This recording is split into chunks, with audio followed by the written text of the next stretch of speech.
live. What up? Let's finish the assembly. I was gonna stream yesterday, but I didn't have the stand printed. And I knew that would take a while, because like after I had finished assembling it, I wanted to code it, but without the stand, coding wouldn't have worked very well. Because I'd have to test it like on the ground.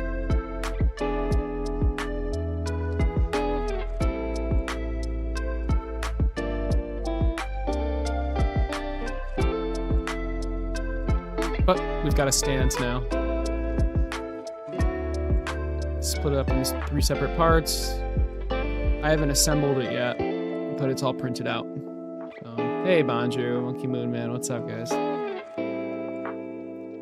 It's the rare stream that you guys can actually make because it's not super late.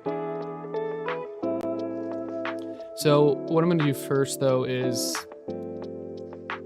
record the YouTube clip. I haven't done that yet, so I'm pretty bad about that, actually.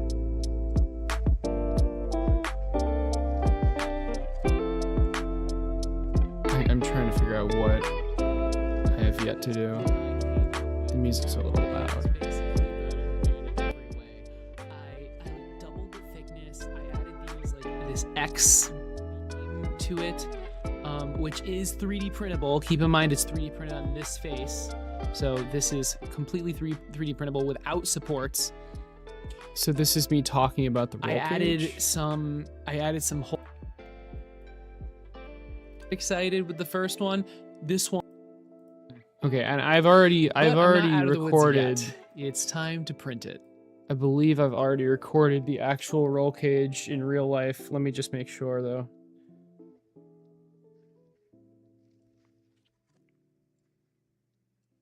Yeah, I don't know. Yes, I definitely have. Okay, cool. Okay, so this was me talking about the roll cage. And then I have footage that's like, hey, roll cage is done, it's good. Now I gotta finish everything else or something. Okay, I actually don't, what did I say? 1 second. The main downside with this old one is that you don't really know which side is front.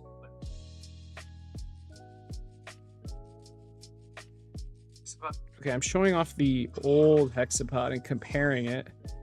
That's fine.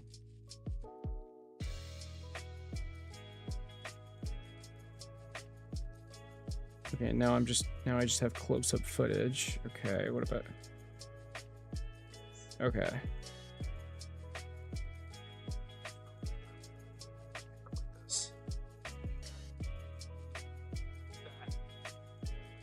just never sure about how it's gonna look, but okay, I don't think I have any transition to the next piece of content or whatever, to the next clip, so I think I can just do whatever. So just say something like, the CAD is finally done. I've added the screws and the heated insert models, and then I also have a plugin that can... Do I talk about the plugin for the bill of materials? I don't think I need to do that. Oh, and then say I've also made the legs slightly shorter. I'm not even sure if I need to say that. I think I can just say I've made a bunch of little tweaks.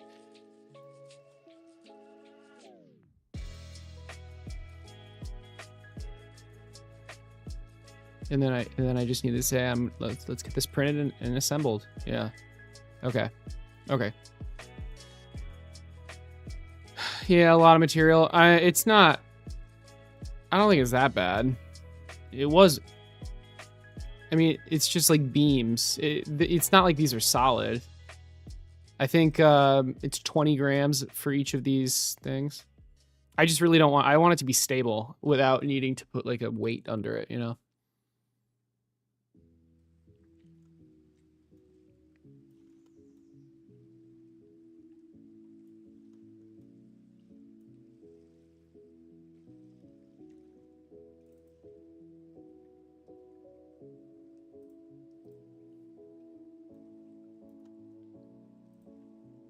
And in real life, it's black, so I'm going to make it black.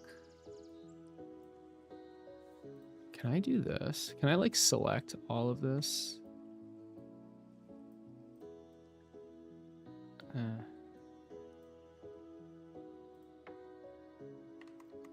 that was dumb.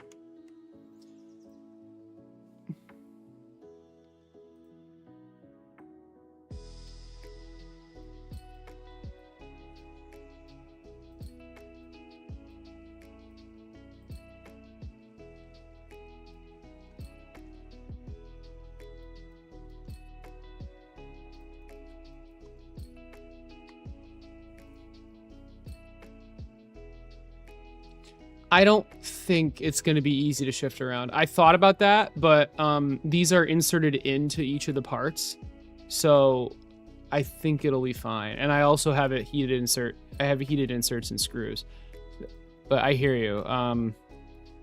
I think it'll be okay. It's fun. You say there's too much. Oh, to hold on to the hexapod? I mean, this is what it looks like.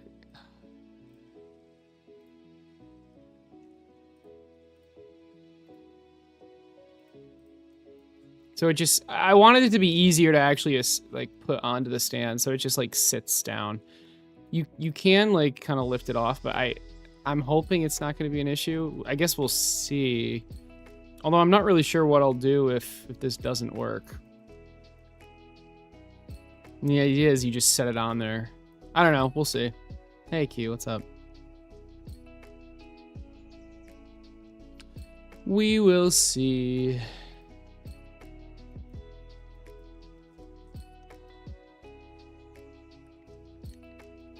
All right, I'm gonna record the YouTube clip. Just working. What are you working on? It's Saturday.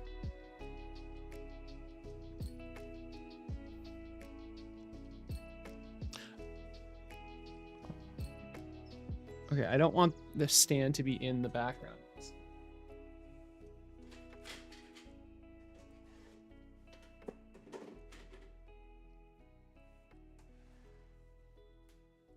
This clip is supposed to be recorded before before the legs are assembled, so I don't want this, and before the stand is printed, so you know, PCB design, nice. Brain is fried. Yeah, I feel ya. All right, I'm gonna record the YouTube clip. A triple BLDC driver, Jesus Christ, dude! You don't even have your hexapod, like. Oh man, fair enough. Good luck. You're crazy. Why a triple one? I guess. Wouldn't you want one PCB per driver? Because, like, you need it, or you want it to be close to the motor, right? I guess you could just wire, because you want like a. You want a magnet and a Hall effect sensor on the axle, but I guess you'd have the driver like in the base and then wire those things. Or whatever. All right. I'm gonna try to record this clip. Wish me luck. I think I should pause the music. It doesn't matter. I've had music in most of the clips.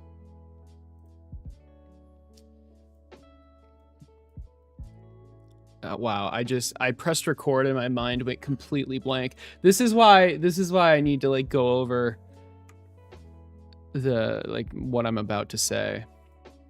This is a test to see if the volume of this recording sounds decent.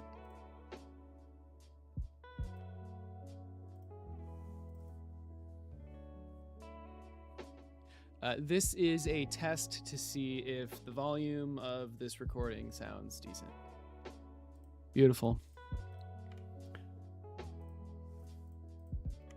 All right, what am I gonna say?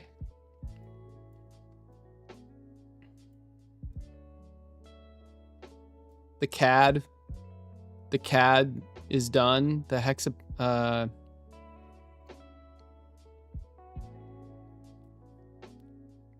the CAD file. What is this even called? The CAD project, the CAD, the computer aided design is done. The CAD is done. The modeling for this is complete. Yeah, the modeling for the Hexapod is finished. I went through and added all the fasteners. I tweaked pretty much everything, and I designed a stand.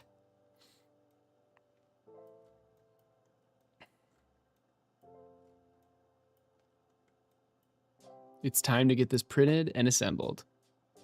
Is there anything else notable? Like, that's it. Okay.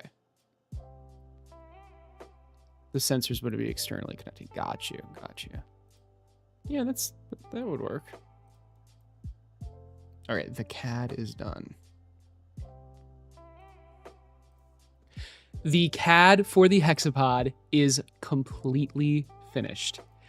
I went through and added all the fasteners and heated inserts. I tweaked pretty much everything about the leg. Mainly, I made it shorter. I made it smaller.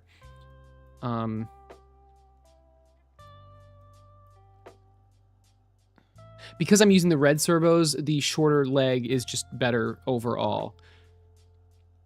But obviously, because I'm rambling. If you use the blue servos, you can, and of course, because it's parametric. No, I'm not even on the right page. Where's my leg?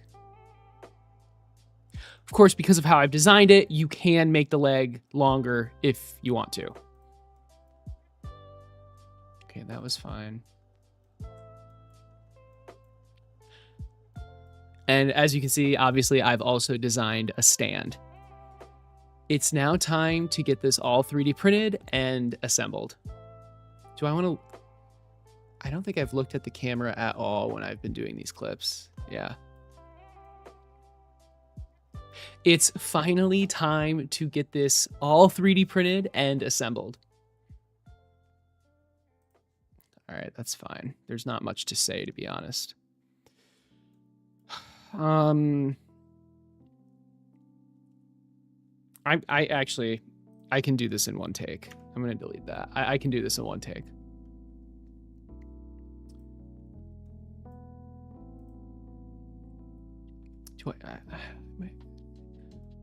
I made the leg shorter.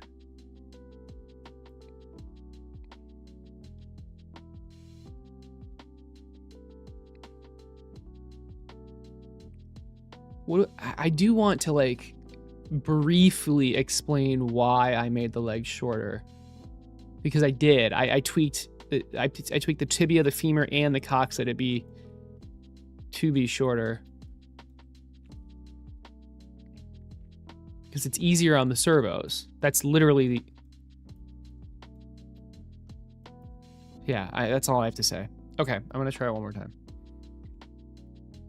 Have fun, back to work now. All right, man, good luck. The CAD is finally finished for the Hexapod. I am actually like completely done. I've added fasteners to everything, so...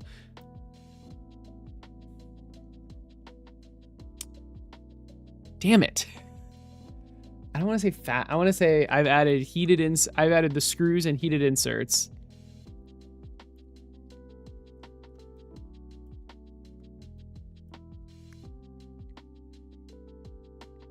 Okay, well, last try. The CAD for the Hexapod is finally finished. I've gone through, damn it. I want to try to do this in one take. I know I can. The CAD for the Hexapod is finally finished. I've gone through and added all of the screws and heated inserts. I've tweaked a lot, mainly the entire leg. I've made it just a bit shorter, the coccyx, femur, and tibia. And obviously you can see I've built a stand. It's now time...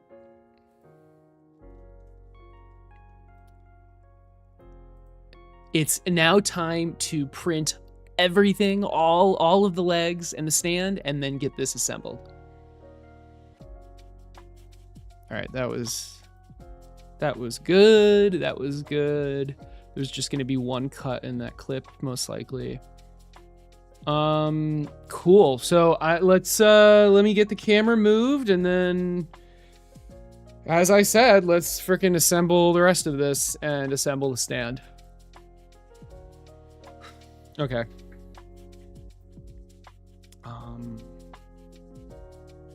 So I'm gonna go large face cam. I'm going to mute my mic. So now, how is this audio, by the way? This is the audio that's being it's being directly picked up from this camera. It's not going to sound as good probably, but does it sound fine? Let me know, please.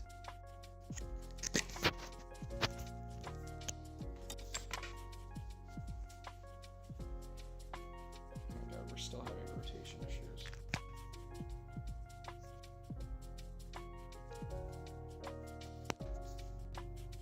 Oh, there we go. Okay, so see, good. So I want to get set up here. Here's the stand, by the way. Oh my gosh.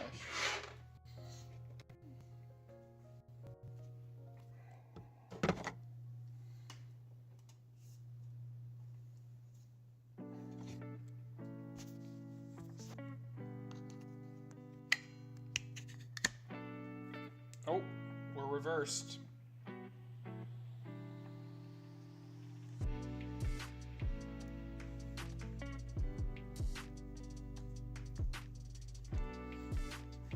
I'm gonna go like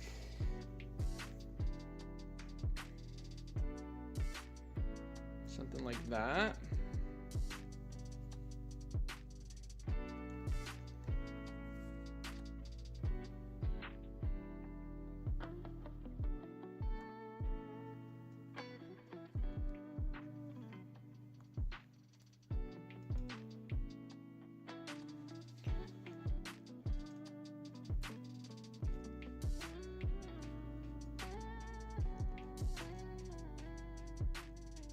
Perfect.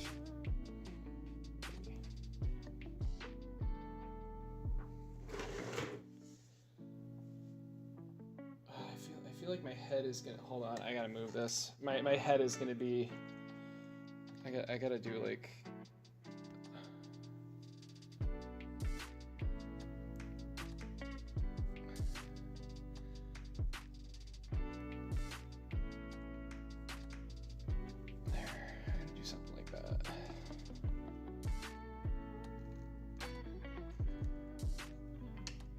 there we go. Okay. I don't want my head to be constantly in this. Cool.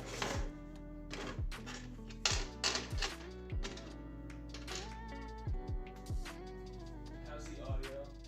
No one told me the audio was okay.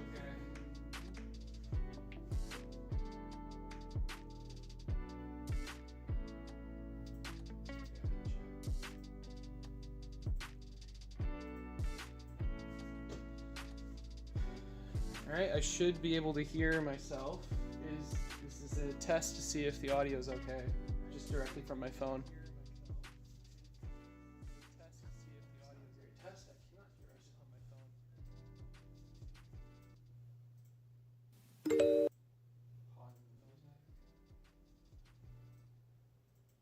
Hello? Hello?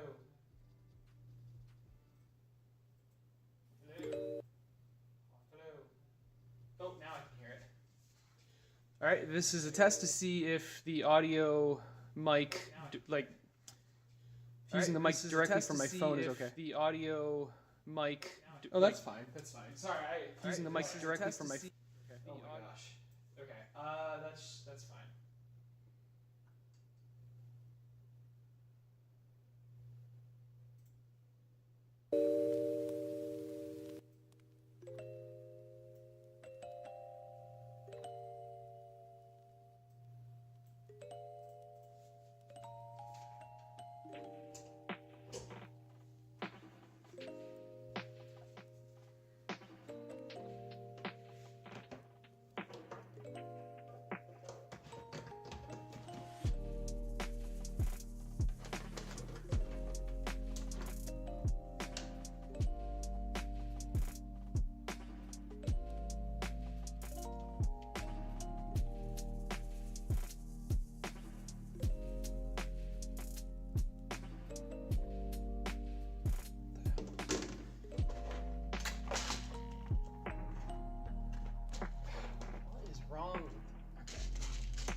Cool.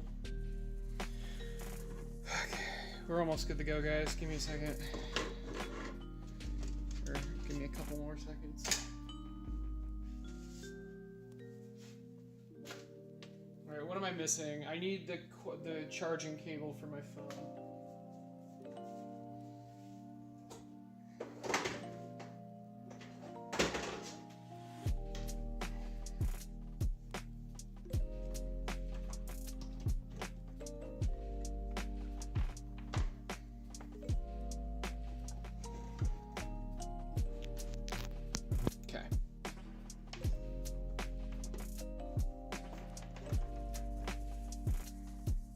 All right, I think we're good to go. How does everything sound?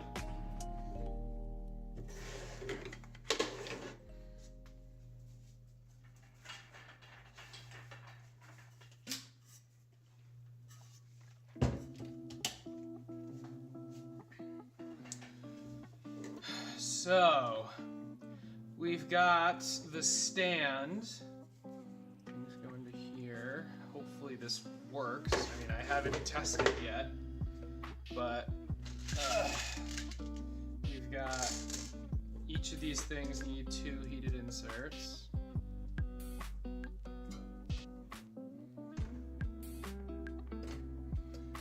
One second. This is not needed at all. I want to find myself. Okay.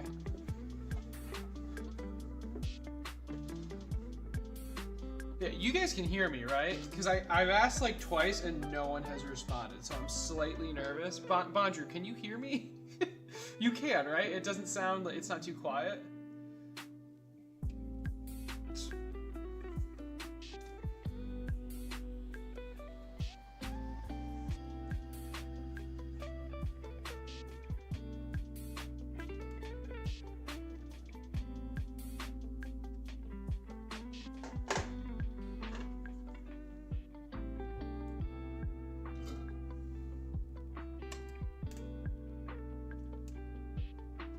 Yeah, okay, cool. No, you're fine, Doing laundry, that's not a bad idea.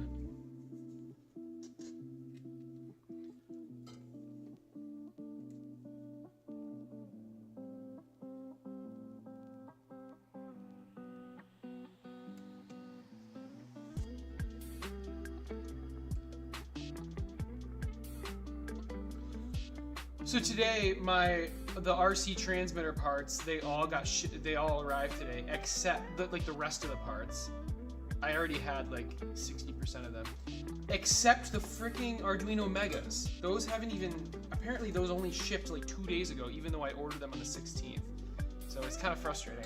I may need to get a refund and order them from somewhere else, like a different store.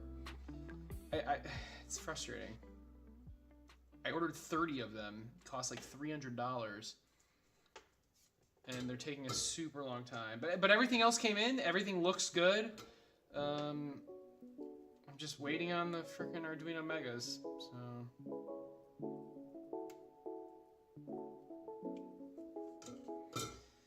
It's just annoying. I really want to get the kits shipped out.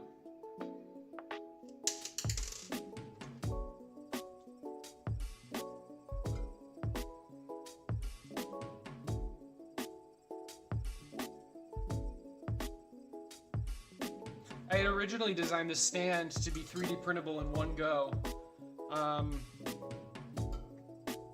Just, you know, in one part, but I mean, that was stupid for multiple reasons. It was a 23-hour print, I believe, which is insane. Like, can you imagine doing that print and then it breaking and then you need to like print it again? But also, just I don't think he would have needed supports, but it was just not good. Splitting it up into 3 separate parts, well, like 3 separate sections, like the legs, the base, and the top. It allows me to just have a lot. It's a lot easier to design because I don't have to design it in a way that it can be 3D printed.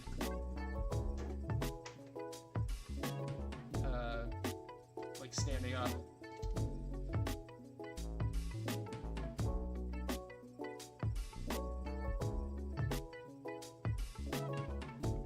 It's a lot easier to design if it's multiple parts. Although it is kind of annoying having to like make the legs slot into the base and the top, but it's really not that bad. Okay, anyway, this should be good. So we can do it like this first. This is a little shaky, but it doesn't matter because it's being screwed in. Which screws do I use? Is a question. I'm probably just gonna use some of the black screws. I'm trying to get away from these black screws and go. I'm gonna start just always using the hex screws, but might as well use them for now, right?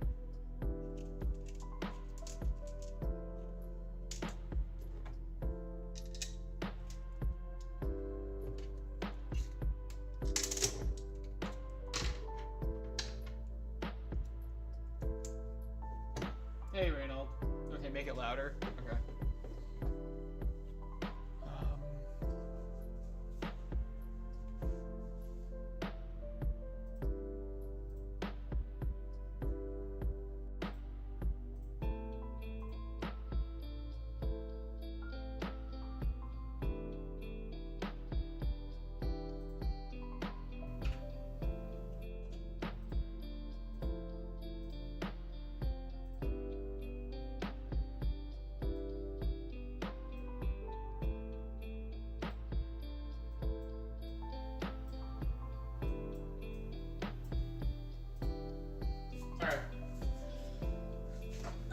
This is a test. How is this? How does this sound?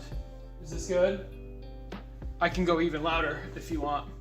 I had lowered the gain by 10 decibels because I was using the other mic. But obviously I'm not using that right now, so.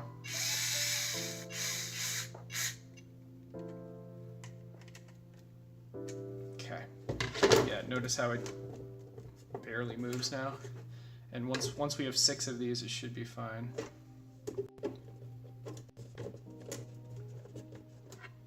Did you actually print the? No, I did not. It sounds better. Okay, good, thanks. I printed. I mean, you can tell I'm assembling it right now. Oh, I guess okay. I guess you don't know. Maybe I like printed it, but then got rid of it. No. So what I did, I just checked it in the slicer, and it said that's how long it said. All right.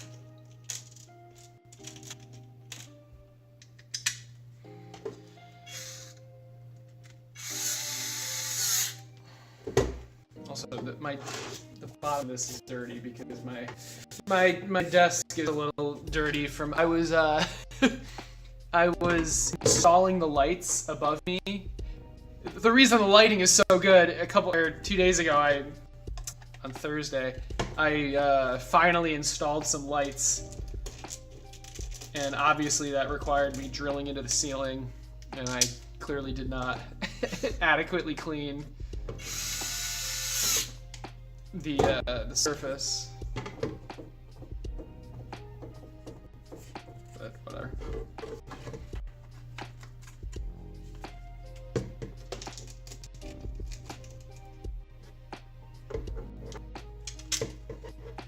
What's up, Pika?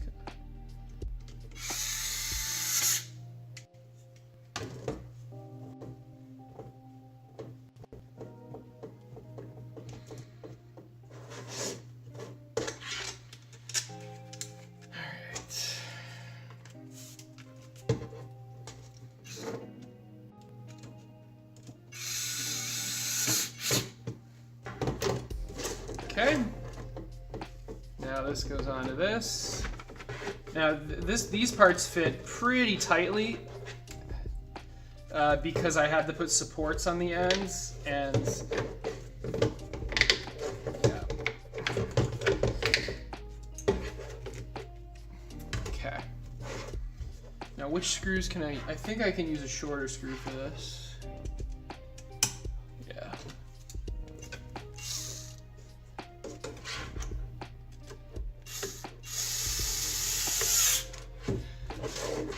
This is like the biggest thing I've ever 3D printed. It's kind of funny.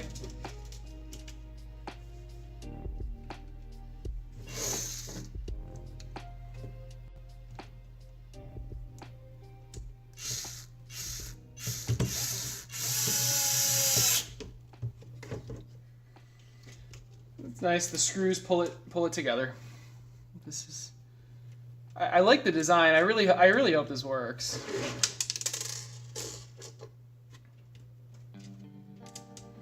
The previous stand design, I can show it to you later. It's pretty elegant, honestly, but I wasn't able to do something like that because the new Hexapod has that frame bottom. There was nowhere for the legs of the stand to kind of attach, so I needed this piece here. Yeah, this barely moves at all. I'm just worried that, like, because the Hexapod just sits onto this, it might kind of fall off. But I guess we'll see. I'm not really sure what I'll do if this doesn't work.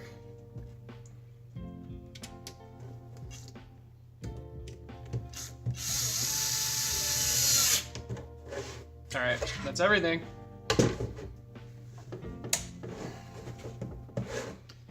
So it's very stable. There is a bit of room for me to like maybe clamp it down or something if needed, but not super. It's fine. All right, let's see. So it's designed to where the previous one was kind of annoying to put on, but this one I should be able to just set it on. Nice. Yeah. Oh wait. I've already tested if it fits, so the wires are not helping here. There you go. Okay, so like obviously it tilts like this, but it's designed, obviously, like we should have 3 other legs here so that the weight is balanced. But even so, it only tilts. You can't actually take it off like this. Something is stopping it, so that's good. That's really good, actually. Perfect. Okay, cool. Yeah, this is great. This is really good. All right.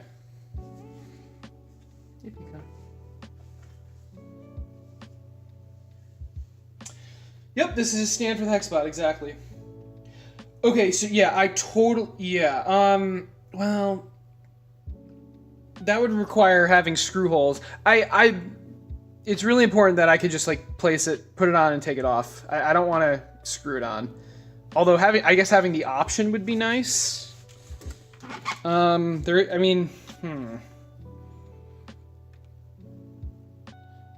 sure.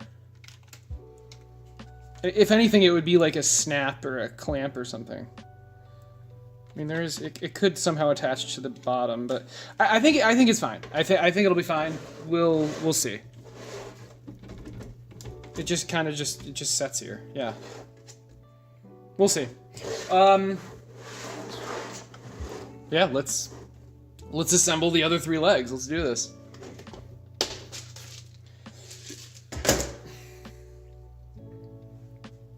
I don't think any of the legs are plugged in at the moment. No.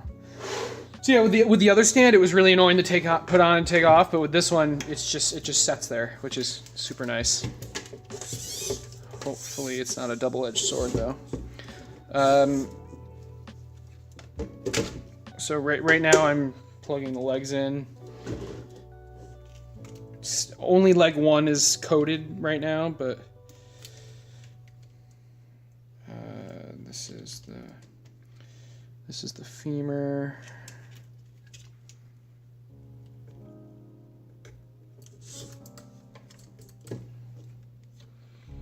This is tibia. The tib. That's what it's labeled as on the PCB. I really cannot see this. Holy shit.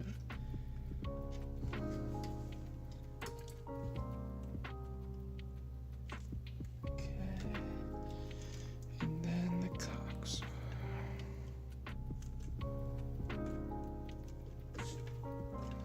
All right, so we're just making sure that this still works. Still works, wonderful.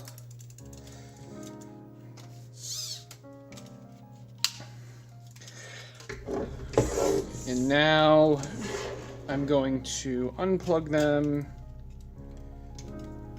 and get my little servo wire extenders so we can easily calibrate these legs without having to like plug them in.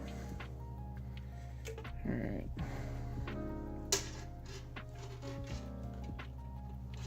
How do I want to do this? I don't want it to come out the bottom. Let's just make them come out this.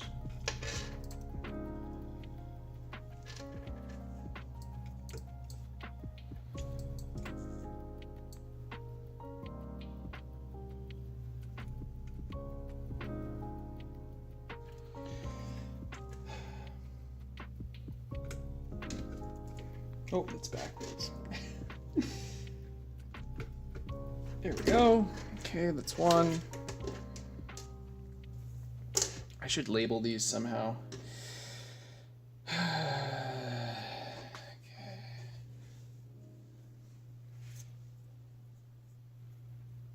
All right, the coxa one can have electrical tape. That's the coxa one.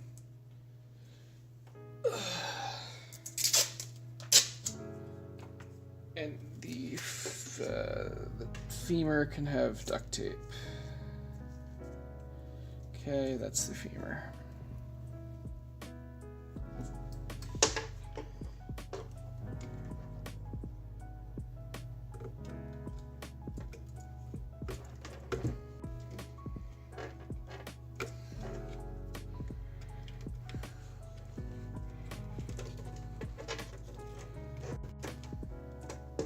And then obviously the tibia just doesn't have anything.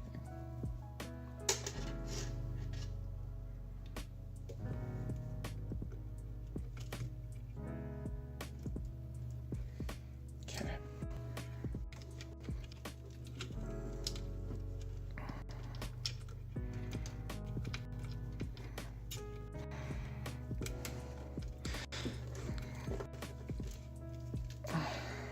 All right.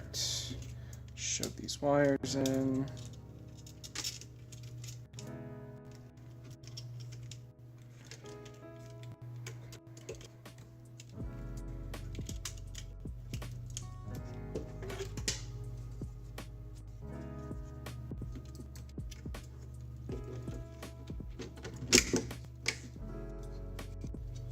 Beautiful.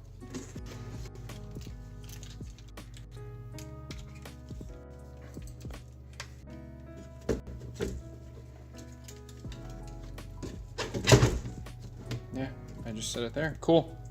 Coxa, femur, tibia. Now it should be extremely easy to calibrate and test these legs.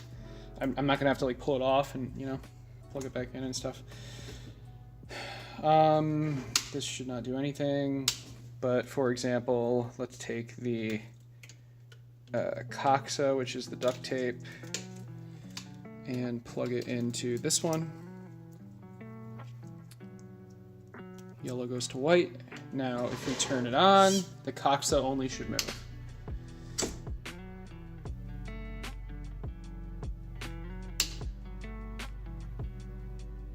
This was the femur, not the coxa.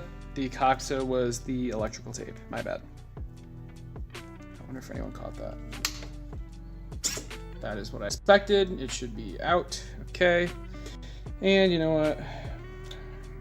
While we're here, this should move the femur. Beautiful. All right, I don't need the test of the last one. All right, coxa is electrical tape. Okay.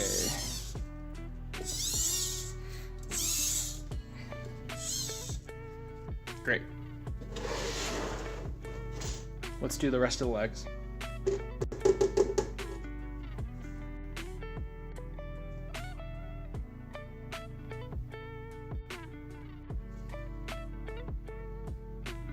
Whoops. What do you? If you follow the naming conventions in Blender, you could use their tool set. IK and FK chains come to mind. What are you referring to? All right, let's get this assembled.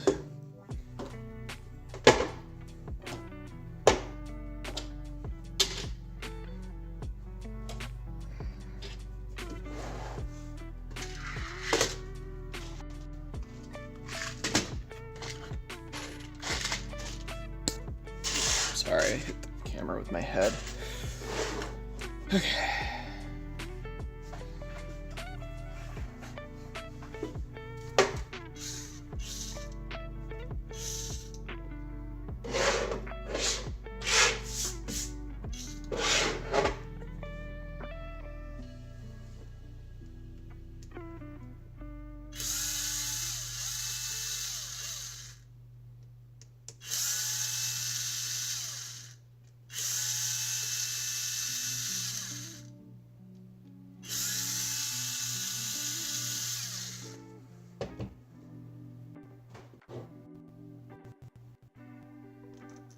Poses for walk cycle and other batch commands. I would love to be able to use Blender to create Hexapod animations. I'm not sure if that's what you're specifically talking about, but it reminded me. Like right now, I'm basically hard coding everything. Not exactly, but not hard. But like just I'm like using Bezier curves that I can visualize in my mind, and it works, but it's annoying. If I could develop some sort of system that uses Blender to like somehow create the animation, then export it, or like you export the leg positions or something, and then it animates between them, that would be freaking amazing. Or I was thinking I'd create some sort of Godot program. Godot is just the game engine I use. Which again you'd have the Hexapod in it. Like in the Godot program, you would just like create your animations. It would be able to play the animations back to you, and then you hit export. It exports some sort of like CSV file or JSON file or just something, or just a list of numbers, honestly. And then you'd import that into your code or even into your controller or something. Having to animate the Hexapod using the controller sounds like a hellish nightmare. But you'd import it into your code. You'd upload the code to either, I guess you could upload the code to the controller, and the controller could, but either way, you'd upload the code somewhere, and then it would just do it, right? I could totally, that's something I really would like to do. But that doesn't need to be done to have this Hexapod kit like released, right? That could be something I release later. So yeah. Anyway.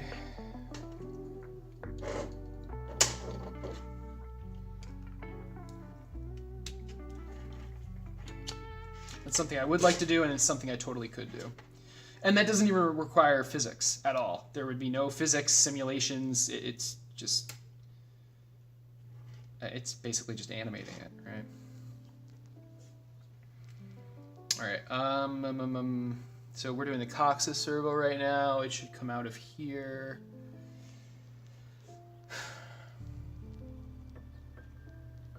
I'm just trying to think if I need to do anything else before I attach this. I don't think so.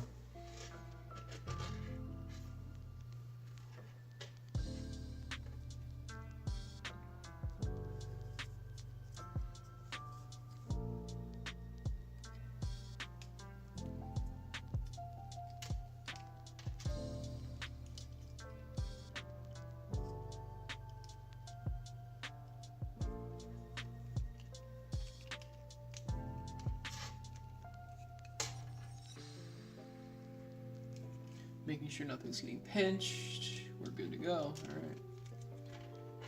Beautiful.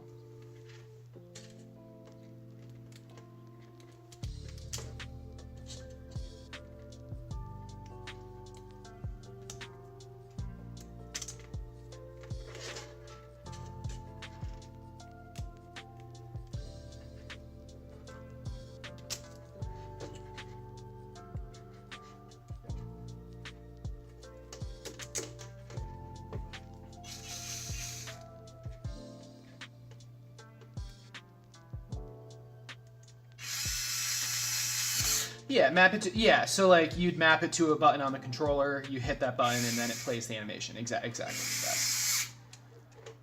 Map it to a macro, exactly.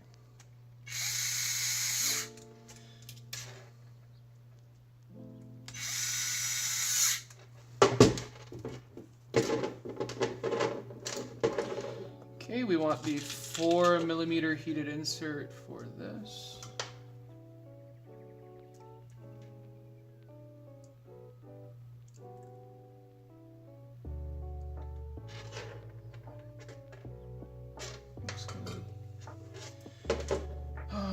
We can attach the axle, I think.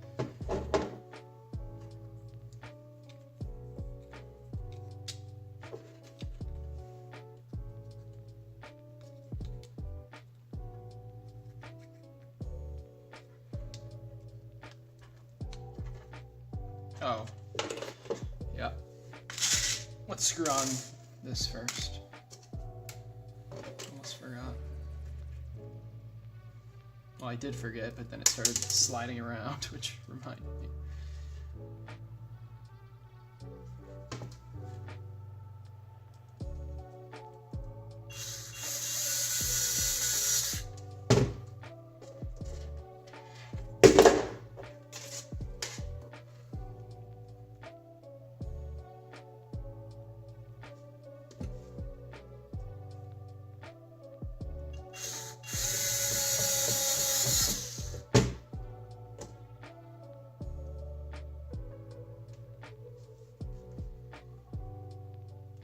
What did you solder at the end?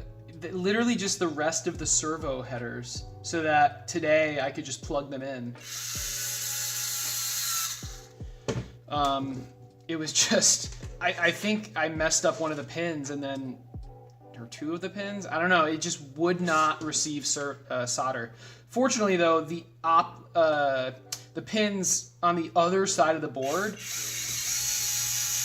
or rather, the same pins I was trying to solder, but on the other side of the board did get soldered. So they are soldered. They did get soldered. It is just not how I wanted it, I guess. It was frustrating. Dusty says I just didn't do it right, but we're gonna agree to disagree, I guess.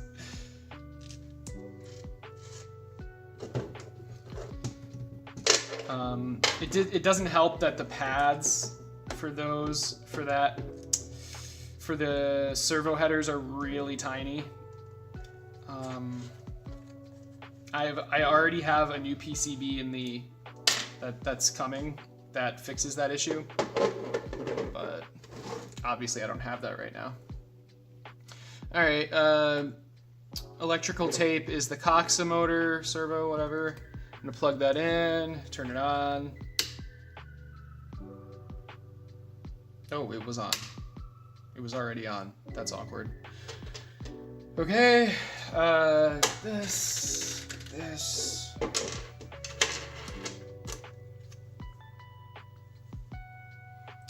Where are my black screws?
So it's turned on. So this is part of the calibration. This servo is on. I want to line it up like this. This is straight out. All right.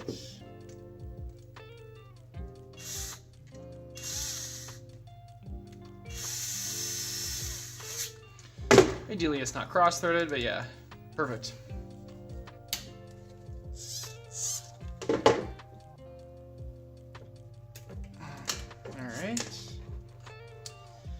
That is the coxa.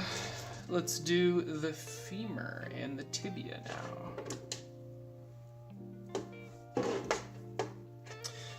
Actually, you know what? I'm gonna put these heated inserts in right now. I say I should do that every time, and then I forget every time. So.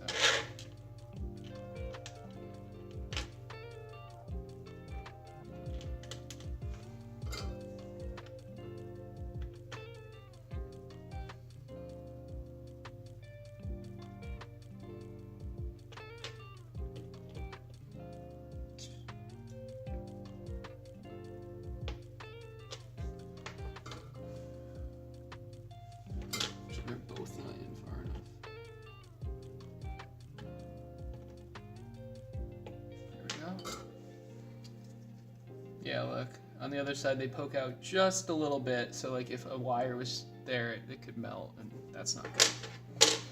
Anyway, this is good.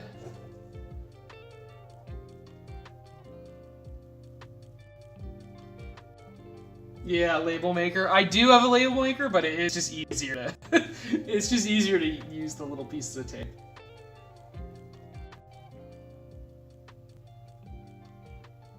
I got pulled into 3D printing when 12 years ago I saw a CNC pod.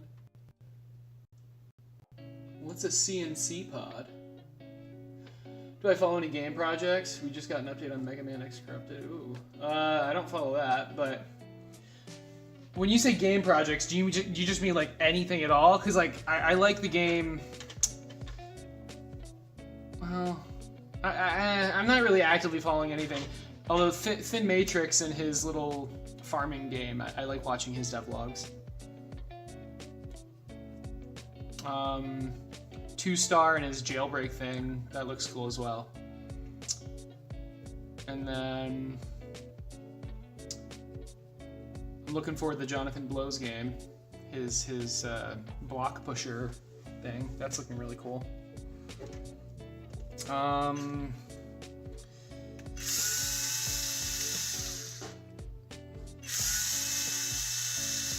What else? What else?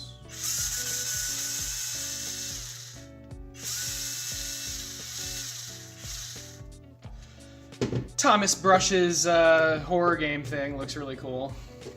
It's not really a horror game. It's not really my type of game that I play, but it still looks cool.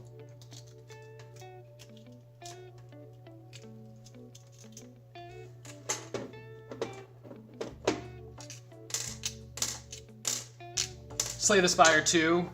That's not really indie, but looking forward to it nonetheless.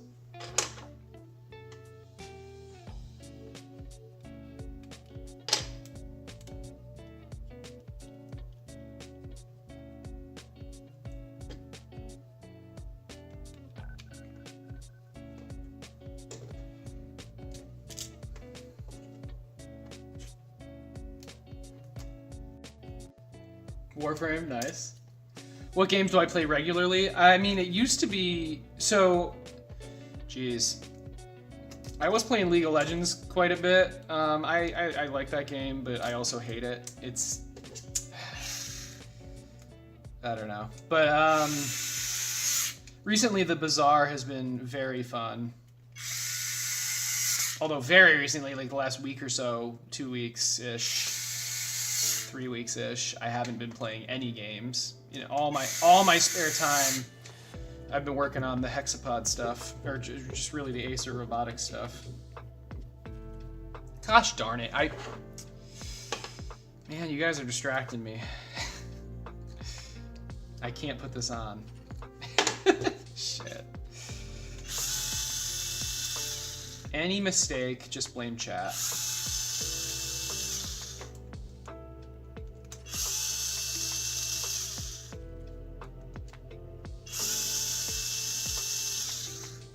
These used to be designed in a way that you could just put it on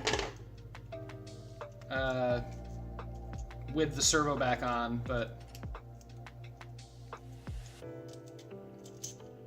no longer. It is not like that. And it was compromising the strength of it with the design. So whatever. It's not like you're removing this often. In fact, you shouldn't ever be removing this. If you're removing this, then something very bad happened. Either the servo broke or I don't even know. So the fact that it's designed this way is not an issue at all. It's just I'm used to it. I'm not used to having to do it in this order.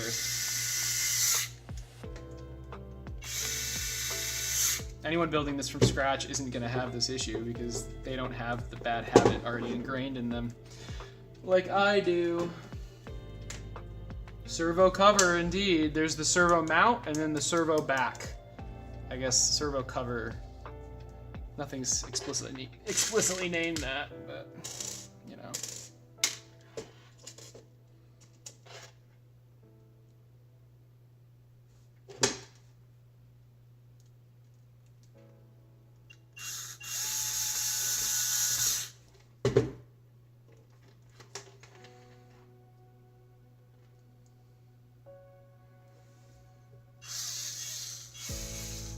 Slay the Spire is phenomenal. I love that game. I can't wait to see what they do with the second one. And the second one's made in Godot, which is exciting. I mean, frankly, the engine doesn't really matter, but it's exciting because I use Godot and I want to see it do well. So having a high-profile game like that made in Godot is good for, really good for indie game dev in general, because Godot is so important to that.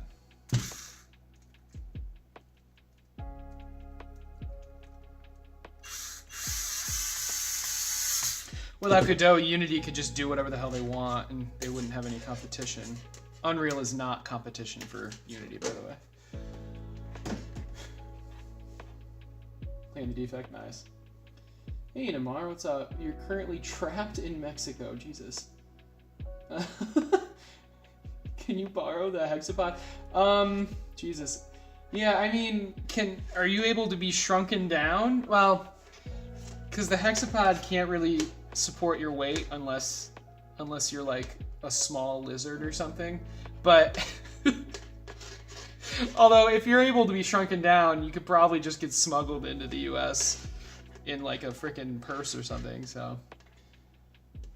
Yeah, sorry about that.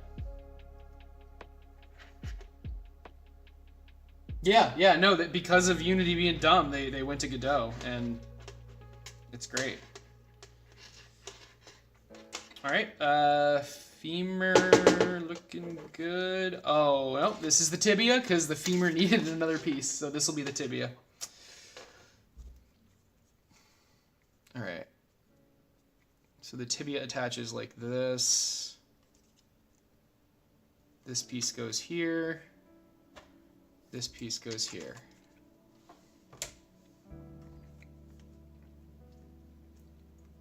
Yeah, so the side the horn goes on is the side you screw into.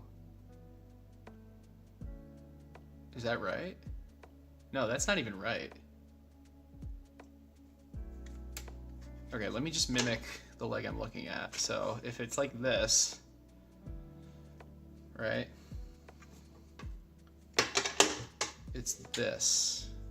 Okay, so the side you screw into is the side the axle is on. All right, that's fine. It doesn't really matter ultimately. But it is important that all the legs are built exactly the same. I mean, they don't have to be built exactly the same, but the code assumes they are built exactly the same.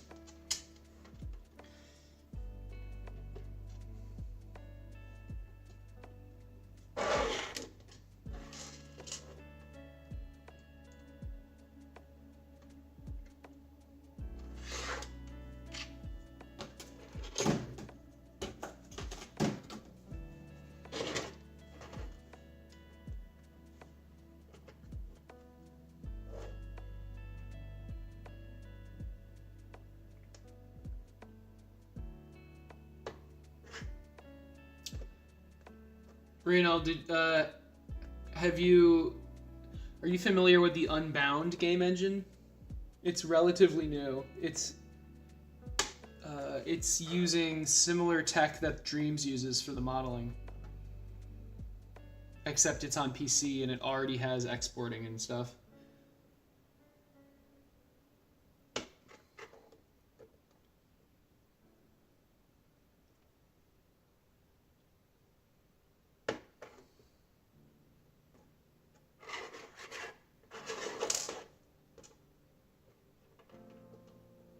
I was using Unbound for a bit, but there's a bug with it where when you clone an object, all of the code on that object does not run properly, which I just don't want to deal with right now, so I'm waiting for them to fix it before getting back into it.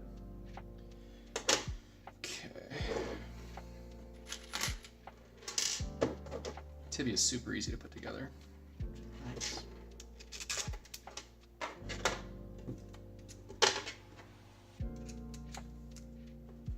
Yep, Dreams-like engine. Highly recommend checking it out.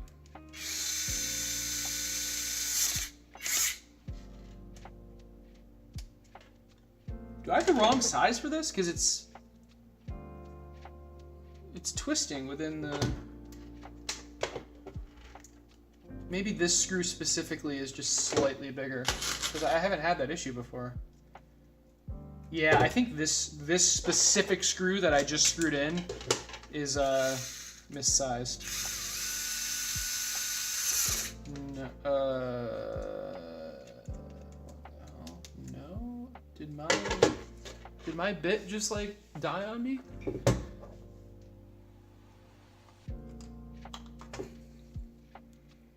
I mean, this one's too big, right? Yeah, that's too big.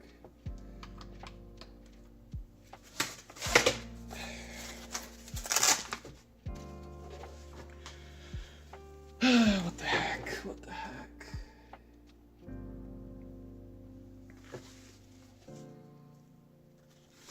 It's got to be one of these, right? Oh, was I using the wrong size? Oh my god, I was using the wrong size. Oh boy, I was using the wrong size. All right, well. Live and you learn.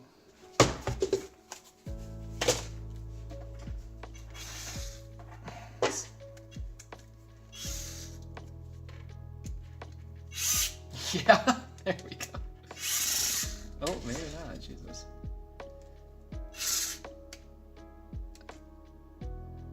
Is this screw? This one might just be cooked.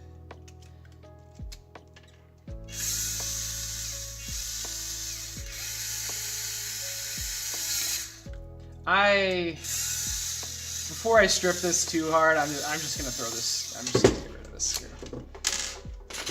I'm thinking the smaller drill bit spinning inside it, like, kind of stripped it away a little bit.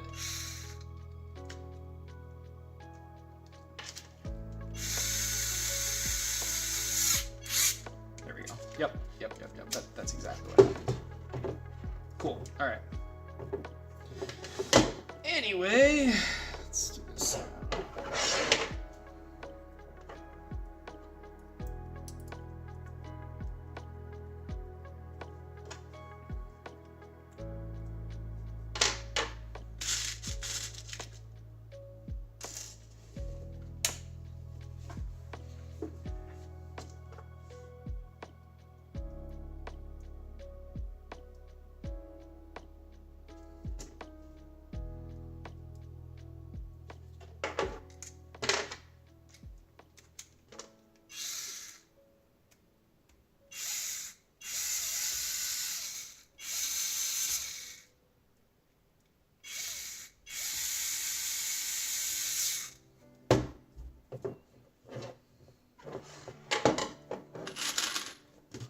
I'm just gonna throw this screw out.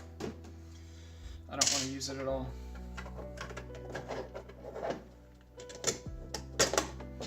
Okay, I do not want to screw these in yet. I want to attach the foot stuff first.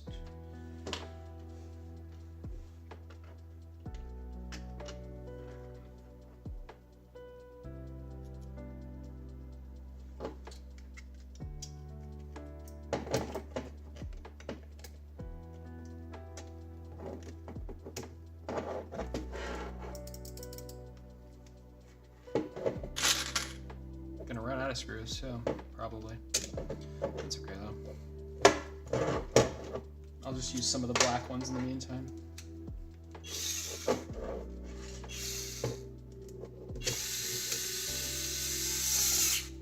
Okay, what? I was not having... Oh my god, this drill bit got stripped. What is going on? This is what I get for buying cheap drill bits, I guess. The screw is stronger than the frickin' drill bit. I have one more of this.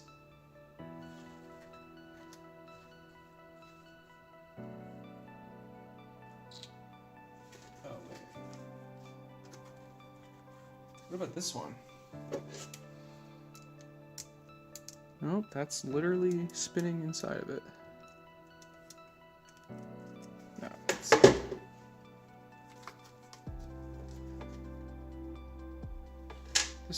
surely this is too big.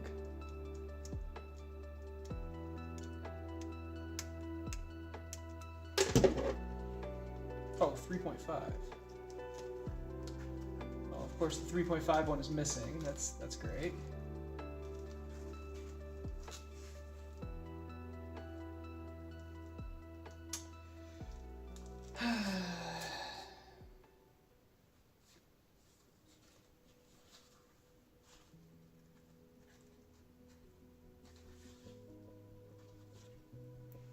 Maybe we go with the black screws.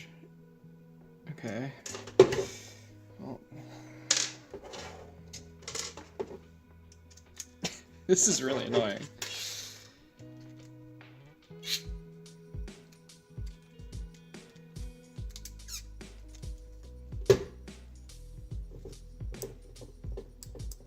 Oh, that's okay. That's screwed in too far.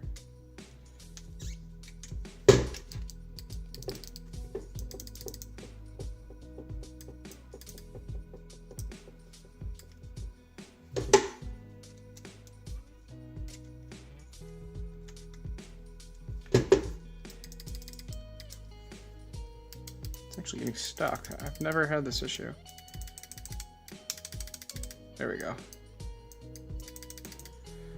All right. Guess you don't want to screw it in too hard.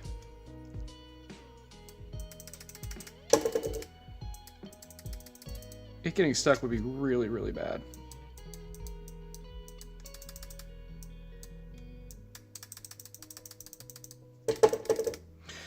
Okay.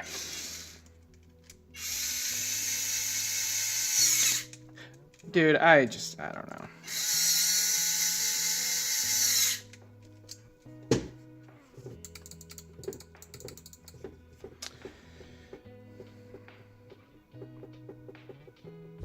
I think my drill bits are just shit. At least I hope that's the issue. I hope it's not the screws. I now have 4 drill bits that... Yeah, like this one is very clearly stripped. Okay, that's...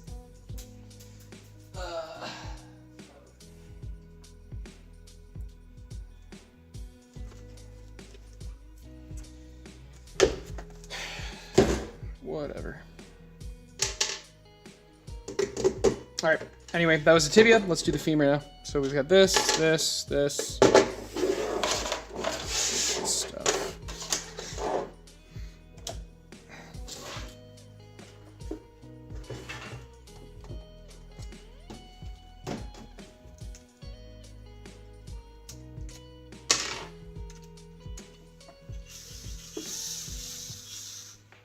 What's the springy bit at the end? So, Joe, it does 2 things.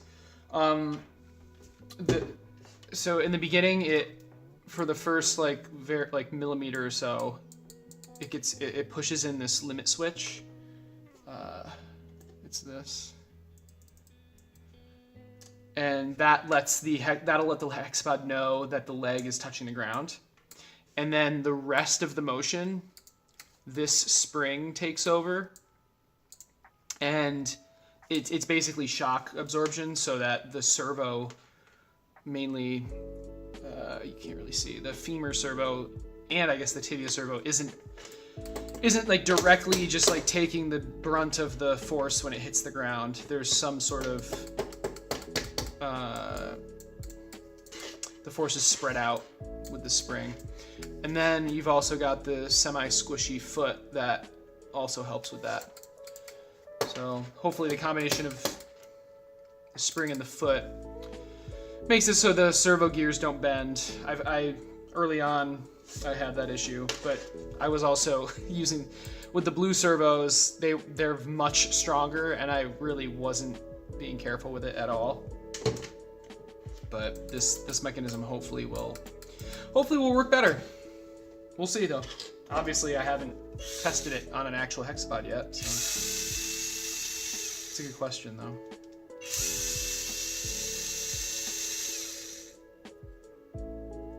Yeah, you're both right. You're both right. Suspension and the sensor.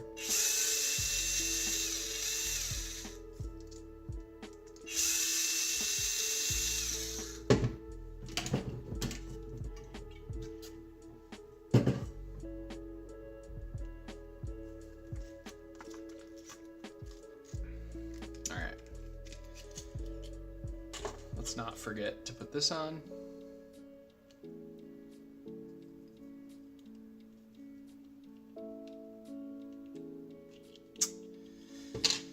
I always forget something. There's the rubber band. There's the servo back. And then there's the servo mount.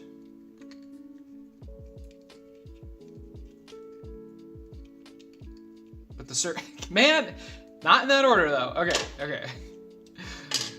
Rubber band comes off.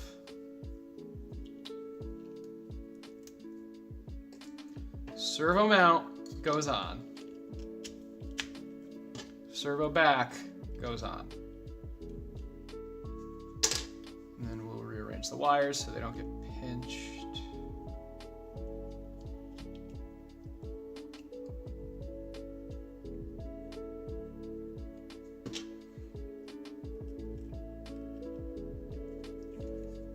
Okay. Just like that.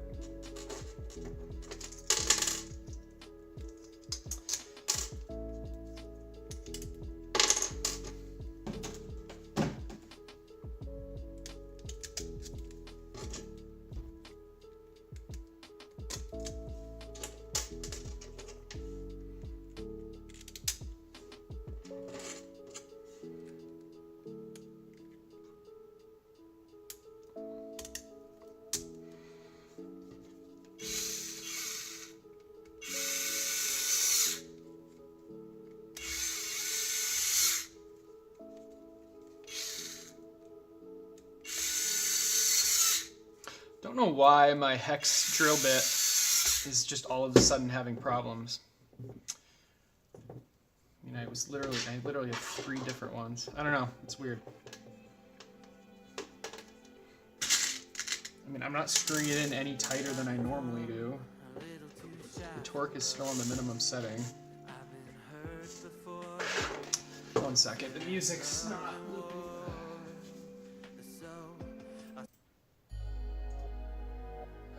Let's try this.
Oh my god, I forgot again.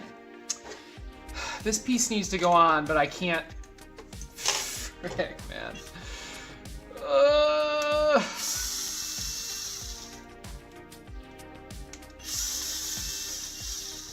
Again, you used to be able to slide it on with this. Well, this piece used to not exist, but you used to be able to slide it on over the servo back.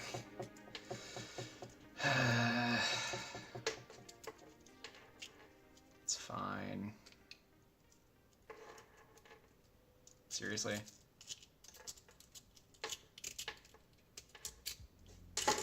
All right, and how does this go on? We've got the servo like this.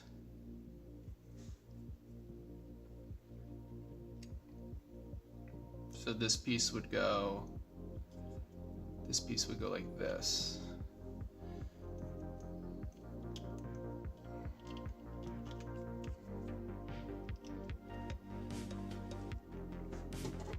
All right. I'll remember for the next two, probably.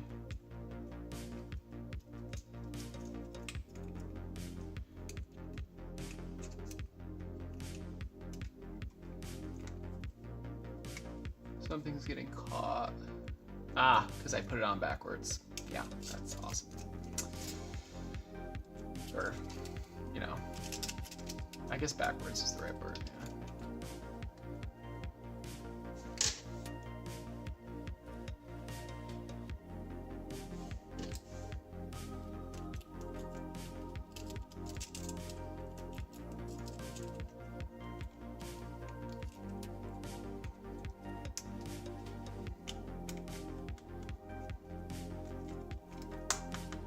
And it's not going to go on all the way because the part literally doesn't fit, so we have to screw it in and it'll pull it together like so.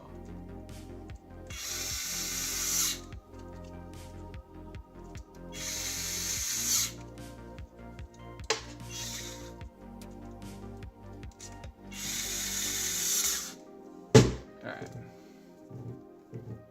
Beautiful. Okay. This part goes here. Let's do the heated inserts.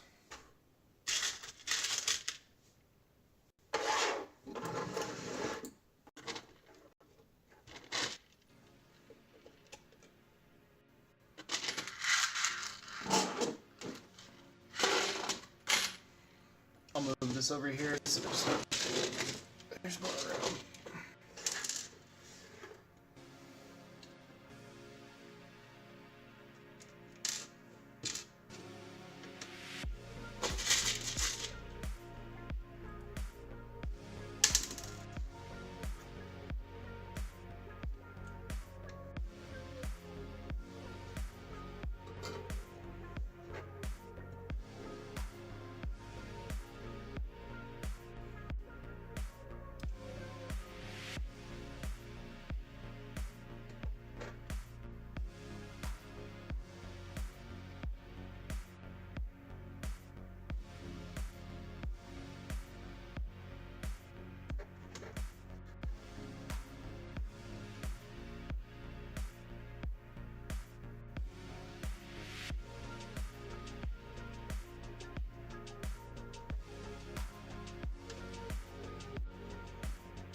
I tried making a 3D model for a Hexapod, and once I got one I liked, he just started building.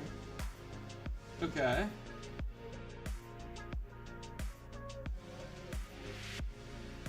You want to post that in the Discord? I'd love to see it, if you haven't already.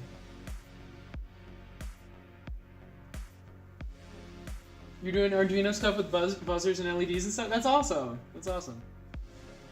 Weather station, that's cool.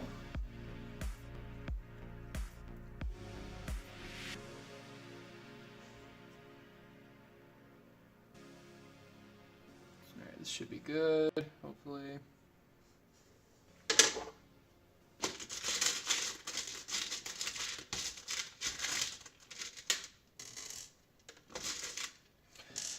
Now we need 4 for this. I'm gonna be honest, I'm I'm thinking I'm going to redesign this so that the heated inserts go into this piece, and then the screw goes all the way through. But I don't know, for now, obviously it's a little late for that. I just didn't have long enough screws. Although, okay, now I'm curious. Could I get long enough screws? Like, theoretically. How big of a screw would I need for this?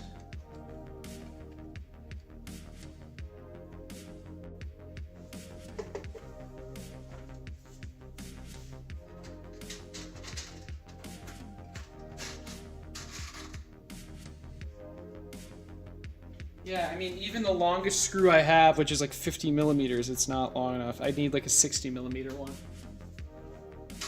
And at that point, it's just way too long. So we're gonna stick with the 12 millimeter. I'm trying to use as few screw lengths as possible.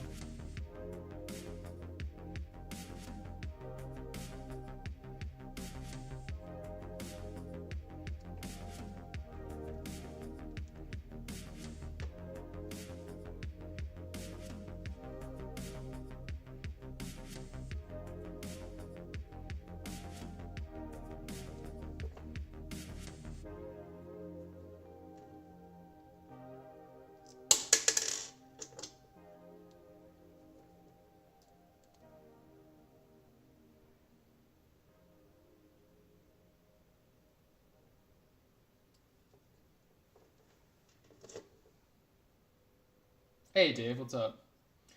You didn't get a notification. What the hell? I mean, look, do you have Discord notifications on? Because I always make a Discord post. And then obviously YouTube notifications, but I assume you have those on. You don't? Okay, I would do that. In my Discord, you can be a part of the YouTube notification group. Oh, you don't even have Discord. Okay, fair. Fair enough. Well, I mean, if you join Discord and only join my server, that would also work. But, all right, here we go. So this should go like this. This should go like this.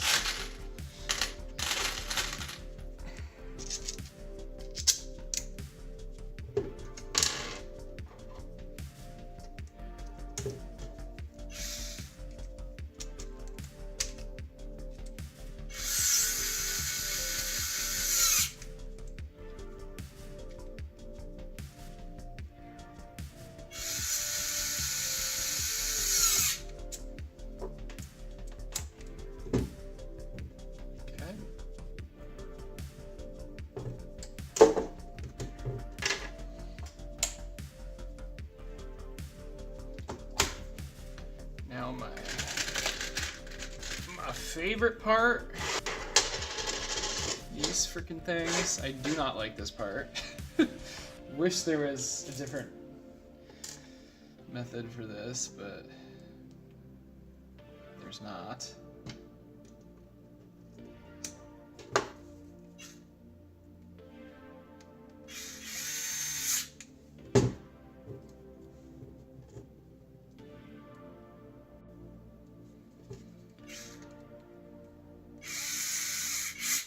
Well, you didn't miss much. I assembled the stand, and then we're almost done with the first leg of today.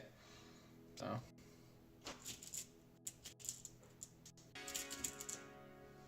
Nothing crazy happened yet.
All right. Now what? Let's calibrate the servos. So we've got this one, and we've got this one. What did I say? The femur was duct tape. Okay. And then the tibia was this one. Turn it on. Okay. So this one should curve this way and go straight up. That is probably as close as we can get. Screw it on.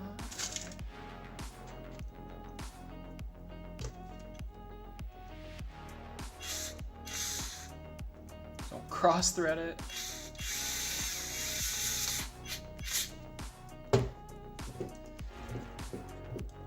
Oh. Crap.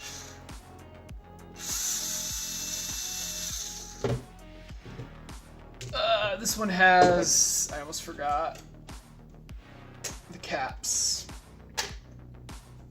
So we need a 12er. All right.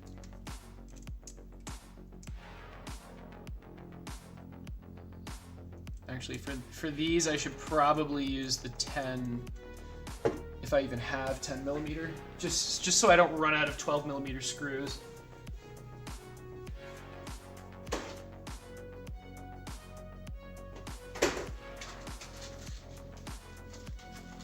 Pretty sure 10 millimeter will work as well.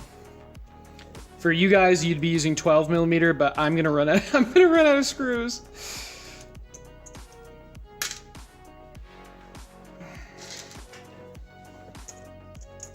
Because I just bought variety packs. I didn't know which screw lengths I would need when I bought these. I mean, geez, I bought like 3 packs, but. Alright, yeah, that's good.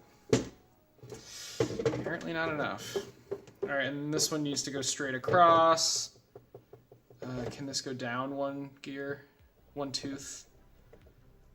Oh my god, I can't even take it out. Alright, that's what it looks like for down.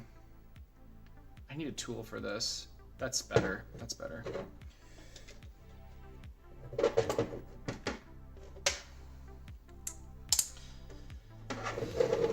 It shouldn't even be that hard to design a tool for this. Like a calibration tool.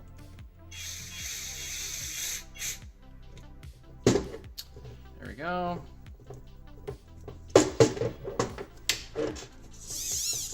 Calibrated.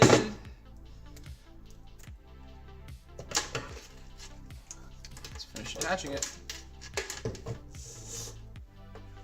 So this attaches on like this. This large flat edge gets put next or facing the femur.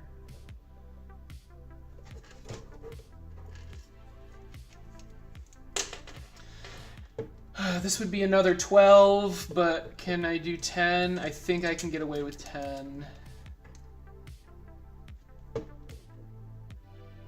I want to use a balance of 10s and 12s just so, yeah. Just so I don't frickin' run out of either.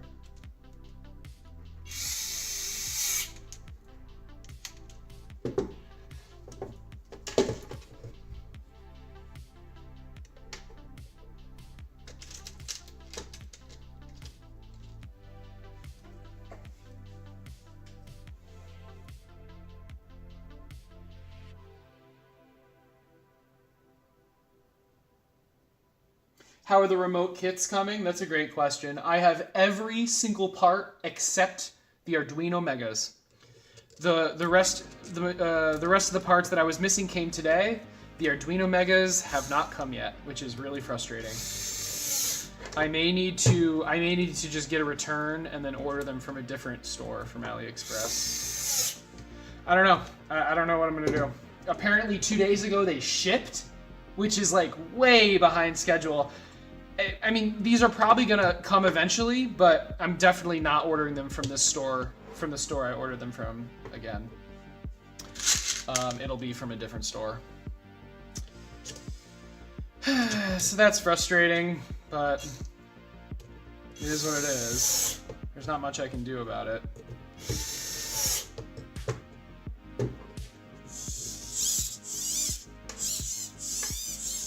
All right, we're done. That's it.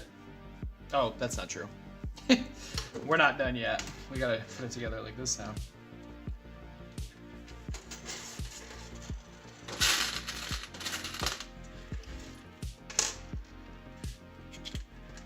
I am gonna straight up run out of 30mm screws, which is kind of funny.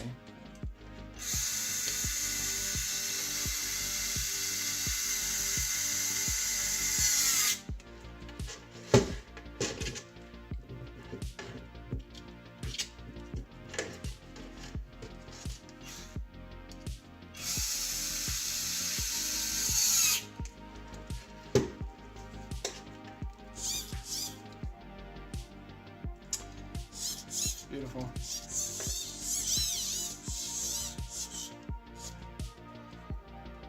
Now it just slots in here.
Good.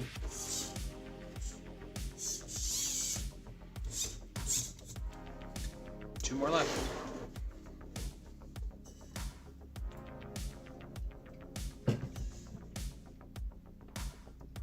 Side note, what did you say?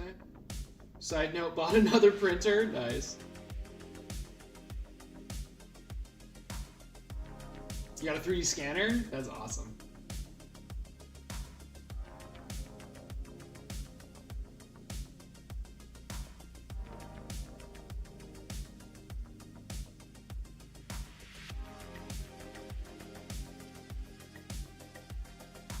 Do you think it might be because of the tariffs? I don't know. I have no idea. I just know that they're not coming and I may want to just order more. It's the most expensive part. That and the screen, they're like $10 each. So I ordered 30 kits worth of parts. So that's just straight up $300. And I don't necessarily want to order them if I don't need to. Like, I don't want to order 30 more and then have 60 come in, but I don't know. I might have to. Do you often do streams at this time? I mean, not normally during the weekends if I'm free, and today I'm free, so. But I mean, I don't really have a stream schedule at all. I just stream when I have something to stream and when I feel like streaming, so it's not great. But more of a reason to keep the notifications on, I guess.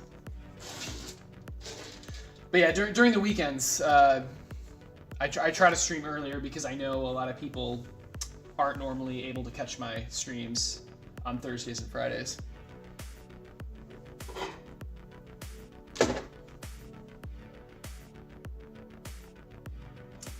How much it would cost to get your kit printed in aluminum? The entire Hexapod, over thousands of dollars, literally thousands. And the servos wouldn't even be, it would be too heavy for the servos to handle, so it would be completely unusable. It would be funny though. Yeah, I mean the Just the RC transmitter printed in aluminum was like $200.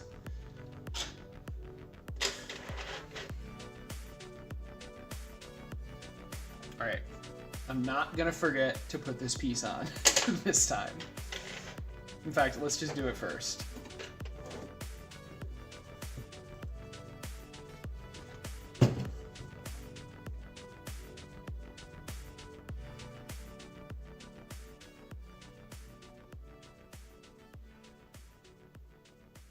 I'm using PETG.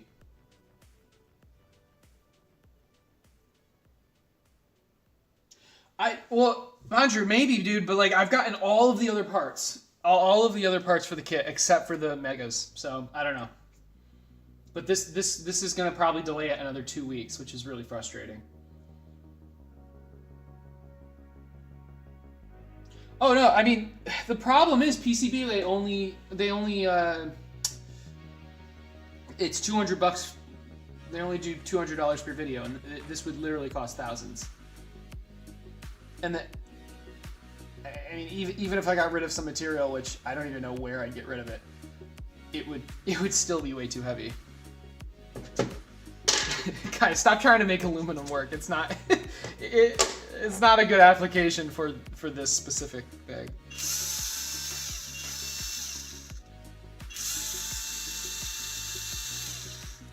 ESP32. If I used an ESP32, I'd need a separate board or something just to have enough pins. I'd need like a separate servo controller board. I'm using the Teensy, and it's able to drive all the servos just by on its own. The Teensy is such a cool chip. The worst part of the Teensy is its price, but it is so freaking good. All right, we're doing this one first. Here we go. We're doing the femur first.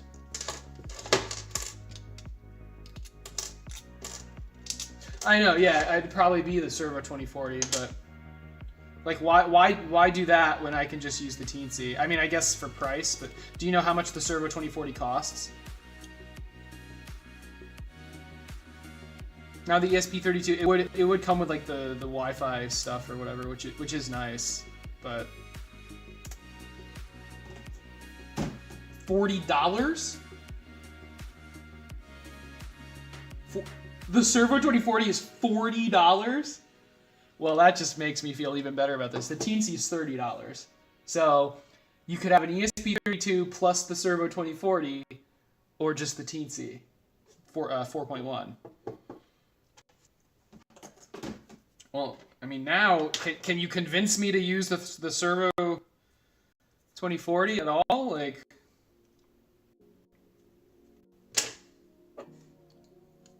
why not just use the Teensy, you know?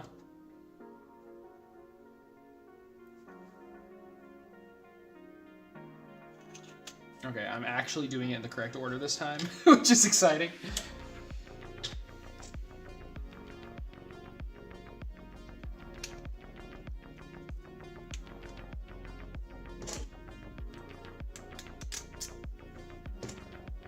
Oh, 40 Canadian, got you. Okay, so that's more like 20-ish dollars USD.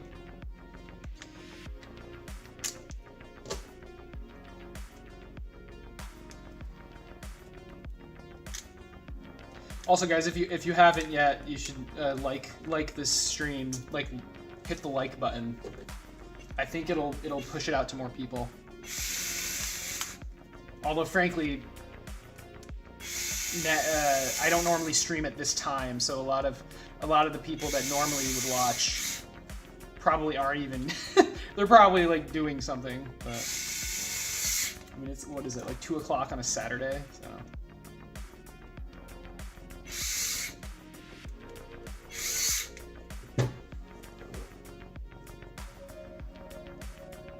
All right, look at that, first try. I actually did it in the right order. Oh boy, so this will be the femur. In fact, we can just do this right now.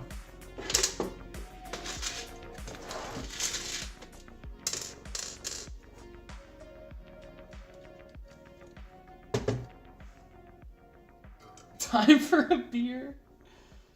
Your custom PCB is 70 euros? Holy shit. But does that include assembly? Because if that includes assembly, that's not even that bad. Assembly and the parts. And does that include shipping?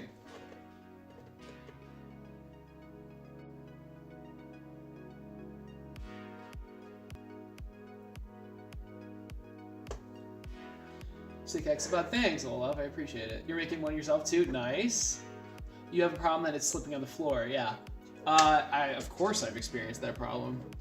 I guess the question, well, first off, you should join the Discord and you should make a showcase post with like videos and stuff. That would be awesome. And then I can like actually see your specific problem. But that's caused by two things. One is much worse than the other. So the first reason it could be slipping is just your walking cycle is just your inverse kinematics is just messed up somehow. Either that the tip of the foot, it doesn't know where it is, it's like not accurate, or you know, the actual walk cycle or IK is just bad and then the feet slip. But the more likely reason is that it's just literally slipping, like sliding on the floor, ice skating kind of. It's tough. The easiest solution is to just use it, is to just drive it on carpet, which I know that is an unsatisfying answer. Then for some actual solutions, the only thing I've done so far is to have these like rubber cap things, but it forced me to make the feet really small. You can see these feet, they're large spheres and they're using TPU. These still slide. This doesn't solve anything except increase the surface area, which is nice. And it's safer. It doesn't like, this is not gonna hurt. Can you even see this? This isn't gonna hurt a pet if it, you know, steps on it. Whereas my other feet, they were a lot smaller. Let me just show you the rubber caps.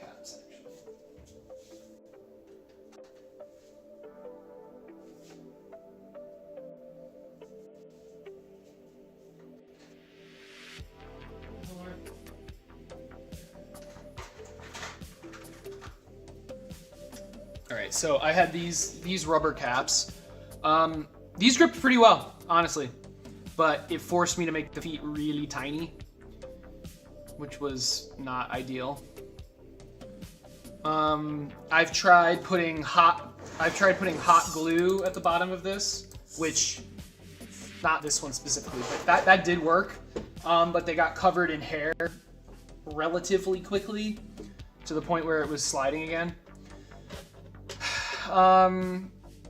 It's tough. I'm gonna try a plastic dip thing.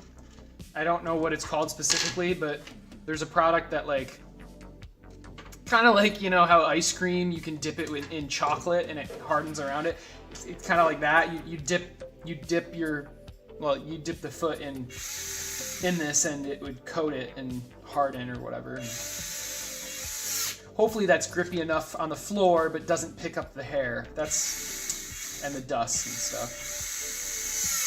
I don't know. There's really no great solution that I've found so far. I have not tried like a mold with silicone. That probably would work, but that's just, I really want to avoid that if I can, because it's a very involved solution, and I want to make this so I want to design this so other people can make it, and I don't want to ask people to like freaking create a mold and then mix silicone and whatever. It's just asking for trouble. All right, let's do this Coxa servo now.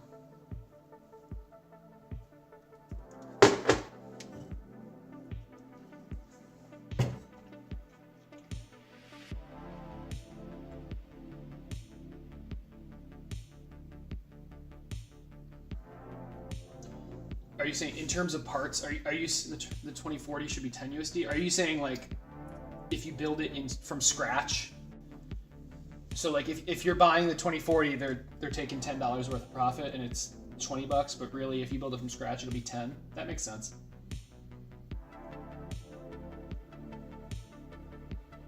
plus the 6 touch 10. Yeah, no, the 2040 is perfect.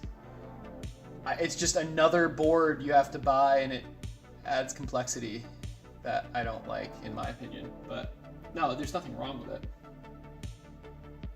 Okay, so $70 for everything. That's not bad. That's not bad at all. Nice.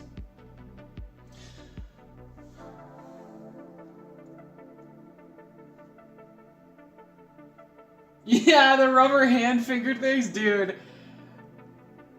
Dude, I'm gonna, and it's gonna be such a good YouTube short. Yeah, it's gonna be so good. It's funny that you say that because I did and do fully plan on doing that. I have one too. I love it. It's so funny. It's just, let me get it.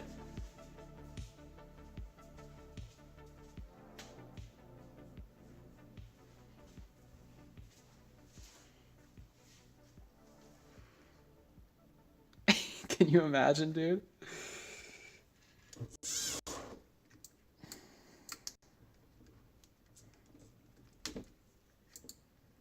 Okay, it's not gonna stay, but like, can you imagine? Just like, oh my god. It's great, man. It's great.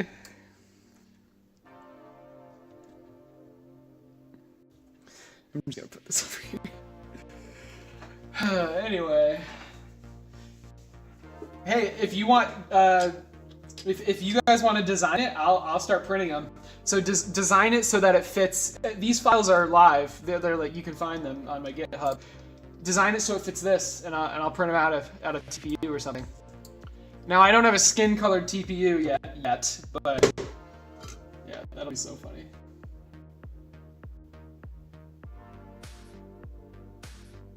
I could make them myself and include them, yeah, in the kit. You're absolutely right. So I bit of the silicone, it failed right away. It got covered in dust. Man, it's... Yeah, dude, Olaf, join the Discord, definitely. And then there's so many people, there's so many showcase posts of like amazing projects. And I'd love to see yours as well.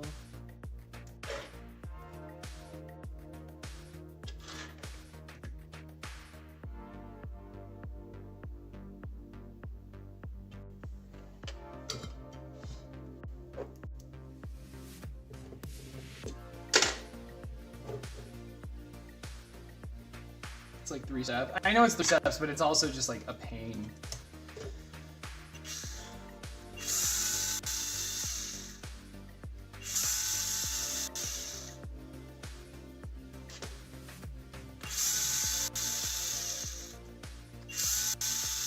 I don't know, like, what are sneakers made of? Like, it's just rubber. I just need like a, I don't know. I'm not even sure. It's just freaking annoying. I'm hoping these will be okay, but I know they won't be. I don't know. Just drive it on carpet. That's my solution. It's not a good solution.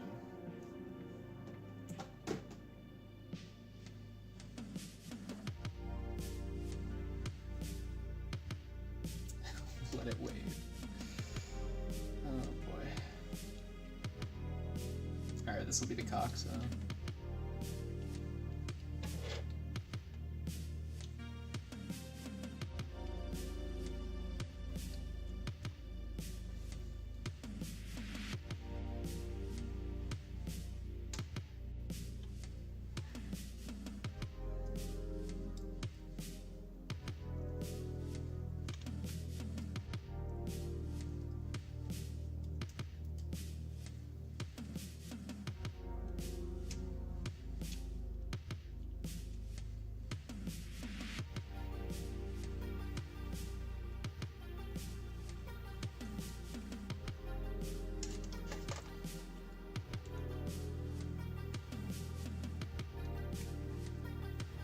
Not going off for some reason.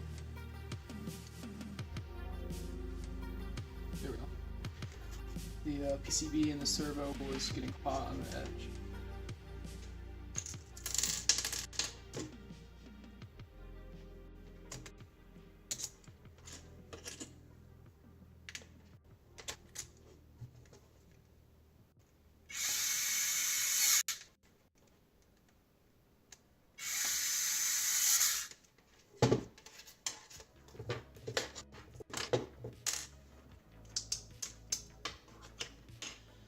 You're about to print V2. Okay, when you say V2, are you gonna print the version that I'm doing right now, or are you gonna print the actual V2? What what are you What are you specifically printing? Because if you go to my Acer Robotics GitHub, this Hexapod will be on it. And obviously, I recommend printing this one if possible.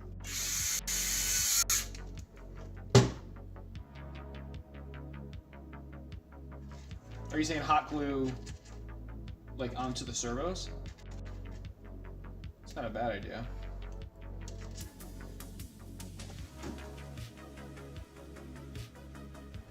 Oh, the second version of your own. Okay, cool, nice. I mean, it's hard to say because I don't know what your design is, but I guess my best advice is to just print one leg first, if you haven't already, just to make sure it works before printing all of it.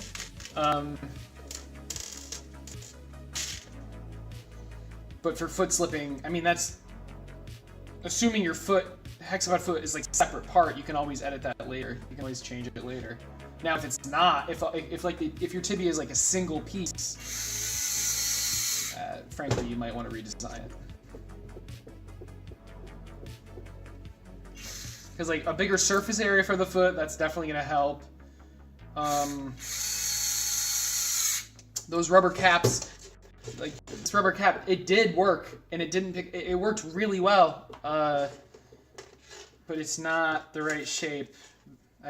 I like the big spheres. It kind of reminds me of all the robot dogs, and the robot dogs use those big spheres for a reason. Probably multiple reasons, to be honest.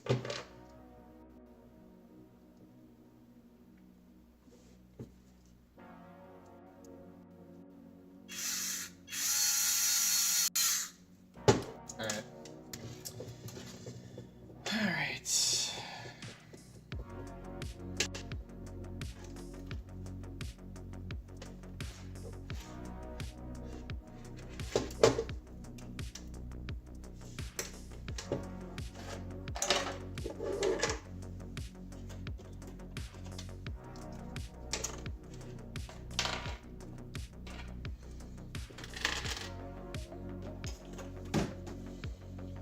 Okay, wood printing TPU. I guess it depends on the TPU, but all the TPU I've had, it is squishy. I mean, I only have 2 different types of TPU, but or 2 different reels, but it's like the same type. I don't know. It's all squishy, but it's not grippy, you know? So, I don't know. If you have grippy TPU, then of course, but yeah. Just a little drop of hot glue.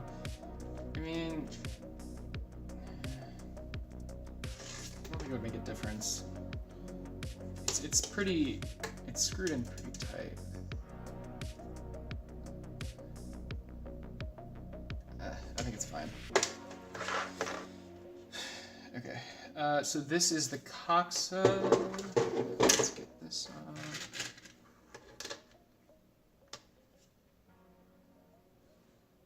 If I put the hot glue in and then I want to take the servo out for any reason, it's going to make it difficult.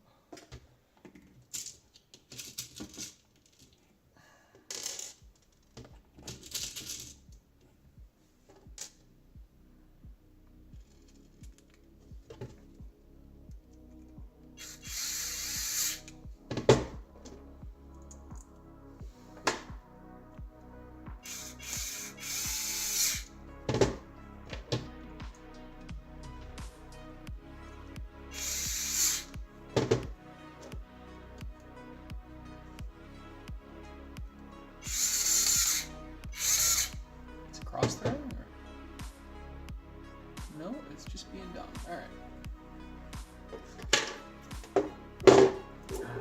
The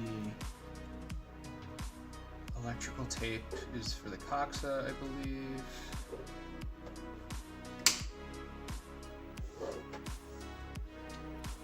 And this needs to go straight out.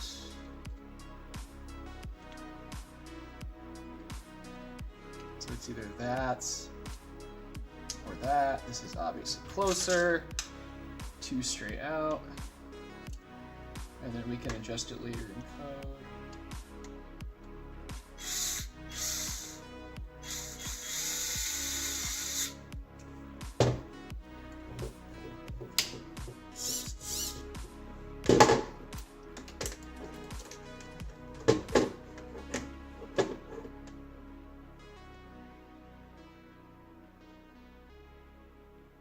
Grip's better, but leg move script needs a wait command to fix. What are you talking about?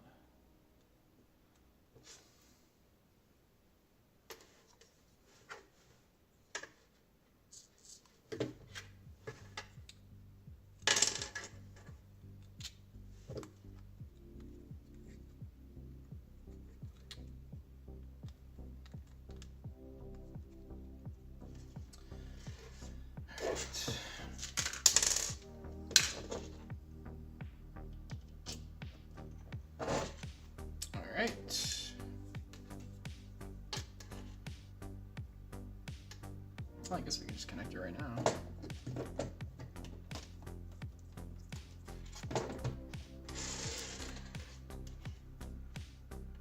Uh-oh. Did I do this wrong? Oh boy. Alright, I attached it upside down. It's supposed to... Shit. This is upside down. I want this to be on top. Man, something always goes wrong.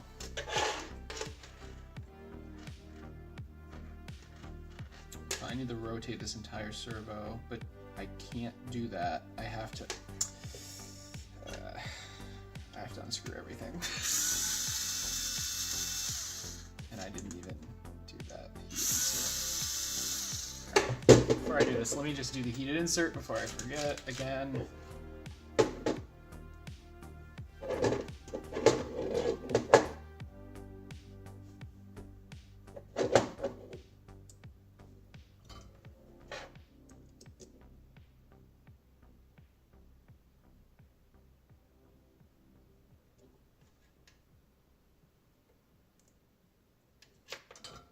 Okay. Gotta unscrew everything, unfortunately.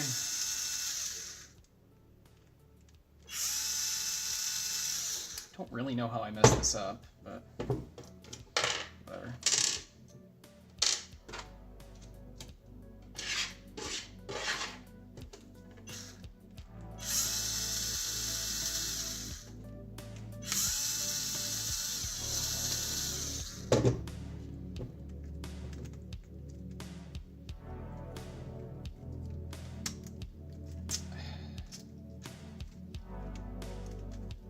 Let's get these screws out first.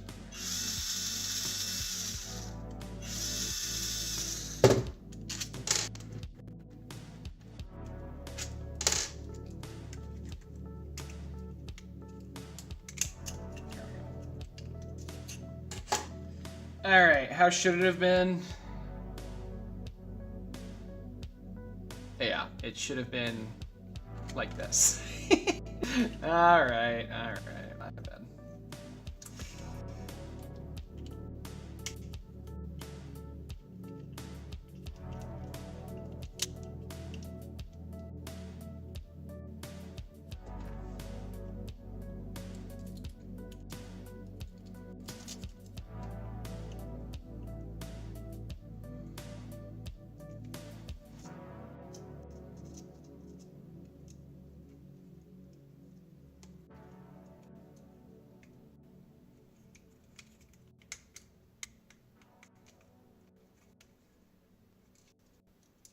I think the PCB is getting caught a little bit. I'm not really sure on what though. This should be fine. Yep, this is good. Okay.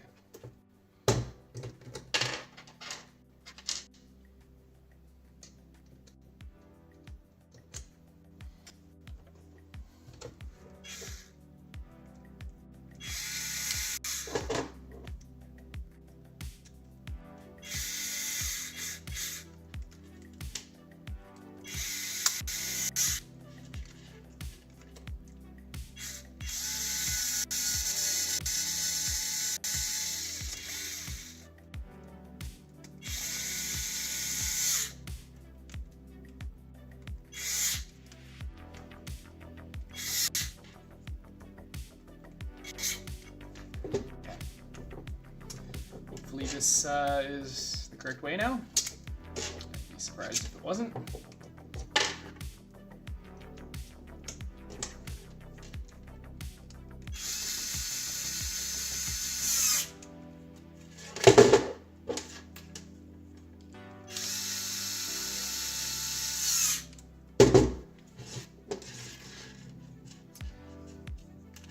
Much better.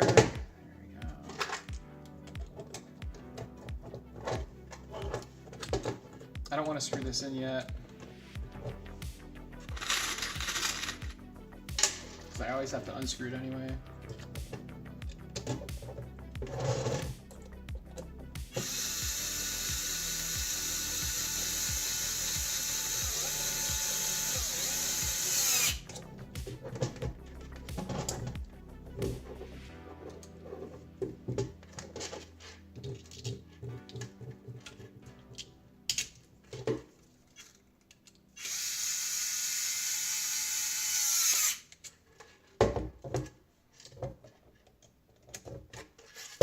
All right.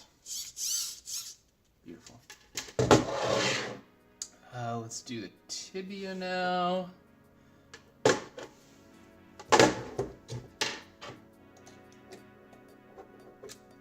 the kidneys look like your drone? Nice. Did you like build that yourself, or is it like a DJI or something?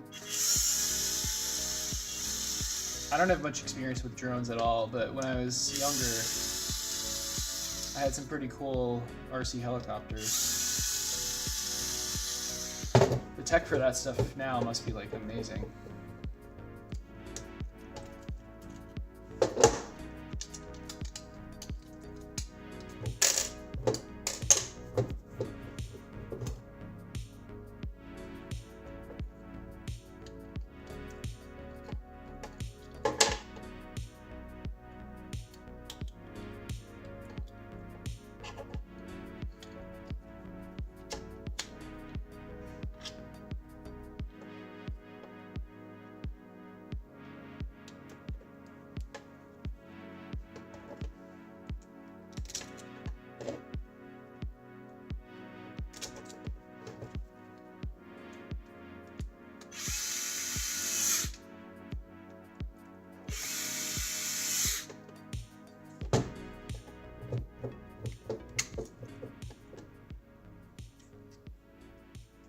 It's blackballed? What does that even mean? DJI Vision Plus. Cool. An old nitro. I have no idea what an old nitro means.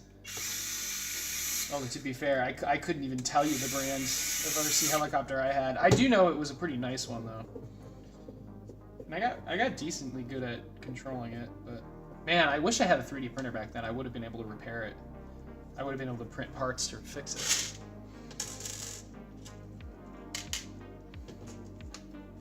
But, I mean, geez, back then, 3D printers were not as popular or as advanced at all.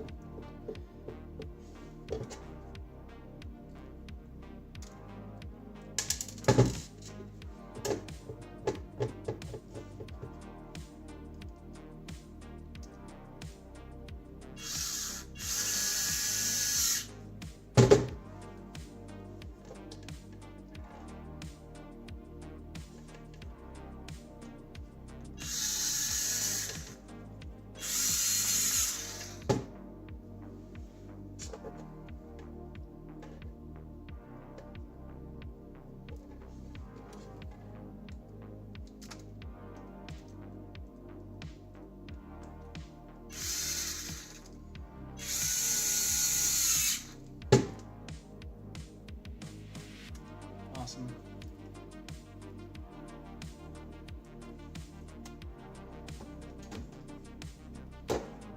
Foot wings. What the hell? Okay, no, mine was small. That's insane. Gas powered? Oh, your drone was too good and it got banned or something like that. Yeah. It do be like that sometimes.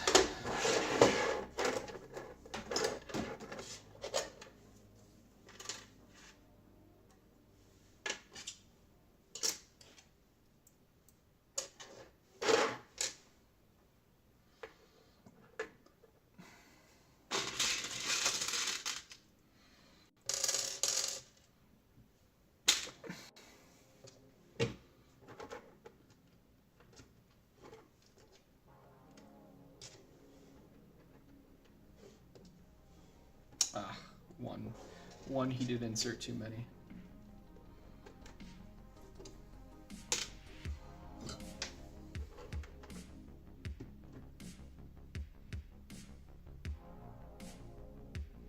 You have a DJI FPV now? Nice.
Just trying to straighten these out a little bit.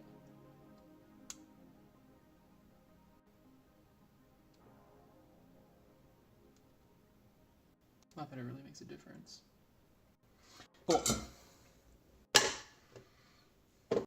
Alright, this goes, how does this go? I think I know by now.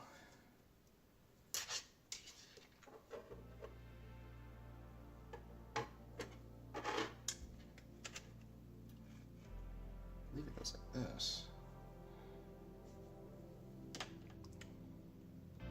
Nope, that's wrong. Wait, yeah, it'd go like this. It's tough because it can go on like any way and it would still be fine, but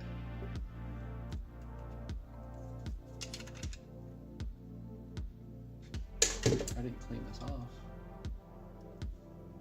I thought I... Man.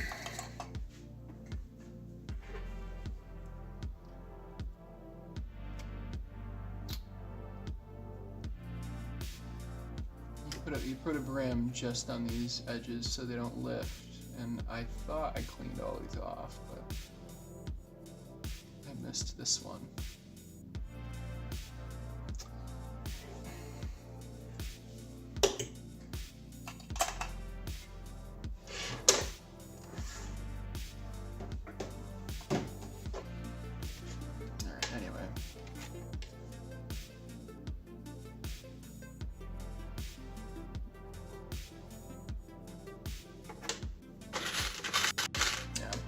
Run out of 30mm screws, I think.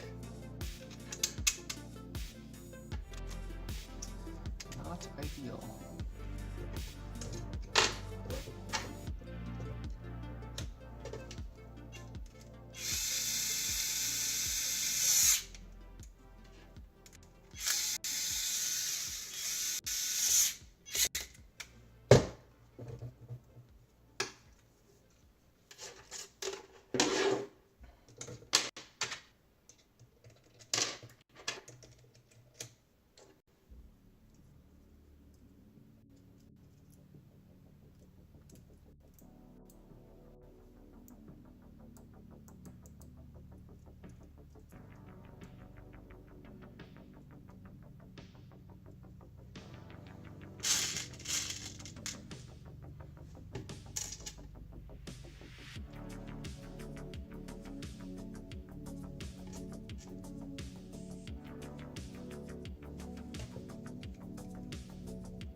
Cool.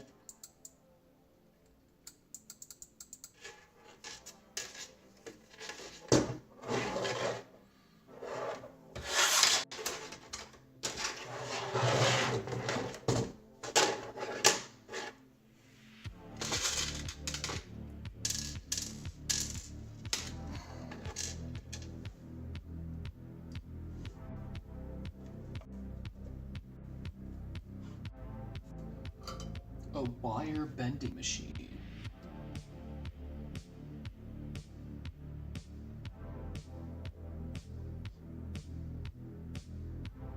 A wire bending machine to replace what?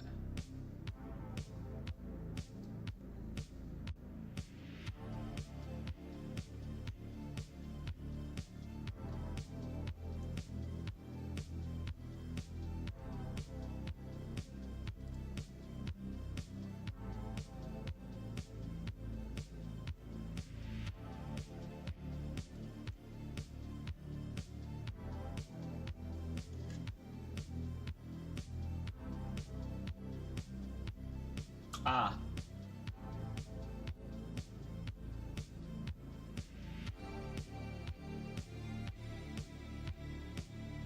The springs are plastic though.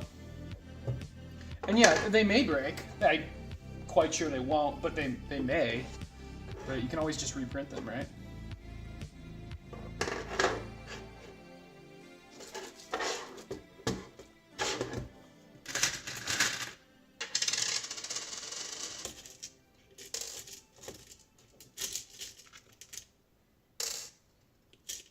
I gotta redesign this so I can use the servo horn screws. Although I'm not sure. I don't think I have enough plastic, to be honest. The flathead screws make a big difference with this.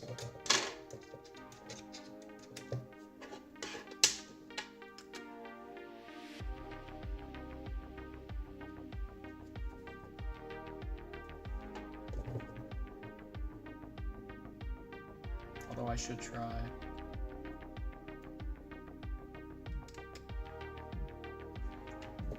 Because because these metal servo horns come with the screws you need. So the fact that I'm not using them is kind of unfortunate. At least I'm pretty sure they do. I haven't ordered them in a while.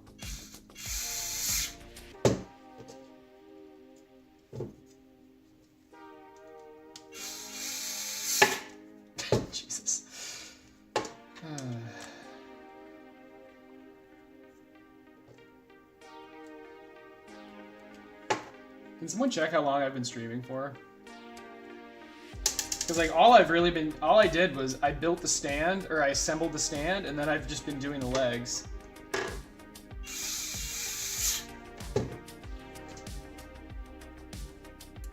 I'm almost 2 legs in.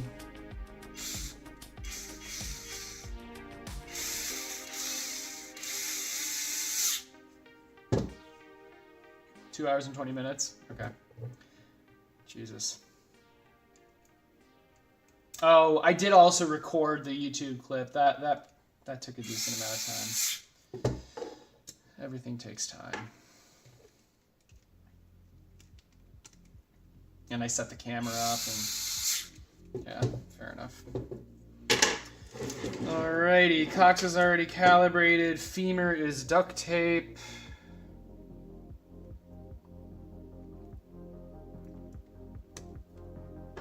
Tibia is nothing.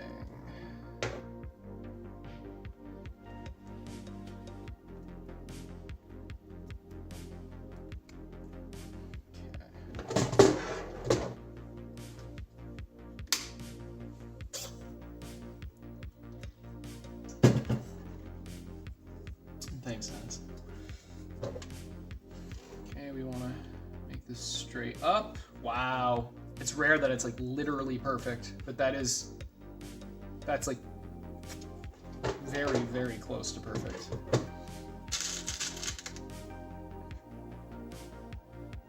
Oh, did I say I could use a tenner for this one? Yeah, I can use a 10 for this one.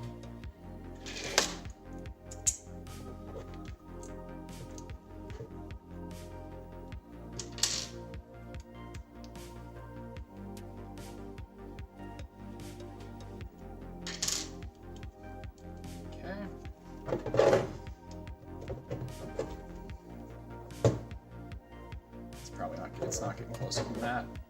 All right.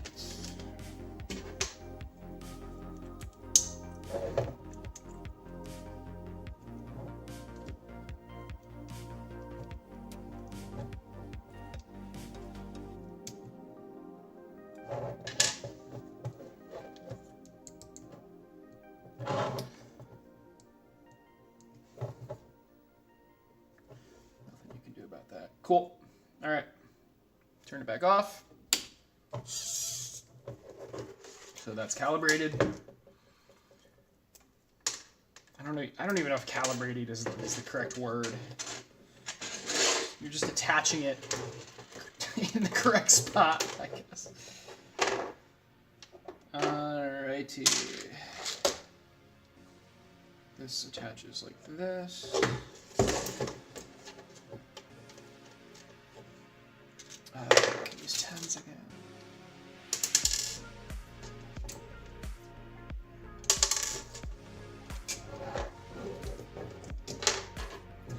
Yep, there are switches in the foot. Great question. Hey, Jod. There are indeed switches in the foot. It's little limit switches. They're these. Should be able to hear it. Not wired up yet. And frankly, I'm not sure how the program is going to use them. I know they can be used, and I have some ideas, but I guess I mean like specifically. Although this will have a gyroscope now. It'll have a gyroscope, it'll have these foot switches. So we'll know the body angle and we'll know if legs are touching the ground.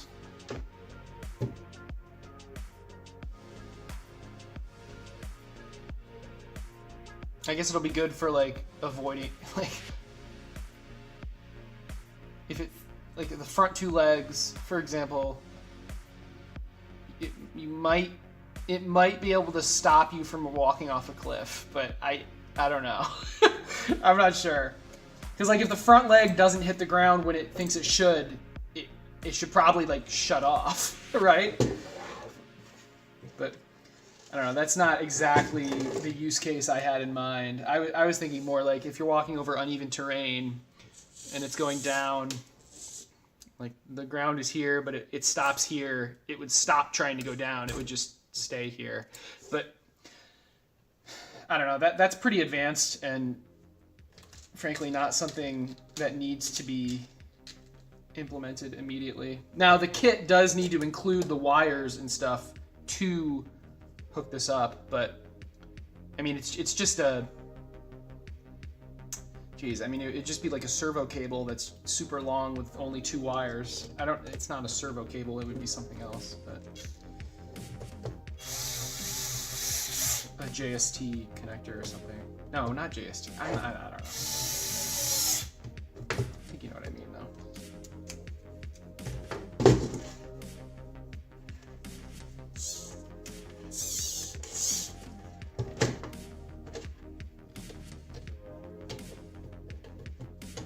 All right, these have to be 12.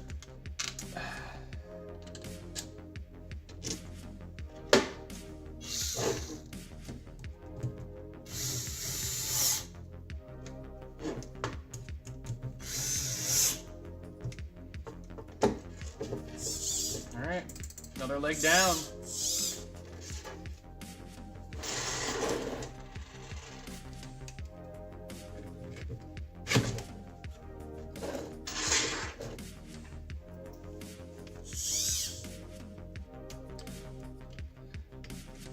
I'm being dramatic with the leg attaching like that because specifically that part is going to be in the YouTube video. The YouTube video is not going to show me building every single leg. It'll show me building one leg and then attaching the other 5.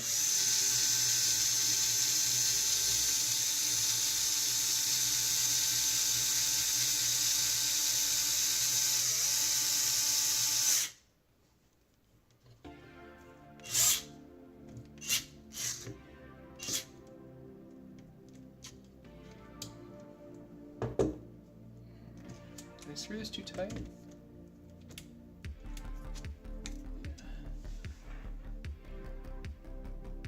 Oh, we're not tight enough.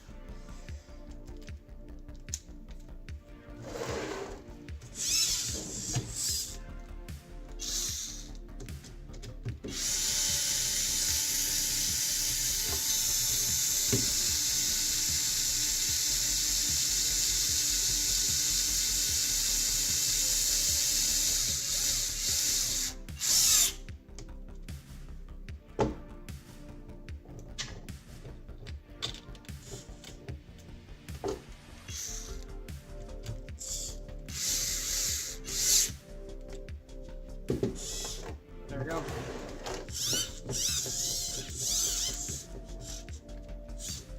One more.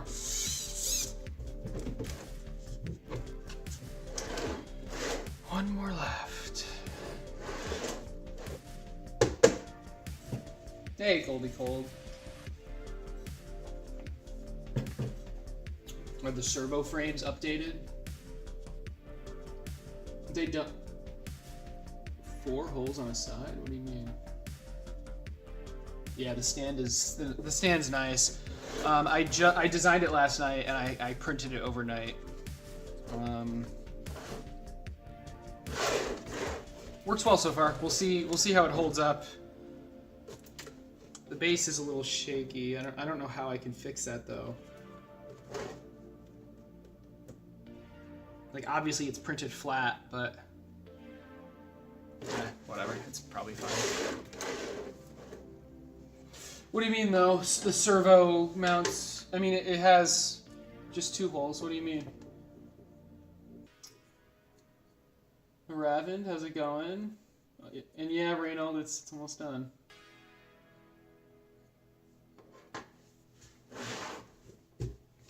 I can check really quick if the GitHub's updated.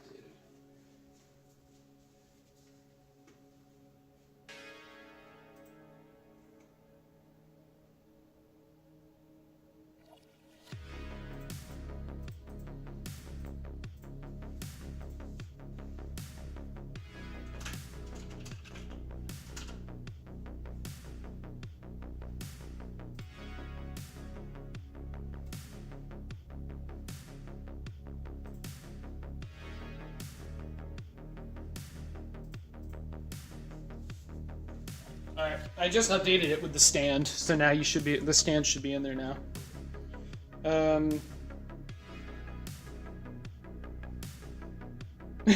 Goldie Bolg. I'm gonna go to the bathroom, I'll be right back.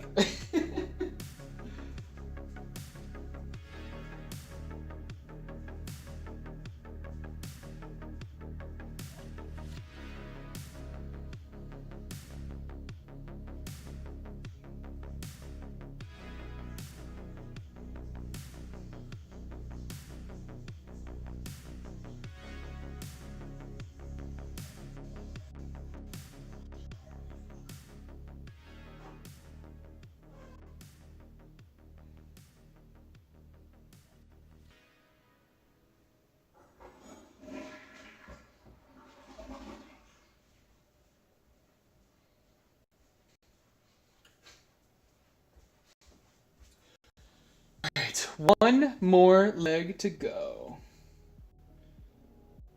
What up, Dev? Agarwal, how's it going? How to add jetpack boosters. Where'd the bro go? The bro went to the bathroom.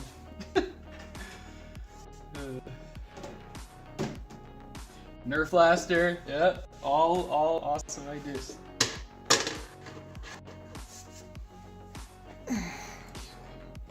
All right, do we have enough 30mm screws? It's gonna be close. I guess we'll find out. I had to throw one out because it got stripped. Ah, it was autocorrect. Sure.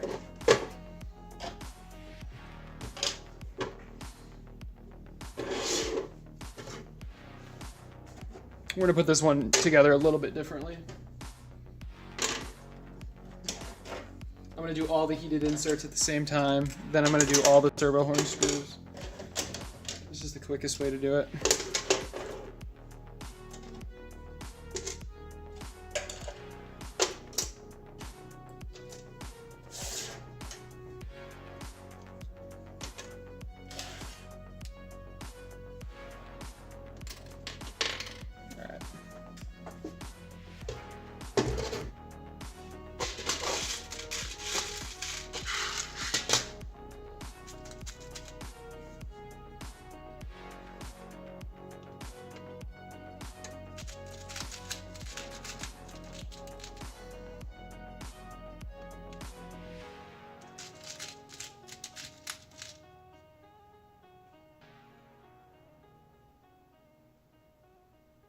The tibia's extra long? What do you mean?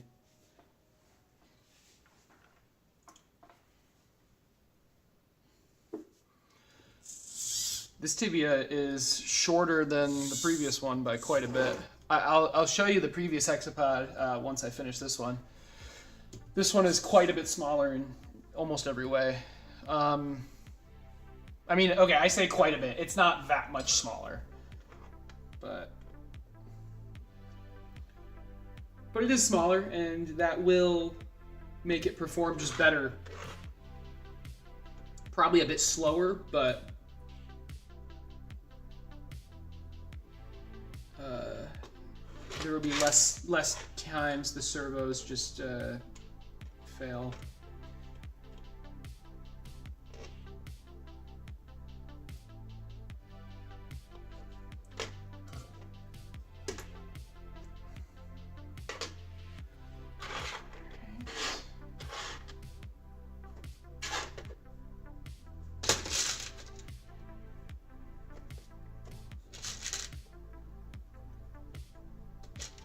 This is how it should be put together, actually. Doing all of the heated inserts first.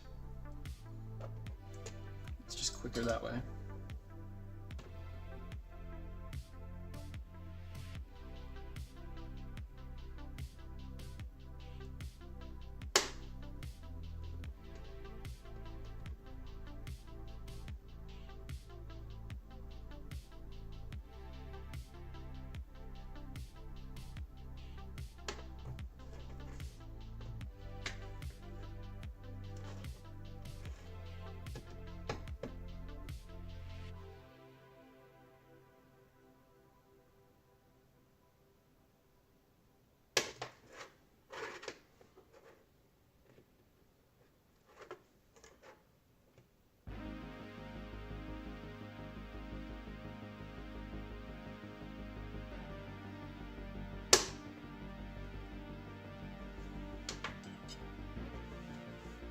You're new to this programming and really interested in robotics, so you're in the right place. Tell me where to start.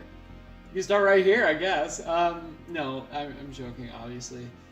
But watching this, I mean, I'm going to be programming today, so that should be interesting. But yeah, okay, learning C is good. I mean, Arduino is definitely a great place to start, and Arduino is programmed with C, so AI will help you a lot with the syntax. If you know how to program in general, you could just add, you should be able to do it pretty easily. And the AI can help handle the annoying parts of the C language, because C is very annoying. With the memory management stuff, it's so annoying. Like, you can't just make a string. It's regardless. I would start with a relatively simple project. Maybe a 3 degree of freedom robot arm would be a great place to start if you have experience with CAD. If you don't have any experience at all and you're brand new, Jesus, you definitely want to go even simpler than that to start. Even just making a servo, controlling a servo with a potentiometer is a very basic thing you can do. But, I mean, that's insanely, that you could do that in an hour, not even. I think a good project would be a 3 degrees of freedom robot arm. And there's a lot of them out there that you don't even have to design it yourself. It has, it's a decent, it's not too complicated, but it still has a decent difficulty where you're going to be learning stuff, but you're not going to be completely overwhelmed. Although, frankly, yeah, if you don't know programming at all, then I mean there are a lot of just like code-heavy Arduino projects that you could do. Like you could hook up 10 LEDs and just mess around.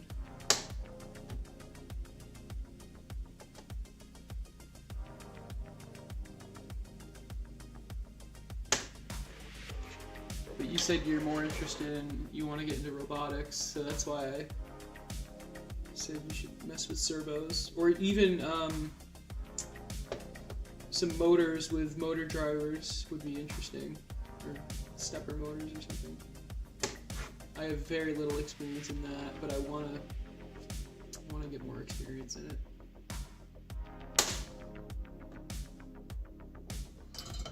But yeah, ChatGPT is your friend with this kind of thing.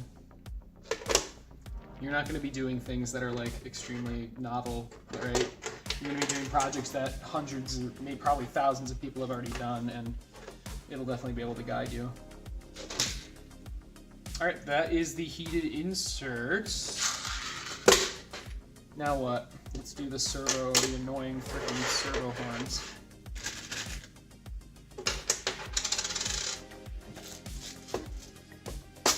Yeah, C++, but yeah. I mean, C is, or C++ is C.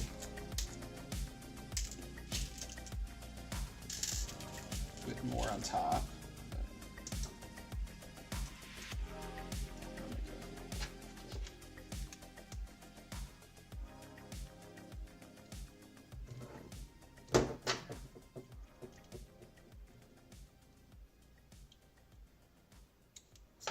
Literally just quicker to screw using the frickin' bit. It's funny.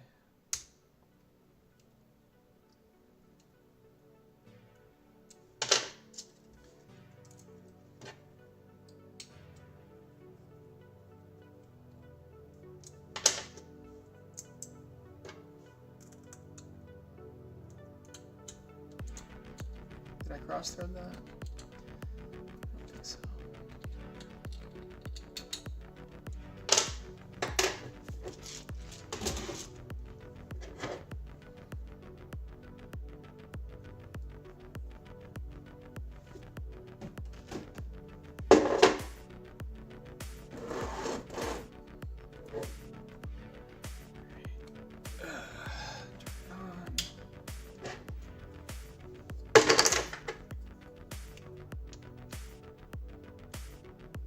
So it's either this or 1 tooth over would be this. No, so this one's closer. Okay.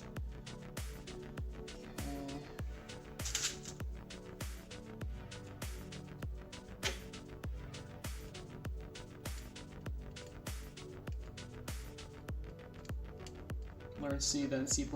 I mean, it's, dude, just learn C, and then if you need a feature that C++ has, learn that. It's really, I don't know.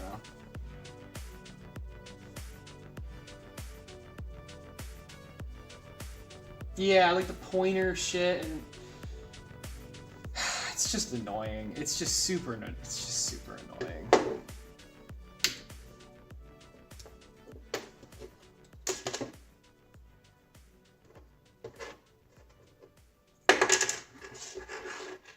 What am I doing? Let's do this now.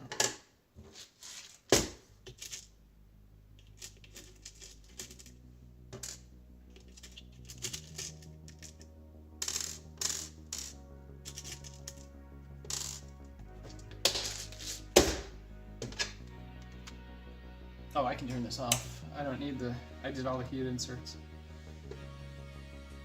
Just casually leaving my soldering iron on.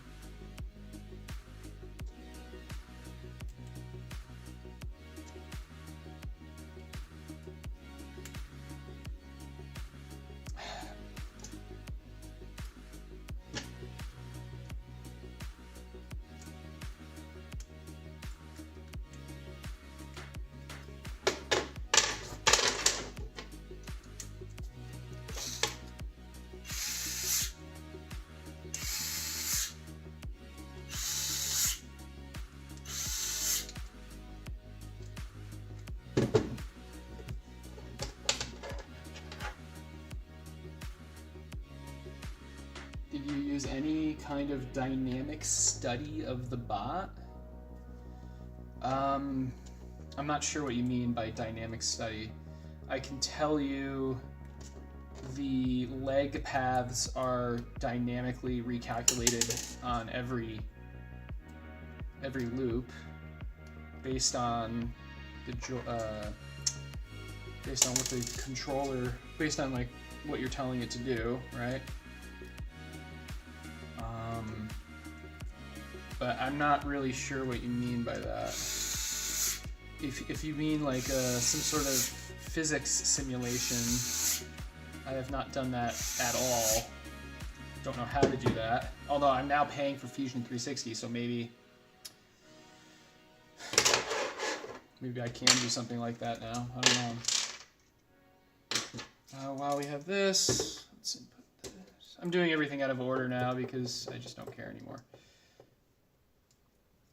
I was doing it in order just because it's easier to follow, but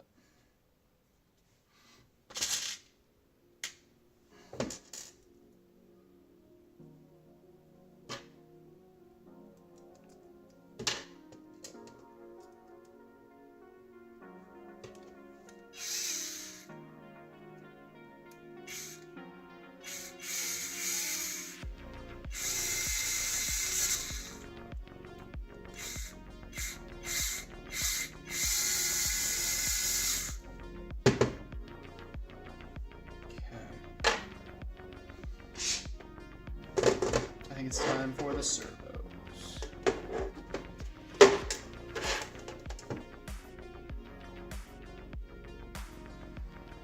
Yeah, I'll be explaining today, don't worry. I'll be explaining the code today. Do not worry. Probably a little too much.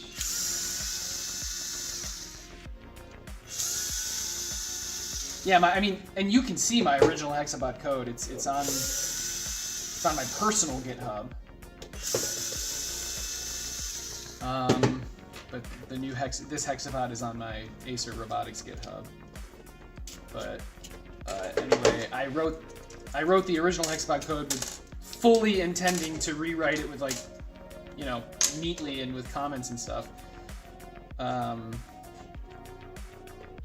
that has not happened yet. Okay, so this is the Coxa servo, so it needs to be out the back. The wire. Or out the top, I guess you would say.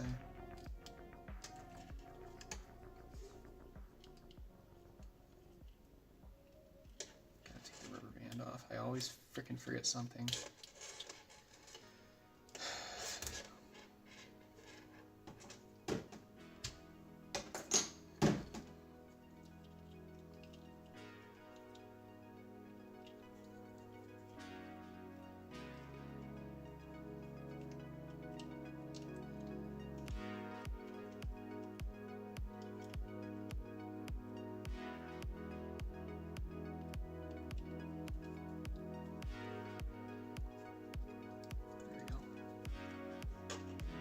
I forgot something.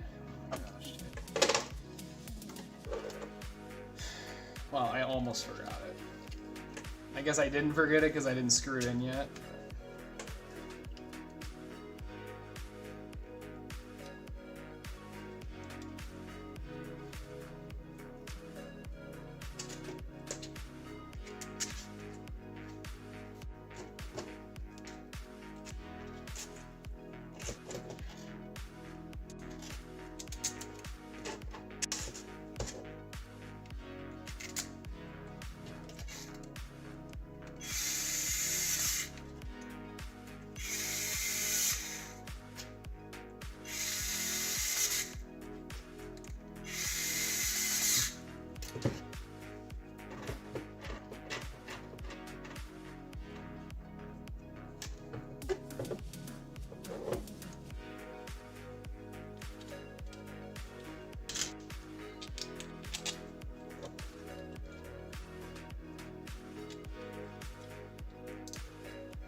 Femur now. Okay, the femur this needs to be attached to it before I screw the servo back on. Let's see if I actually remember in 3 minutes or whatever.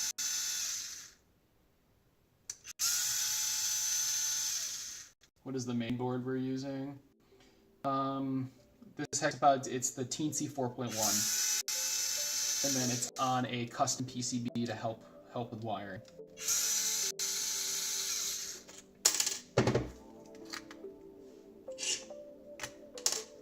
Good question. I'm gonna be coding in Platform IO, so I can use Visual Studio Code.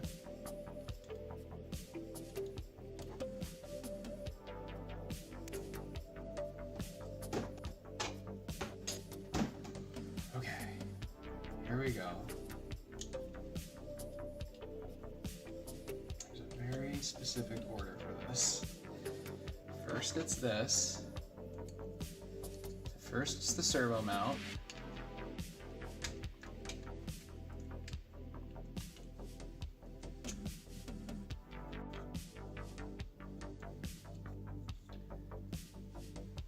Then, oh, I forgot to do the servo screws onto that. Then it's this. Now, which way does this go? It's gotta be like this. Then it's like this. Okay. Then it's the servo back, and the servo back is connected like the servo is normally. Or like the original servo back, like this. Okay. Easy, right? Easy. This might be the first time I did it correctly the first try.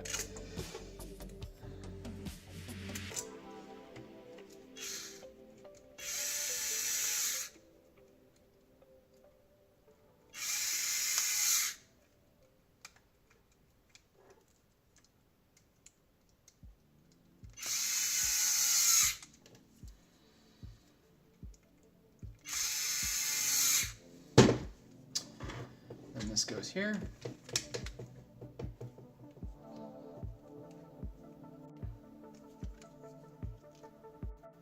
Oh, I almost forgot. Servo mount, servo screws, whatever.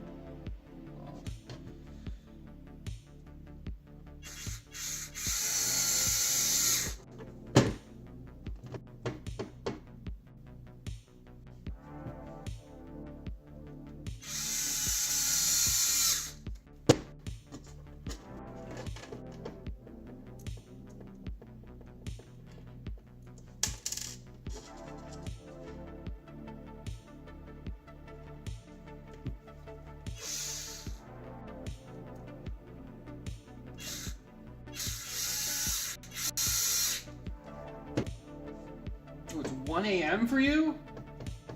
Looks like you're not gonna sleep today. Well, good news is it's Saturday, so it's fine. But yeah, I mean, you won't be able to ask questions, but you would be able to just watch the VOD later.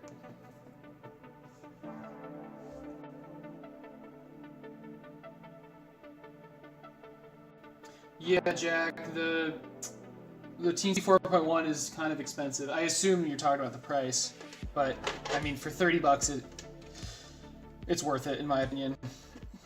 They're made in the U.S. I mean, it's a shame. I don't know. I guess it's a shame that there's no China, like cheap China version, but it's all good.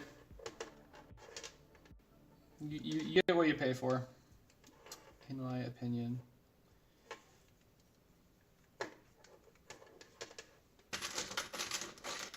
All right, before I forget, we're gonna do these servo screws.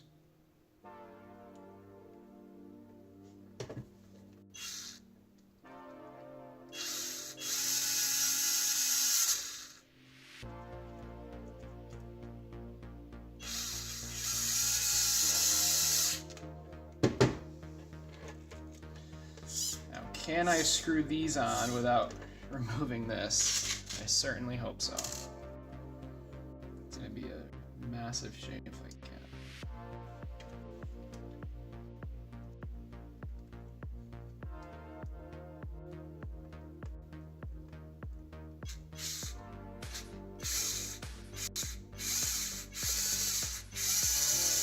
God damn it. Shit. Okay, well, here we go. We're gonna take this off and not rotate it at all, because remember, it's calibrated already.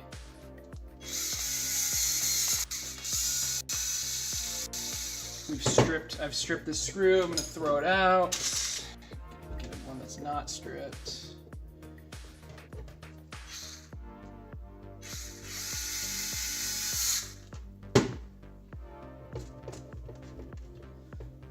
Blow the metal shavings in a direction I'm not going to breathe them in, hopefully.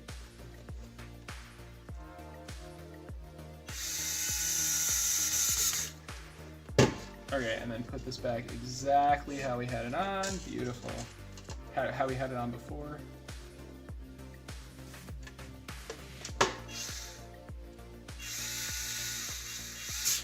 Wonderful. All right. Crises averted.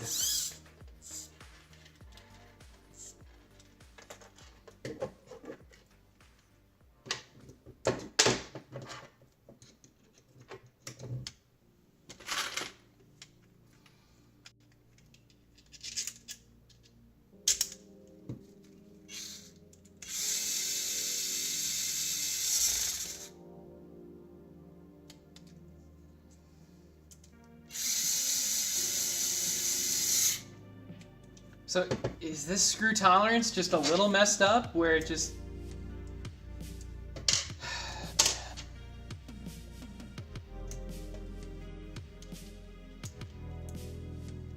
Or my bits just...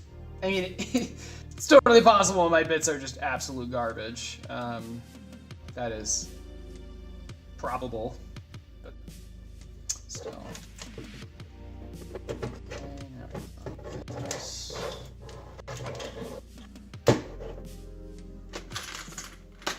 Man, we're gonna have just enough 30 millimeter screws. I need to buy a ton of them.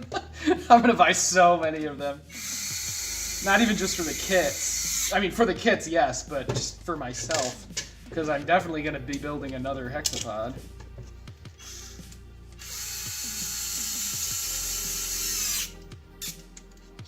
Alright. Rock solid. Okay.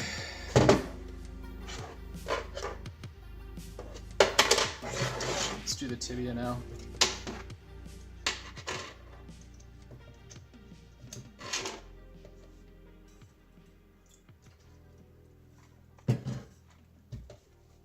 The teensies in China are more expensive because they have to ship them from the US. They set it up so you can't clone it, which is good.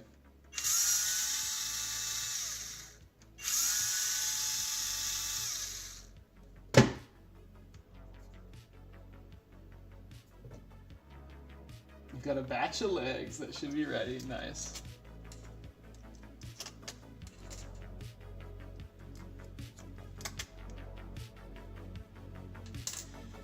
Anything over 30 millimeters seems to be difficult to find.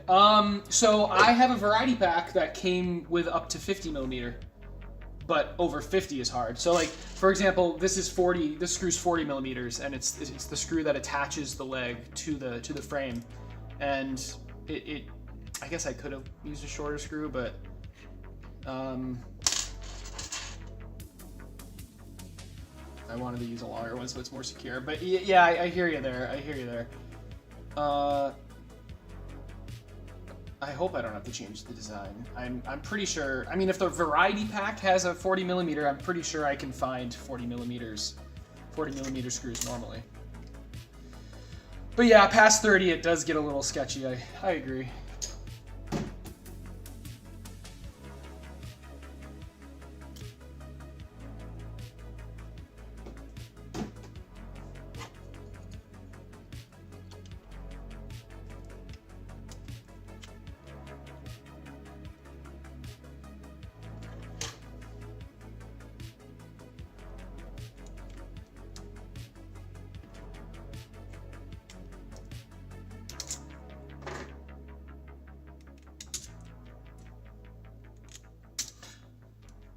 Although because I'm using the hex screws, I believe those are more common at longer lengths. I was having trouble finding Phillips heads.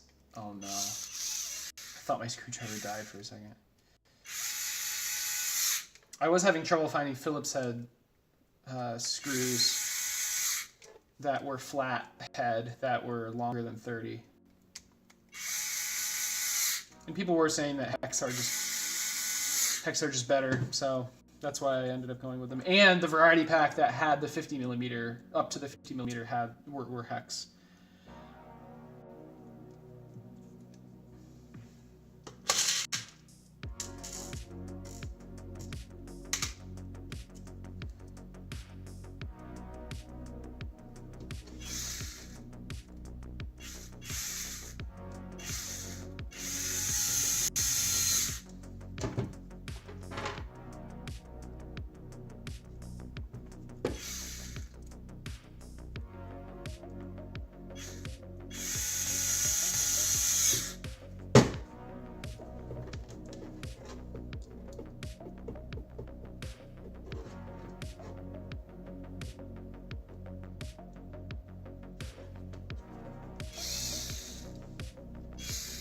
I wouldn't say this is modding the servos, but I am replacing the servo backs.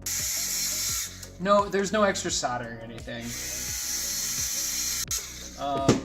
It's a super easy change.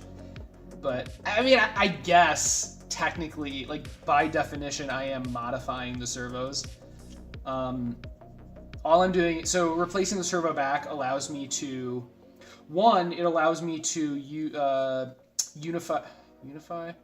homogenize? What is the word I'm looking for? It allows me to make the blue servos and the red servos exactly the same size. There's blue brushless servos that are almost the same size, but they're shorter and more expensive and better. So changing the back allows me to make them exactly the same size. Changing the back also allows me to reroute the wire out the top.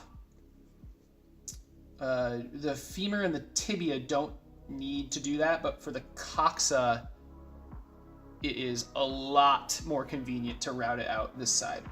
And then finally, it allows me to attach a heated insert directly across from the other side, which then allows me to attach an axle to the back, like that. So, super nice. 3 benefits. I'm so glad it works out too, because my previous Hexapod design did not do this, and it made it more complicated, thicker, and more parts. So, yeah. Highly recommend it.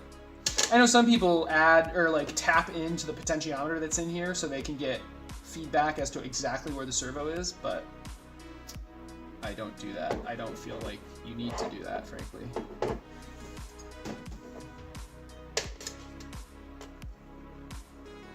All right, now for the tibia.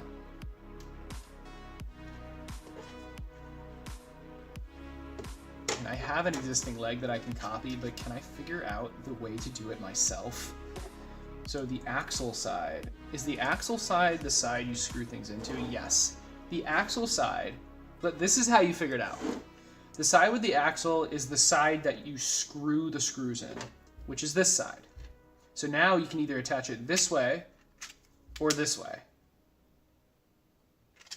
Well, it's not this way because the axle should be closest to the end, so it's this way. So this is how you do it. Okay. I'm not even going to double check my work. I know this is correct. Double check it with an existing leg is what we are able to deduce how this goes together.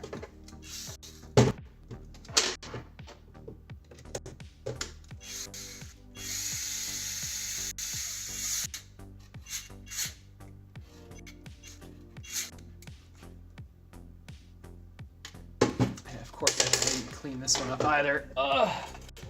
If I don't do it now, I'm not going to do it.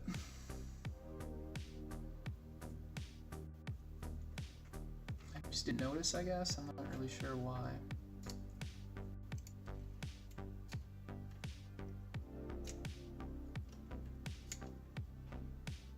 I only have a brim on these tips. brim ears or something. I don't know what Bamboo Lab or Bamboo Studio calls it. I think they call it brim ears.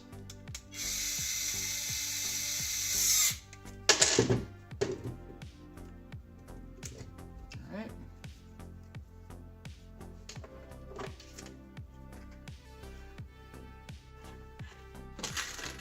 Look at that. We have enough screws. Barely.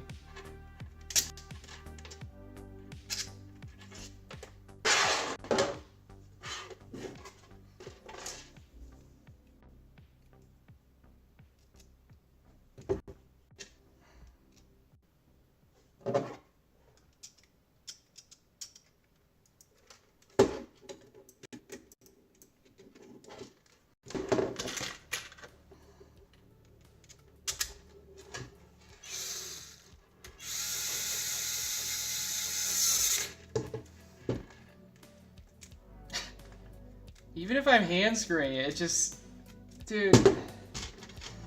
Which bit do I use?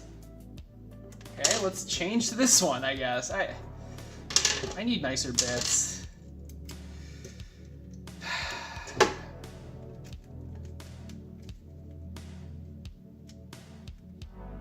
What do I do to make this?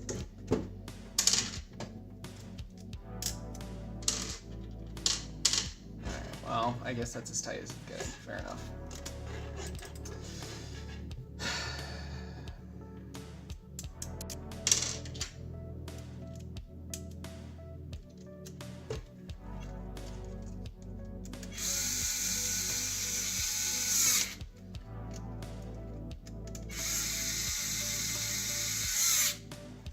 Some of the screws are just toleranced slightly larger, and it doesn't matter. It really does not matter, because it's still getting screwed in tight enough.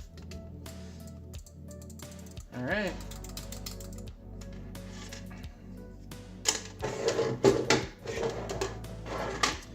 Let's plug in the femur, which is the duct tape one. Plug in the tibia, which is the unlabeled one. Turn it on. And attach. So this needs to be straight up. Perfect.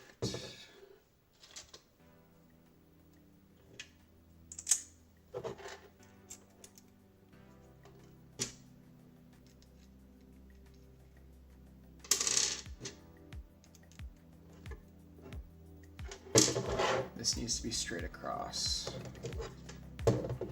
Okay, so we've got this, which is, I mean, that's pretty much exact.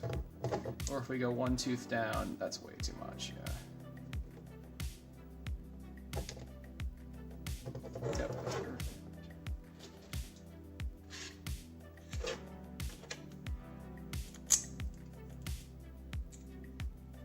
Don't buy cheap fasteners. I'm not sure if the fasteners are what are stripping or if it's the bits, because like nice. I mean, I look at the bits and they're like worn down a little bit. Maybe it's a combination of both. All of my bits are slightly worn down, but yeah, I think you're right though. It's probably the fasteners. I bought like a variety pack I bought 3 variety packs on Amazon. So I mean, you can assume what's going on there, but this goes here. So yeah, they are cheap. That's not obvious.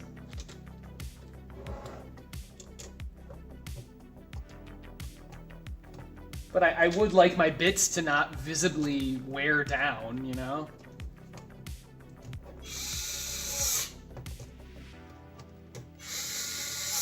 Like, those were both fine. I should be able to tighten it until the torque on this gives up. It's on the weakest torque right now. I don't know. Whatever. Oh, this should be unplugged. Did I? Jesus. I literally just left it on accident.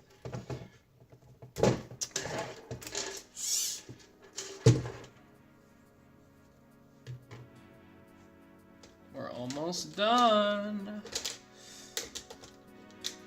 you get to code it.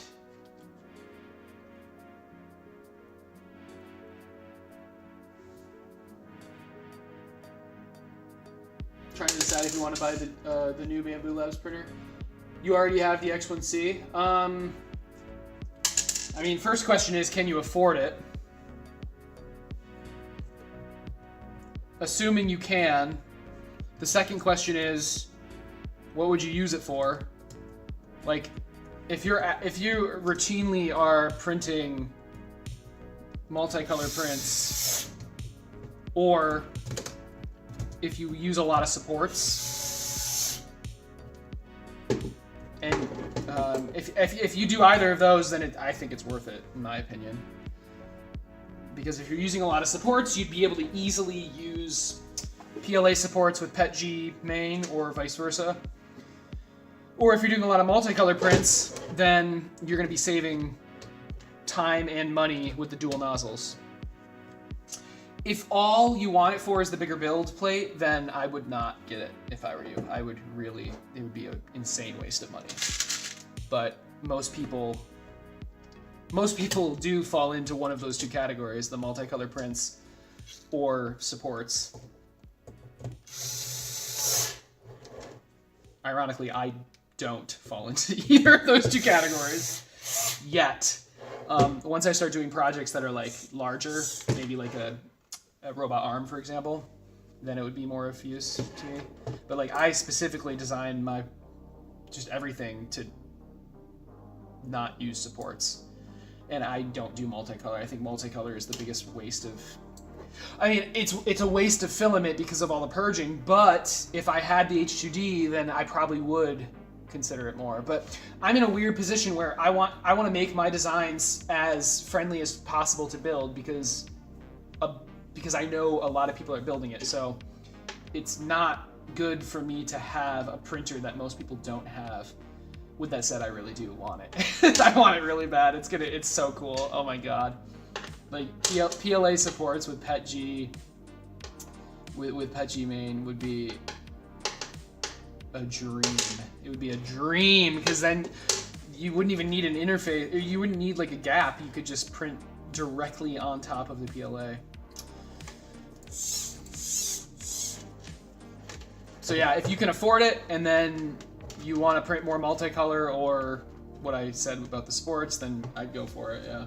Although it's not even coming out until June, and I didn't even mention the laser part. There's a reason I didn't even mention the laser part of it, because that's, in my opinion, insanely stupid, but that's okay, because they're selling it without the laser part, and for a relatively reasonable price, I'd say.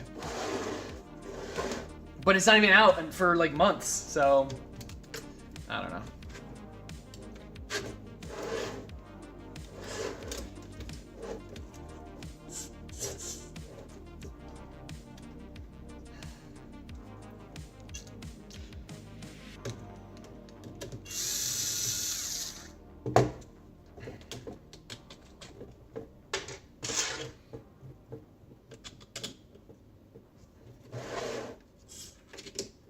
I do want to keep all my printers Bamboo Labs, though, just for convenience.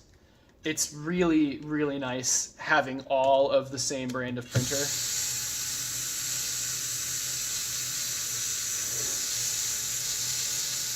Because, like, I can just stick with their slicer. I can buy replacement parts that are relatively interchangeable. It just makes everything easier. And then Bamboo Labs printers, I don't have to tinker with them almost ever. I just want it to work. I don't want to mess with it.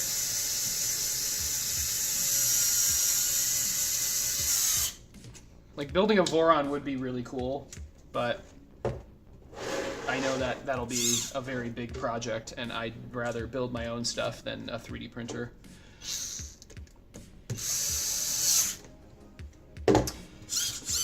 All right. This is not setting into its spot. Oh no. Nice, I just hit my head on the camera. What? Why isn't this? Oh. Okay.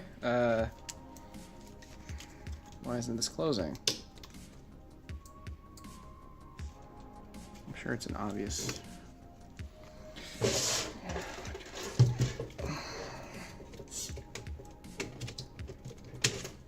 Yeah, that's why. There we go. It's closing now. No, there's a different issue. I'm gonna be taking this off again. There we go. I just want to see how the stand works. Nice. Yeah.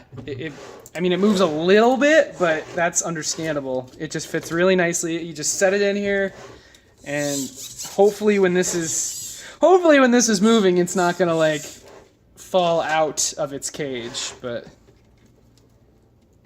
okay. Anyway, let's. Jesus, we got it. This is awesome. Let's get all of the servo wires plugged in now, I think.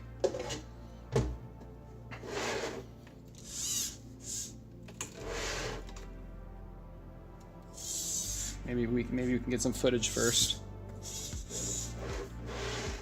Look at that. Maybe we get footage after it's all plugged in. Yeah. All right, so this is leg 2. Also, if you're curious, this roll cage, you can pick up the Hexapod from it. It's not going to break, hopefully.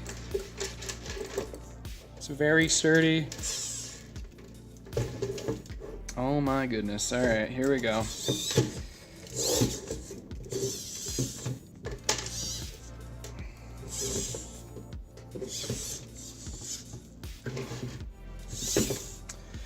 Here we go.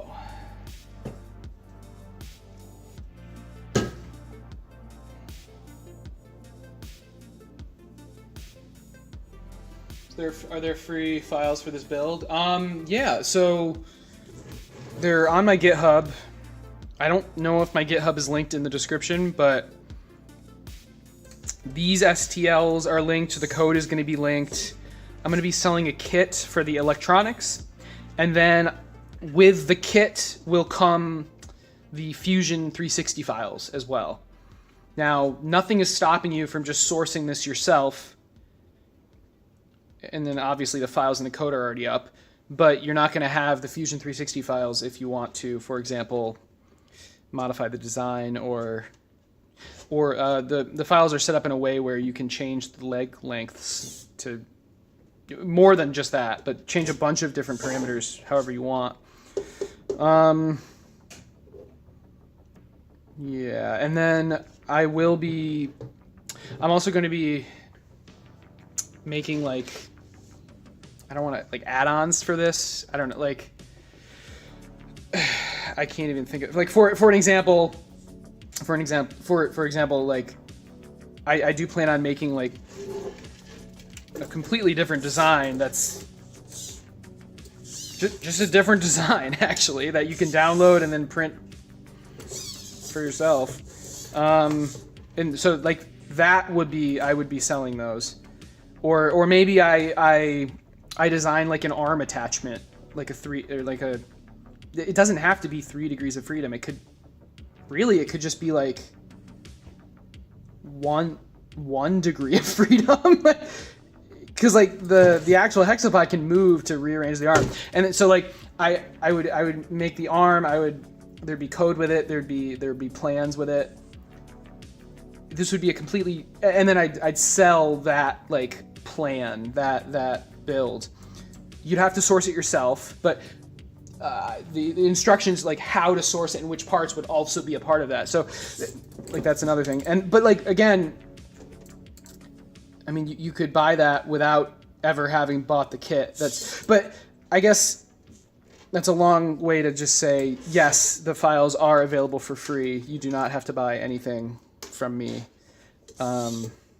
Although I would recommend buying it from me because 1, it's a lot more convenient than sourcing everything yourself, and 2, the Fusion files will come with it,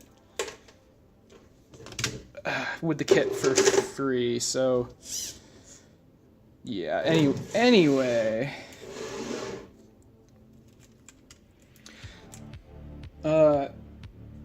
So yeah, But the files, you should be able to find them.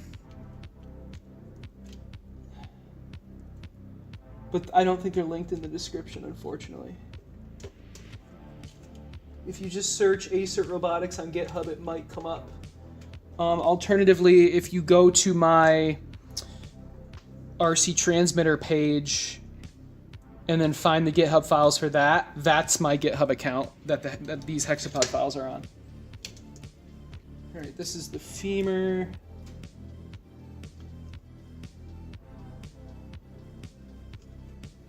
I need to refine my sales pitch a bit, but you know.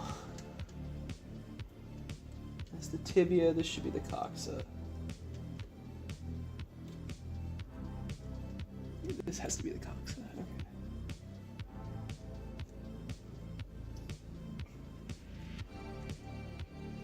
It's probably just the back of my head you're seeing, but there's nothing I can do about this. Ow.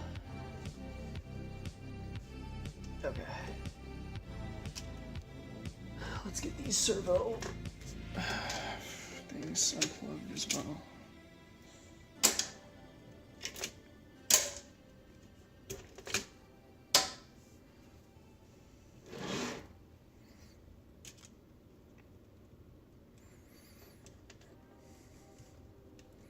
Yeah, like I plan on making a bunch of like additional designs for this. Nothing's stopping you from making your own designs for it too, but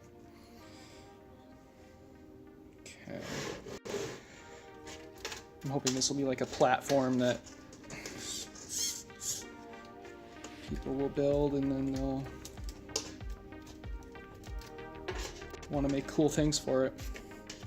Okay. And I will be selling those cool things. Let's do this one next. Got these very convenient servo wire holes that we just showed these into.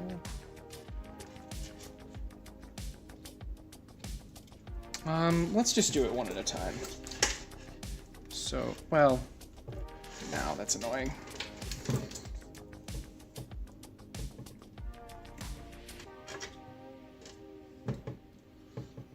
And so I'm going to do a similar thing with the micro servo hexapod. That's the next project after this. Basically a clone of this, except using micro servos. If you don't know what a micro servo, I mean, it's like these servos but smaller, much smaller. And that will also be fully open sourced. But then I'm thinking after that, and then I'm going to sell a kit for that too. But then after that, probably no more kits. Probably. We'll see. And then I'm just going to focus on digital download purchases. Like, so just like let's say I design a robot arm or something. You could buy, the plans will not be available publicly. And then you'd be able to buy just the STLs, the build plans, the Fusion 3, just everything all in one go. Or maybe I release the STLs publicly. I don't know. I don't know. The code will the code will always be public. There's no point in, it'll just always be public on my GitHub, I think. Is this the Casa? Okay, this is the tibia. Jesus, this is really, I don't want to, yeah, it is annoying to plug in, but it's annoying to plug in, but once it's plugged in, it's much, much cleaner than my previous Hexapod, which was a nightmare to wire, or not to wire. It was easy to wire because the servo headers came at the top. It was a nightmare to look at because the wires were just a freaking bird's nest.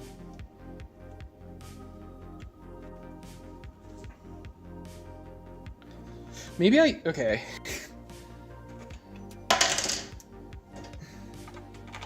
I am human with tools. Maybe I use tools.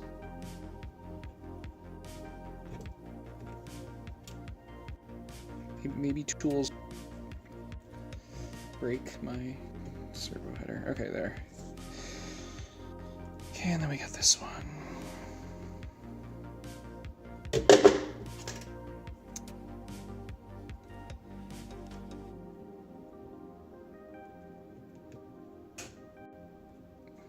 Probably be easier to do this if I took the batteries out.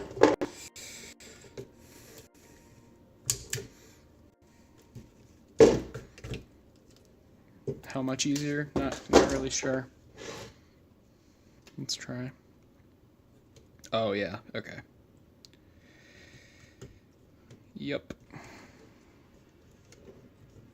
There we go. Okay, that was something.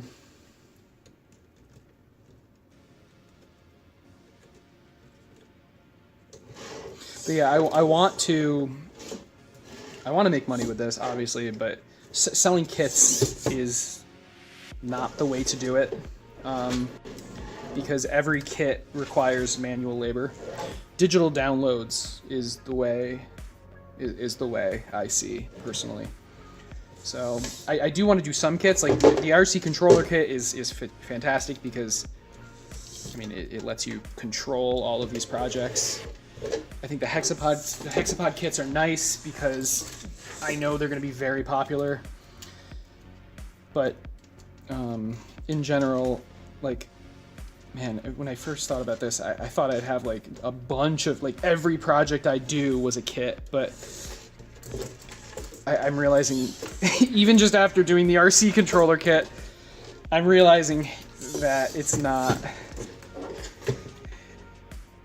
I would need to literally hire people to do that if I had too many kits and if they got too popular. So I'm gonna probably just keep it to 3, maybe 4, but probably not.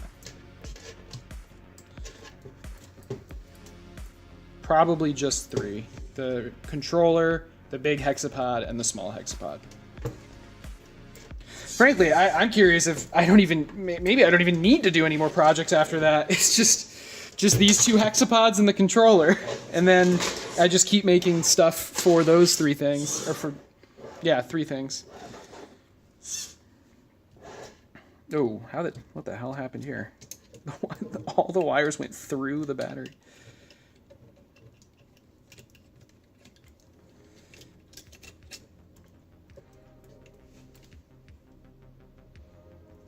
Yeah, I don't think. Well, it wouldn't be charging for the code. It would just be not releasing the code. You know, but the Hexapod code's always going to be really public. I've already decided. Okay, this is the tibia. This is the femur, so that means this is the coxa. Man, even without the battery in this, it's kind of hard to plug in. I got lucky with that one.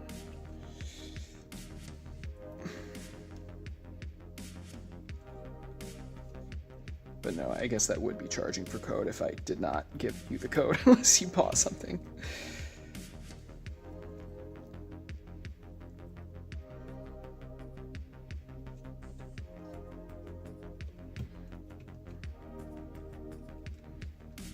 Okay, there you go, that's one side.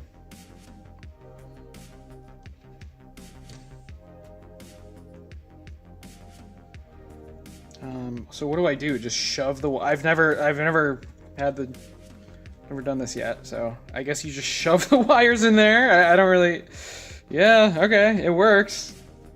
And the battery wires can go on top. Cool.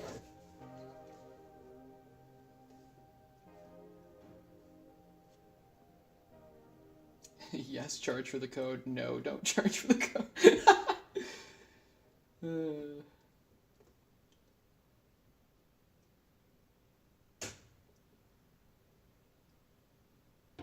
Color coded. Ooh, JST would be interesting. I mean, the servo wires already have, like, they're already made to plug into the headers. Dude, how would you even?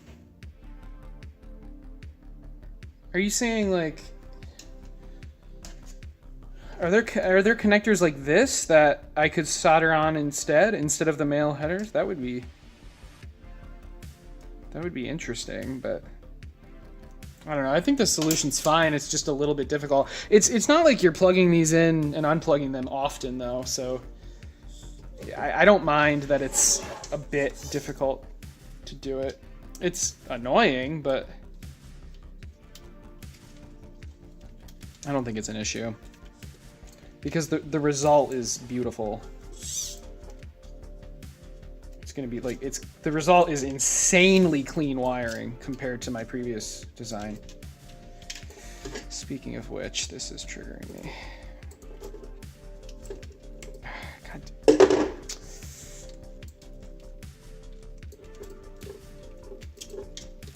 It's twisted. Which doesn't look good visually.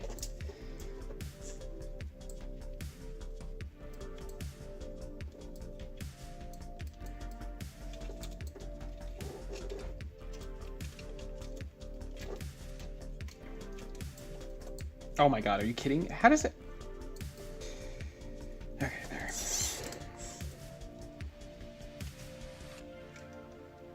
I also need to do the black cable sleeves. I still have some, but I don't know where they are, which is unfortunate.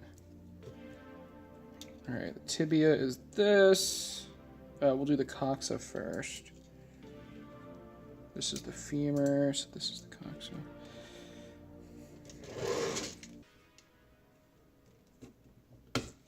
Okay. Now this is leg 6, and we all know what happened yesterday with leg 6, so hopefully when I plug this in, it doesn't just like explode. That would be awkward.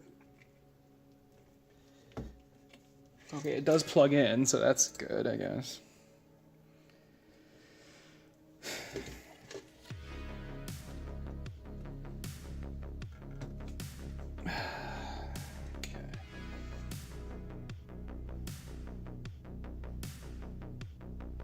Yeah, as open as possible. No, totally. It's just for these hexapods that where I'm selling the kits. Yeah, they're gonna be open. But for other projects, if I'm not doing kits, I want to do digital. I want to make money off digital downloads, right? But if everything's open, then what am I even selling? So I don't know. We'll see. That's very long into it's very far into the future because I still have this hexapod and then the micro hexapod. But then after that, not sure. Because I could do a lot with these hexapods. Like, I don't have to just do another project. I could... There's a decent amount of things I could do with these. I don't know.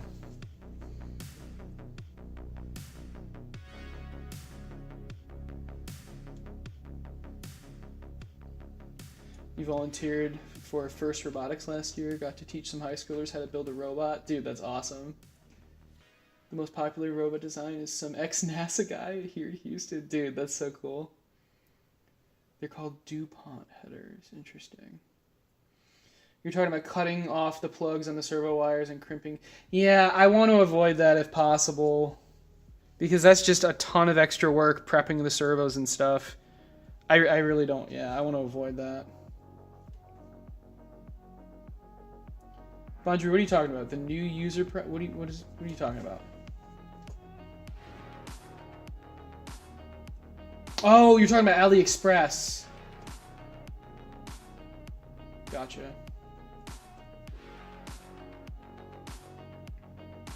No, whatever. All right. Let's keep going. Let's keep wiring. Can I do this without flipping it over? What the hell?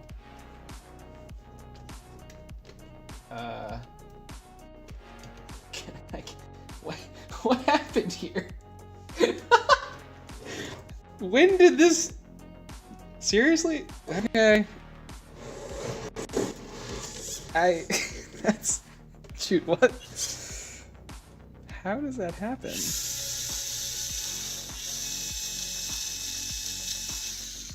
This poor wire got very, very lost, I guess. Gonna check your print. Good luck.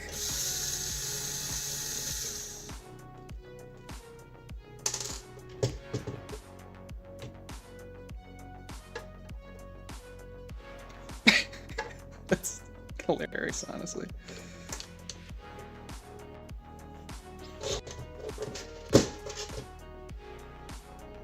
What do I think about the 995? Aren't they called 996? The MG996 servos? I think they're horrible, but they are insanely cheap. They're probably... although, maybe I think they're horrible because when most people use them, they underpower them. So it's possible they're better than I think. I think a version of this Hexapod using the MG996s would be very interesting. Although you'd probably need to make the legs way shorter.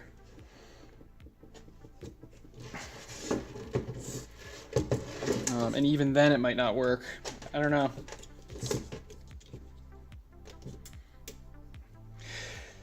Okay, this middle servo hole is difficult, so I am gonna flip it over.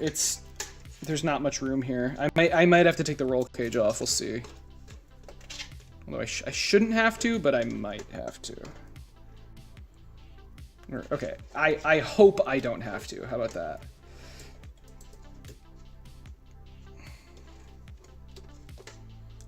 Oh gosh. Come on, give me something. Yes! Oh, you can barely fit it. All right. Obviously, I could just take the roll cage off, but it's nice.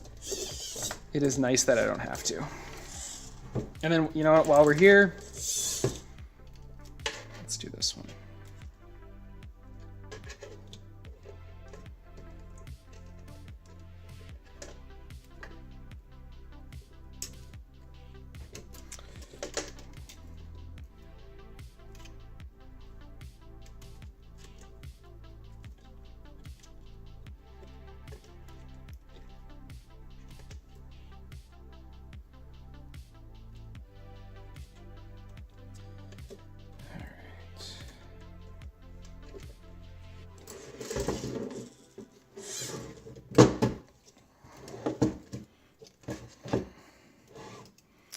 Wonderful.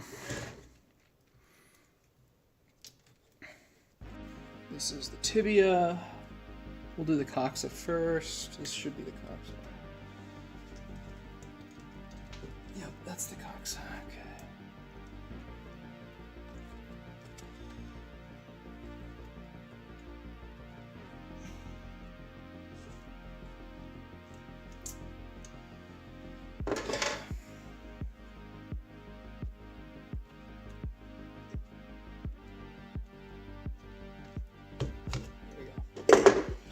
This is probably the tibia, so that, sorry, I hit the camera again. That means this is the femur.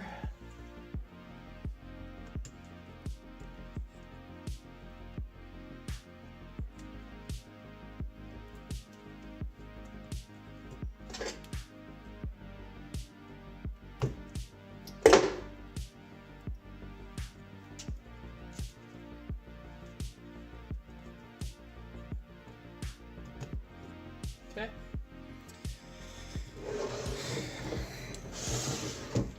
One more.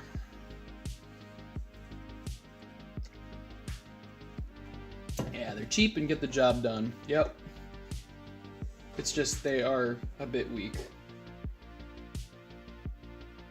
Unfortunately.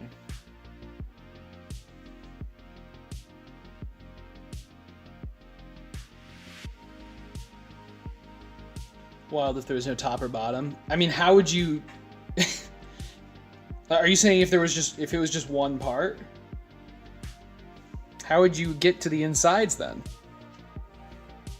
Or are you saying if it was just open on the top or bottom?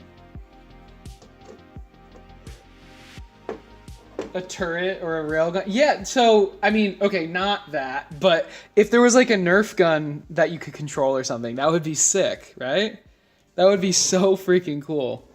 Or I'm thinking something like you have two hexapods and they can like battle each other somehow. Not literally, you don't want to destroy your hexapods, but like you shoot like laser tag. And it knows if the hexapod knows if it gets hit. That would be really cool.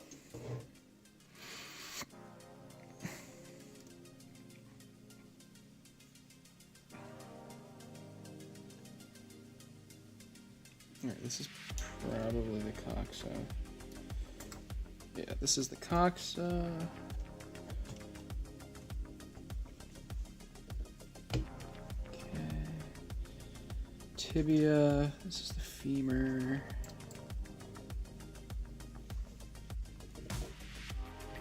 Tibia. Last one.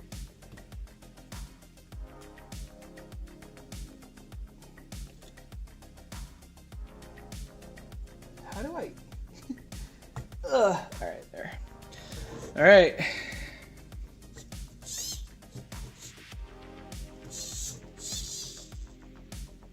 Now we shove. Now we pack her in.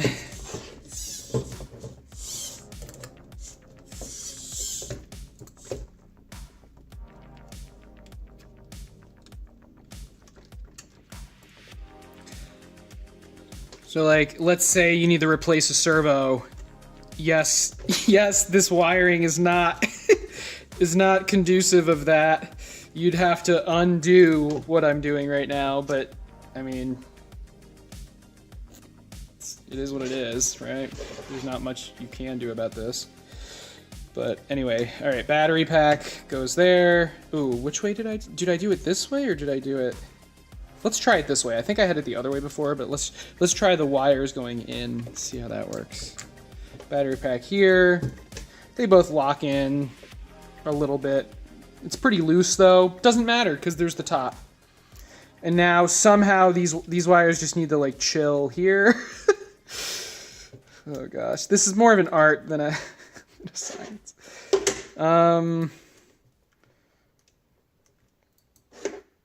Okay, this can go on either way. This is broken, by the way. It is what it is. Okay, that does not fit. There you go. It's like you can't pick up the hexapod from the bottom. The clips aren't that strong, but they're more than strong enough to keep the wires in. Although it's pushing. There's a little gap here. I'm gonna try to fix it. You gotta grab it like that. This is not ideal. How do we? Because they're both like layered on top. If we spread it out, something like that should be better. If I can get that to work.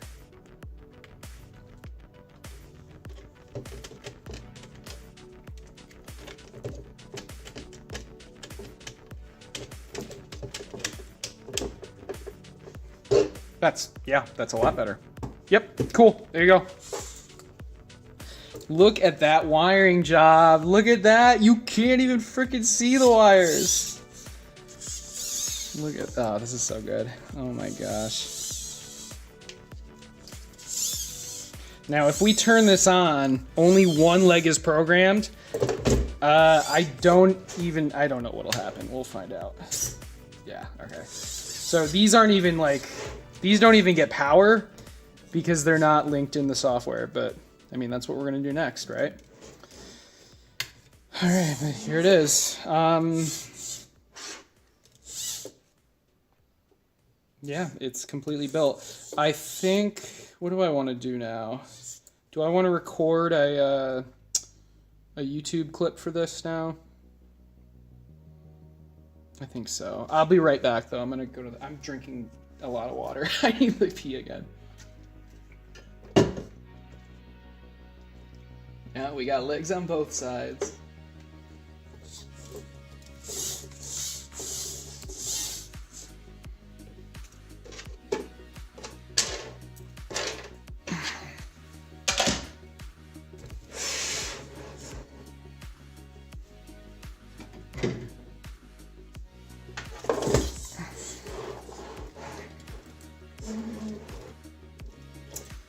V2, V3. All right, I'll be back.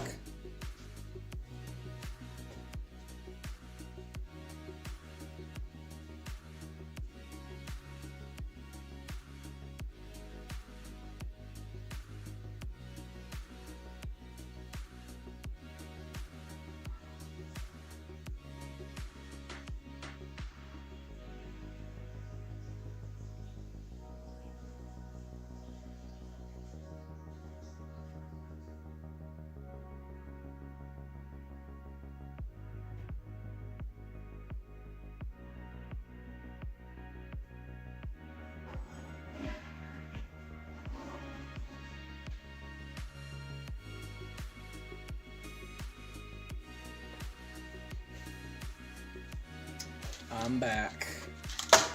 So yeah, I mean, you can see, let's put this on its stand for a little bit. Oh, this is so nice, so nice. So with this one, I mean, you can kind of see the wiring situation. All the wires are coming out the top, which makes this easier to plug in, but it's actually harder to plug in because the wires go in from the side. So then you have to like pull them up through, and it's just a nightmare. I think I can show that. Yeah. And then this never had a bottom. The battery slid in from here. There was no bottom. I never finished the power connector thing. And then the battery wires just came out the back, and it was just super messy. Not good at all, frankly. But I mean, the actual Hexapod legs were pretty good. I mean, I didn't change the design much at all. The springs got changed, but really the main thing of this most recent redesign was the body and the roll cage and the PCB. This is an Arduino Mega with a shield on top. The new PCB is just like a PCB, and then the teensy attaches to it, which is a lot better. But yeah, and then the main difference with the legs was I don't need this piece anymore. The axle connects directly to the servo. That wasn't the case before. It's made, the new legs are significantly thinner. The new legs, so the old leg, 77 millimeters. New leg, I mean, look at that. That's 61. That's 61.8. That's 15 millimeters thinner. The femurs are this much thinner. That's a big deal because it's actually multiplied by 2 when there's 2 legs like this. So it can do this, right? So it's 30.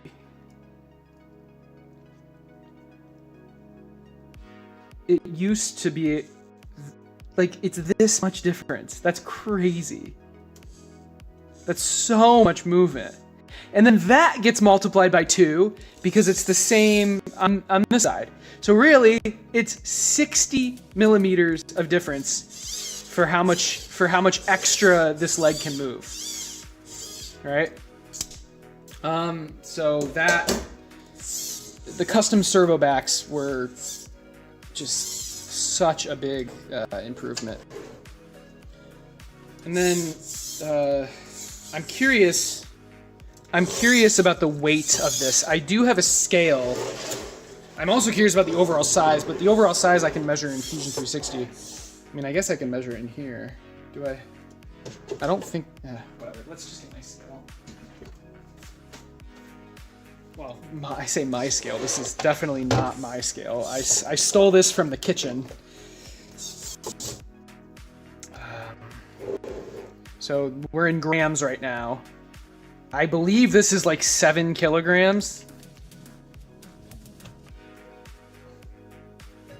I was very wrong. 3 kilograms.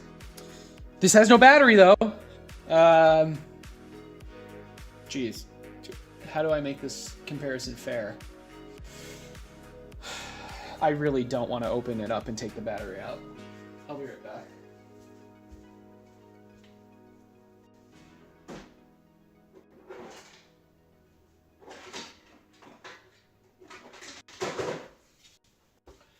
All right, this is still not exactly fair, but we've got the 7200 milliamp LiPo.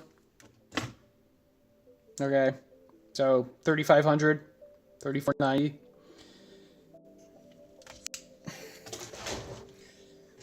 And this might actually be heavier because of the batteries, but I don't know. We'll see. Yeah, heavier wouldn't make sense. We've taken a lot of material off. So 500 grams lighter, that's not bad. And I'm pretty sure this battery is lighter than the 2 batteries that are in there right now. So, and this way, I mean, I've removed bearings. There's significantly less screws in this. That's not true. Is that true? That is true. There's because with this design, I've screwed in on this side and this side. With this, with the new design, it's just 1 screw all the way through the leg. So there, but I mean, okay, it is a longer screw, so actually, it's cheaper. But wouldn't this be heavier since the screw goes all the way through? There's less heated inserts though, so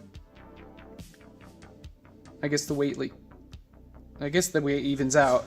But why else? I mean, it's thinner, right? It's thinner all around, so there's just less material. I made a conscious decision to use less infill. Hopefully that doesn't mean this will break. We'll see, I guess. But the roll cage is probably lighter. Probably. I mean, the femur's thinner. It is interesting. I mean, 500 grams is quite a bit. It is interesting that it weighs that much less. It is smaller. Okay, that's probably a big part of it. I did make the legs. The legs are just literally shorter. Like the femur is like 10 millimeters shorter. The tibia is like 15 millimeters shorter. The cox is 10 millimeters shorter. That definitely. I bet that's where most of the weight savings come from. But yeah, so new design better. Significantly better. Oh, another plus of the new design, the tibias don't need servo extenders. So with the tibias for the old one it couldn't reach the PCB, but because the legs are shorter and because I have a custom PCB with the wire routing, with wire routing that actually is like nice, the tibia, even all the way down, the wire reaches. So yeah, that is new design versus old design.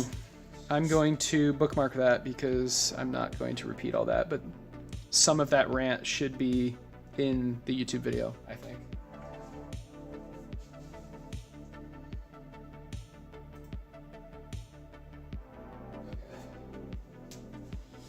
Dusty, how's it going? I'm gonna read chat now.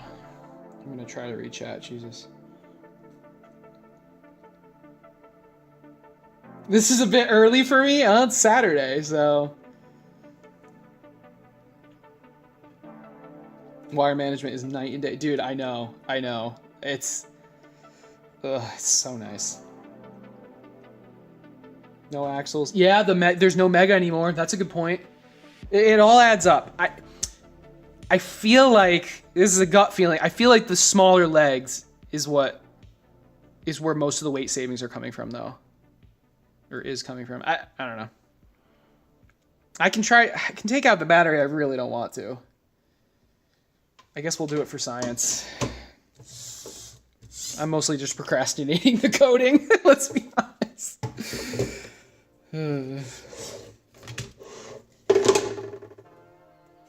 All right, I'll leave this in because, I mean, although this is just one plug. Okay, I'll do the one plug.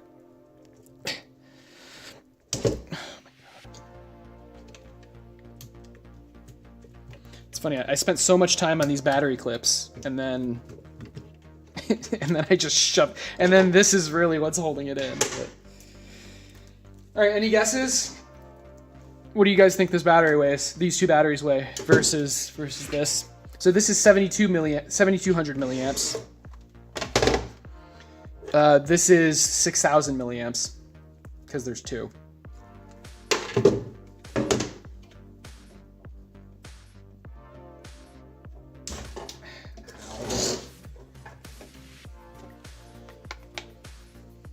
All right, let's see. My guess is, well, okay, you don't have to guess the weight. Which is heavier, though? It's got to be these, right? I'm going to guess like 250 grams. I don't know. Okay, 330, 329. And then, I mean, this is probably, what, 360? 340. They're basically the same. Obviously, this is, like, slightly heavier, like 15, or what did we say, 329 and 342, so 13 grams. 13 grams heavier. They're basically the same. Yeah, I really think most of the weight is coming from just the smaller overall size. I mean, now we can weigh the Hexapod without the battery, right? So 2578.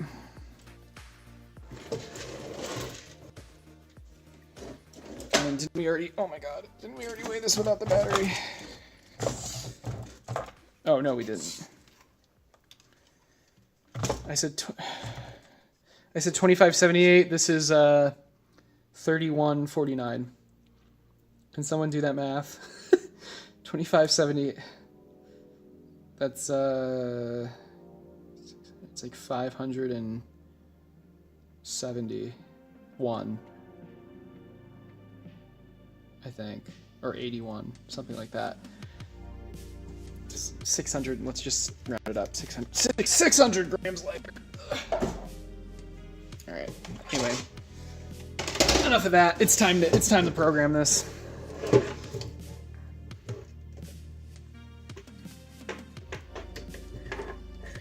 gonna try putting the wires like this. I think this is just easier to deal with. Or I said wires, I meant battery. Because I need to get this little spot to shove this in.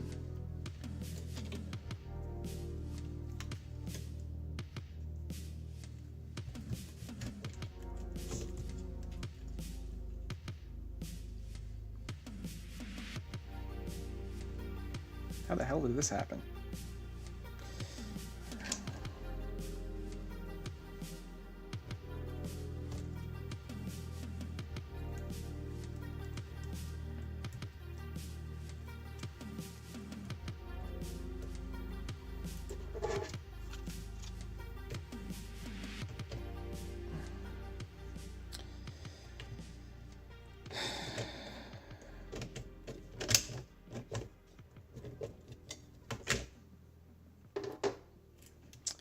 It's annoying to like spread these out so they're not overlapping.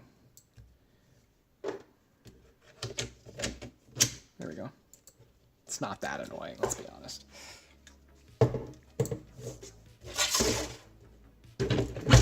All right, we're ready. Let's do it. Is it gonna fly? Yeah, we're gonna strap a rotor on this. Oh gosh. Yeah, just killing time.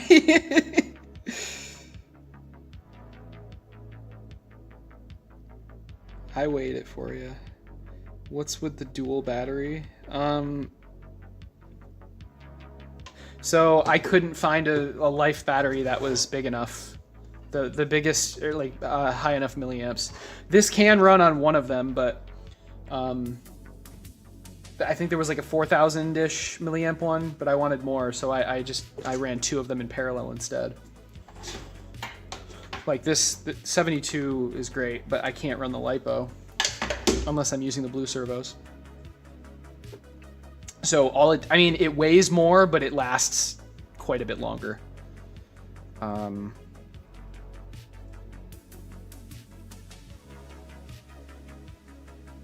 maybe I do just run it with one battery and then just keep the other one charging. But no, it's good. It's good to only like, it's good to like, to have it take breaks, because like, okay, I run it until the batteries die, then I charge the batteries. It lets the servos cool down. The servos can overheat if you're not careful. Although an interesting thing is maybe if you use the 6.6 volt batteries with the blue servos, which obviously these are the red servos, maybe they won't be strained as much and they won't overheat. But whatever. Anyway, I'm gonna get set up for coding. So how do I want to do this? I think I can get away with just having the face cam, this camera, in the face cam position. Also,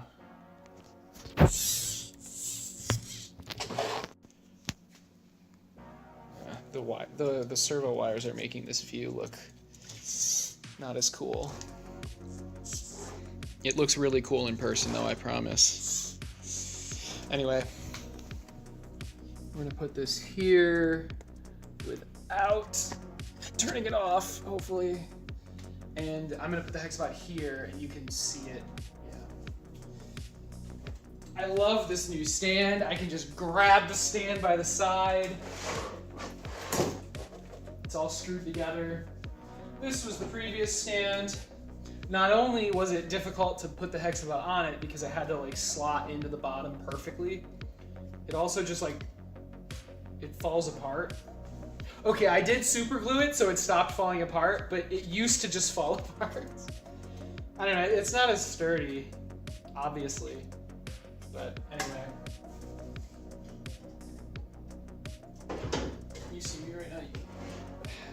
So this is what I have to do for this stand. It's really freaking.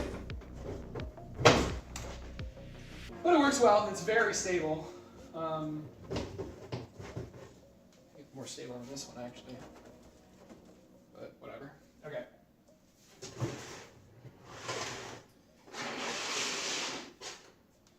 I want to clean this area up a little bit before.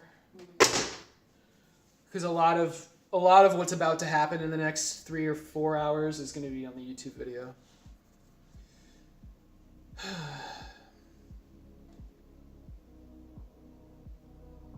No, yeah, Dusty, there's no buck converter at all. If I was going to run a buck converter, I'd have to run 2 of them. And with the LiPo, but it's just not worth it. Seeing me on YouTube and then seeing you live is quite different.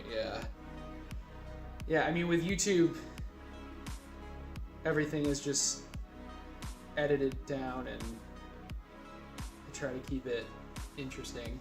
And I sound more excited.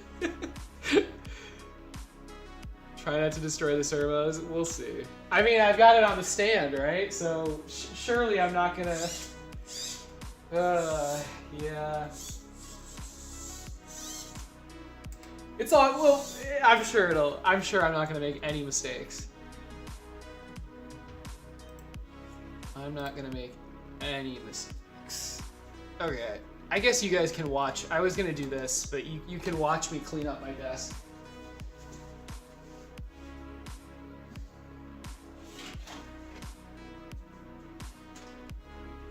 Look at this thing I got from my grandpa's.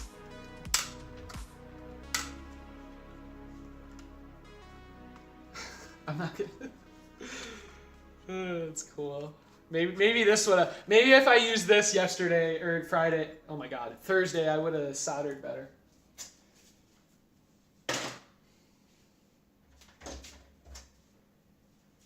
Also, if someone can design Hexapod feet that are little hands, I will be very happy.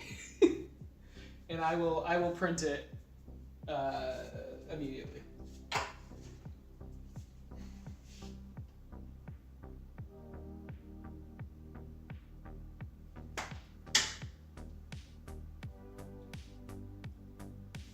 Oh shit, I just realized.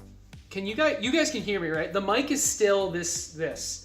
I think if I turn this mic on though, my main mic, it's not gonna pick up my voice very well if I'm far away. So I'm just gonna keep this one on for now. Oh my god. Are my AliExpress packages actually coming?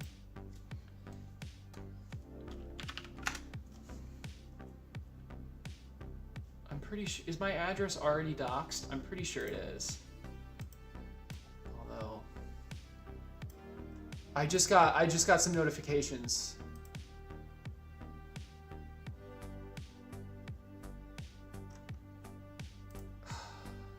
Dude, it says, all right, it was for something else. It's like estimated delivery date is today. But the only update I've got is on the 27th, they got shipped. This is for the Arduino Megas for the transmitter. Everything else is here. I have everything except the frickin' Arduino Megas. That's really frustrating. Okay, whatever. I'm gonna actually do this now. People are still voting on which color scheme the Hexapod should be.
I need a screwdriver anymore.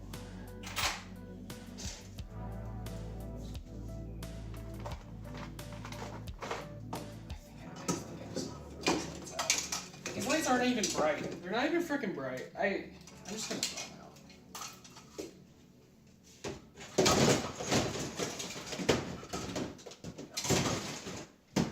Now that I have the new overhead lights installed, I don't need them at all. So I kind of want to keep these. But what am I kidding? I'm not gonna get it. My Bamboo Labs poop management is not ideal right now. And maybe I can make some sort of like never mind. I sound like a hoarder. I'm just gonna throw them out. We got the mic. This should be charging.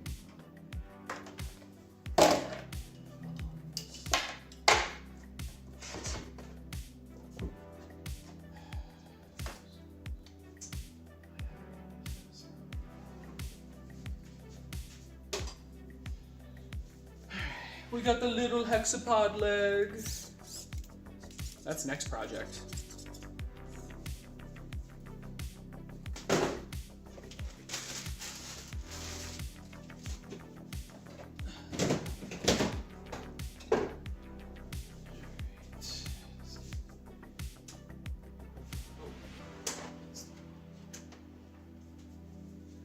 All right. Are we good? Are we clean? This is ideal.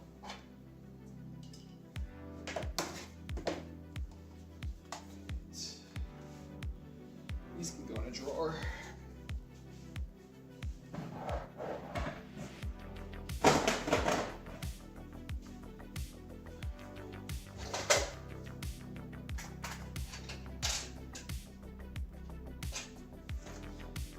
Putting everything away after finishing a project is a nice feeling.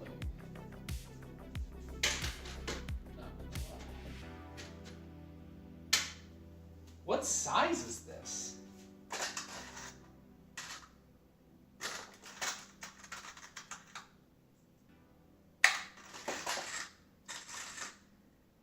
Oh.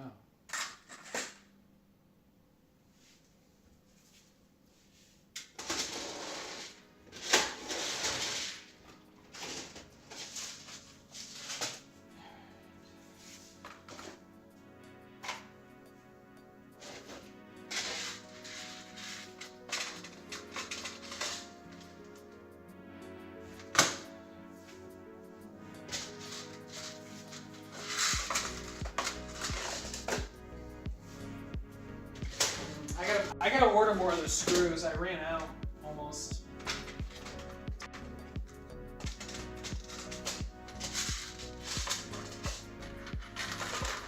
I have like 5 left.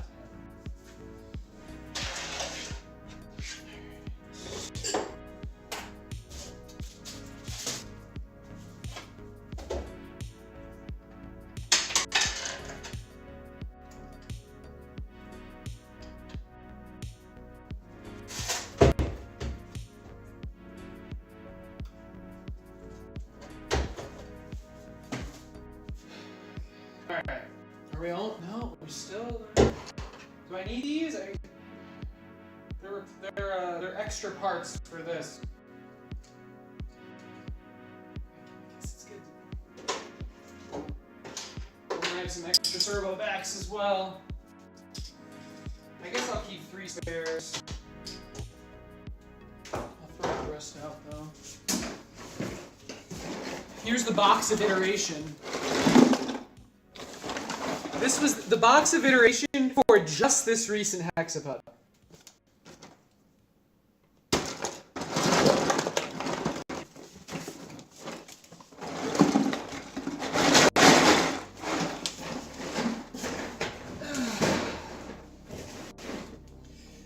Imagine if I just did everything perfect on the first try.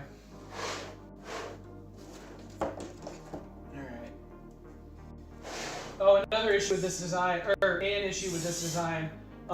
If the Teensy wasn't on female headers, I wouldn't be able to plug it in with the roll cage on. I mean, obviously I could just take the roll cage off, and obviously I could plug it in right now, but if there were no female headers, I wouldn't have been able to.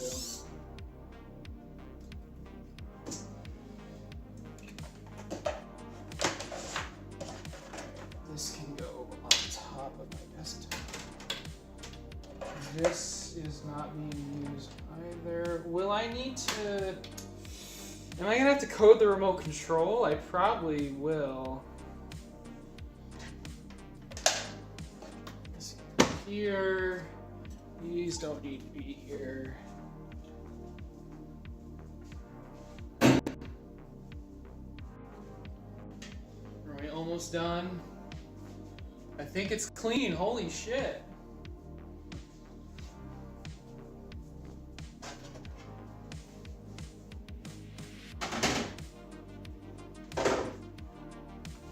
These are the screws and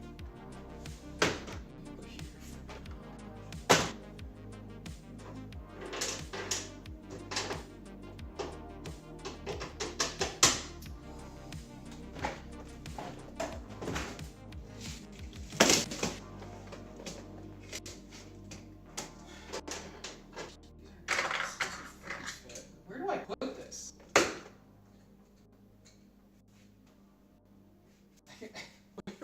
put?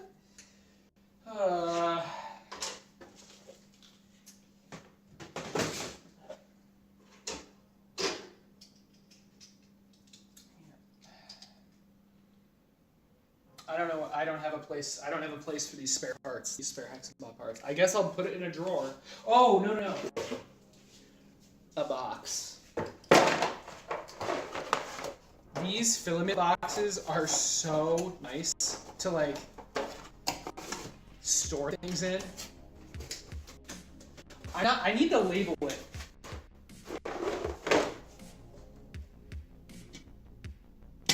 I need like a marker.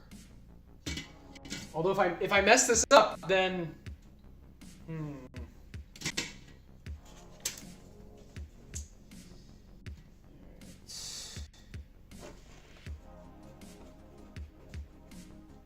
Hexapod.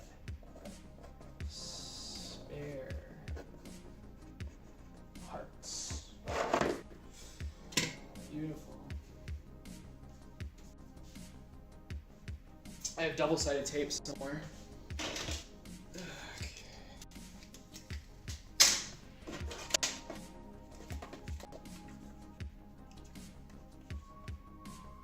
Cover the Bamboo Lab logo. There we go.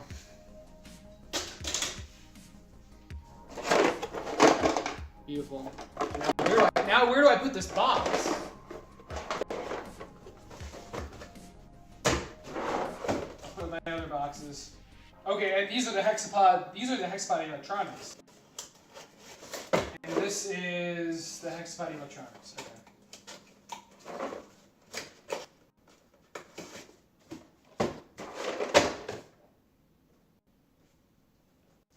Where do I put this? Just add a stack of boxes there, I guess.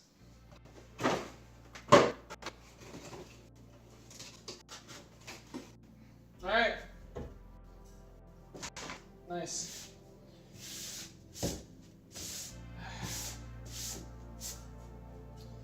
We're clean. No, this is not OCD. This is not OCD. This is called having a clean workspace. If you think that is OCD, I don't know what to tell you. I feel sorry for you. Have a good night, Mohammed. Best of luck. Thank you. You're probably gone already, but I'll need it. The filament shredder, I'd have to, there's heated inserts in that box. I'm probably just gonna throw it all out. But yeah, I mean, I could get the heated inserts out and then melt it down or something. I should see your desk. Is it clean or is it, I have a feeling it's not clean. I don't know. Most of the time when people say that, it's not good.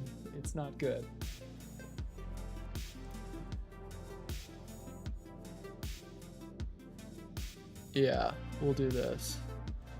We'll do something like that. How's the lighting? Are we washed out? I feel like the contrast is kind of low, but I'm also colorblind, so.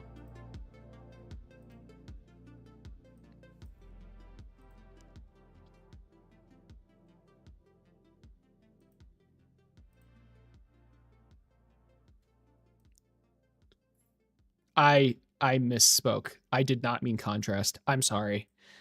I meant saturation.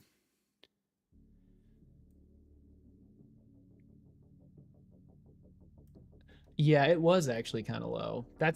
This is more what it looks like in real life. My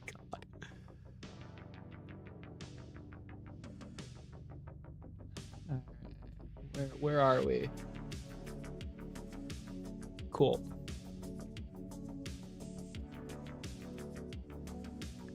That's probably too much. I'm literally looking in real life to see what it looks like. Okay, there we go. That's a lot better, I think. Okay, is that... I am colorblind, so a lot of colors look less saturated than you guys, but it wraps around the house. Okay, I'm gonna refill my water bottle. And then we're gonna code.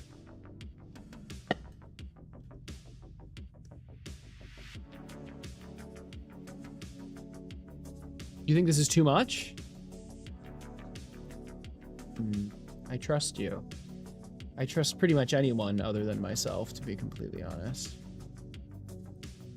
Too much hue.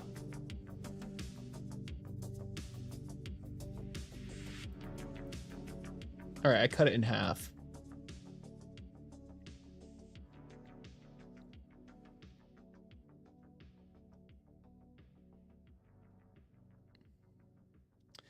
Okay, I'll be right back. I'm gonna fill my water. Although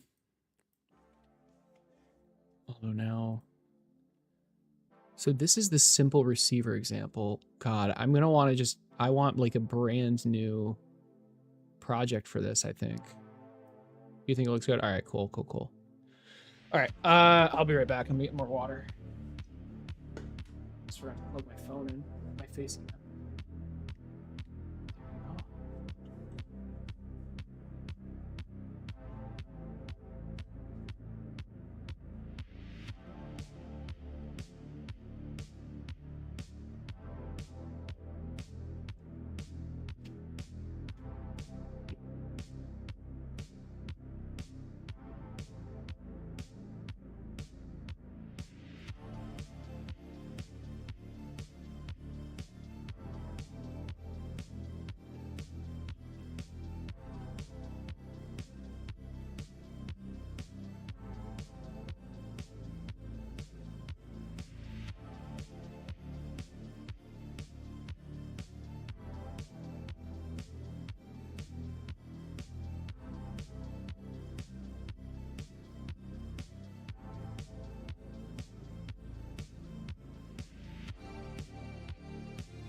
I have a mat for my standing desk, and Natalie took it for the kitchen, and I am reclaiming it.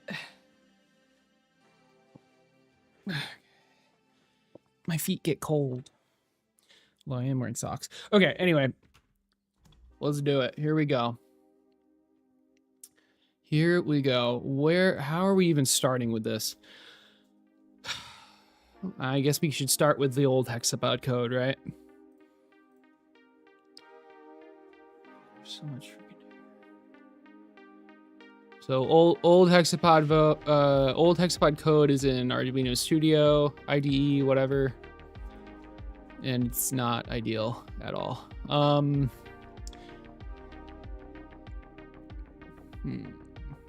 don't even want to look at this, honestly. I kind of want to just make this, I want to remake it from complete scratch, but should I start with this code and then like fix it, or should I literally rewrite it? I think I'm gonna copy and paste chunks of it that I want, but I'm ultimately gonna just rewrite it. I think starting with it is, and it's not even gonna work because I can't even, Platform IO works differently than this. Okay, so let's go to projects. Yeah, there'll be comments, don't worry.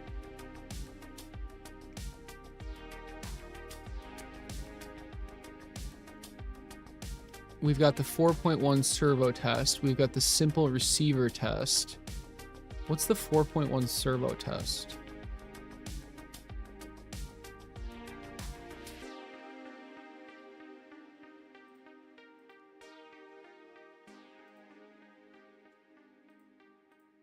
Ah, this is the one. Let's upload this and see if all the legs move. How about that? And then these lengths are wrong. Let's do this. Let's start with this just to make sure everything works. Okay. Coxa length.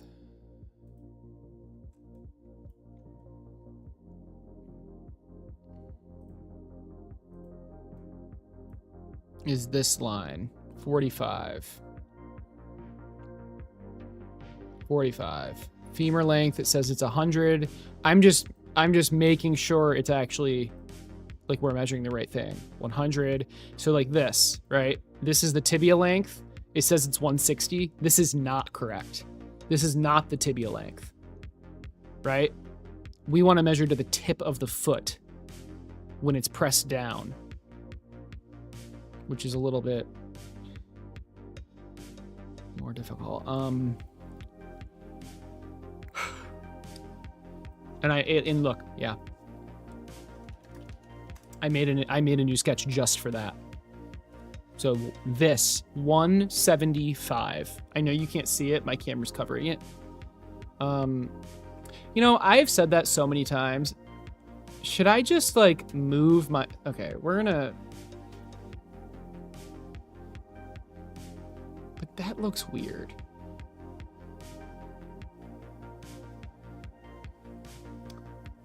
You'll just have to trust me. Keep both. I mean, I'm not deleting the old code, but I am rewriting it from scratch.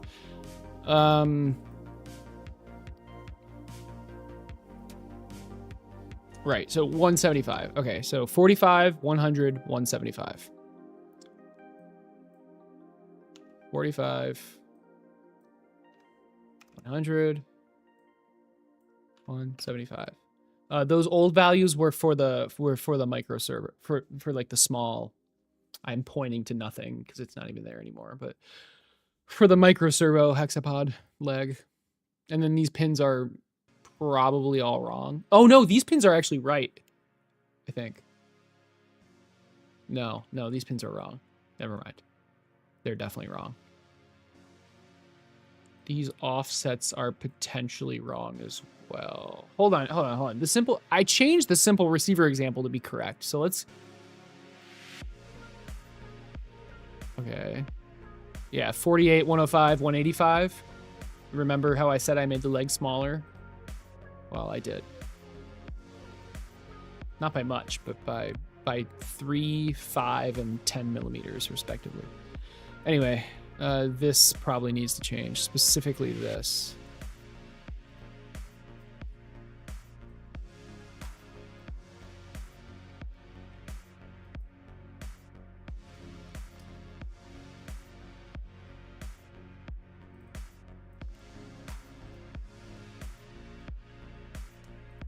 I think that's all I need to do. I think it'll just work now. I just need to update these pins. I guess we'll find out.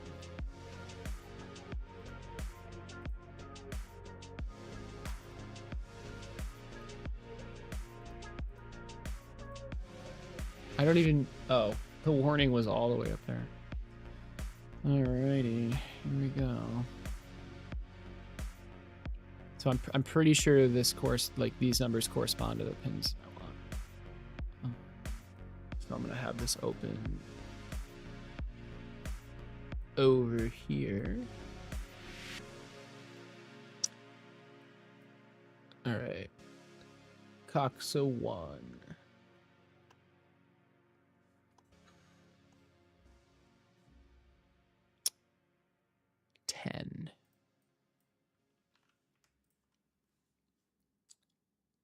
Femur 1, 9, and I bet you this is going to be 8. Tibia, I can't even find it.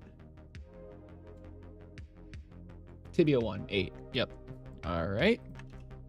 Coxa 2, 7. Femur 2, 6. And this is probably 5. Yep. Oh, no. Hold on. Tibia 2 is indeed 5. Coxa 3. 4. This is probably 4, 3, 2. Femur 3. Yep, 3. Femur 3 is pin 3. Tibia 3 is 2. Okay. Now it's going to get weird. Coxa 4. 36.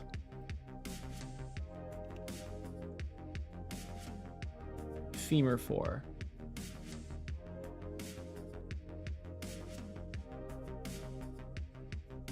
33. And this is 20, is this probably 29. Tibia 4. 24. Okay, Coxa 5, 28. Found that one quick. Femur 5, 25. Tibia 5. 37. Coxa 6. 15. Femur 6.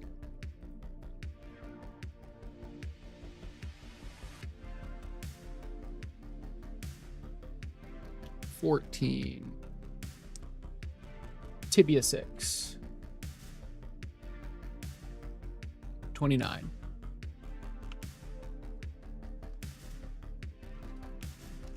All right. Yep, platform IO.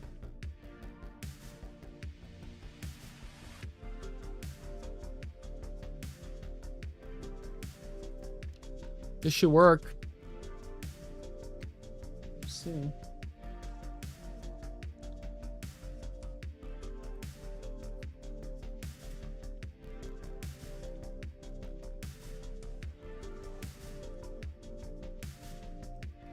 So it's programmed to make all the legs do the exact same thing. So this is the 4.1 servo test. All right, here we go. It's C++.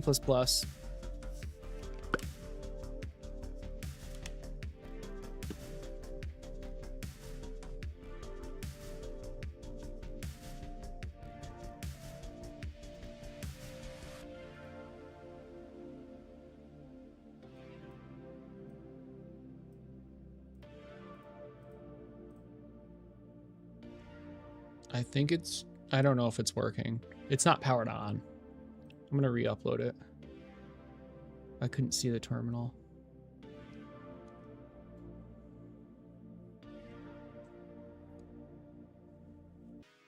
Okay, it made a noise. I think it's working. Oh no. Okay. Well,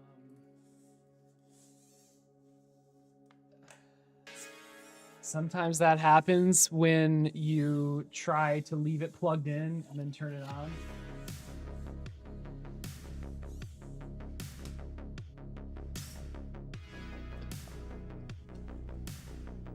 Okay, and now the fun part. I don't know if this will work.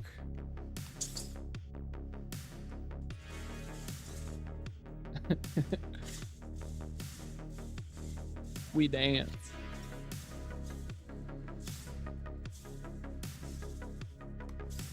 Okay. So there's a slight issue with this, but I can fix it. I can fix her. I can fix her. So I believe this needs to change as well because this is all programmed for the micro servos. Yeah. I've already done this code, by the way, obviously. There. I hope this doesn't hurt me. Okay, we're good. We're good. All right, now if I upload this, it may freak out. No. Okay. There we go. So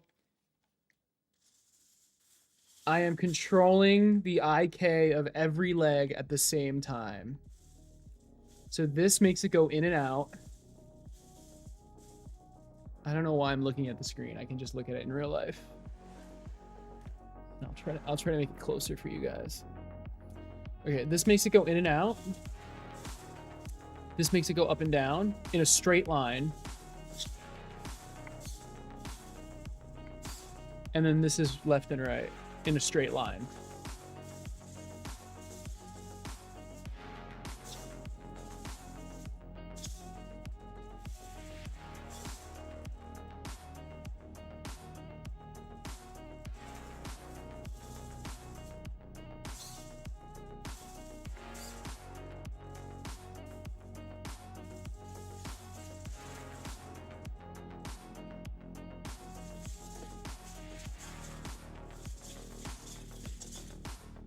it has so like it rotates left and right.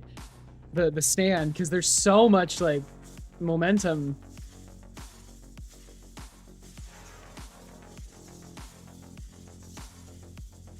Working though. I can do this all day. Should I like duct tape it to the table or something?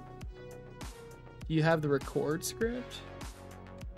I mean, not right now. This is just directly controlling it. I probably could write something, but I'm not interested in that. So this is good though. I mean, this is a good baseline. I'm gonna try to figure out how to secure this.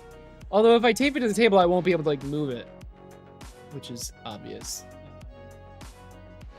I just don't want it to like rotate off. I should do something.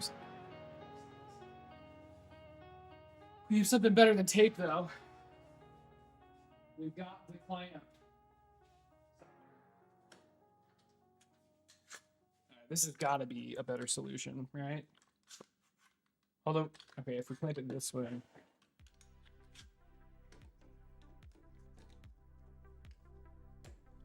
Now it does make it closer to the edge.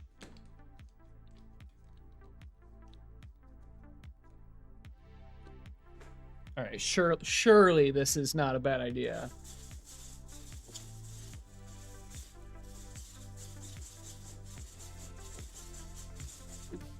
I'm not sure how I feel about this. I mean, do I have a second clamp? I don't know.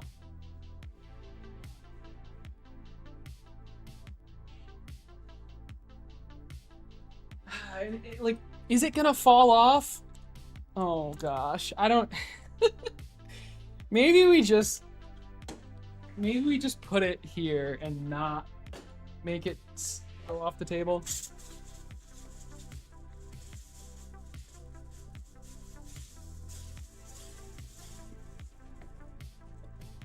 I don't. What do I do? All right, I'm going with the duct tape. I don't trust. I don't trust anything.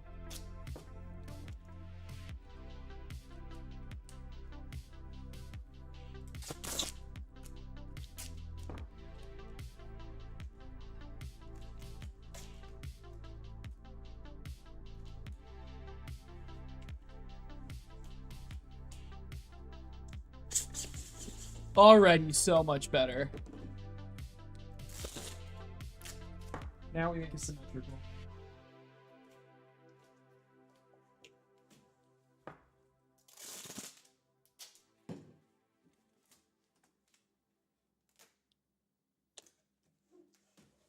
Oh shit, I just realized something.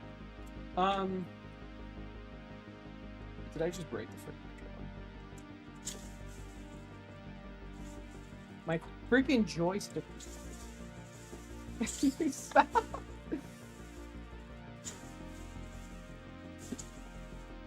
Oh my god, are we just... Okay, I don't even care right now. I just realized I can, like, take it off and actually...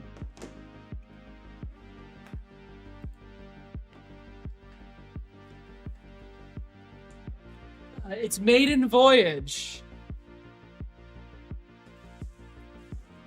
Let's go.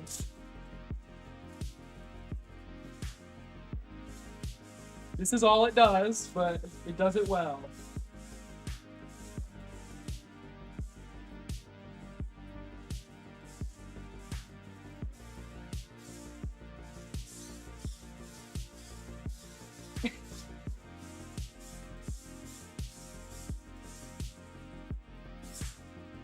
Cool. All right. Anyway, not really relevant right now because all the legs are just doing the exact same thing over and over. But seriously though, what the heck?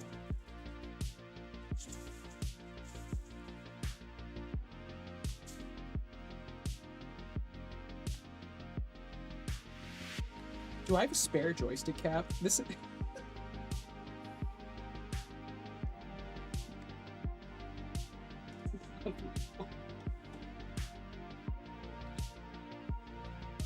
I don't think I did. I'm gonna leave this right now.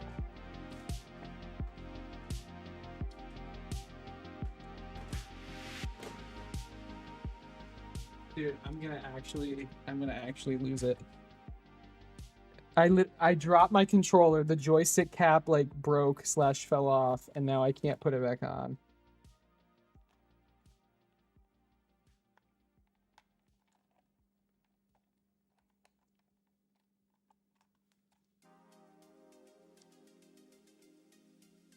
Oh, it's because I was putting it on sideways. Okay. Okay, that's good. All right. Anyway, here we go. We're good. We're good. This is good. Back to the code. Make a jump. No, not yet. Not yet. Yeah, make a walk cycle. Yeah, that's exactly. Okay.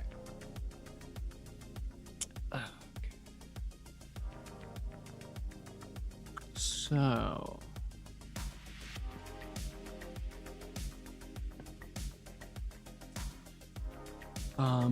This is clearly working. We want to make a new project. We want to make a brand new project.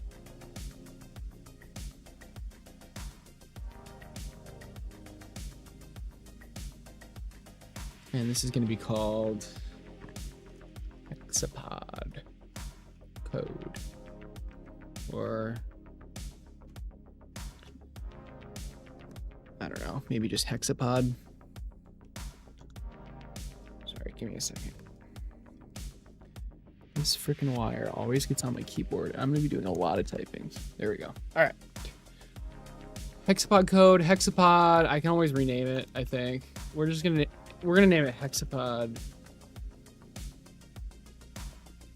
Hexapod code. Select a board. This is the Teensy 4.1.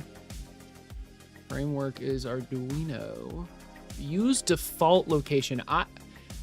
I'm gonna not do that because it always puts it in like the C drive, or I want it in the D drive. And apparently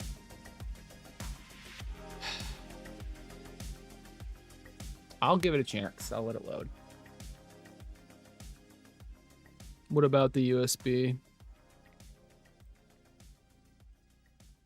Okay, where are we? Acer Robotics, projects, Hexapod, new folder, name it code, and then put it right here, right?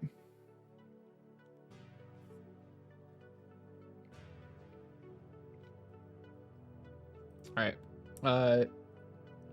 Did it do what I wanted it to do?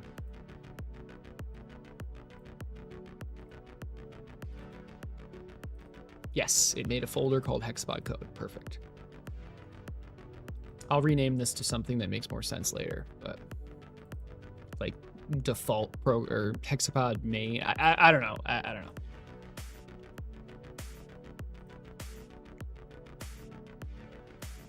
All right, Hexapod code source. So here it is. Here's our Hexapod code.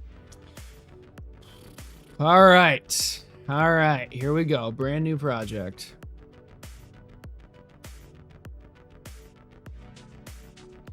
I think I'd be able to record the controller. What would, and then like do a little animation in Blender. I don't need to do that right now.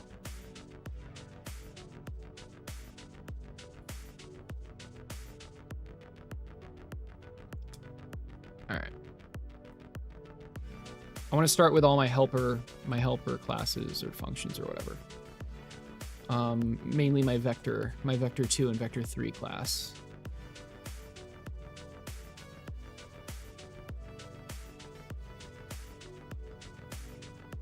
Now, okay, I added it as an H. Yeah. It's probably exactly this.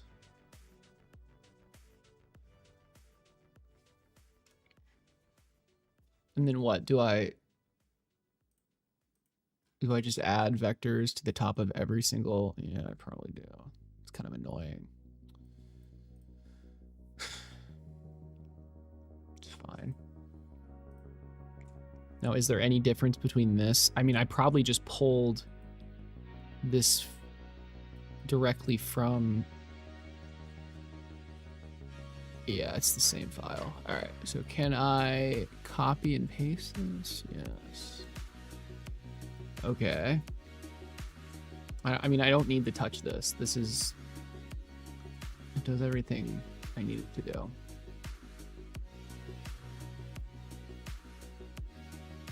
Okay.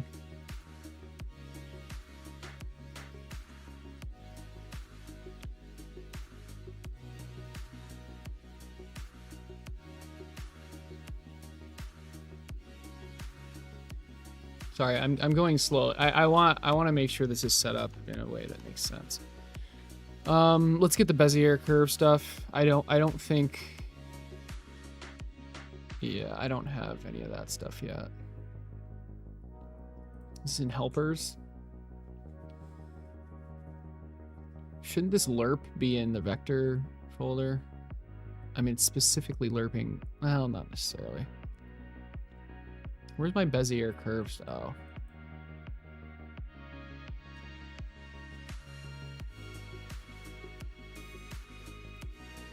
Here's the Bezier curve stuff.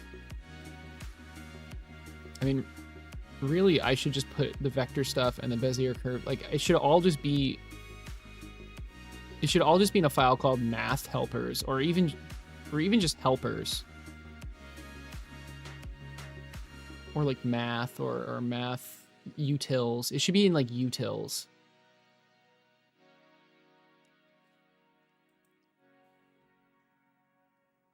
Yeah. Okay, we're gonna rename this. It's gonna be called utils.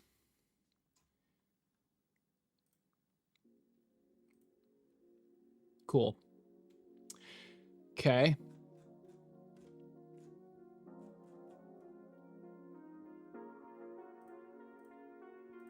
Oh, wow.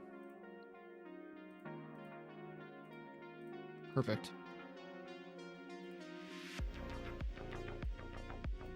Can I, like... No, this isn't that bad, actually. Oh, this is... Wow. All right, cool. I can fit both of these pretty comfortably. All right. Lerp. Vector 2 lerp, vector 3 lerp, float lerp. Linear interpolation is what this stands for. Okay.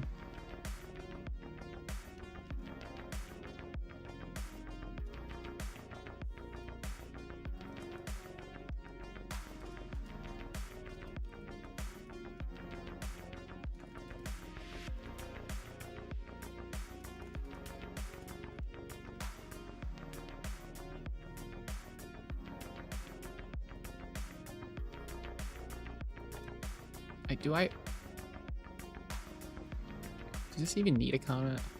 This is...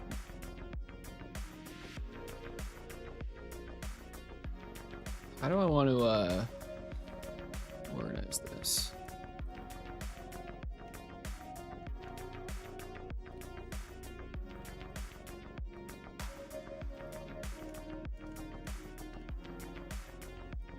Maybe something like that.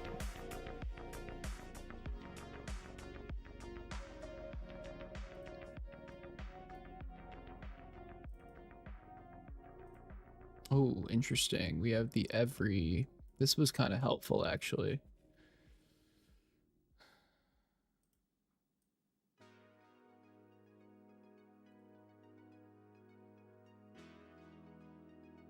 I like that.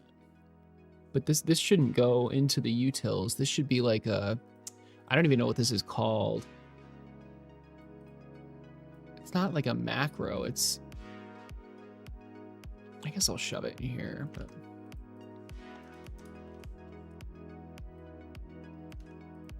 I just got...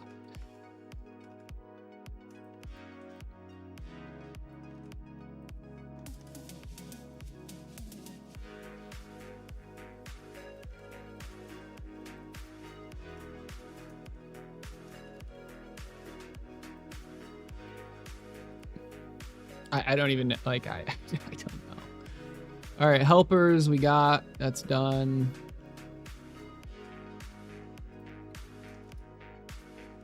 I want to put the Bezier curve stuff up kind of high.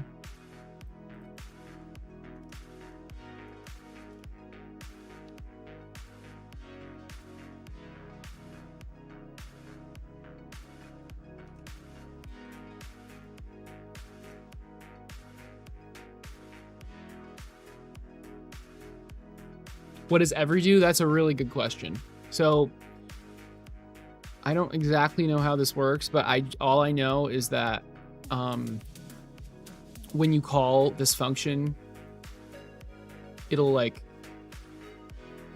only run it like makes a little timer or something, and it only runs every whatever that you've set the interval to. Let me show you an example somewhere. I don't even know. I mean, I can just search every, I guess. Oh, and I have specifically a math. What the hell is this? Oh, that was the library. Oh, interesting. Am I gonna need that? Whatever. I want to find an example so I can show you. It's probably not gonna be in there. It might be in here. Do I literally ever use this? I might not even use it anymore. Oh, it's probably maybe in the RC code. How can I look through the entire... Okay, I might not even use it anymore. But I promise it's helpful. Do I use it? Oh my god.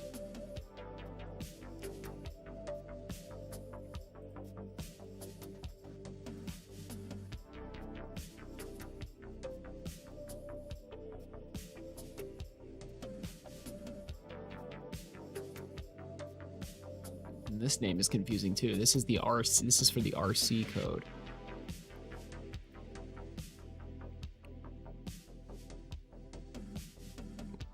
I am pretty sure I don't use it anymore, but it was helpful. I swear to God. Can I search through the entire project?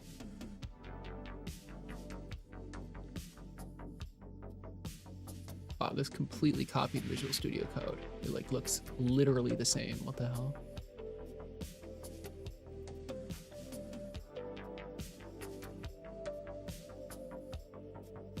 I want to search through the entire... Okay, well, what it's supposed to be like an easy way to make timers, so things only run a specific amount of time. Here, look. Okay, so this function gets called every loop, right? And then inside this function, I call every.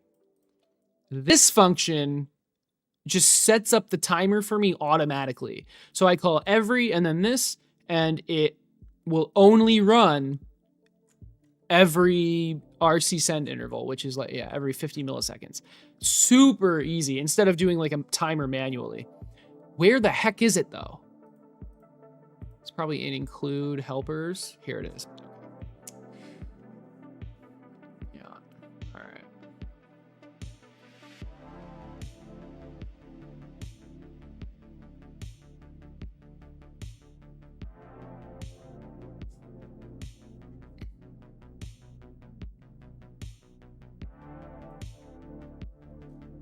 So like I'm putting code in the .h file. I think that's fine. And this would definitely be a util. I'll put this on top. What? I can just ask AI. I don't know why I'm asking chat. No offense.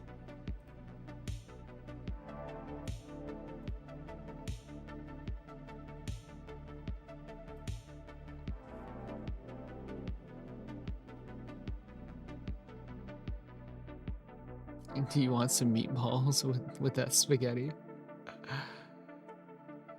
You making fun of my code? Okay, what? Oh, I turned on thinking mode. It doesn't need to think. Just tell me. Gemini 2. Let's try that.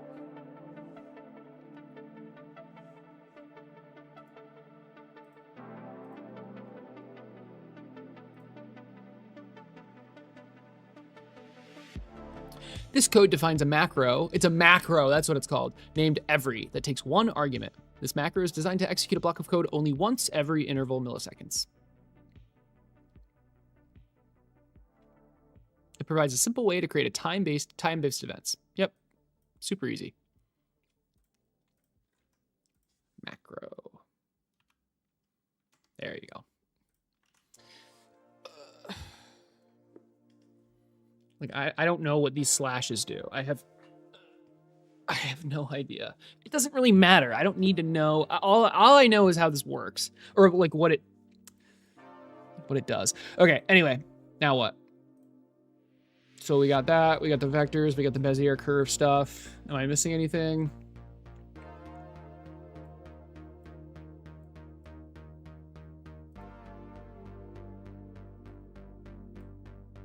I hate the Arduino IDE so much.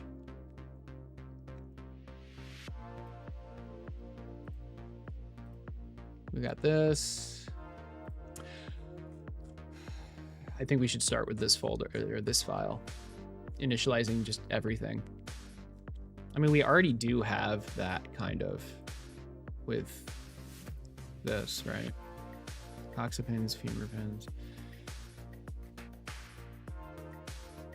But yeah, why the hell did I set it up this way? Jesus Christ. Coxa servos, femur servos, tibia servos. Yeah, okay.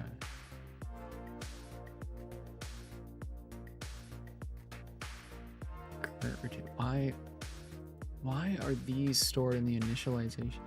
These are just like current point. This should not be here. This code is so bad. Attack and try. Oh boy, oh boy.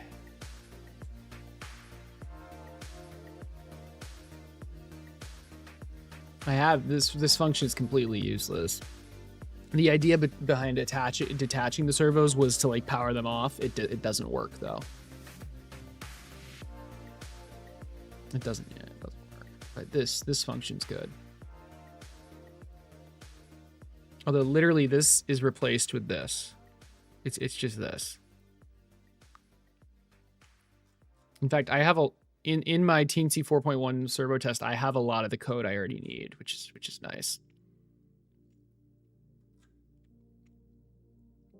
I'm gonna try to make this way more organized. I'll be right back. Slashes are comments in Clipper. Okay, but what's the single? I mean, we're not in Clipper, right? We're in C. I'll be right back.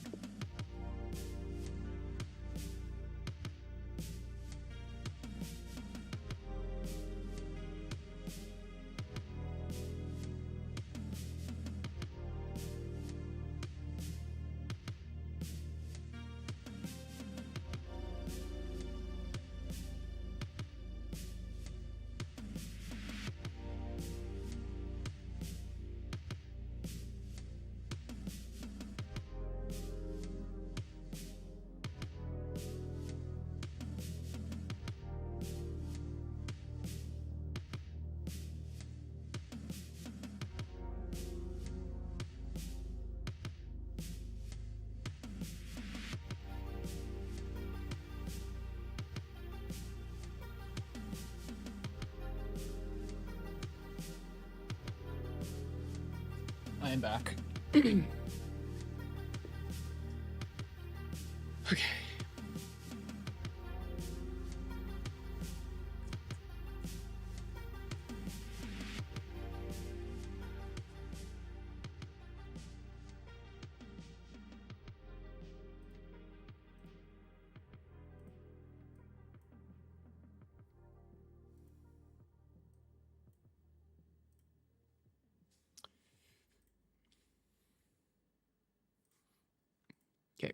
We're gonna save this somehow.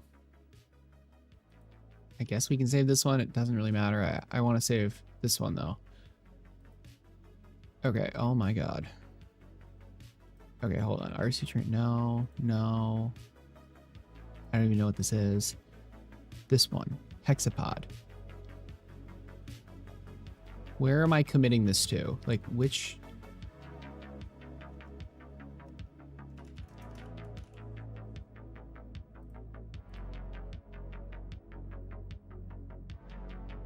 Like, am I on the right account, I guess is what I'm... Yeah, I believe I am. Oh, this is the Hexapod. Oh, this is the entire Hexapod repo. Okay. So this is an initial commit. That's not right. In fact, I'm not even going to do it here. I'm not even going to do it here for now. I have some... Hold on. this stuff. I was making changes to the PCB. I'm just gonna name it PCB tests. Now we have this stuff. Oh my god. Dude, I don't even...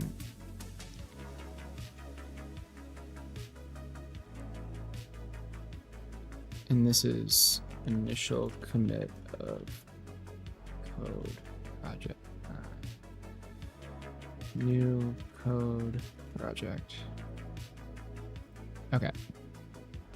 And this stuff should go away. All right. Yep. Perfect. Cool.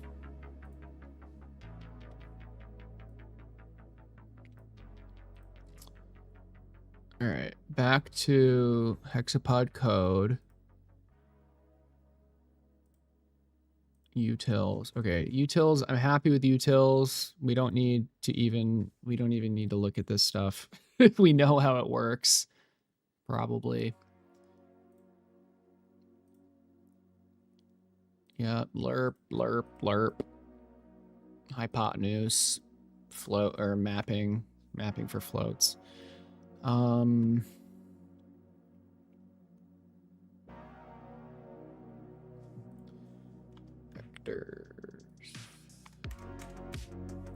Alrighty.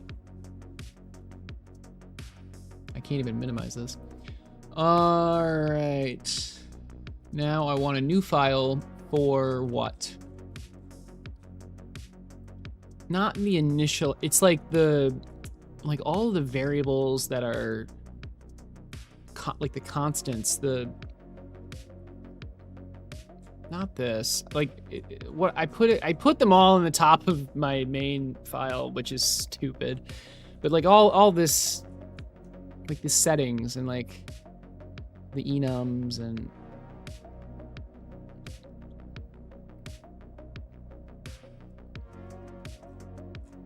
then like here, all of this stuff, although these aren't constants necessarily. Oh no, they are. Wait, are they? I don't remember. I think they can be changed with the controller potentially, but like these are all constants. These are just like the different leg. Oh my gosh. Okay.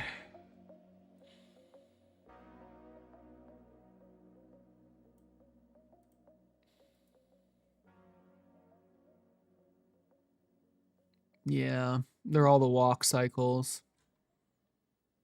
This is the Hexapod states. Why is crab and car their own? Crab should not be a state. I think attach state. Wouldn't that just be the initialized state? And then there's specifically leg state. Yeah, actually that makes sense.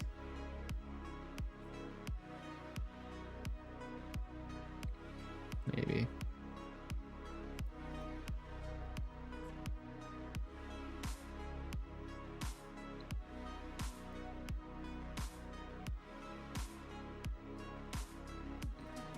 Why is this variable here?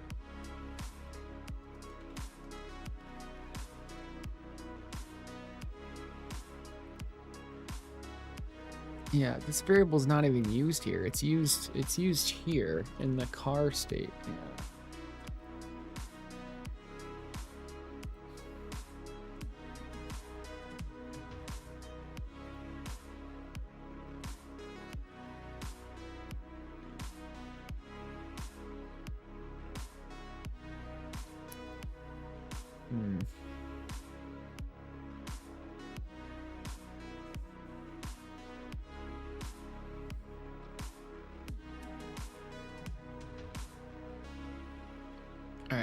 I want to start with a file. Let's just start with the inverse kinematics. I gotta start somewhere. I'll figure out where to put everything later.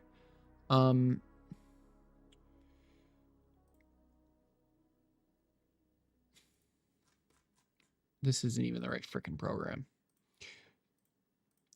So like here, I had the inverse kinematics. It's called move to position.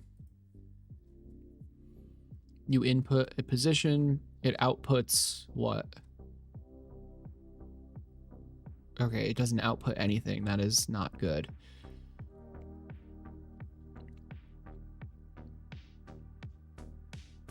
Okay. All right, so I want to file.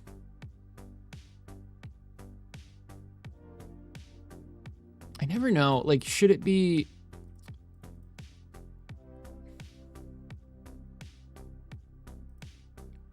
So like here I have an nrf.h file, and then I have an nrf.cpp file, the header file. But with this, it's just a header file and it has code in it. Like, I guess the header files would be under include. Shouldn't I have, I mean, it doesn't matter.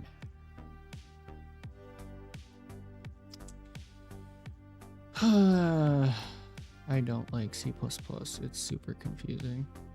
I'm gonna ask this.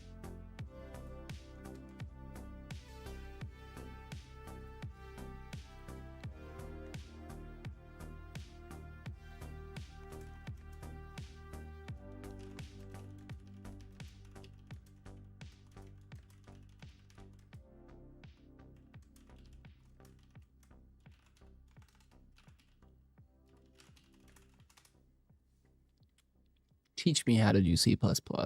Best practices. When to use a .cpp file.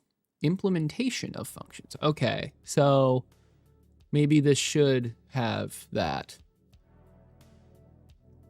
If the header file declares functions but doesn't define them. Okay, but it does define them.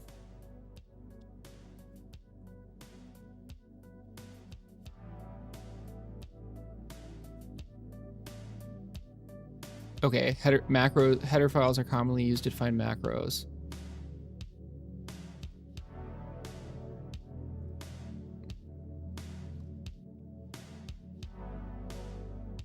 They could, whether you should, depends on the complexity of the methods. Fair. Simple methods could reasonably stay in the header. Okay, it might be better placed in a CPP. Why?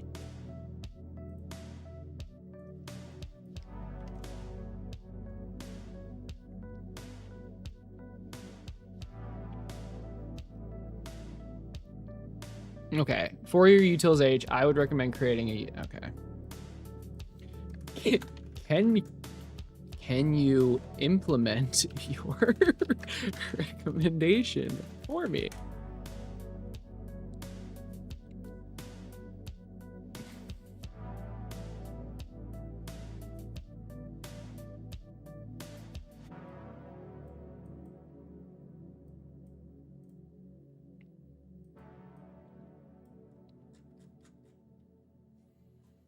So here's the new, okay, this is the modified. Okay, where do I copy this?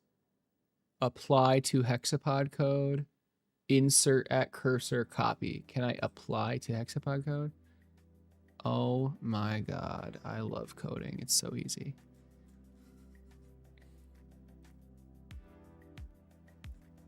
Okay. Now here is the new utils file. Apply to Hexapod code. What happens if I click this? Yeah, it just created the new file for me. Cool.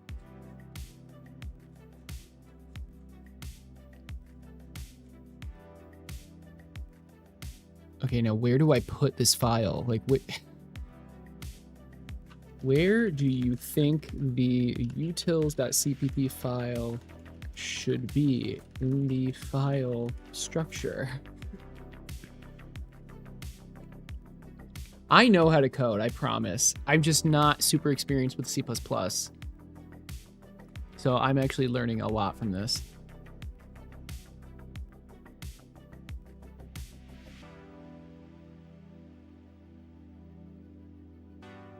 Okay, so put it in source.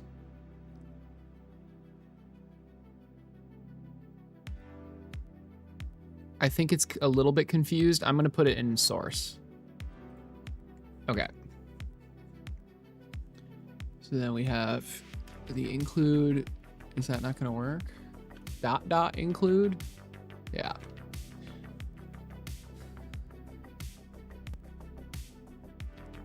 Shouldn't it just... Would it be tilde? I want this to work.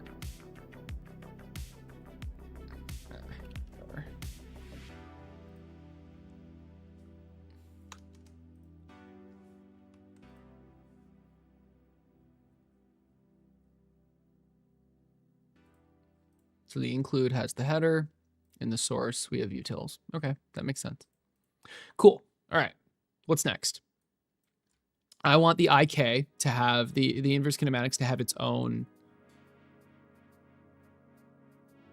header and CPP. But I think the reason why you want to separate them is because the header is included everywhere. But then if you have code in the header, that is also included everywhere. Let me what is so bad about having complex functions in the files?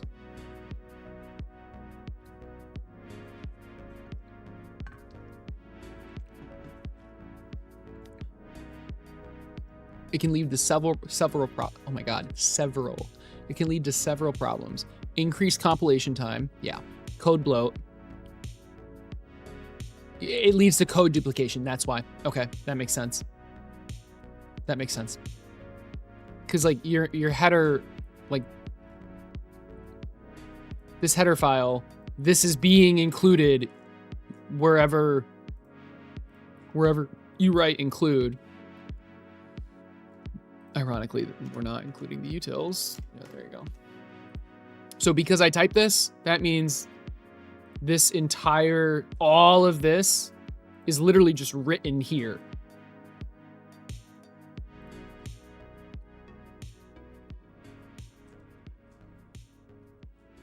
Cool.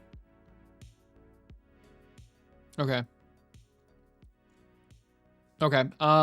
So what's next?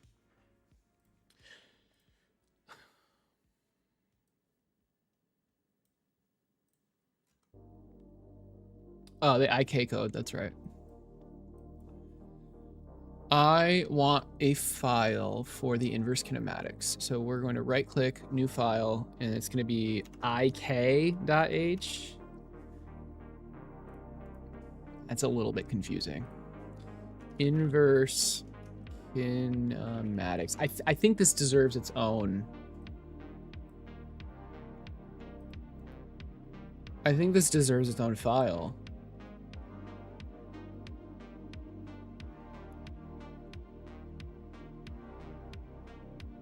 Or maybe call it like servo control or something like that. I'm not sure yet. So in this, we're gonna have some functions to help us out with controlling the servos.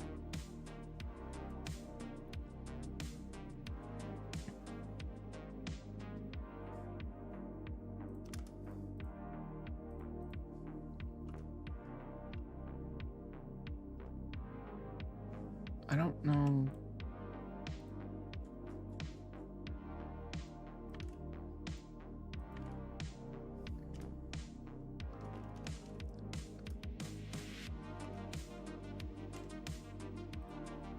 And then don't I need to include the Arduino? Don't I need to include Arduino in like literally everything? Pretty sure I do.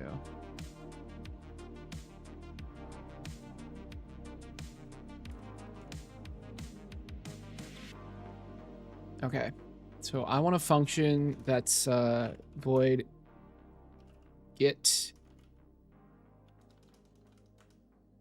position to angle. You input a position and you get,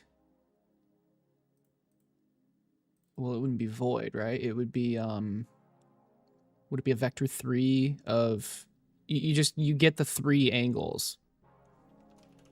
Oh my gosh.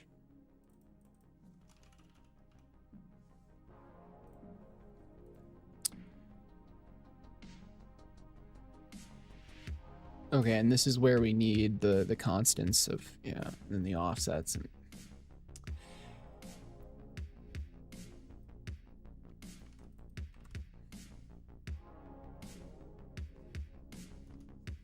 okay, we don't have constrain. Apparently that's a math. It's probably a math thing, yeah. Oh, maybe.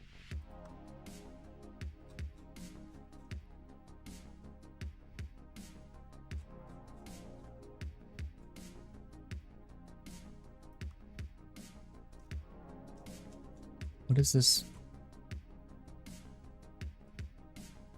Wiring?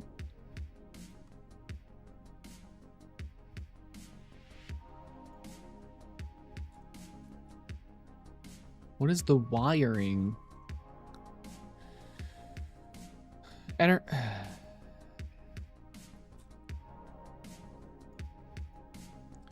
Okay, I'll deal with that later, I guess. Also, we're in the .h. I'll just have it make the .cpp for me later. I'm just putting all the code in here for now. Okay, anyway, I want it to return a vector 3. Yeah. Right? Is this? This should be a float. Yep, it is. So you input a position, you get a vector 3 of the 3 coxa, femur, tibia of the 3 servos.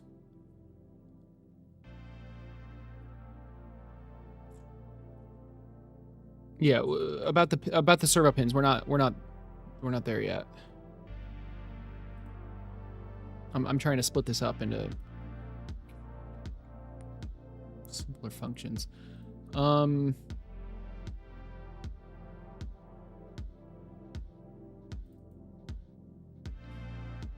I think this is the coxa length, but okay, regardless.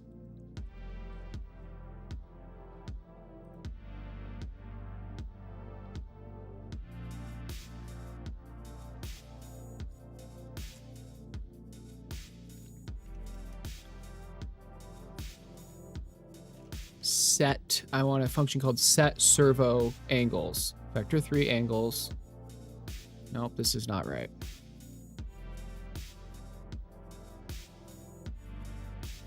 Int leg vector 3 angles. Okay, so it's quite simple.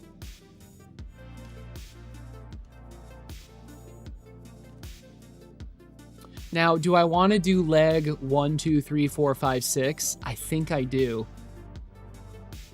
Now, this may... This is going to affect a lot of code, but it would be leg plus 1 because the coxa servos, which ironically get linked to a different project. It's just an array, right? I think I want to do... No, I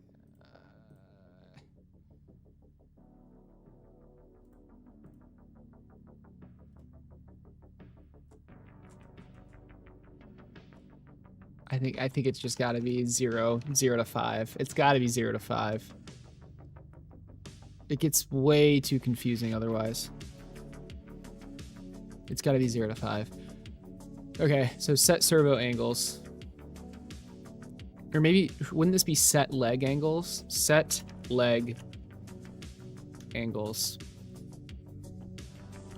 And then I want a function called set servo angle.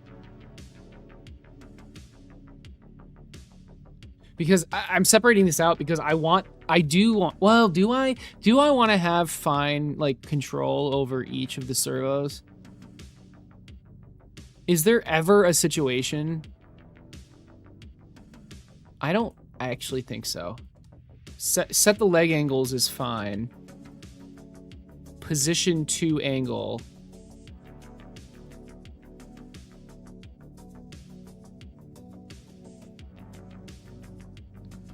And then finally, we get the move to position, right?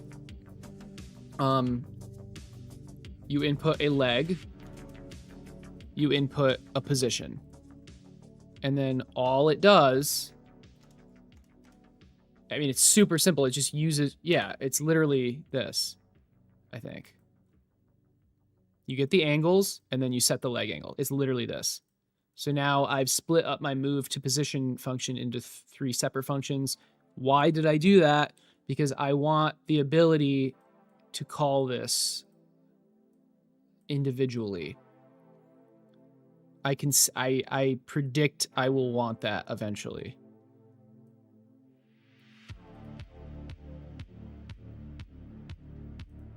Okay. And this is all in a file called servo control.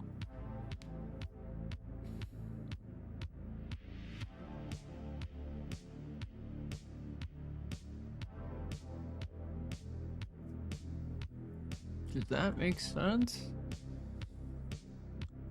I mean, really, this could. Yeah, I don't think this should go in the utils. This is not a utility. This is like a. This is a core. This is the inverse. Oh my god, this is the inverse kinematics.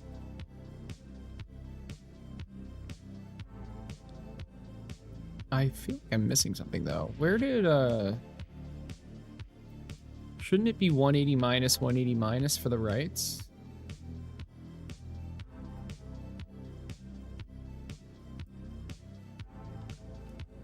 Because things are flipped. Or I could just output them. I think I need that. I think I should output them flipped. Yeah. Because this should just write exactly what I input to it. That's what it should be. Okay. All right. Let's figure out the constrain thing, I think. So what's the deal with this? I mean, yeah, this is the constrain code in wiring. So why don't I have this? Oh, because A2 is... Oh. I don't know. Why wouldn't it underline the actual issue? Okay. Now, I think...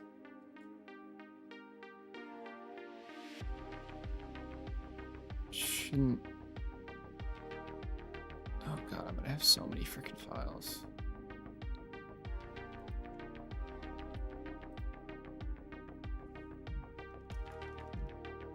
Is this inverse kinematics? I mean, this, specifically this function is inverse kinematics. This function is writing to the servos. And this function does both.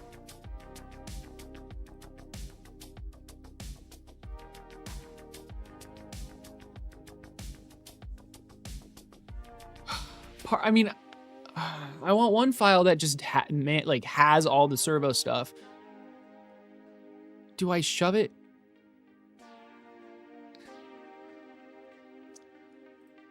And what I mean by that is, well, don't I already?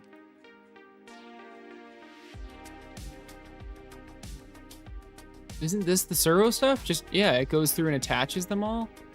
It's not even that crazy. And then I also want it to have this and the pins and, but really the pins, this should be in the constants.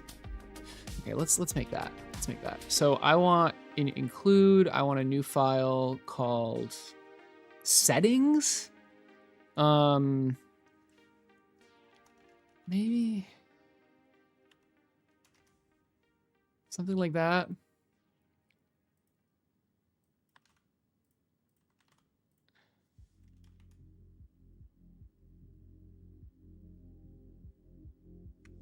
For example, it'll have this.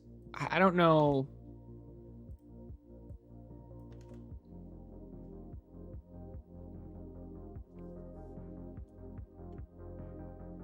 They're constants.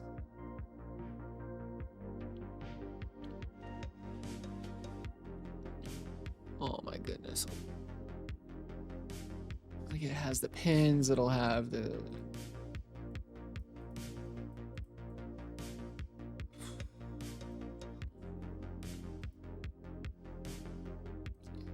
I wanted to have like everything. I'll have the leg lengths. I don't think settings is the right word though.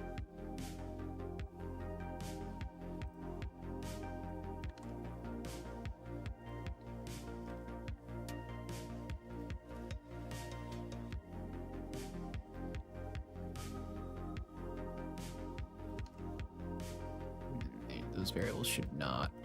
Settings is definitely not the right word.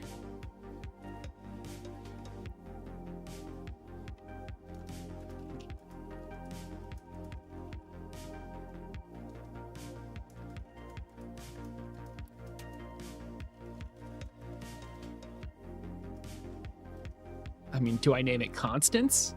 It's probably going to say, hey, name it constants. Yeah. Config. Config. Parameter. Oh, those are good names. It's got to be it's got to be config. All this to change. What do you mean all this to change length? What do you mean by that? It's got to be config.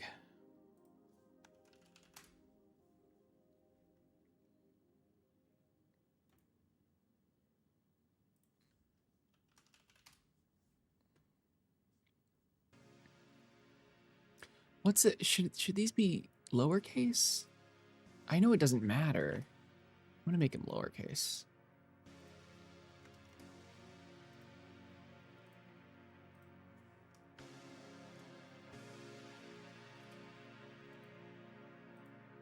Oh, but maybe they should be. I don't know. Should they be lowercase or uppercase?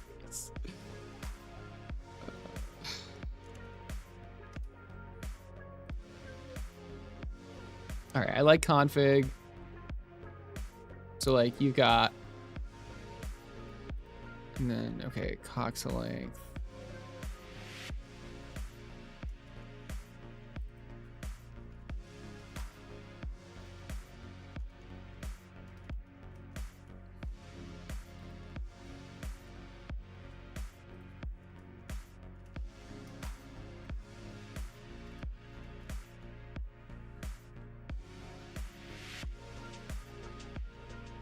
What is this? Is that the total leg length? Yeah.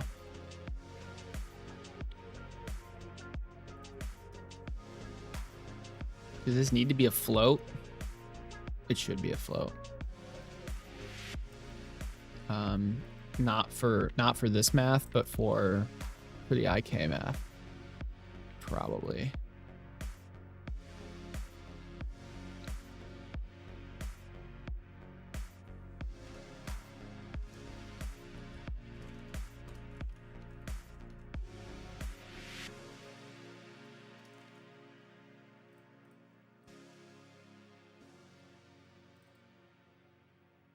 A1 was the coxa, right? Yes.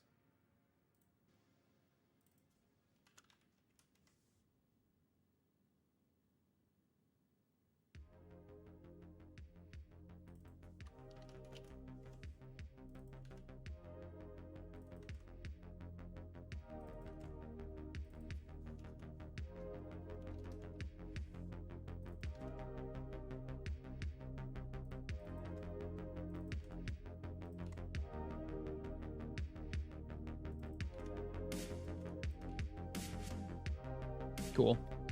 Math. Math that I already solved. Okay.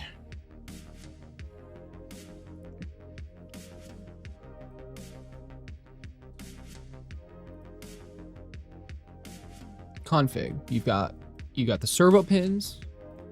You got the leg lengths. That you got the number of legs. Yeah, this all makes sense. What else would go in this file? I mean, this can be it for now, I think. Like, what about the actual servos?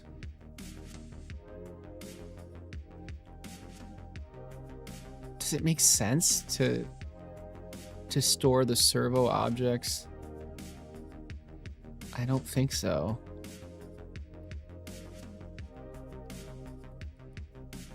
I want to put them in inverse kinematics, to be honest. Like, I want the servo stuff and the IK stuff to be in this file. Because, I mean, no, they're not necessarily... I could see you wanting to move the servos without needing the IK stuff. Okay, let's just make it. New file, servo-related stuff. Servo.h.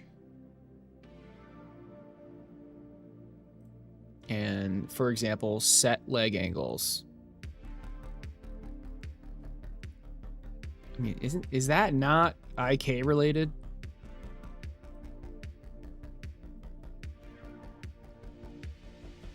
Like, you give it a leg, you give it angles. Yes, it's directly just writing to the servos.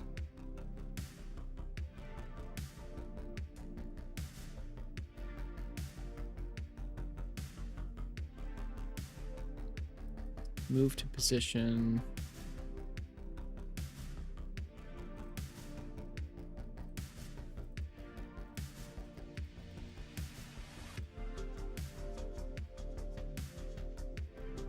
Oh, what would be in this? What would be in this file? You'd have the servos. Let's get the Arduino stuff in there first. Whoa.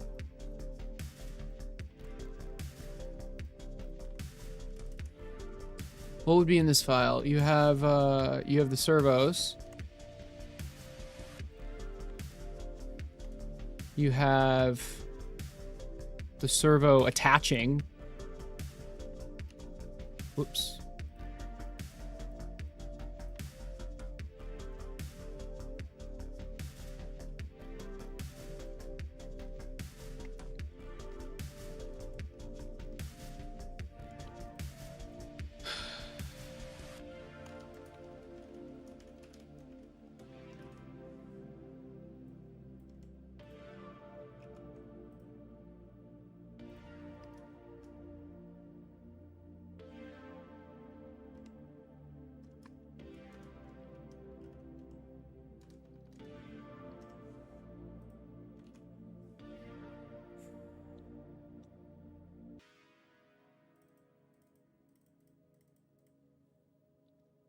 What else would you put in this?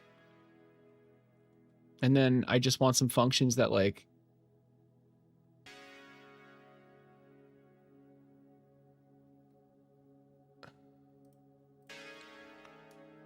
void. No, I'm never doing that. Set servo angle. No. No, no, no, no, no. Stop. It's literally just... Well, which servo? How do I input a specific servo? You would... Where... Like... I have coxa servos, femur servos, tibia servos. I guess you would input... You'd input it... you do this. Servo.write. Would it be float angle or int angle? Is this an int or a float? It's an int. Okay. It's just this. Now, do I need a function for this? Do I really need a function just for this? Or would I would just do coxa servos, and then I would do which servo I wanted. .write. Why would I want this function specifically?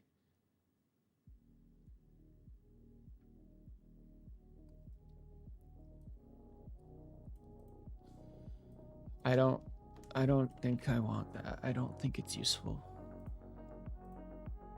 Yeah, I would just do this, always. And then let's include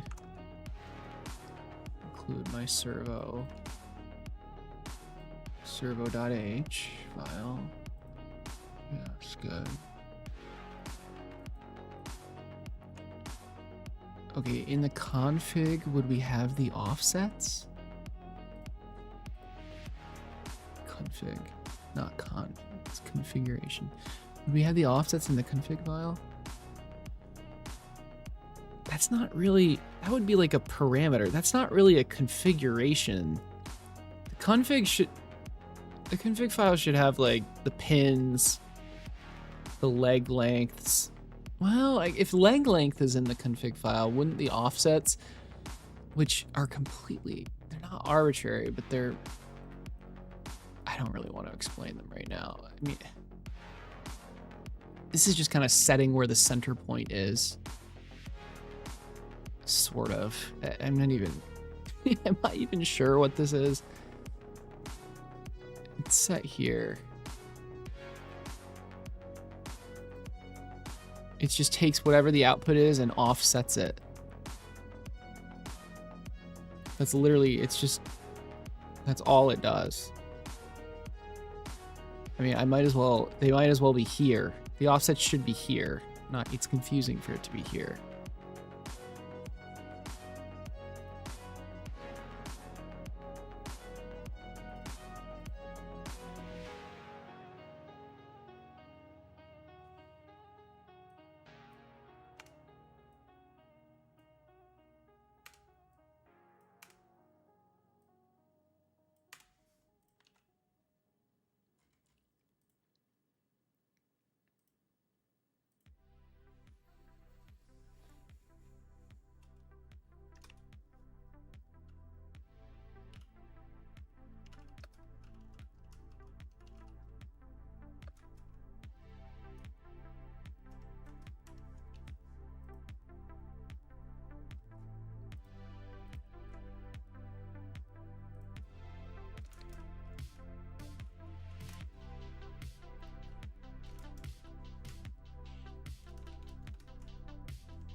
Leg 6 does work, yeah.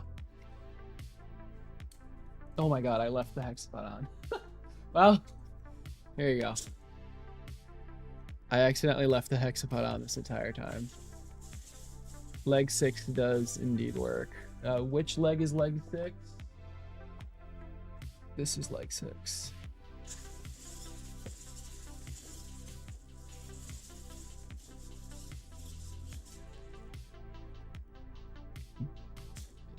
Turn off. Oh boy. Wire serial. Yeah, no, I think that you were talking about constrain. It ended up being, yeah, just the error was in the wrong place, which was weird. You get to keep your money. Yeah, you were like, you were going to donate another $2 if it didn't work. It worked. The solder was there. Just,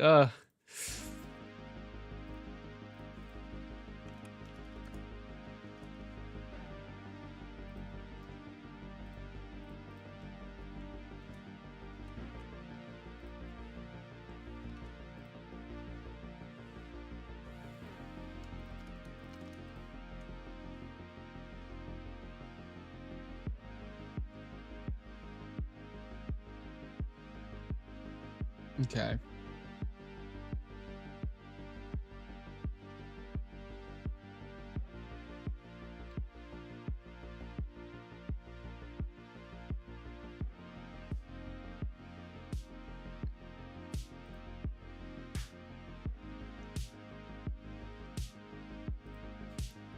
Do I really need like a separate file just for this? This feels kind of dumb.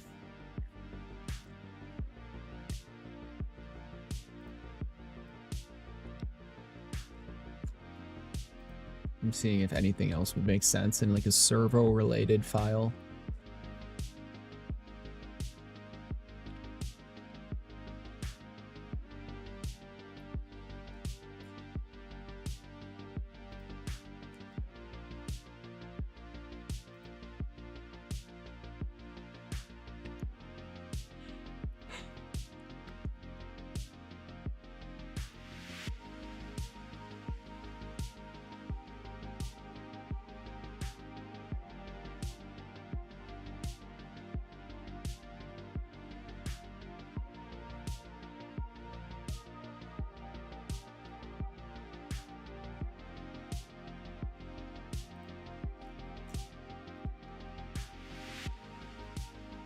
I mean, I did this in such a better way that it takes up barely any lines now.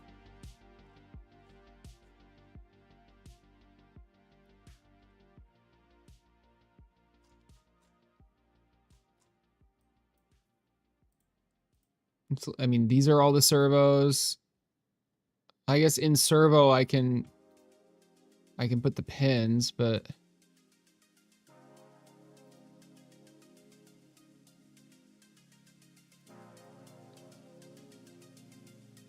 welcome back, Trey. Are we not changing an offset? Why are we making another function? Yeah. Sorry. Okay, so there's these offsets which do not change, and frankly they should be constants. And then there's the offsets that you can change in the controller. So this should actually be, this should be a constant. These never change.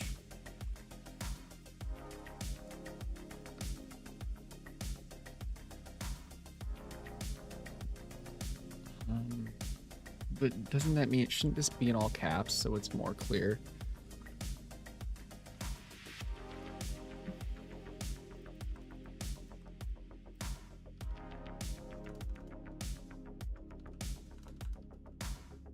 Oh, for Christ's sake.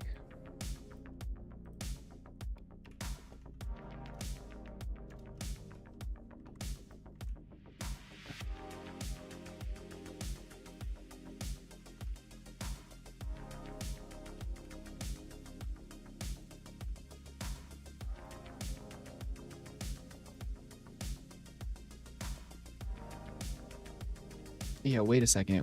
Where? Oh, it's because this code never had that. Yeah. All right, let's see how I did it in this code.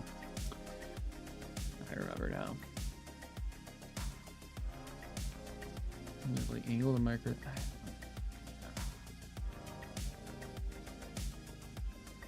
Yeah, this is not. I don't like how this is written anymore. Rotate, where do I use rotate to angle? What is rotate to angle? Vector 3 target rotation. Okay, this is just manually like controlling the servo angles, I think. Where do I use? I don't use that. I might use it in, okay, whatever. Okay, move to position. Where are the other offsets?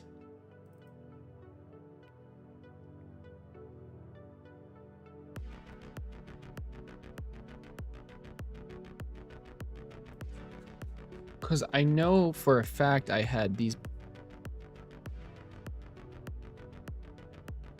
I had base offsets and then, okay, here.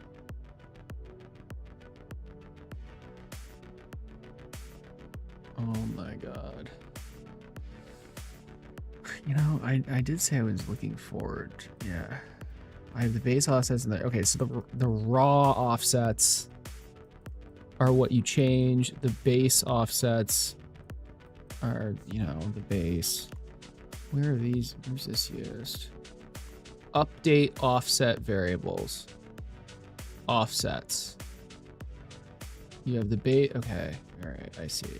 I understand now. I see now. I see. I do need to do this.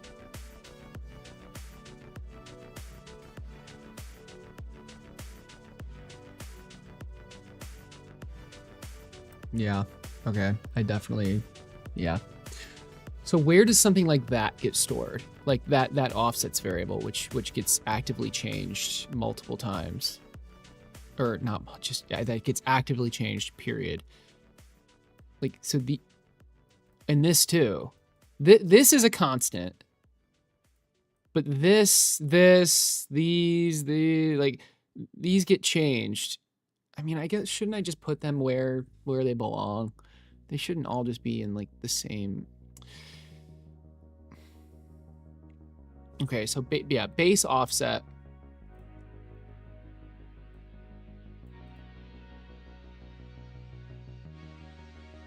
Should be. I mean, really, this is just. Aren't these just constants? I get, you would configure this. For example,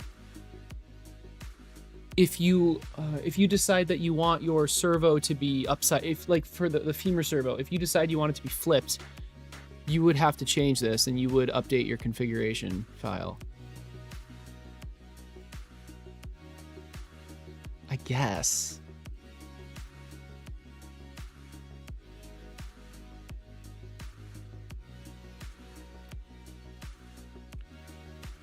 Well, the more verbose, the better. This is a base offset.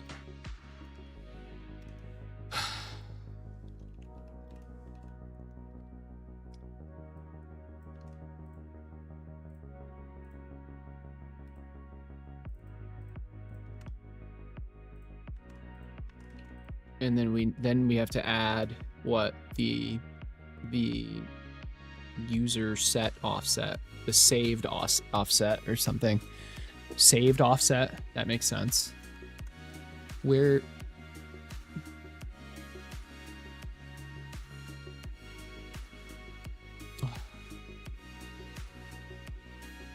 Hey IOSI, what's up? Your 8-hour print failed from beta fusion. Oh my lord. What are you printing that takes 8 hours?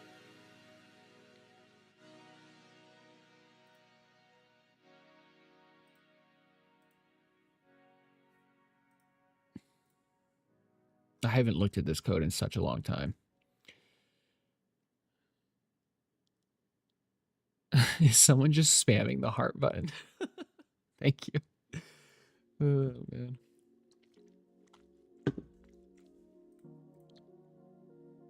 You're printing Hexapod parts? What is an 8 what's taking you 8 hours? That's crazy. I guess is it the frame or something?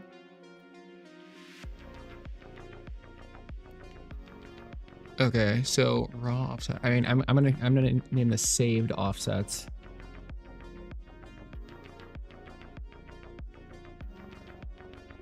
A bed full of legs. Oh no. No, that makes sense. I was doing similar things. Oh no. Oh, dude. Were they the tibias or like what wasn't adhering? That's rough though. Yeah. They are thin. That's why I do a little brim. So like I also did bed full of legs, but this is what mine looked like. See, you got the little brims at the ends. I didn't really, I mean maybe on this side too, but I didn't need it. I'm curious. I mean, these don't need a brim.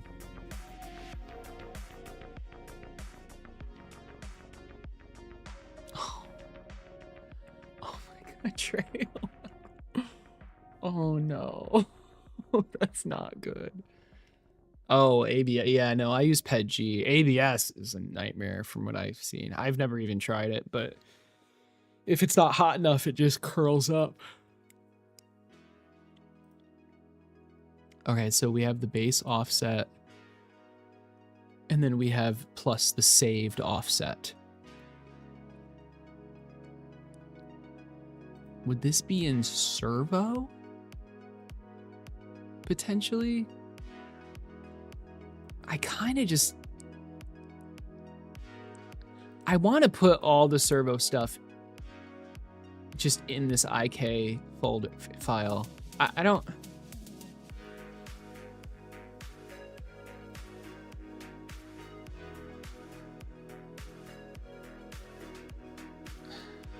like badly.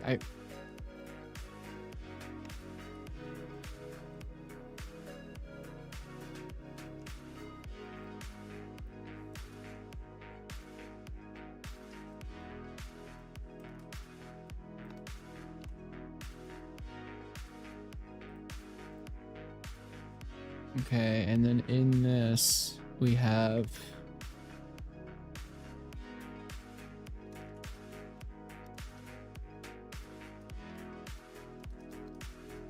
saved offsets.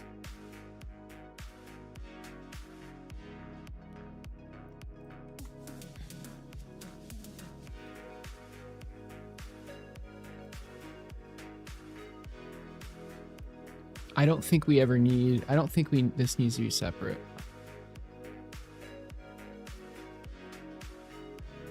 Oh, it's used quite a bit, isn't it? Oh, well, no. This is just calculating it. Don't set the offset date if the controller isn't connected.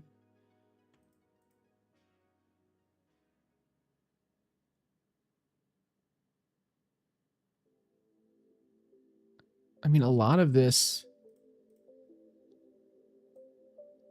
I think I only actually use this once, which is here. Really, the offset is just the saved offsets plus the base offsets.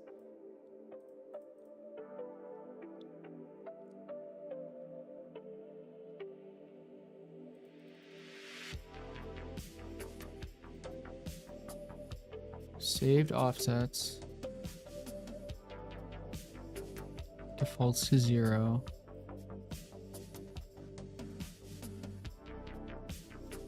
And then here is here's where we actually use it.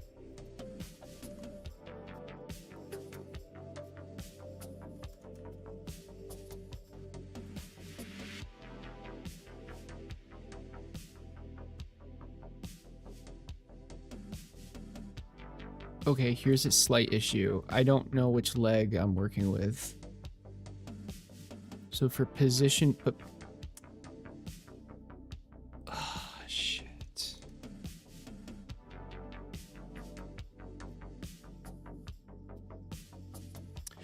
For position to angle, you don't. These are just like the little tweaks, right? These base offsets are. It's like, it depends on how you have your servos set up. But then the little tweak offsets, they would be...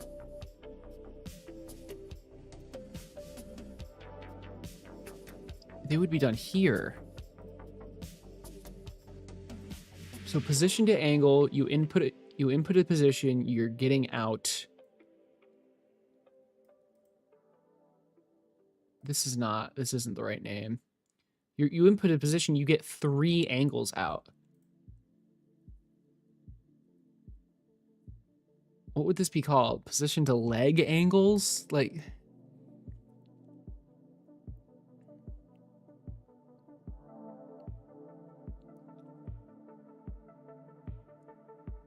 Well, regardless,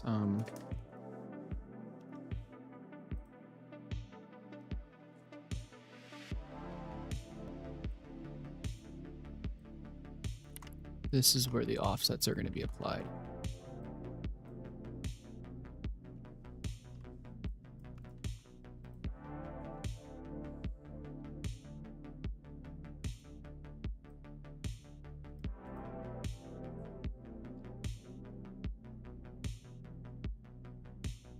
I also want something like get leg angles. This file should be called like leg. Just call it leg. You got the IK stuff, you've got setting, you got get it, yeah. Move to position, yeah, the servos are a part of your leg. Yeah, this is just gonna call just call this leg. That's perfect. Leg. All right. Might be too much stuff, but we'll see.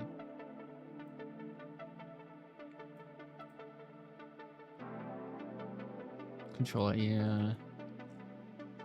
I think that's what I did.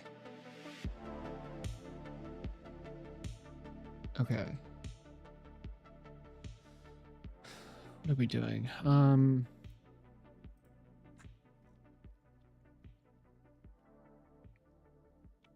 then we've got the RC stuff, which I need to.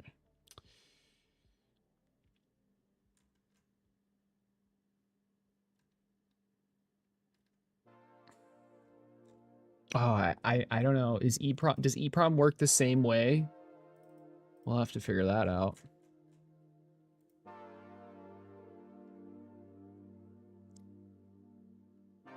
We've got the, yeah.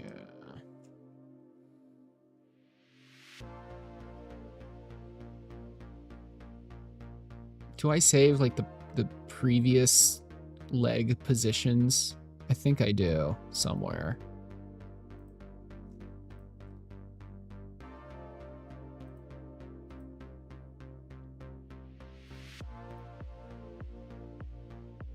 I swear to God I did.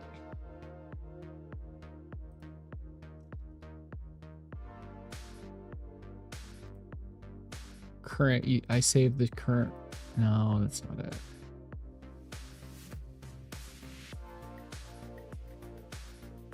I don't even know what this is for.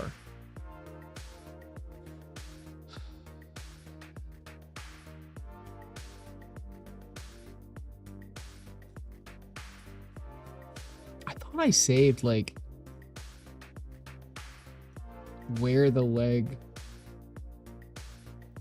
cycle start point. I do. I saved. Interesting.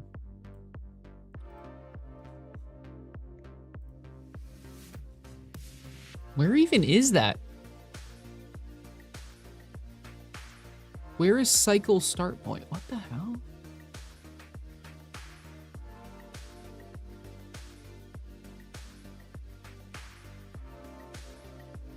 It's an initialization, of course it is.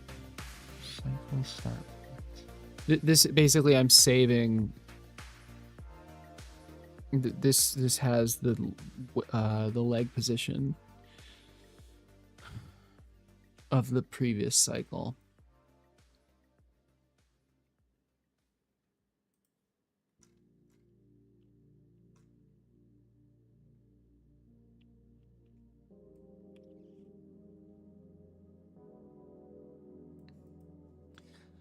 This, oh my God, this code is a nightmare. There's so much. There's so much, and it's so messy and all over the place. Oh, this is hard. Yeah, it's I mean, it's kind of. Is it relative or global? That's a great question. It depends, and I know that makes no sense.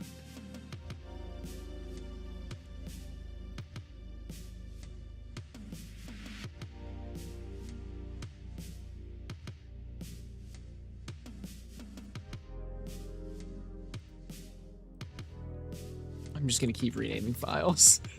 This is leg manager. That's what this is. And I'll have the AI create a CPP out of this later.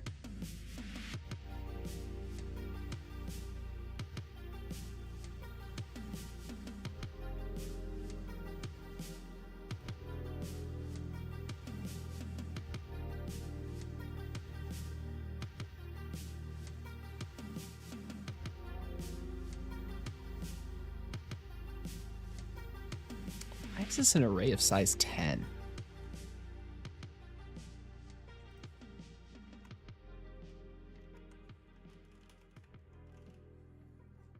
That doesn't make any sense. I think I just arbitrarily did it in case I wanted to use more control points or something.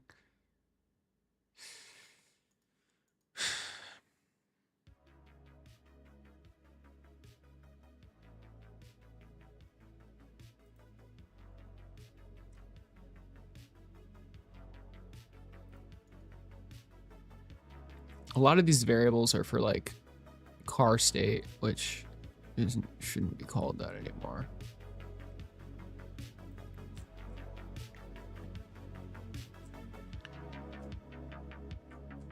I wonder if AI could just take all these files and like organize it for me, but that's not a good idea. Smoothing SCR, what does that mean?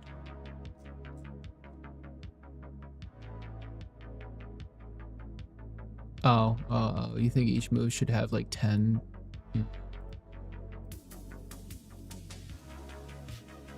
Are you saying like the Bezier curve should have 10 control points? Is that what you're saying?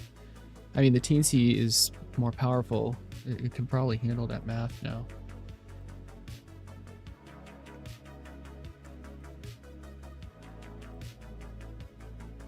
Dude, yeah, I could do that. Smoothing script. Oh, got you. Okay.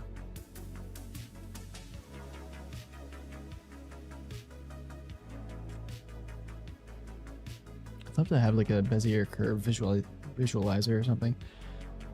And I know there's like web pages for it, but something that could like I'm not even sure how that would work. I guess I could visualize it on the controller.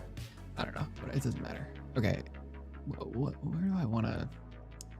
Really, what I want to do is like just completely like this file, for example. It's completely implemented, so I can just ignore it.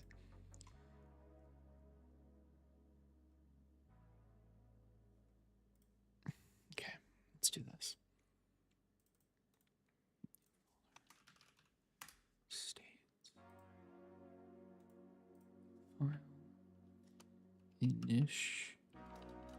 Initialization.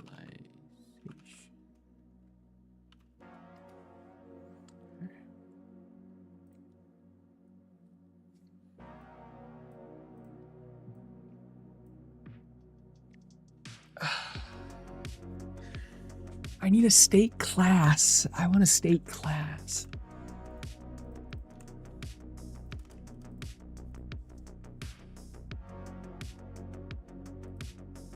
How did I do it in here? I had like a page class or something. Simple receiver. No. This. Pages. Where? Include page. Yeah, this shit. What does this even mean?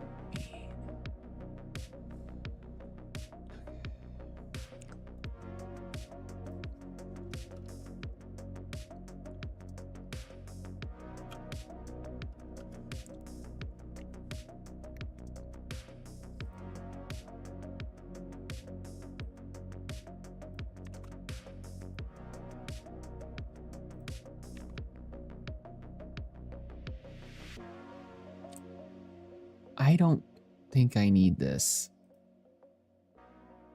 Oh, this is like, okay, this, I can just have like the Pragma one. That, yeah, this is the same exact thing, I'm pretty sure.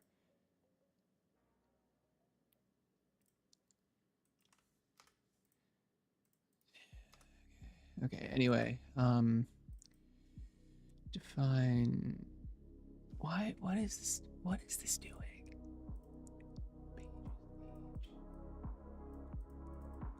What does this mean? Why did I do this?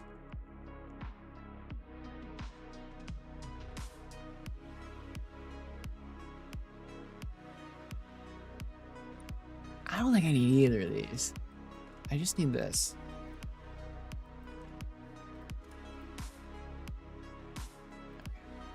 Okay, class, virtual void. Okay. Class, state, yeah, okay, what do you got for me?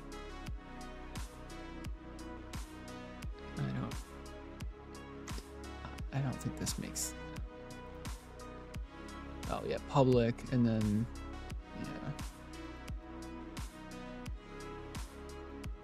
Okay. Virtual void initialization. I don't even know I don't know why it autofilled that. What does virtual void mean? Virtual void, set state. Yeah, that makes sense. But why would I input? No. State. It should be called like state entered or something, or init and loop. Yeah, that's, yeah, void init. It's the same thing as my controller UI. Why am I? What does that even? No, what is that doing? What does mean equals 0? What is this even? Why am I setting this equal to 0?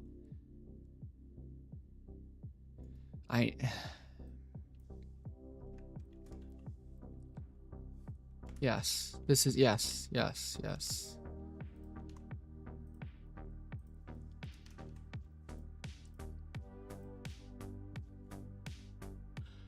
Okay, I have a state class, and then I want to have a bunch of different state objects, and then I can set the current state equal to, yeah, this, it's very, very similar to my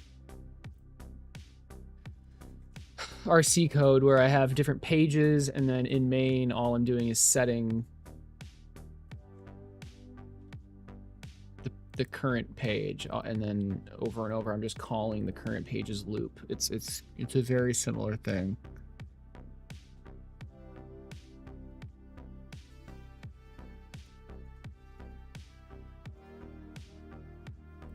I don't know if calling it state makes sense,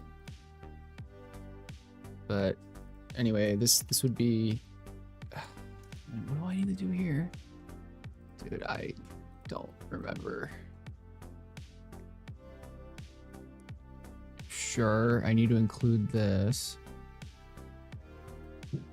Right, here, yes, I actually have to implement. Hey, Natalie, what's up? I didn't even, my phone was in my pocket. Oh, my phone was on silent. Sorry about that. It would have been really sad. Thank you. I finished the hexer. Oh my god, all the legs. I like the black feet. Here, turn it on. Wait, this was the design that I wanted, right? This, no, you wanted all white. No. The one that I This said was the you would design like. that the people voted on. Which was number 4? Yes. That's what I said, right? Number I 4. remember I said number 4. Turn it on.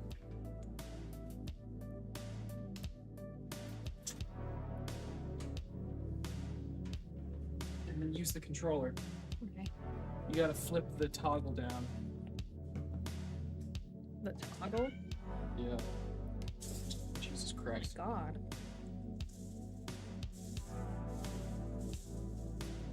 So it's like the leg demo that I showed you earlier, except all the legs at the same time. So it doesn't walk now? No, not yet. Why is it so shaky? It's, I mean, it just is what it is. So this goes in and out. Yeah, This goes up and down. I've already discovered that. So you can, Whoa. You like the stand? It's tall. It's gotta be. Yeah. You get me a water? I got so much juice. What do you mean? I got 2 bay you go juices. shopping? No, I had to go to Dollar General. I had to because I was like, if I don't get a little drinky for when I get home. It's always fun reversing code you haven't seen in a while. Dude, it's been, I just need to stress this. I wrote this Oh, like a year and a half ago, the little okay? thing fell off. Yeah, I know. It's broken on the I side. know. Don't just, So how was your day? You had tennis today. my day is great. Yeah. Your I day played was tennis, great. And then I've been building the Hexapod and then doing this code. I haven't seen this code in a year and a half. And not only am I like rewriting it, I'm transferring it from Arduino code to C++ code. Arduino uses .ino files, which are slightly different, and it's annoying. That doesn't do anything. My day The only thing else we can do was is this, which turns it into calibration mode. Your day was not fun? no. Sorry. I stayed an extra hour and a half. Oh my god, it's 6:30. It's 7. I was supposed to get out at 5. I had to stay an extra hour and a half to check the cards. Overtime. Yeah, well, I mean, I have to give it to keep track to give it to my boss.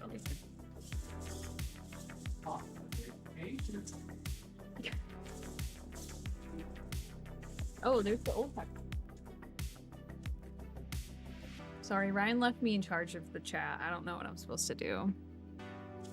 How are you guys doing? How's your day been? He said hit the top left speed. Oh, it's big. Can you hear the cat screaming? She normally gets wet food as soon as I walk in the door. But I came down here instead. Where'd she go? Suki! She's like a ghost. She was here and then she was just gone. Oh, there she is. Come here. Come here. Come say hi.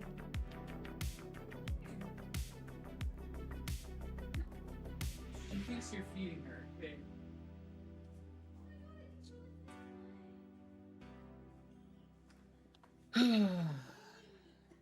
Look what I found. You found a Pico. Look what I found. This kitty. Okay. Get off me. You're too heavy.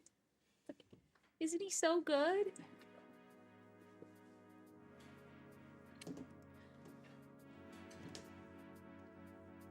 Gosh, Oh my god. So good. Isn't he so cute? He's a good boy. You're a good boy, huh?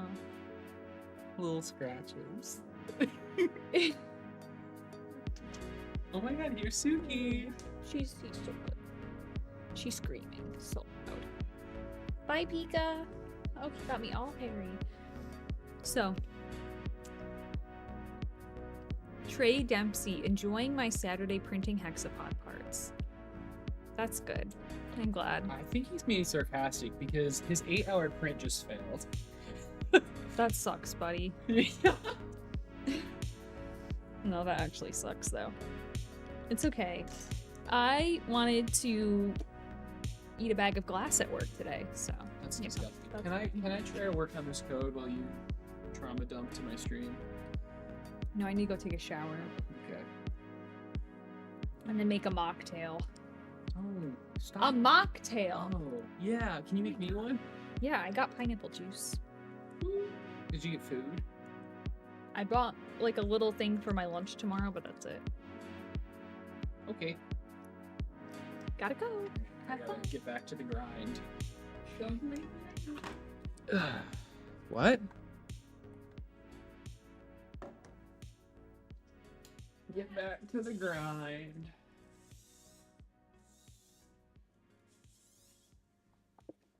Alrighty.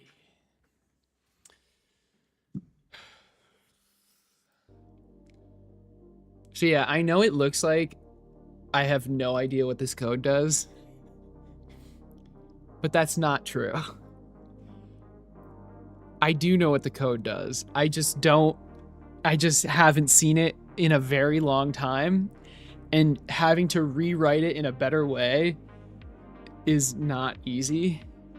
So, but like once I get, the farther I get in this, the easier it's gonna be. This is the hardest part of this refactor. I don't even think it's fair to call it a refactor. It's just a rewrite.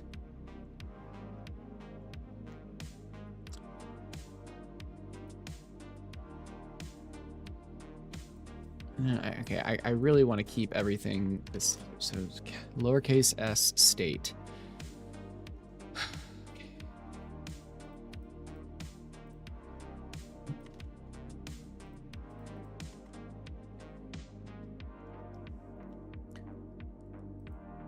Don't I have my other states in here?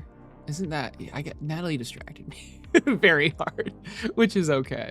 It's probably for the best.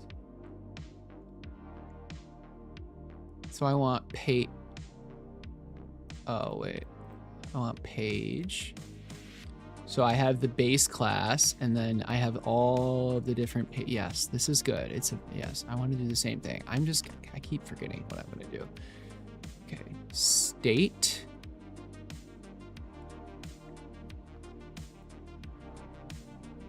Okay, I think I'm gonna go capital. I've decided, because lowercase looks so bad. I don't know why. It just looks really bad. Okay. Anyway, state. We have class. I guess it's its own class. Initialization. Public state? Is that right? That feels...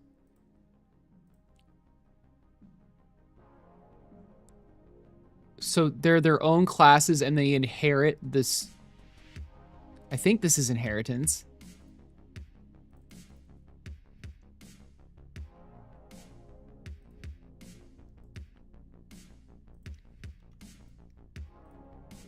Right, okay. Why am I overriding? Oh. Oh, I think I understand. So like this is the actual function or something, and then you know what, never mind, I don't understand. It's fine. Never mind.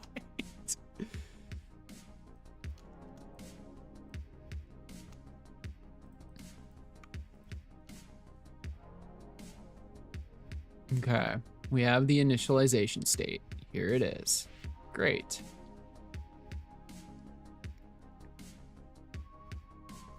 Here it is in now it gets its own page. We have void initialize, void loop. And what did I do? What did I do in this?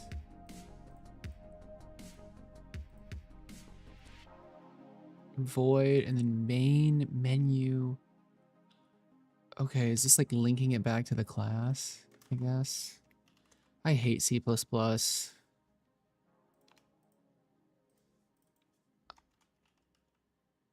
And then I called it main menu page. So shouldn't this be called initialization?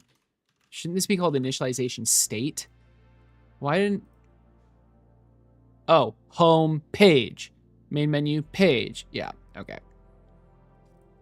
Initialization state.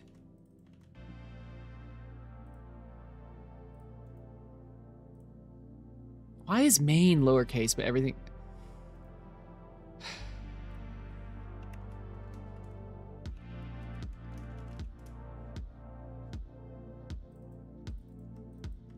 Okay, I'm definitely missing something here.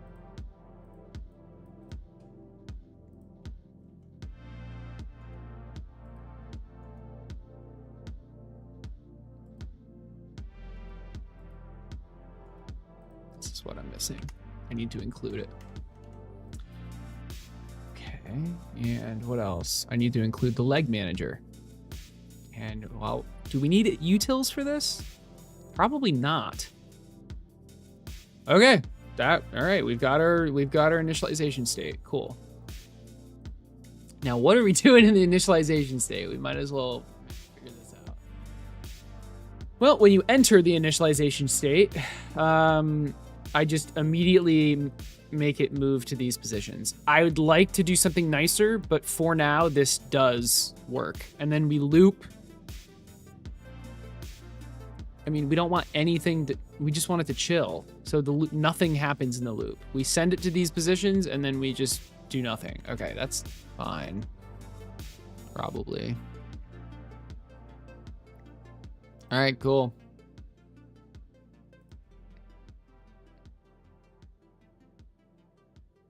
You want me to increase the font? How do I increase the... Control scroll is not working. I'll increase the font. Thanks for asking. If you can tell me how. In Visual Studio, I can just control scroll, but in this, I don't know. Where's my preferences? View, appearance, Zen mode. What the hell? What on earth? How do I go back? Oh no. I messed up. How do I leave Zen mode? Oh no. Okay. Whew, that was...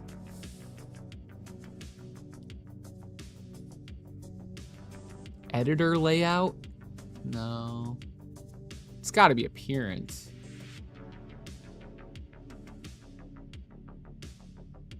Maybe.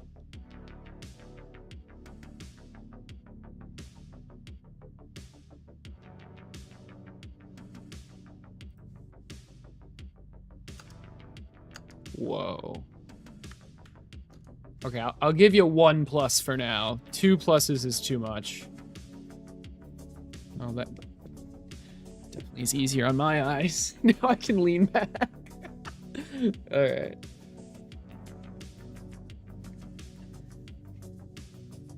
Okay, so this is great. You are welcome.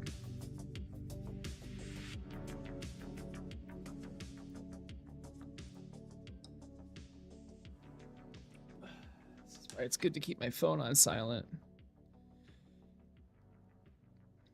All right, what's up with this package? I know it was delivered. Wait, why am I getting...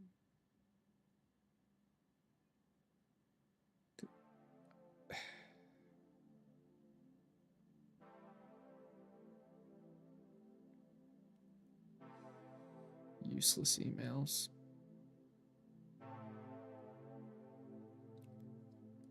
Where are my Arduino Megas? It's frustrating. All right, initialization state. I don't really want to make all the states right now. It's just nice to have, like, you know, this state. And the state page, yep. So every time I want to make a new state, I'm going to put it here. The question is... No, this... Yeah, this is great. This is great. So I don't need an enum anymore. Yeah. Okay.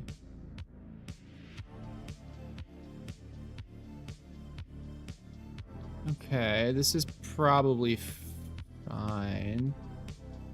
I wish I could, like, delete these tabs. Or hide them or something. I mean, I don't literally want to delete it. I just... whatever. Oh, I can just move it. Okay. All right, so Bezier is good. Vectors. README. Here, everything to the right of README. everything to the right of README. I can't make this bigger either. Is implemented. Okay, I actually can delete this.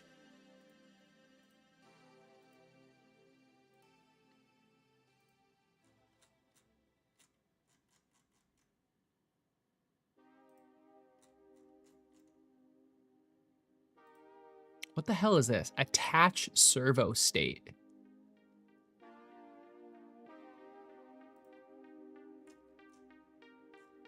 When do I do that? State attach. This seems like a recent thing I did.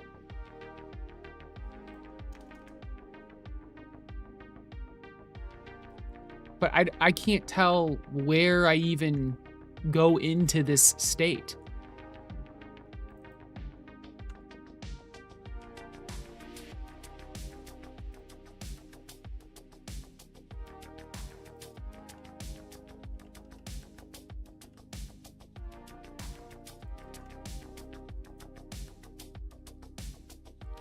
Is there not like a search entire project? Control Arduino.cc.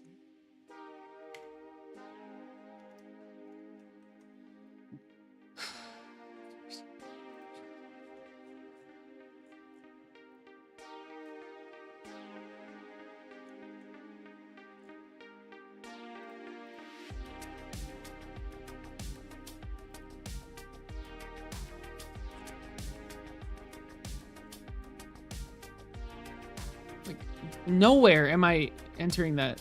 Attach servo, I'm just attaching this. There's no state. No, screw this. This isn't being used. This is not being used.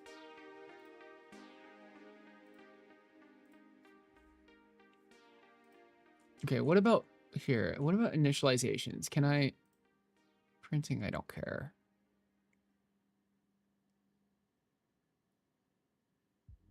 I'll figure. I don't care. I don't care.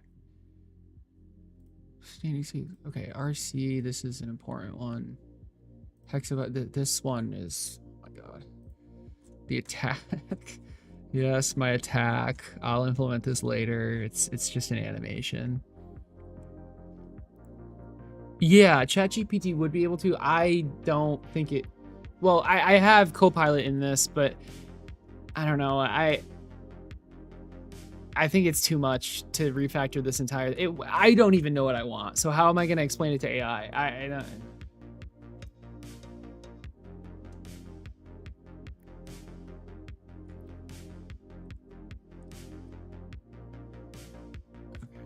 All right, I should be able to finish this page. And when I say finish the page, I just mean like move this code into the new program.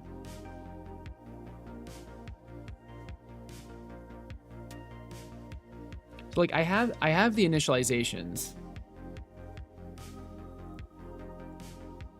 I have the config file, which is, it takes care of all this.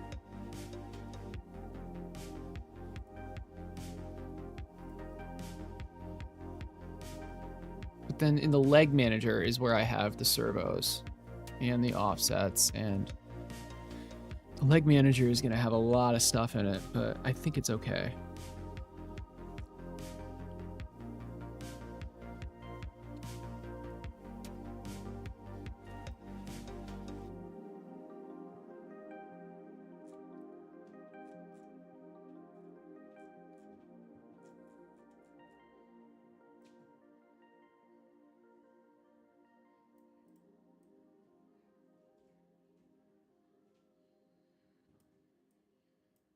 These do not belong here. What about this? Stride multiplier, rotation multiplier. Is this used anywhere? So like, is this used in the attack, for example? It is. It's used everywhere. Okay.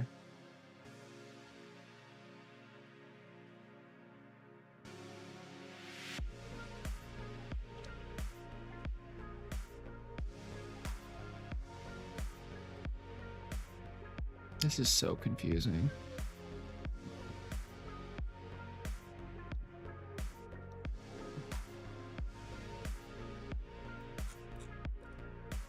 But it's not used here.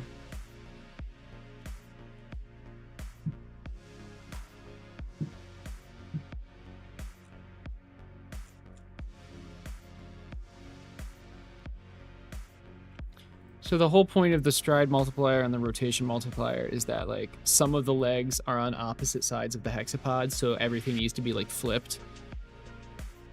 For example, like the 3 legs on the left side go forward, and then the 3 legs on the right side, they need to be negated, right?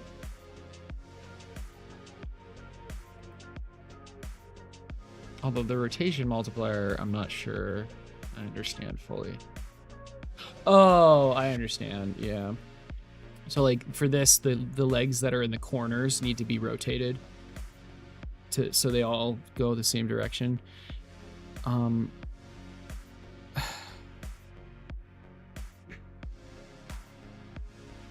But this never changes. I have a config file. Shouldn't I have a constants file or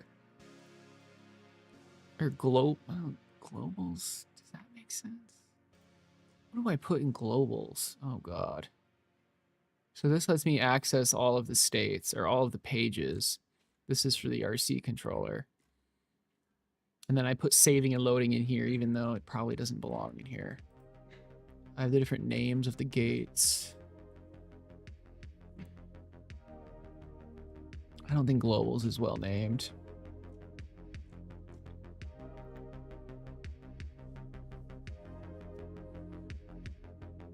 Okay, config file. I need something else. I need like.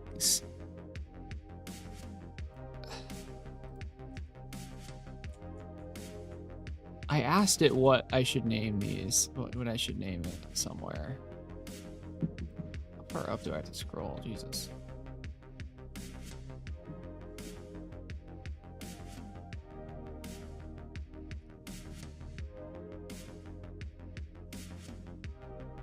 Didn't I name it somewhere? Or I asked it for a name?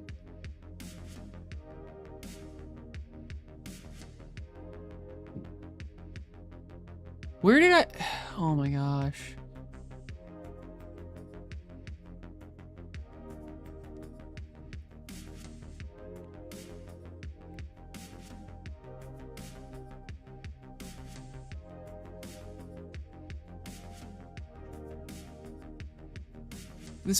I asked it for a name before I even had... Before it was named utils.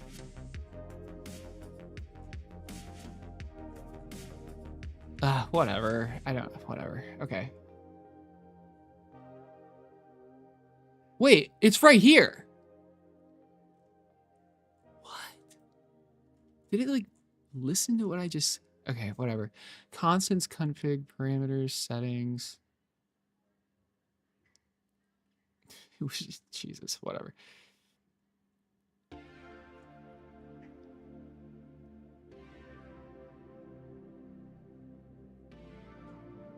Yeah, I think I want a constants dot h. And this would hold...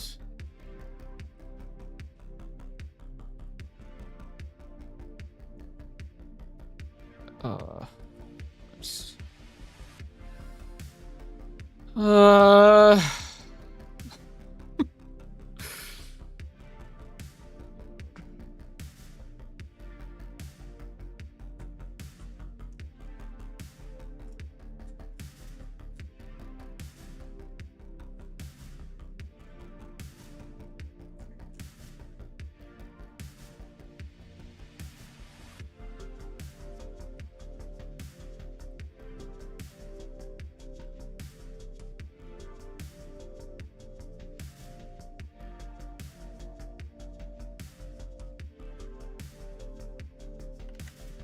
Just gonna put it in the config. It's fine. These should go in the associated states that use them. It makes absolutely no sense to put them here. Current rotation, target rotation. I don't even know what this means.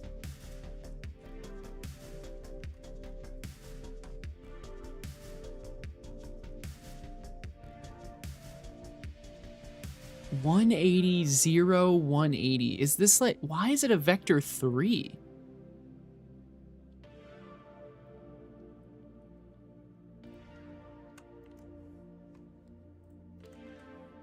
I don't think this is used.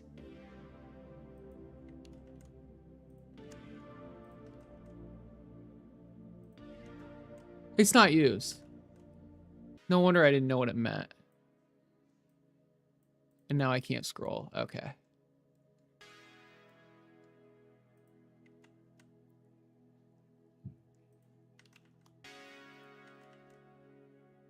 Yeah, I don't know what it means because it's literally not used. What about...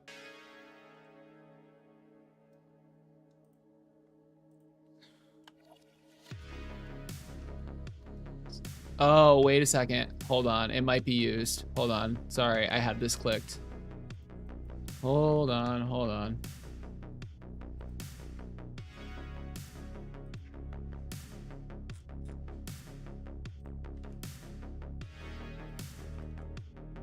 Seriously. There needs to be a search all in this. This is...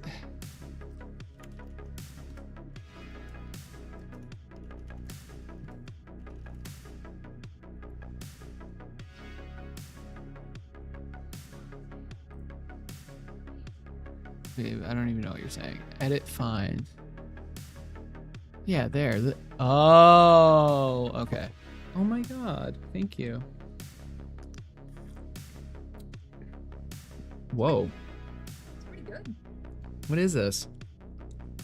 It's coconut bay juice, pineapple juice. That's what it is, the coconut.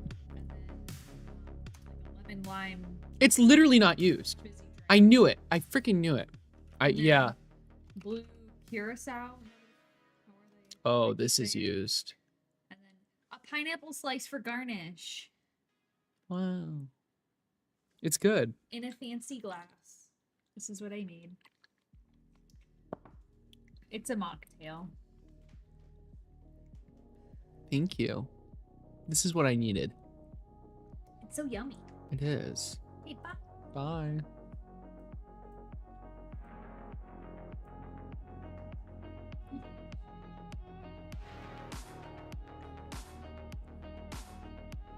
Okay, so the target rotation is just for the leg. This doesn't make any sense. This makes absolutely no sense. No, there's no. These do not need to be here at all whatsoever. I'm gonna just, no, that's so freaking confusing. And then this, it's gonna complain. I don't even get an error, but oh, I don't get an error because it. Oh wait.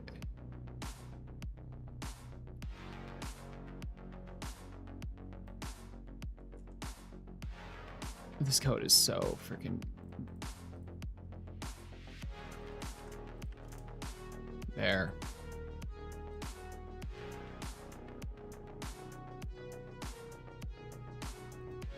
What?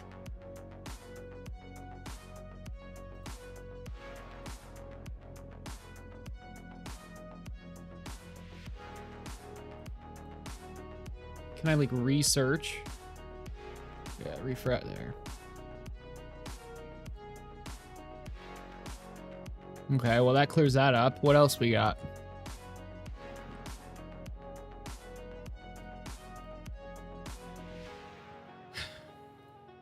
These aren't, yeah, these are gonna be just where they need to be. There's no point for these to be in the initializations file. These are here, that's fine. Here we go, current points, cycle start points. Okay. Okay, this is a little confusing. These are the positions that the leg is trying to move to, and it like has moved to. It doesn't belong here.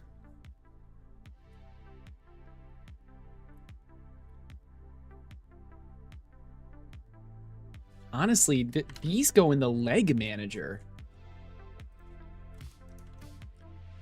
Current leg points? What positions?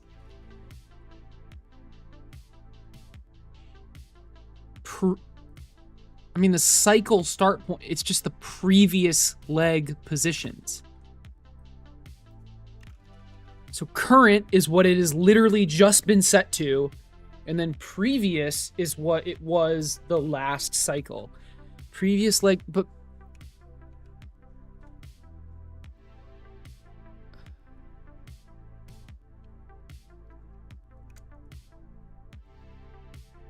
that I may change it back to cycle start, because cycle start is like very explicit. It's like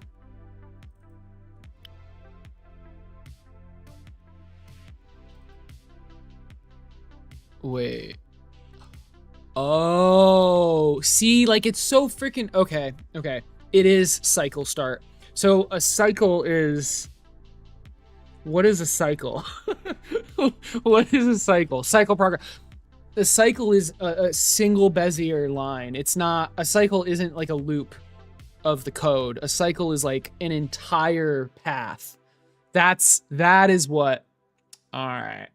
So this is the point that it started the entire cycle on.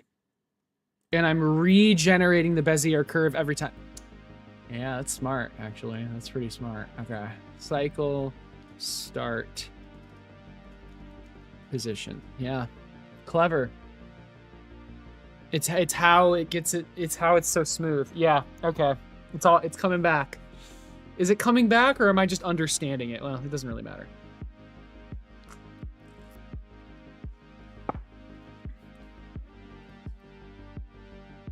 Yeah. Okay. So you can here.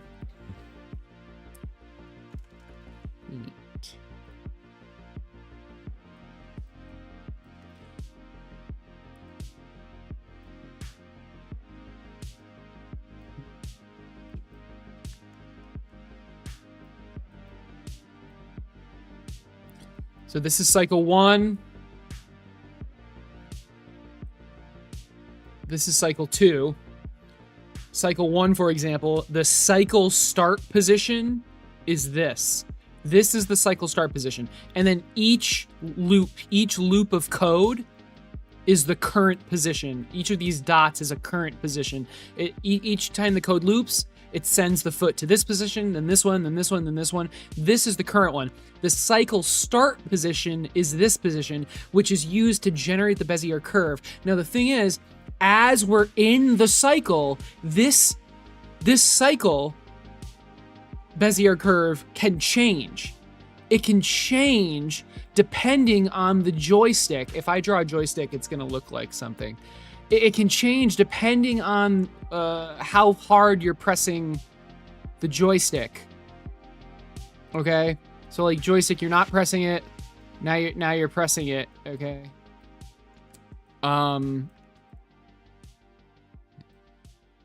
So depending on how hard you press the joystick is where the cycle is going, and this can change the Bezier curve can change mid-cycle, but the start point doesn't change. So the leg, it's really hard to explain in Microsoft Paint in 2D, but moral of the story is the cycle start point is really, really important.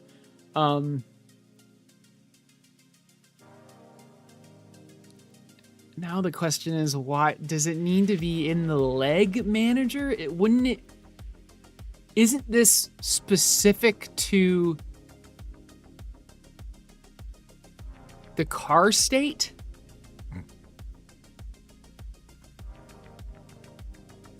I have a feeling it only is used in the car state, but I might be, yeah, I'm wrong. Okay. Well, all the states have cycles. Oh, really? Okay, hold on. That didn't really make sense because there's just car state. I guess the attack state also has cycles, sort of. But it's just, the attack is just a set animation, so that doesn't make sense, really. What about the standing state? I'm setting the cycle start points. To what? What am I setting it to? To the current points. So wherever the leg is currently, that is the cycle start point.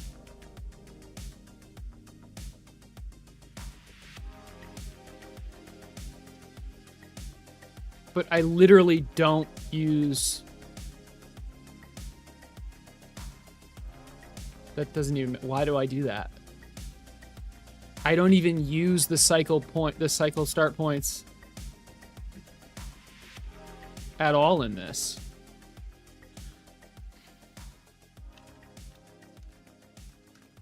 So why am I setting the cycle start points?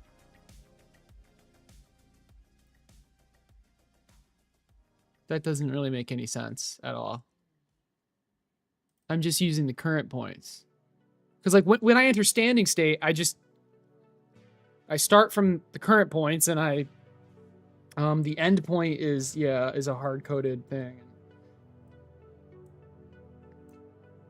Okay. I don't even know what the hell this stands for. What? Standing cycle point. Oh, here. Standing control points array. Okay. And it's a vector 3. It's a... oh my god. So it's an array of 6 vector 3s. Why do I have a 2-deep array here? Because it's the leg, and then within the leg, it's 6. That doesn't make any sense. Oh, I see. I think. Here are the 6 positions of the leg, and then within that, we have 10 Bezier control points. Yeah, that's what it is. Okay. That's confusing. I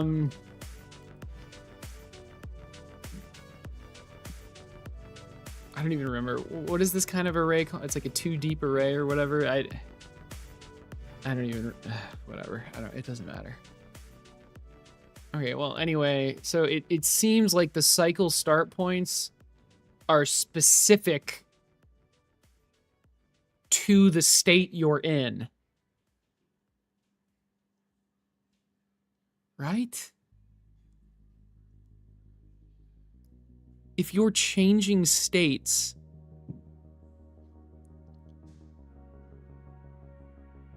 I literally don't care where the cycle started.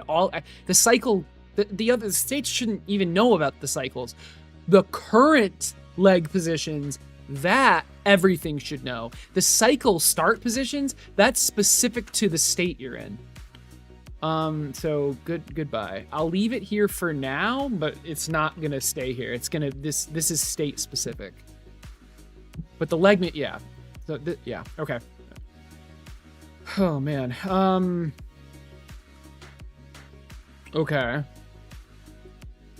Cool.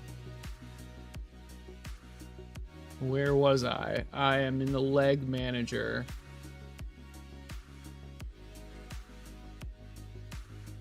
I think I was trying to get rid of the, yeah, I was trying to finish the initializations page. Okay. And I did. I just finished it. Okay, move this over. Anything to the right of README means I'm done. All right. I'm done implementing this. All right. Leg, is it time to make a leg manager.cpp?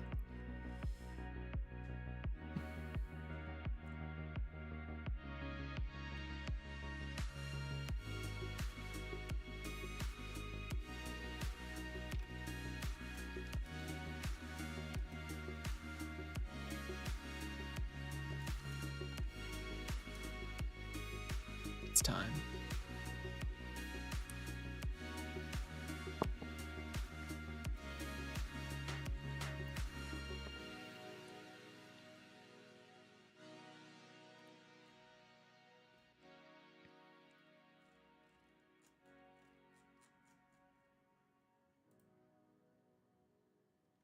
I freaking love this. I love it. I love it so much. Is it not going to let me keep it? Do I have to like scroll all the way down?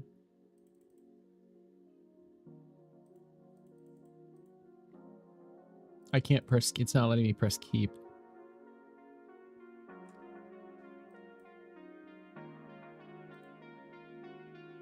Oh, that's not what I wanted.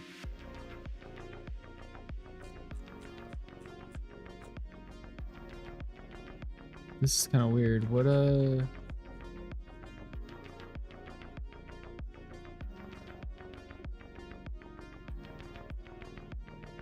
I miss something? What's going on here? I pressed this. Apply to Hexapod code. And it's not letting me press keep.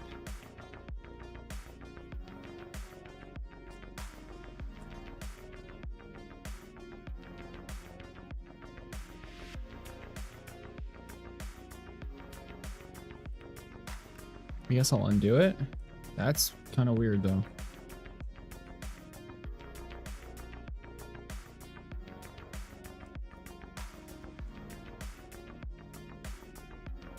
Should we try it again?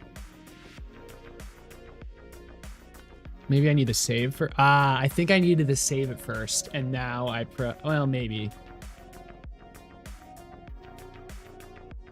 No, I just can't press keep.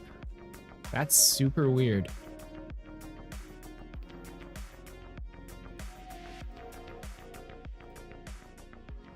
Now I can press it? Whatever. Okay, and then apply. New file.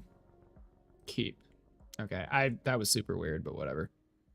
I don't know why it keeps putting my stuff here. Like, it should go in source, right?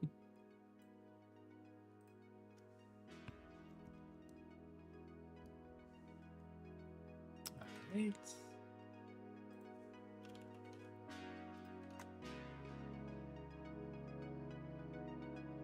Although, okay, why do I have to do that? Include utils.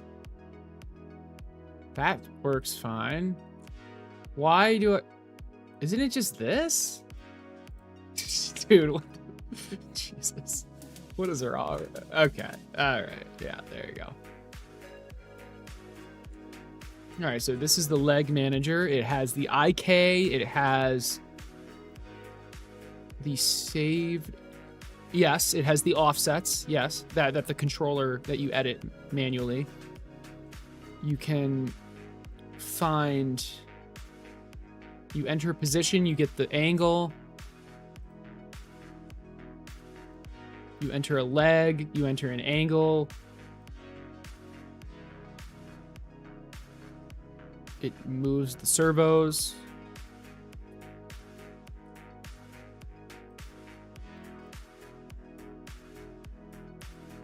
You enter a leg, you enter a position, it moves the servos.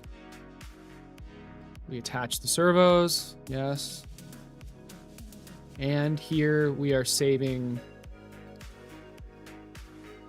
current leg positions. I want this to be global. I'm pretty sure if I just include...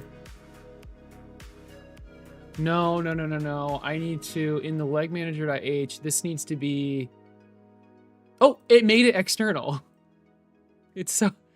Oh, hell yeah. Okay. Do these need to be external? I don't think so. In fact, no. They don't. But it didn't know that. It's fine. Save to offsets. Yes. Because when I'm loading, I need to access this variable in other pages. Yeah. Okay. Good. I'm sure this will all work first try. All right, let's keep going. So I just finished this. Should we implement some of the easier states just to get them out of the way?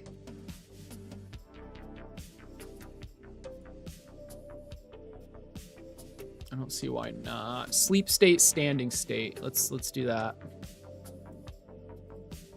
What is happening? State.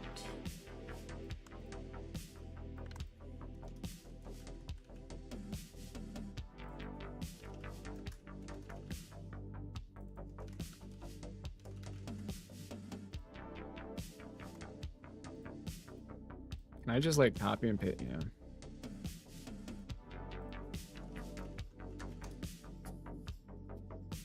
I don't think I needed to copy and paste that.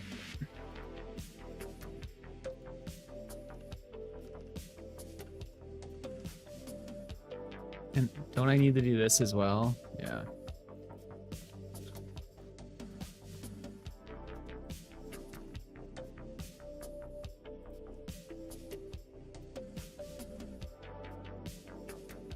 Okay, and again, sleep state doesn't have anything in loop. There's no loop. It's just when you enter the sleep state. Maybe is there a loop? Oh, I guess there is loop. Oh, there is loop.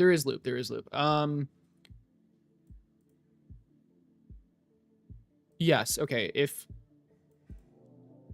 So initialize, print, sleep state.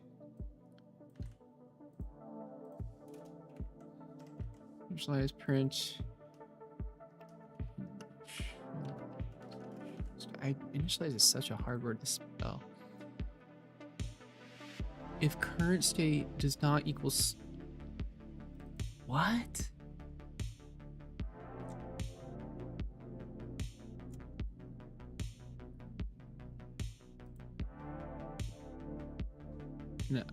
No, none of this makes sense. Okay, initialize, yes.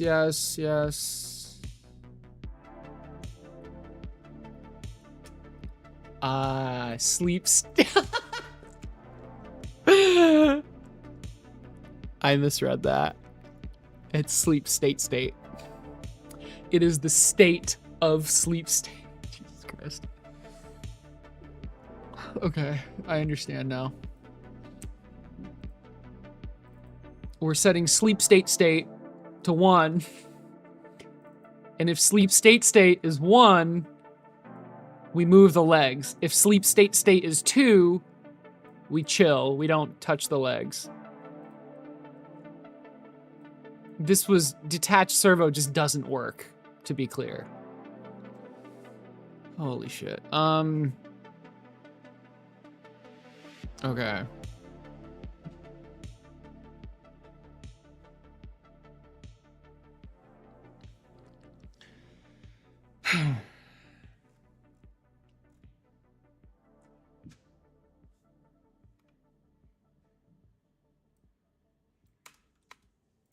So what I want to actually happen is I want it to lower its body to the ground and then pull the legs in as far as possible. Target sleep position. Does it? Oh, it's here. Okay, I just missed it. I missed it in the copy paste.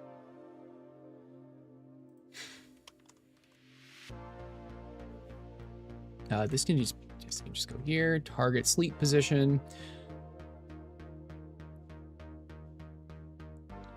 Right.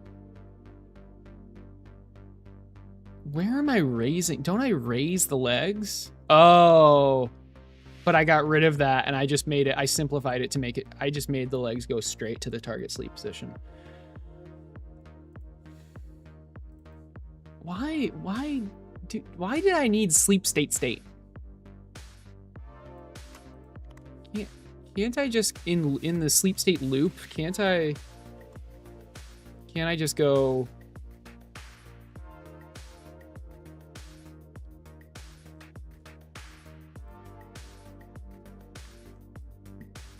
Cool.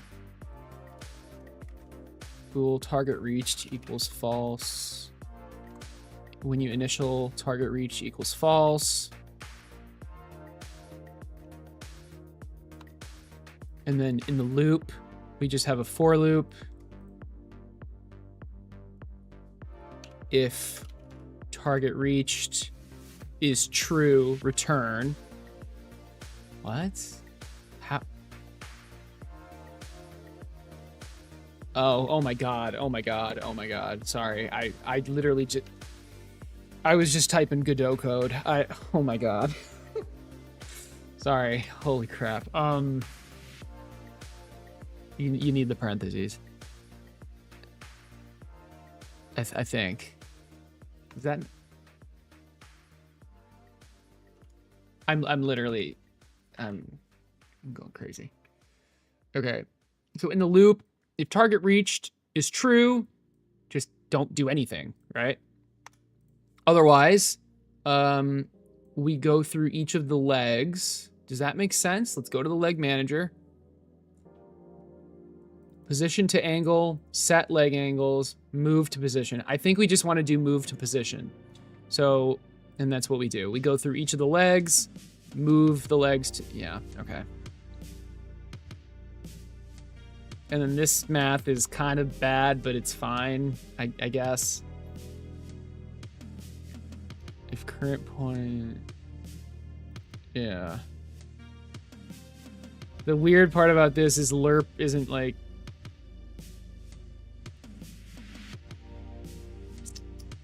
it never actually reaches the number. It's kind of weird.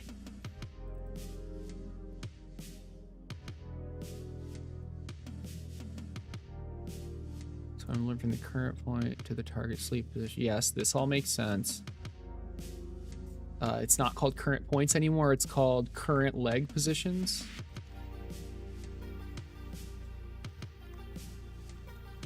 And then, I see. Okay, so this is really all I need, but then this is making sure it snaps.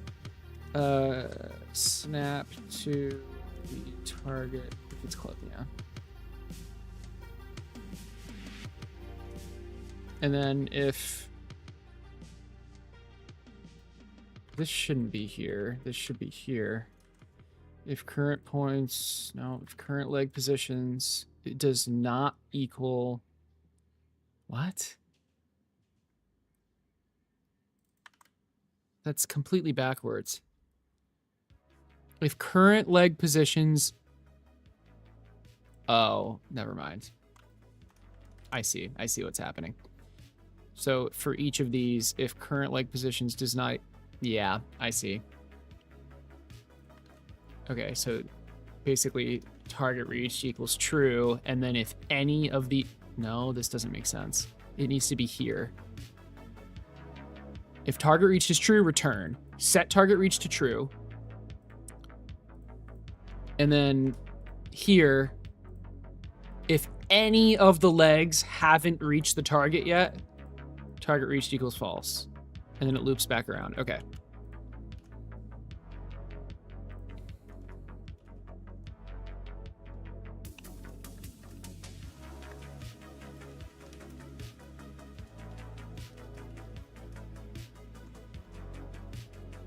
Like, do I comment this? Because, like, that's literally what this code says. It's...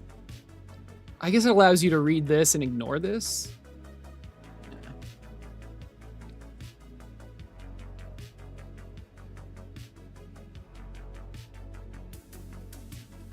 I'll comment it pretty heavily. Do nothing if all legs have reached the target. I'll comment it pretty heavily. Oh, hey, Random360, what's up?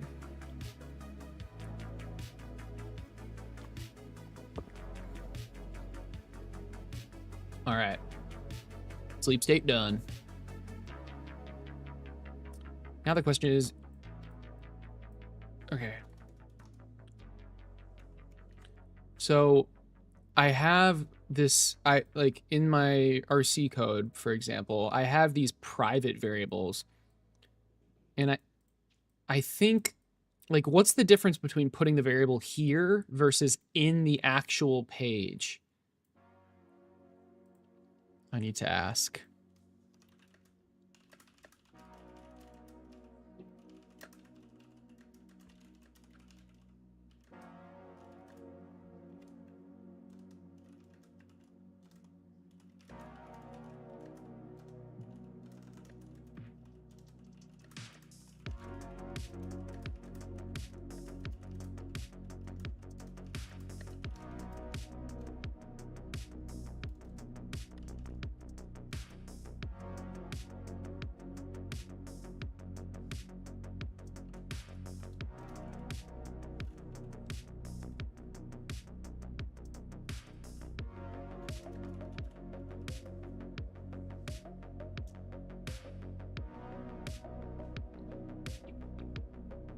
It determines the scope. I get that.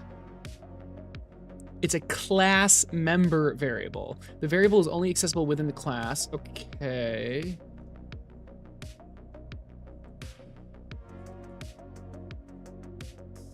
It's not directly accessible outside of the class.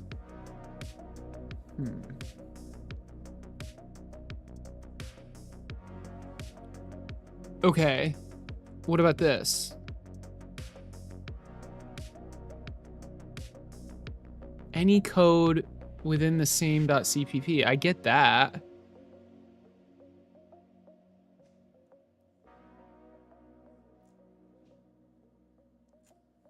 Does the home page even have?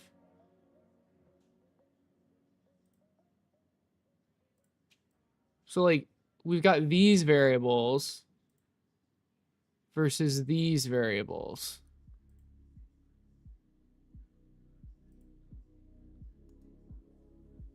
I thought, like, these variables didn't reset.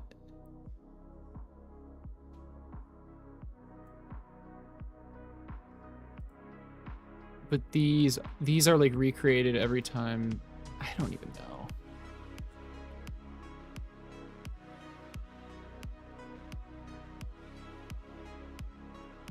The scope is the class versus the scope is the file. The visibility is private versus...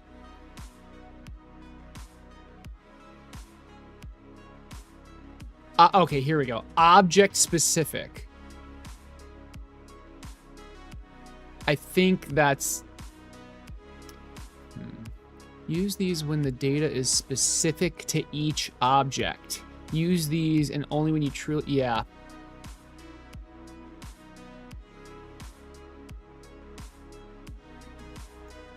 Okay. That's what I... Yeah, okay.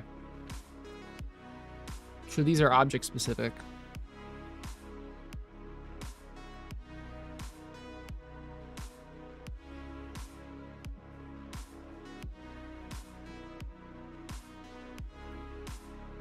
So, I mean, I don't have any variables here, which is fine. What about this, though? Like, target reached. Shouldn't this be object specific?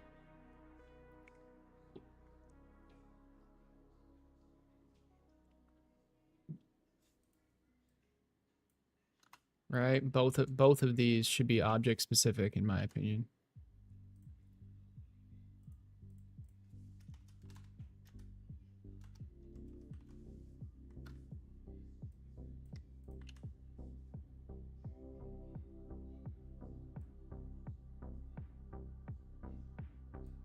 And this can, now it's object specific. That can just be called target. Target reached.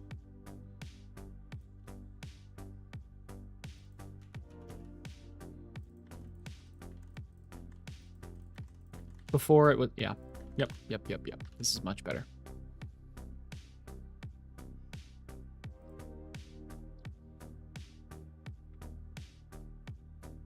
Wonderful. Wonder if I could test this. And like, how hard would it be to actually test this code right now? I think I should try to get into a state where that's funny. I should try to get it into a state where I can actually like test the code I'm writing right now instead of just trying to do it all at the same time. Like main. So for example,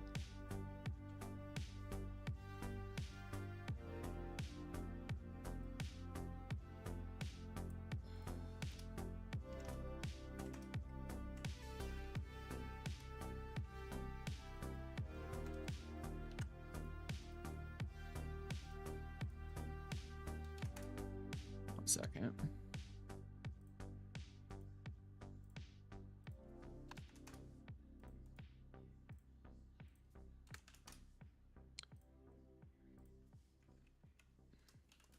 I don't even know if this is case sensitive, but it is what it is. Okay, for example, I can have state, current state. Sure, state, previous state. I don't really care. I already, yeah, void. Okay. Yes. So that's important. Current state equals. Okay, hold on.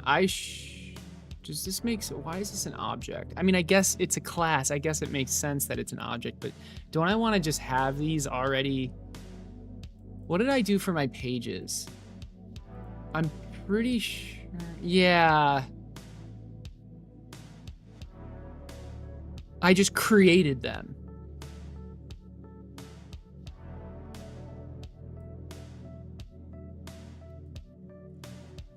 And then they were, you could access them anywhere.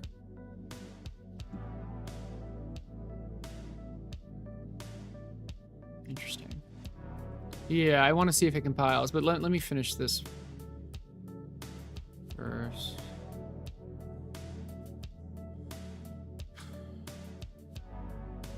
You know what? I put it in globals, but is there a globals.h? Oh, there is.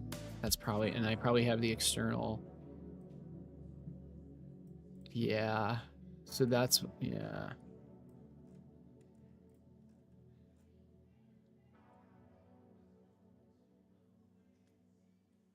Interesting.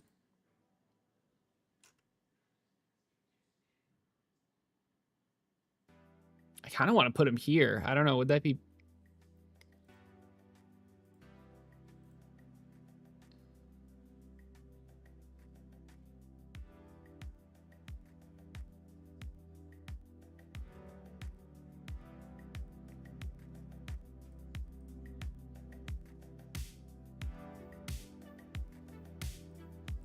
I guess I'll put it here for now.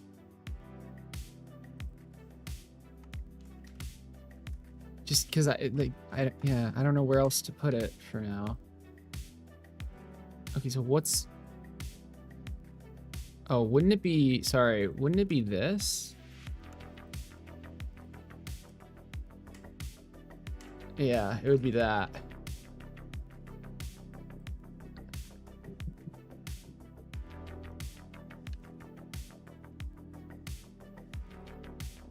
Could I even make it? How does it know about standing state? How do you know about standing state? Oh, did I put it here? Oh, I put it here. That's how. Okay. Okay, so I'm going to put it here for now. I don't like it here, to be clear. But, so current state equals this. Current state initial. Yes, that's good. What is wrong with this? What do you mean? Did I? Oh, maybe it is this. I think it is this. Yeah, it is. Never mind. Dude, what the fuck? What the frick? Sorry. What the frick did I do wrong? I said fruck. I didn't. Never mind. What did I do wrong?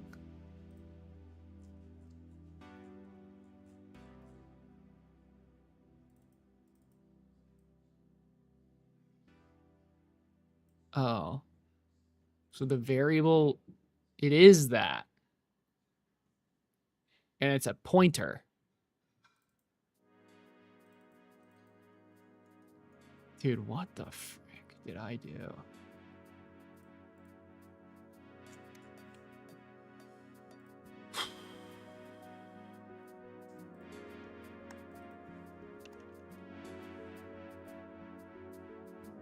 Oh.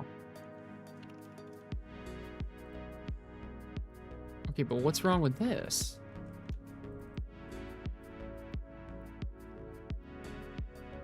No suitable conversion.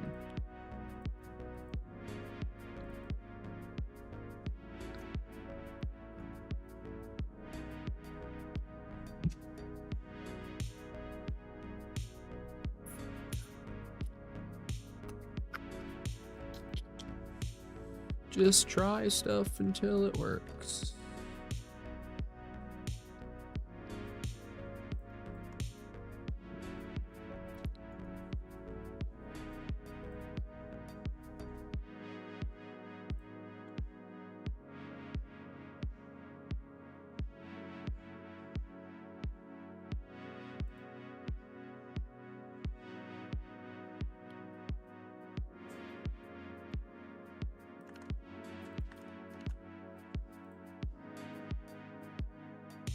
Was it because I was missing that?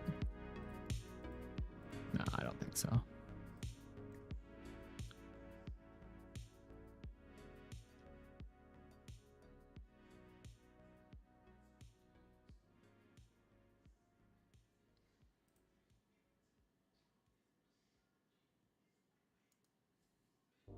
I don't think the positioning of this matters.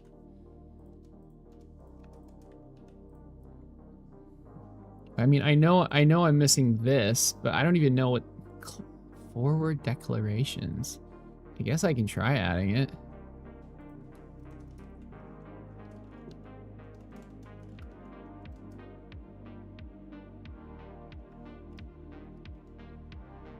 Didn't I already?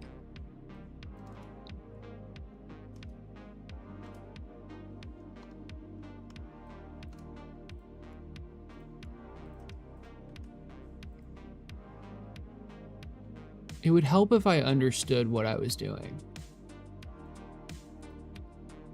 I have a working example, but maybe I'm not. So I have my state.h. It's a class.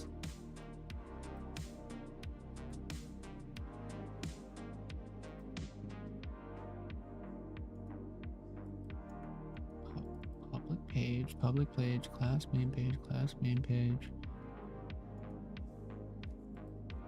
I mean, I'm not doing this, but I have the pragma once thing. That should be. This is, yeah, this is not implemented. I guess I can get rid of that for now.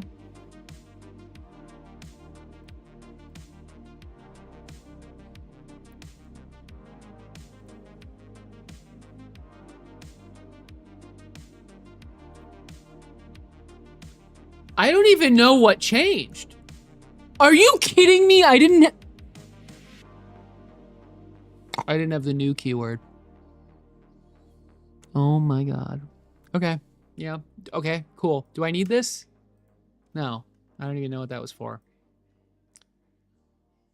Jesus Christ. All right. Sure. Yeah. Obviously. I know that. Oh my god. All right, current state. Okay, we have 2 void setups. That's interesting. We don't need this. And then in the loop, we just do current state loop. Yeah, we can do that, but that's not, well, I guess it's important.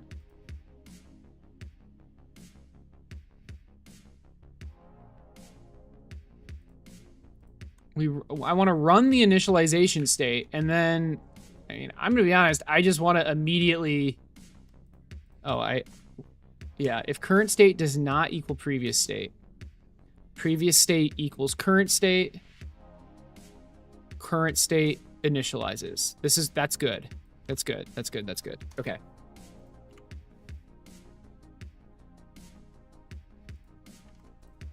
Current state equals sleeps. Okay, there. This test should work. What should happen is it goes into initialization state.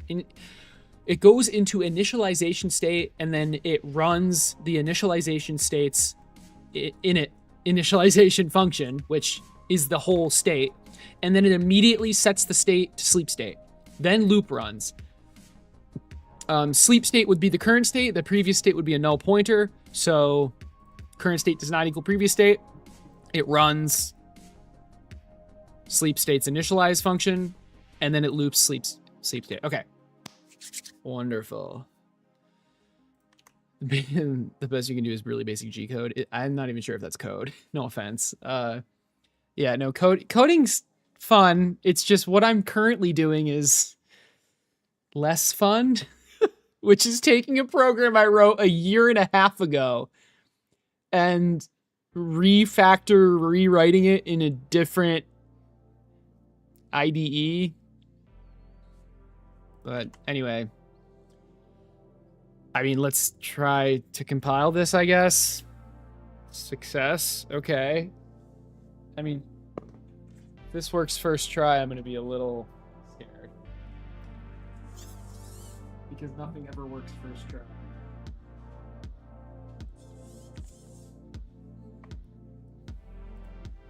We'll see, though.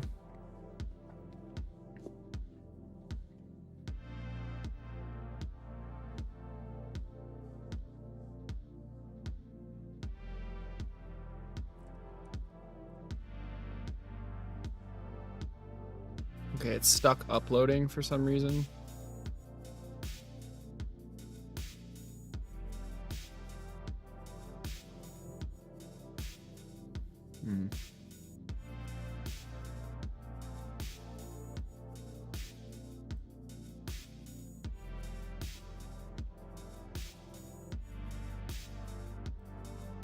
We'll try one more time.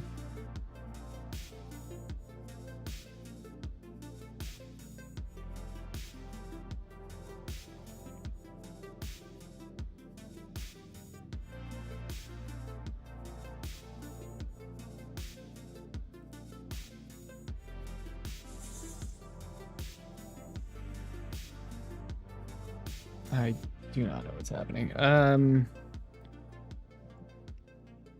We are in code Hexapod, right?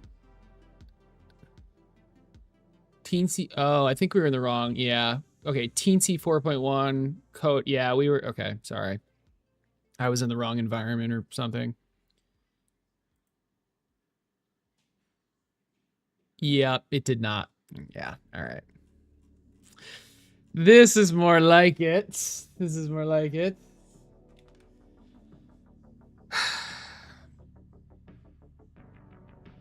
Redefinition of PWM servos.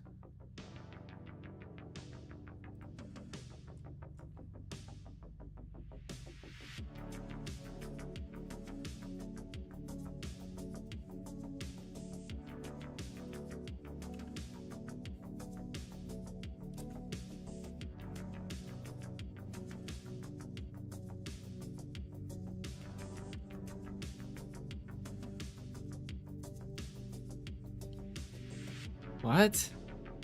Oh, sorry. Redefinition of Coxa servos.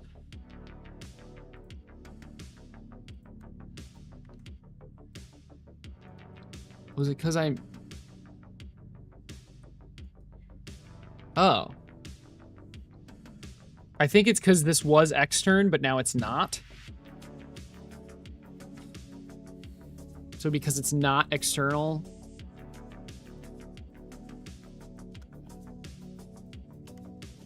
Okay. I'll be right back. Yeah, it sleeps, yeah.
Okay.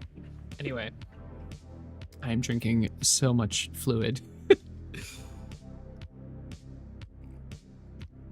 Speaking of which, right, so that's fixed, probably.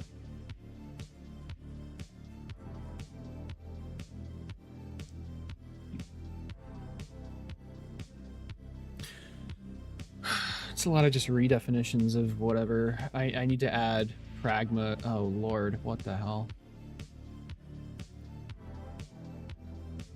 I don't want this. I don't want this. I don't want this. I just want pragma once. That just makes it load once, as far as I understand.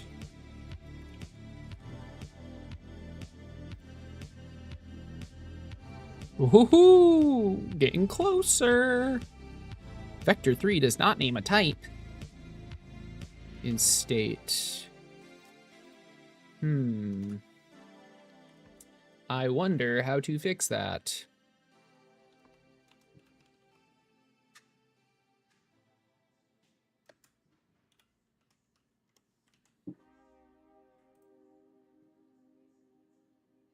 Oh my goodness. What the frick?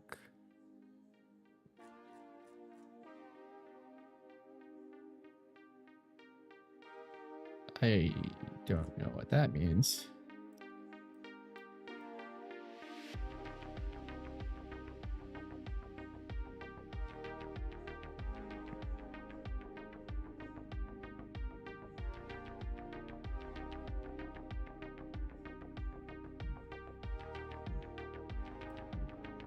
What if I just delete it and press it and do it again? Okay. I have literally no idea what is wrong here. Multiple definitions of stride.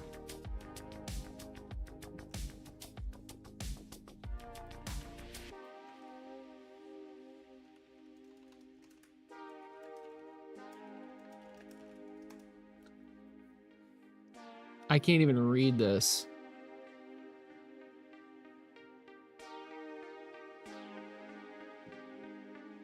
Oh. Ah. I see. I see.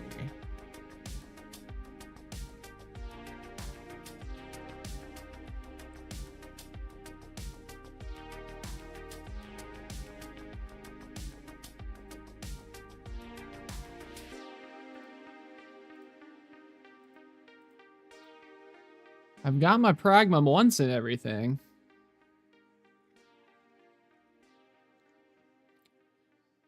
The variable tibia servos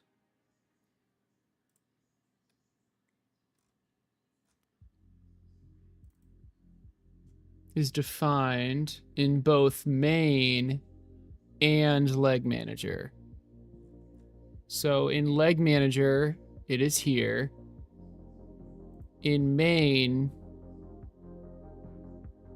it is here. Why is that an issue?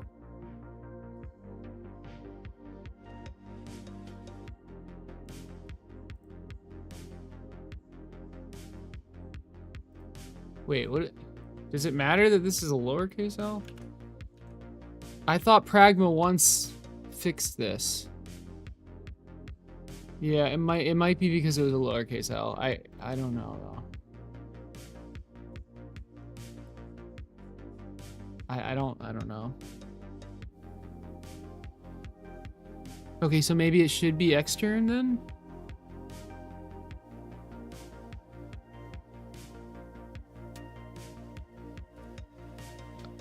It's saying it. Oh, okay.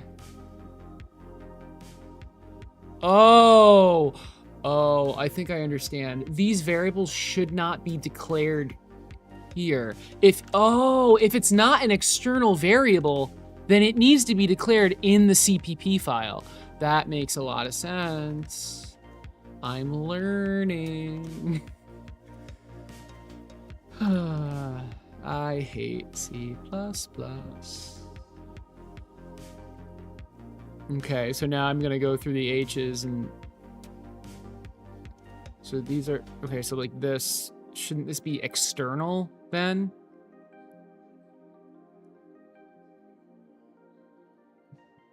Or is this only used in the shouldn't this be extern?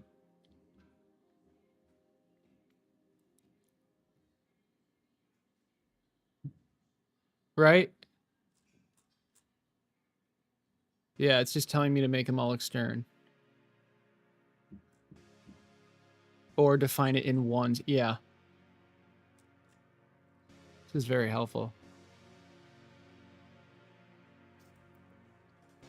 And it's case sensitive, which doesn't help. Oh. Is it? Are you sure it's case sensitive? Yeah, I don't know.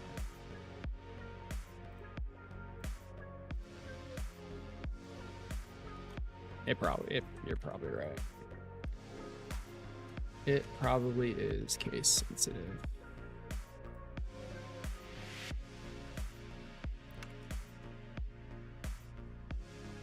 Well, doesn't this mean I'm gonna get a lot more errors now? No. Whatever. Okay. Rotation multiplier. Rotation multiplier. Rotation multiplier? Where the hell? Oh. Dude, all of these config variables need to be... Well, aren't these constants? So, like, if they're constants, is that gonna cause an issue? Yes, okay, good. Constants are fine, and that makes sense. Okay, because they're constant. All right, that's fine. Good. What about this shit? These are const. This will never change. Although, because they're constants, shouldn't these be in all caps? Not that that matters, but that it just that it being in all caps means that it's a constant, basically. But whatever, I'll do that later, I guess. Come on, give me less yellow. Let's go. Oh, it said success. Let's go.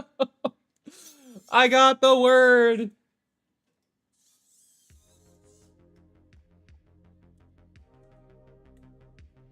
All right, as I was saying, this is gonna work first try. Here we go. Bam. I love how fast it uploads. All right, I turn it on. It should initialize, which puts the legs up or something, and then it should sleep, which puts the legs like this.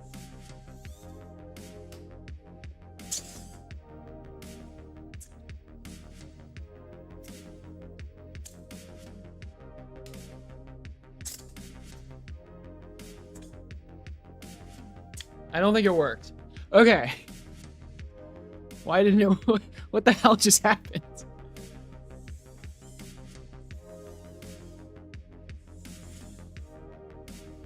Let's think about this for a second.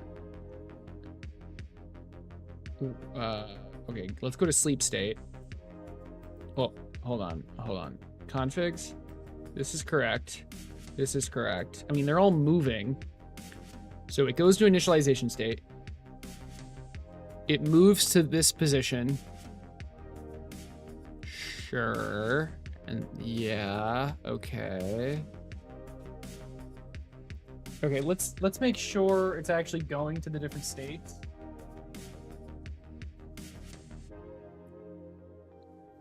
I am printing, right?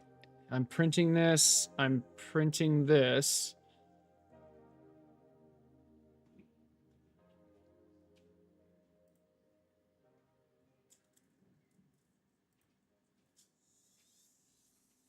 Oh, it's very quick. So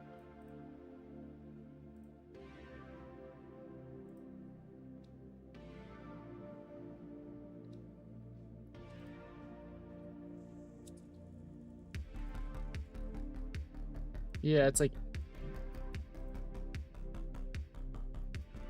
I mean, it's only delaying 50 milliseconds, so yeah, it is going to be very quick. So it's basically immediately going into sleep state. And just freaking out. So what is the target? What did I set the target sleep state to? That's probably the issue. 130, 0, negative 46. But why is it like...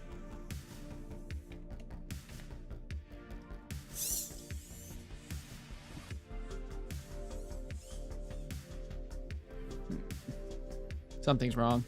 Try it. Garrett, what the hell?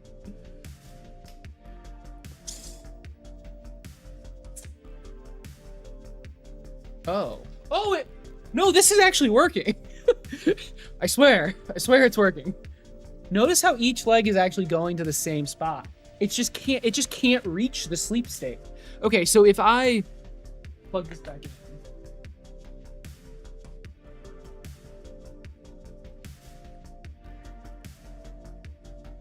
I just need to set the sleep state to something that I can reach. 130, 0, negative 40. So this means it's straight out. This means it's 130. So let's make it 40, 160. I just want it to go to somewhere that it can actually reach.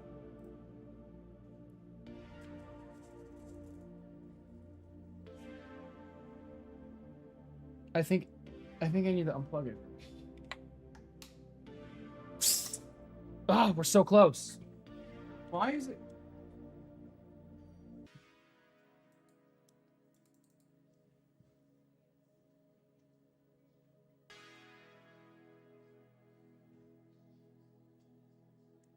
I want to be able to change the code while it's on. It's possible the Coxa offset is just completely wrong.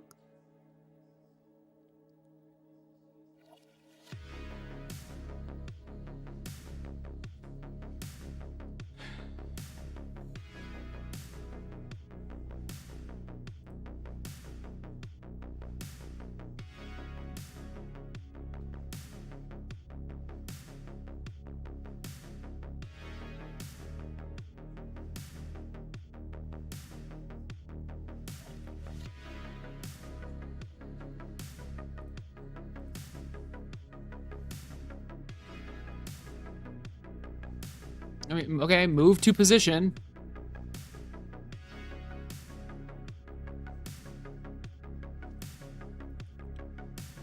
Angles, position.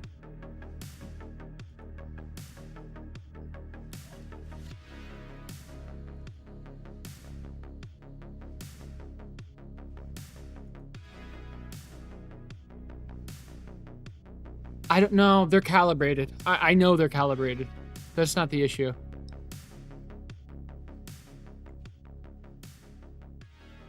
I'm positive that's not the issue.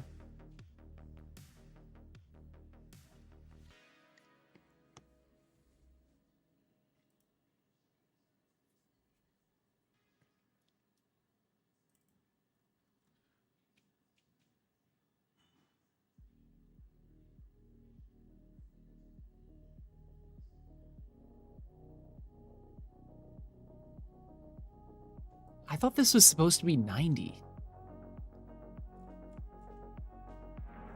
But like, I know for a fact I set it to 0. Isn't this 90? Why is this 0?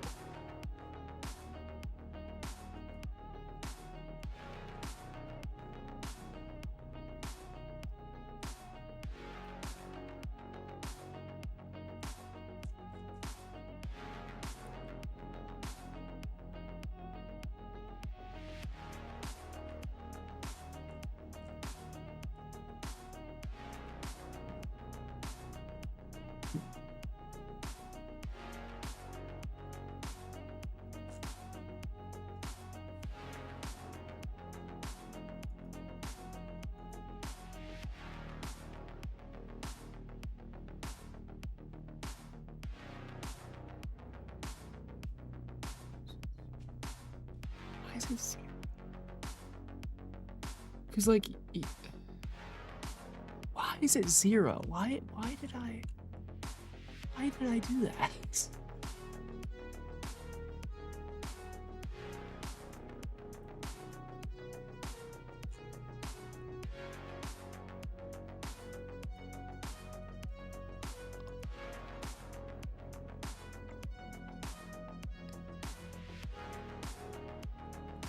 I guarantee.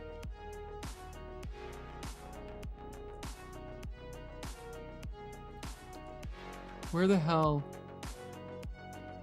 Oh my god, what is that? Dude, I should... Where did I put these offsets? I'm going crazy. Where is this? In the config. Yeah, all right, that makes sense. I guarantee this offset's going to be 90.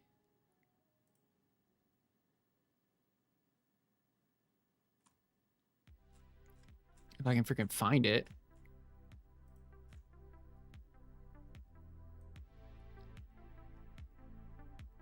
Yeah, it's 90.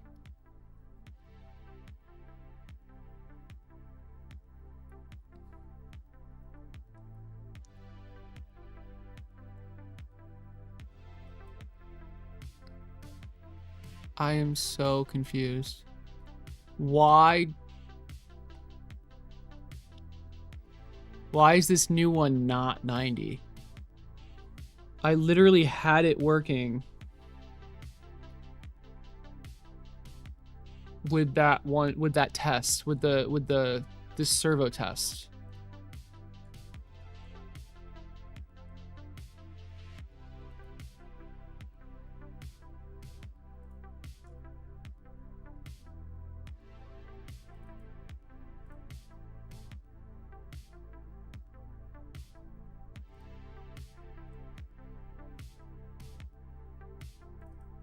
Does it?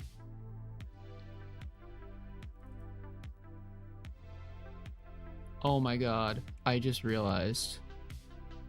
There was a reason that I added it up here. I don't know. I forgot that the other calculations used it, but okay, wait. Well, now it,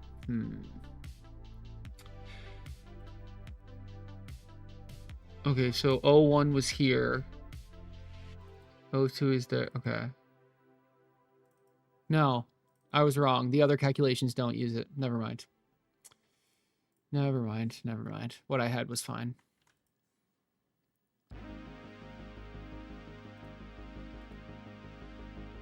So I'm directly writing this angle. 180 minus theta 1 plus the offset. Theta 2 plus the offset. So here, theta 2 plus the offset.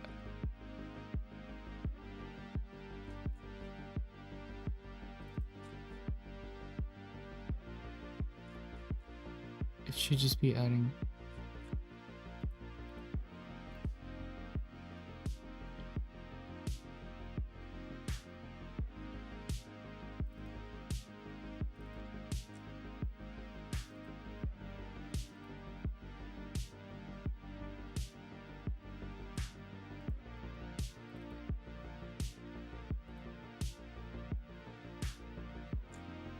I must be missing something like completely obvious. I can try recompiling, but I don't know.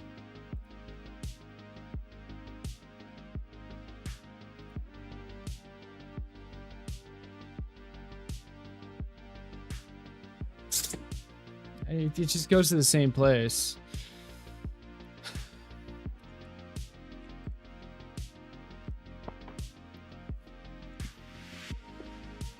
I need to, I think I need to print things out. Like, what is the difference between this code?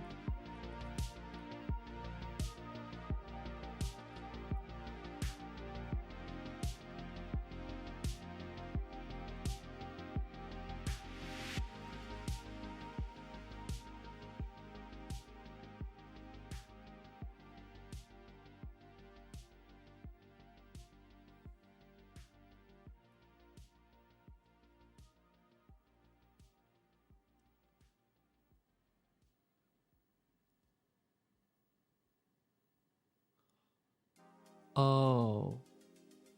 Oh my god. Okay, I just realized. I think I just realized. Joy left X. So this is controlling left and right. This is controlling up and down. And then this was controlling Y was controlling the Z, which and then or in and out. This was in and out. This was up and down.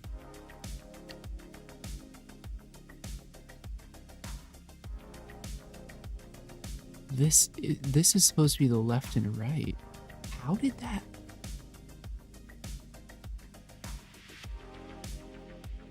Wait. Was my old code tibia, femur, coxa? Or was it coxa, femur, tibia? How?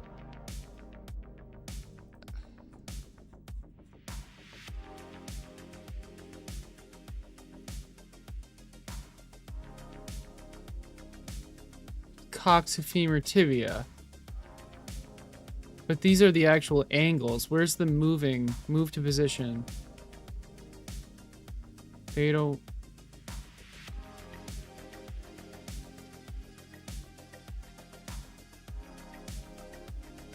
Like, something's weird.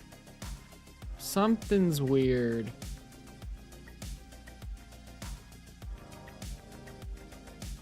Because I just realized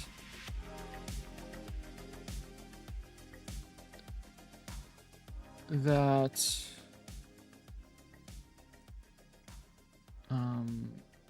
sleep state. This number is the left and right, so this should be 0. Right? This should be 0. This should be like 40, and this should be...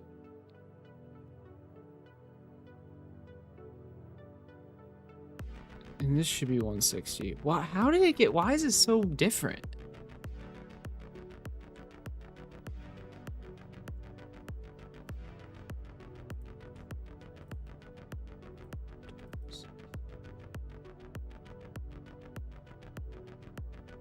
Why would the X be the in and out value? This being 130 makes literally no sense.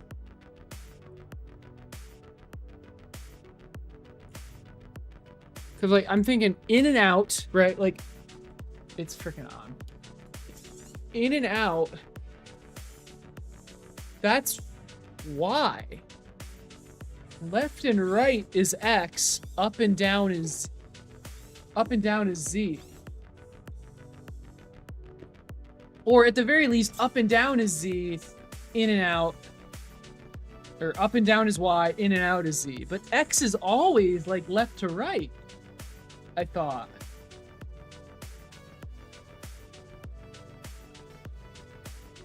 So now I'm just trying, like, I know how to fix this. Now I'm just wondering, like, how does this make any sense? Because I know it worked. I know this worked. It was running a little bit ago.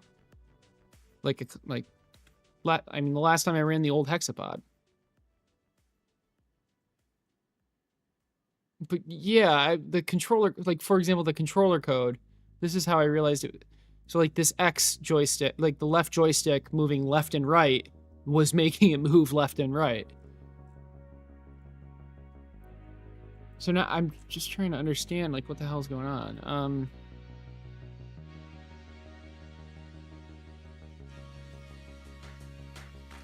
Wait, the sleep state, where's... Oh, move to position, okay. So the X is trying to get to 130. How is move to position working?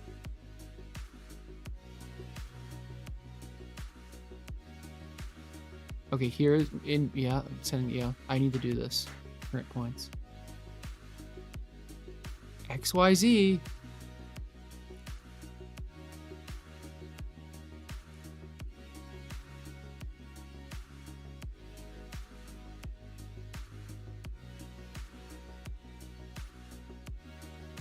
How on...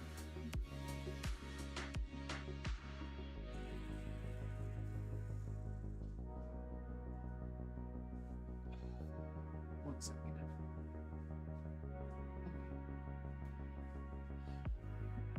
Is it because I'm like flipping it with this or something?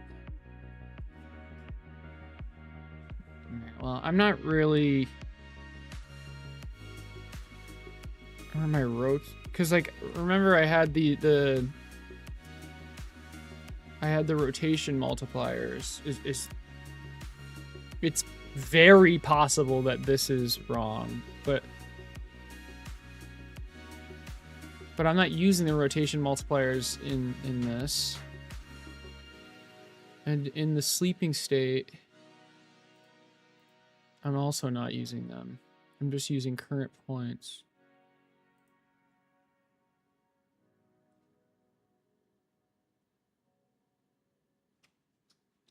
I'm confused, but I'm just gonna do what I know I should do. So, state, okay, so here the target is, I mean, it's 0.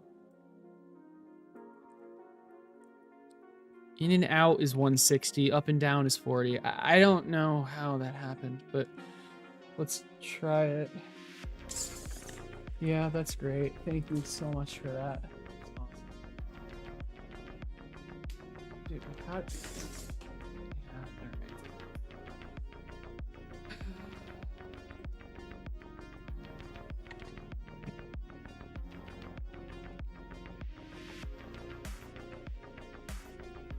Yeah, alright, and what I'm going to do is in main, I'm going to add... No, sorry, that's not even the right main. In the initialization state, I'm going to make this delay 1 second. And then, like, yeah, like all of these 160.00. What is this 160? Dude, I'm positive this is reversed. This is ZXY. Or tibia. This is tibia femur coxa. I'm 100% sure. How did that happen?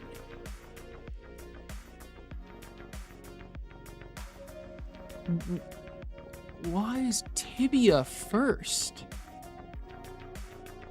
Initialization. No, sorry. Initialization state. Move to position.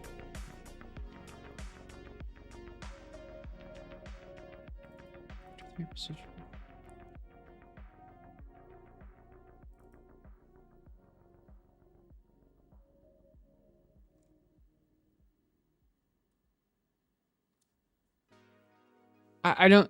How am I using the same IK if...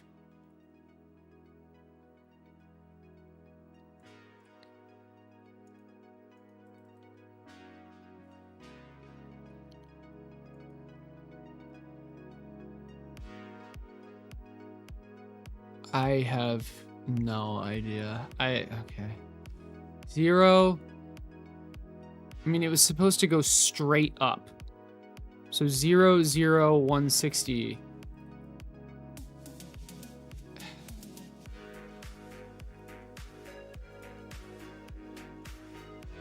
There is a much better way to code this, but I can't.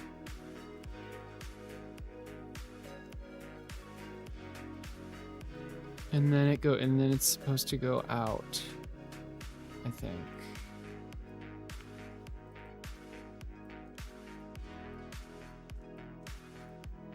And then delay. Okay. Yeah, maybe it's inverted. That's exactly what should happen. It just worked perfectly. You guys missed it though, unfortunately.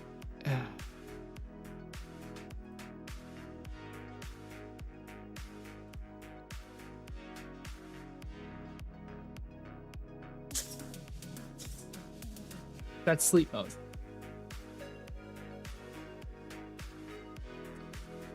I don't know. I don't know. But it is asleep. All right.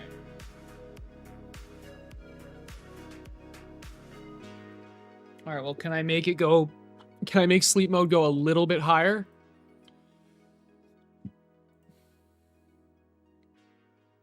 So if I understand correctly, the 160 is how far out it is. The 40 is how high it is. So if I make it 50, because like right now the foot is slightly below this, I want it to be slightly higher, even though this really doesn't matter. It's just a little test. So I just set it to 50.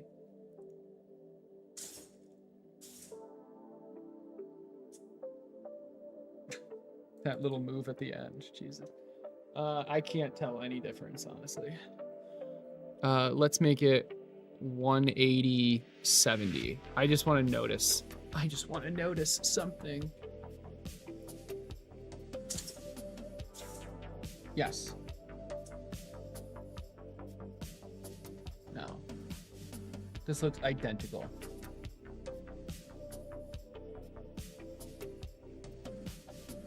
Wait, no, it is I think it's getting higher. It's really hard to tell. Ugh.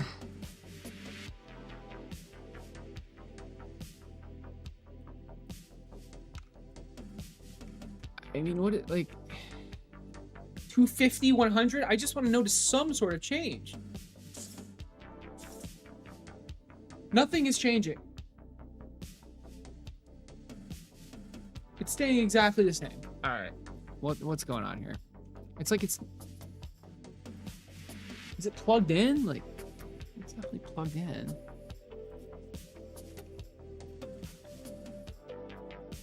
This is really weird.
I think I know what's wrong.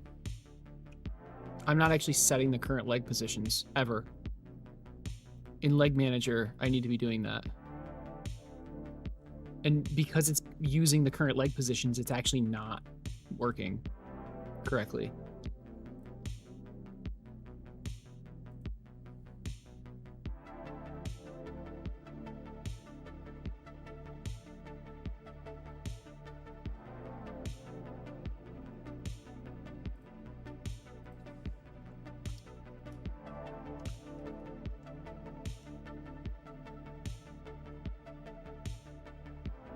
Wait, but how do I know which?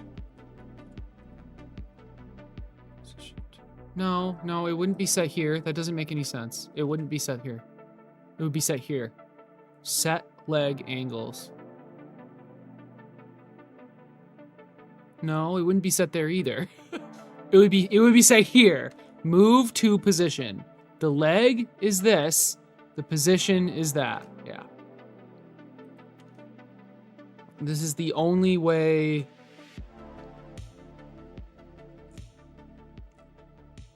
This is the only function that actually. Well, that's not true. What about this function? The set leg angles function. That literally changes where the servo is. Okay, I gotta. Not great.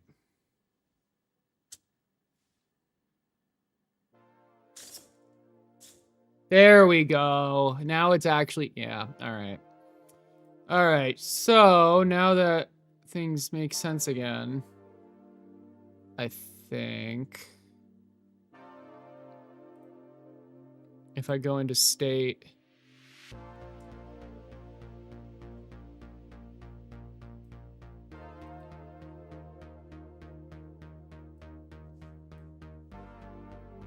yeah, this was just not working at all. Okay, so if I go, I think it was negative, yeah, let's go 10. And then out 110 maybe?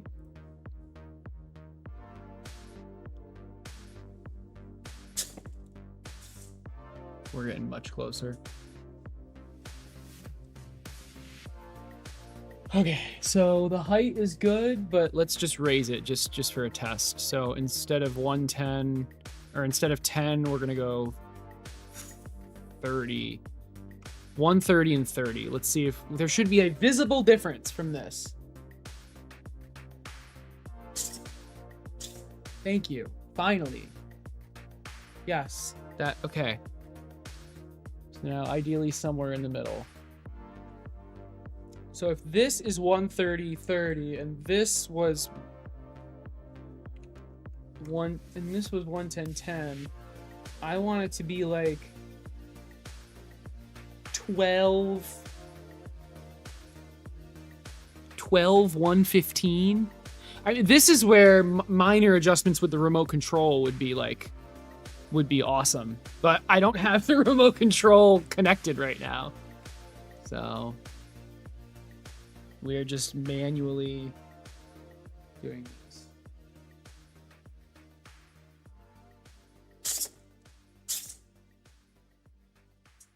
All right. Nice.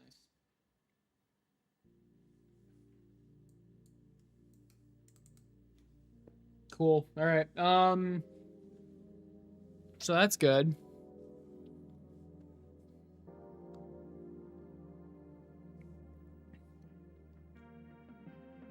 Well, speaking of the controller, maybe we can start implementing actually controlling it now. Because it's going to be hard to test some of these different states, like sleep state and initialization state is whatever.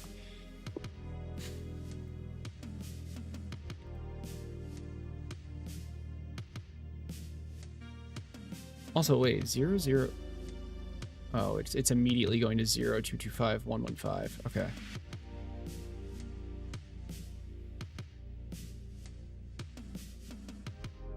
It compiles, right? I mean, it was just running.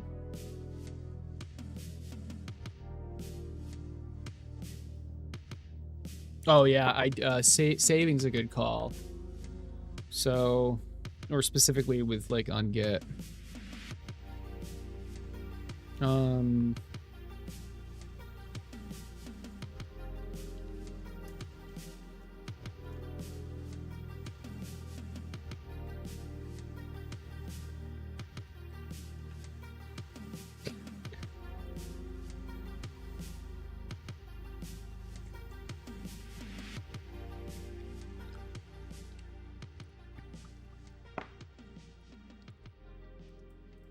Okay. I think it's time to add in the RC, the remote control code. So Here's where it's a little bit interesting. I have two sets of control code. One, like remote control code. One is just for like generic controlling. And then the other is like the Hexapod specific software. I'd like this to work with both, but I think that's slightly far-fetched.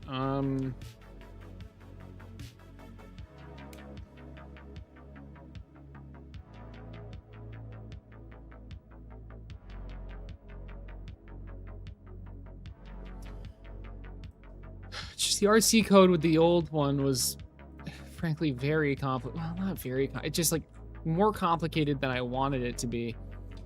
It basically had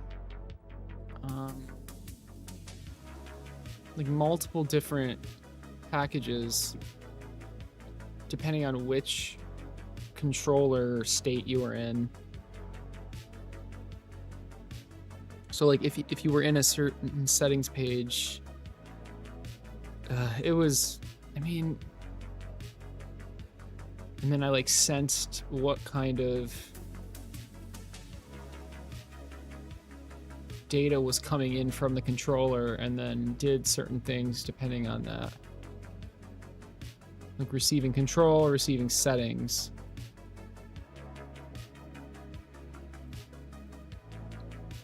So like if it's receiving settings, then it's gonna send it to, it should send it into sleep mode, I think, or something.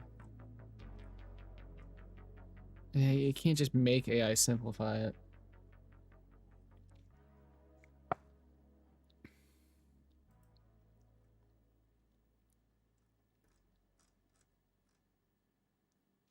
This is the kind of thing that AI wouldn't really be able to help with, I think. I might be wrong, but what it could help with is condensing the data so I don't have to do this.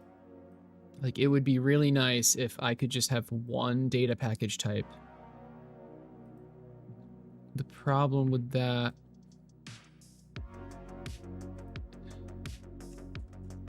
is that like this already, hold on, I'm looking for the here. This is already a decent amount of bytes. Like the max is 32 bytes, right? Oh wait, maybe it's not. Do I? So I'm sending Hexapod settings data package. I'm sending over 18 bytes. RC settings data package.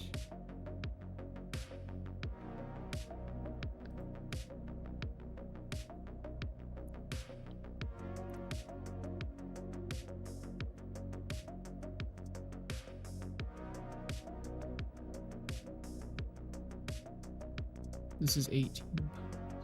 I'm trying to remember how this works.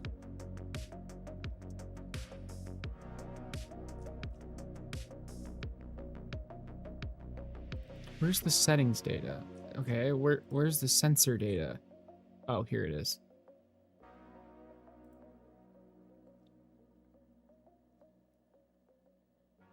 Okay, so the Hexapod, Jesus, 24. Oh, I see. Here, okay, here's the issue. When the Hexapod is being controlled, yo, Mercon. Oh my God, have I been going for 8 hours? Oh my gosh. Thanks, dude. I really appreciate it. $1 per hour. Let's go. Thanks, man. Okay, so here's the issue.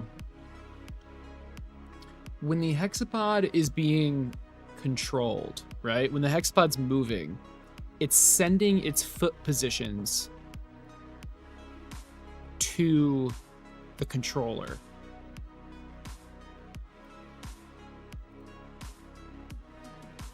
Now it doesn't need the Z position, right? It's just sending the X and Y, which is why it's 6 times 2. I don't know why I'm multiplying by 2 again. Aw, thanks, Dave. Thanks, guys. I really appreciate it.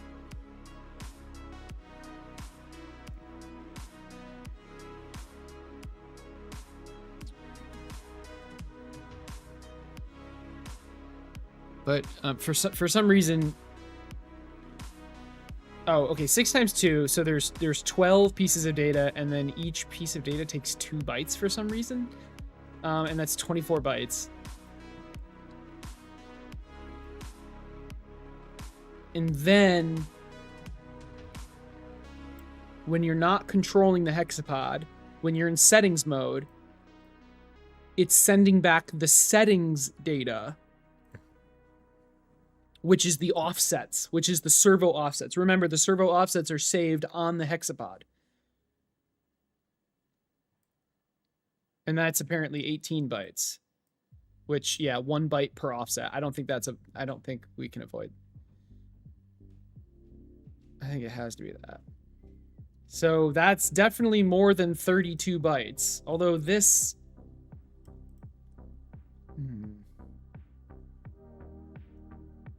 Although, I mean, this isn't even that big of a deal. It's just more complicated.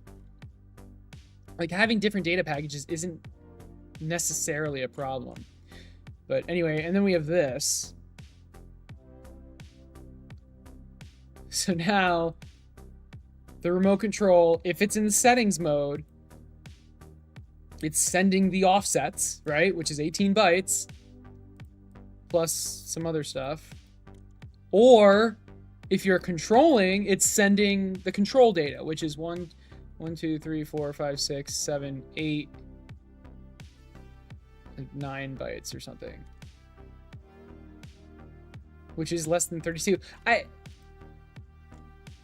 I'm pretty sure I can fit all this in one data package.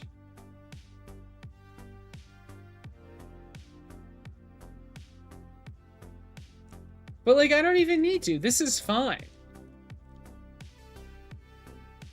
I guess my issue with this is that it makes it hard for the generic code to control it. Well, okay, hold on. I can...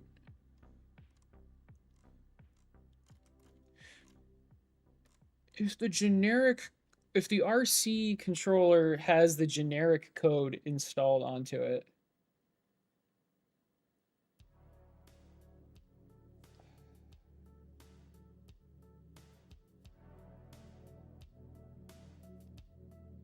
yeah.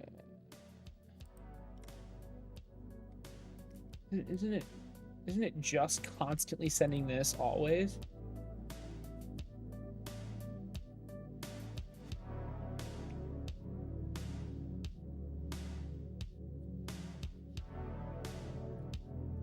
Like, I can literally just ignore this.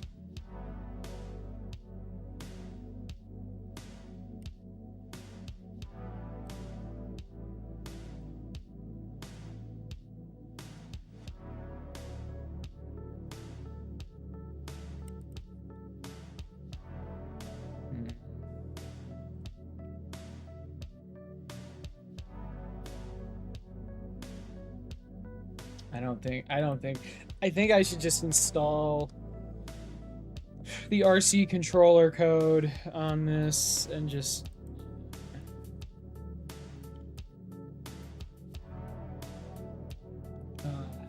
work with that. Code Hexapod? Oh my gosh. No, this needs a different name, dude. This is the RC controller code that's Hexapod specific. And this is the Hexapod code. Yeah.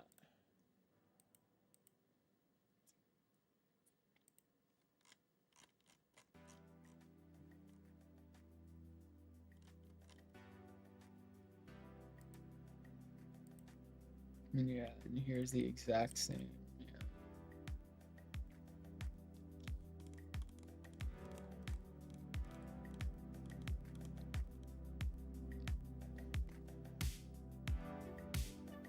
I'm not even using dynamic stride length. It's just always on. I had that setting, but it wasn't. I couldn't get it working. Although with this rewrite, I probably will be able to.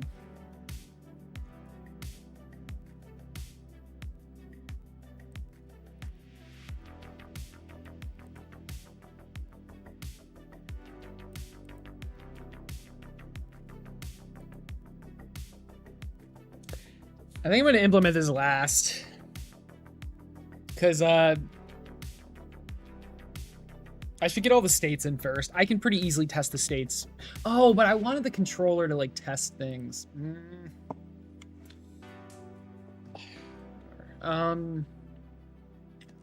Crap.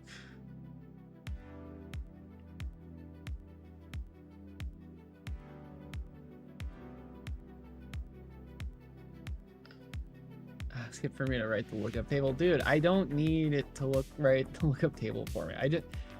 Why are you obsessed with that?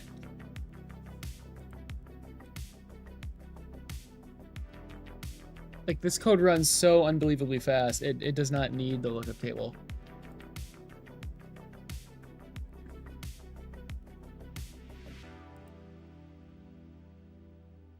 Tuning assigned to the buttons.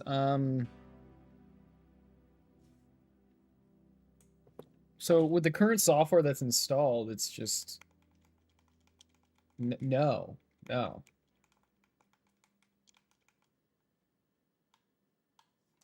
But the buttons, pretty much nothing is bound to anything. All right, here's what I'm gonna do. We're gonna have a temporary NRF thing that's just as simple as possible. I have the simple receiver example. This is what I want. It's just gonna be this for now.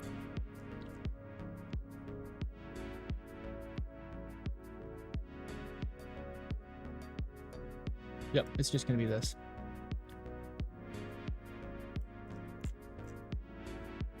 RC display data.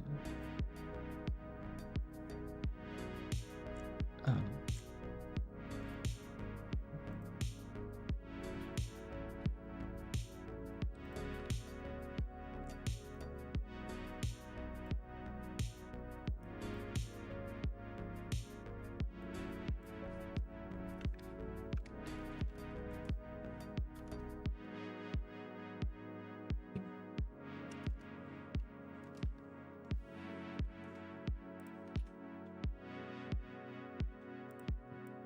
Okay, what's going on here? Why do I have both of these? Why do I have both? Why do I have both of these? What? Clearly, I'm not using this one.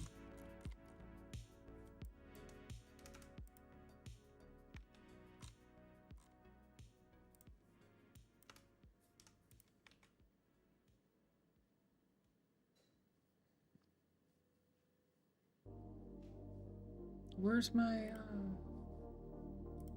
platformio thing? Just know 45 is 1 and interpolate your own. Interpolate your own, like sine, cosine, and tan.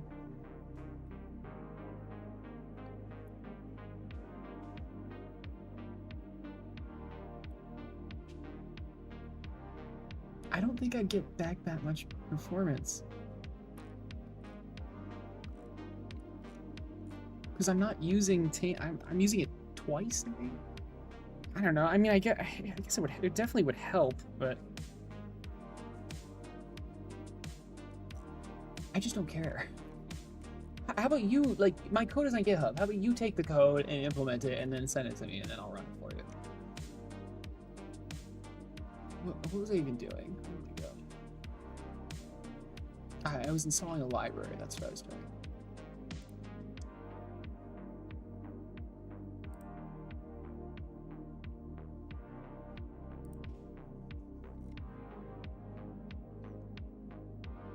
So like here's the library, NRF24. Is there like an easy way for me? Here, RF24.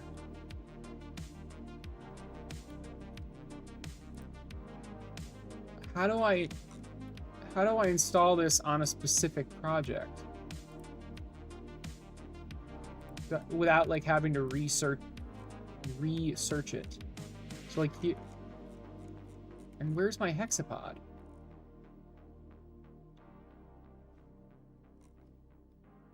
Where's my Hexapod code? I don't even have my Hexapod code isn't even here.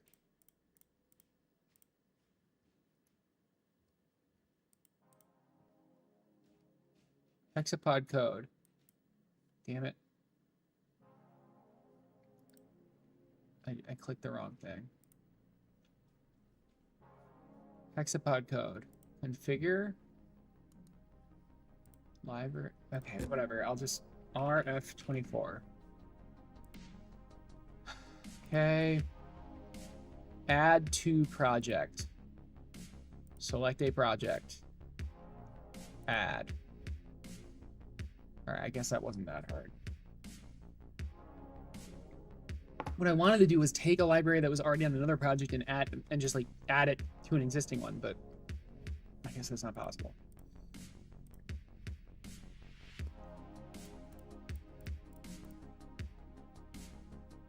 Okay, it's still not here, but that's cool, I guess. There it is. Okay.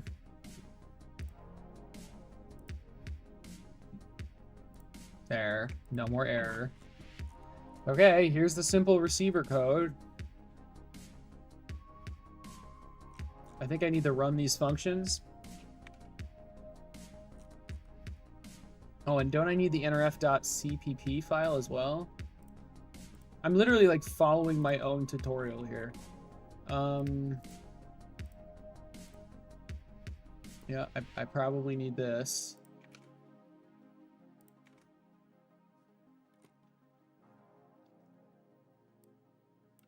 So I need to run this.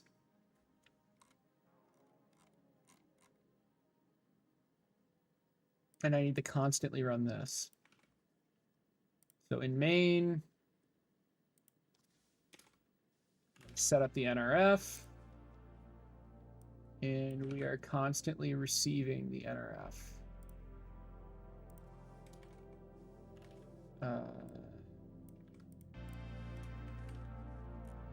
And of course, we have to include NRF. Okay. All right, but I think I'm forgetting something. Add a trig library and a robotics library. Yeah, I've looked for a trig library that has a lookup table, and I found one, but I wasn't sure how to even use the lookup table properly. Because I hate C++.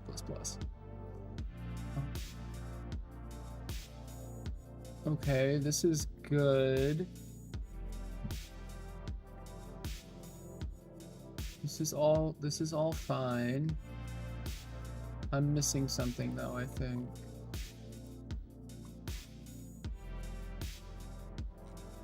Oh no, it's okay, extern RC data, act data. So that's here, right? Act data, act data.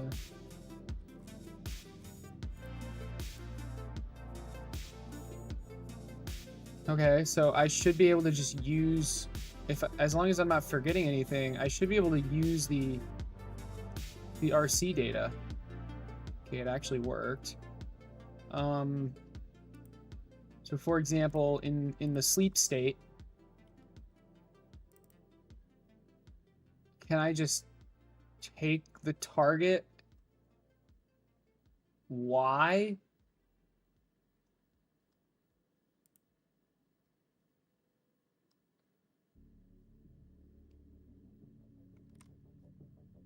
Hold on.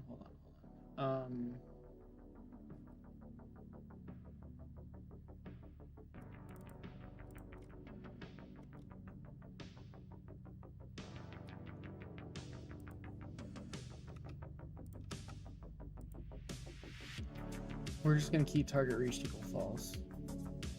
I just want to always leave this in sleep state.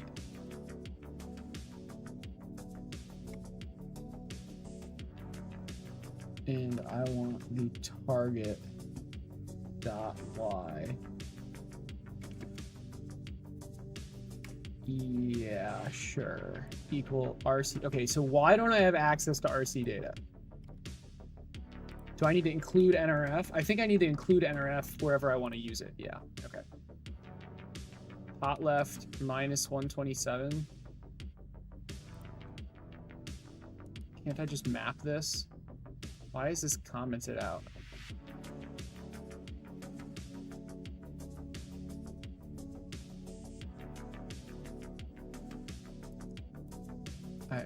What a weird suggestion.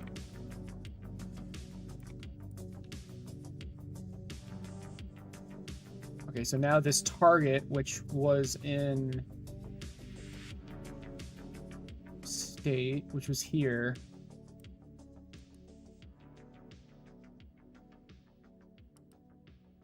I'm taking, it's equal to 115 plus, and now, yeah, okay. It should be controllable with the controller. Let's see what freaking happens. Okay,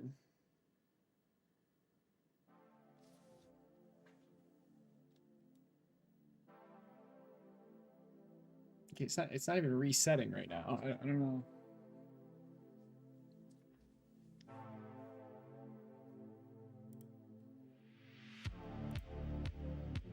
I mean, I expected it to go into the initialization state, right? Yeah.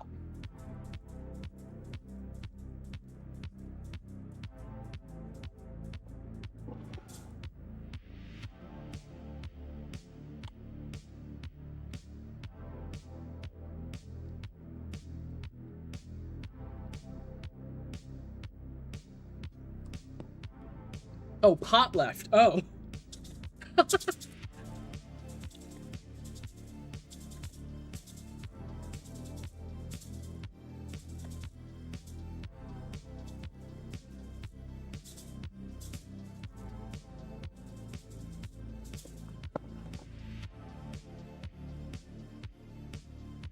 Oh, yeah, Y is in and out. I don't know why I expected it to be Z. Okay, we'll do Z.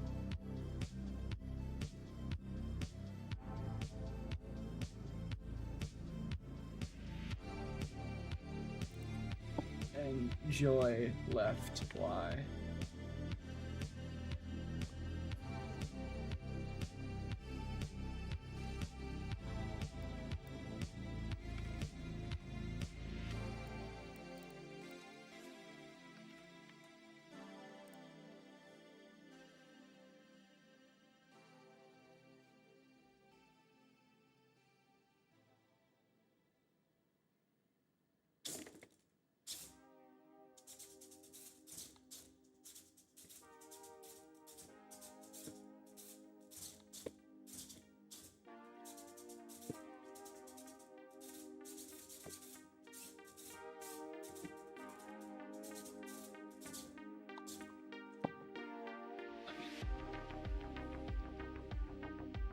It works. It clearly works.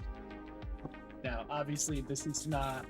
It's trying to get to like here, but it can't. So the tibia is the only thing that's moving.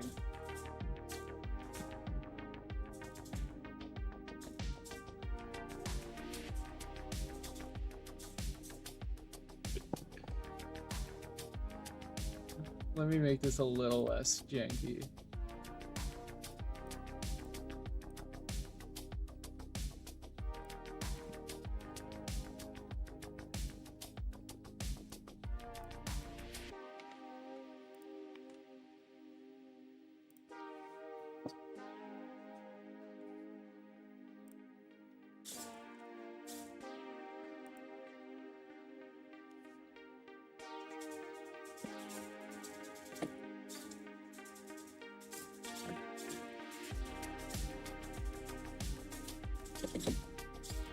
So you can tell it's going up and down in as straight of a line as possible.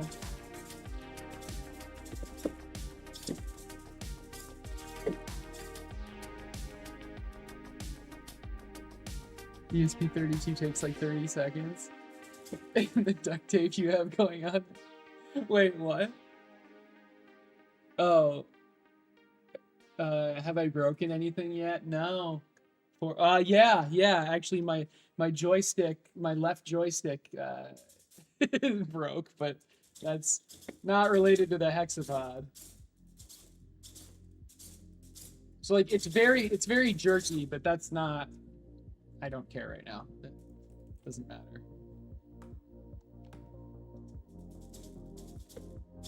I just wanted to get basic control working.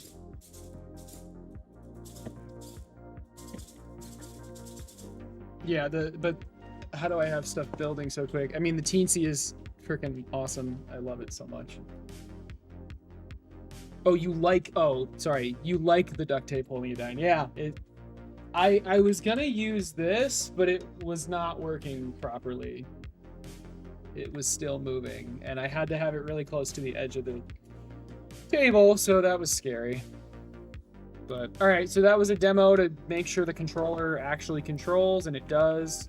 So I'm just gonna put everything back.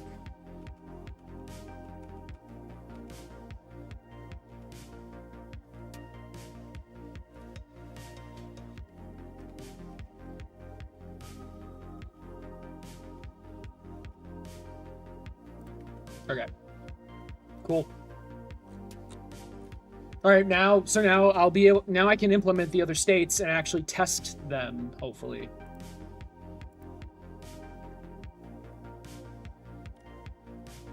But like right now, I'm just manually putting it into the initialization state and then into sleep state.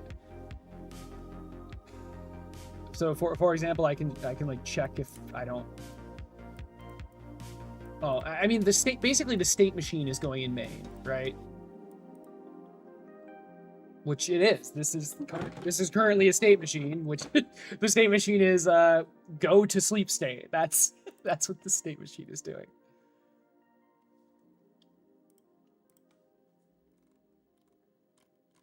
I do need to be careful about like getting stuck in a state. Well, I don't really need to be careful about that.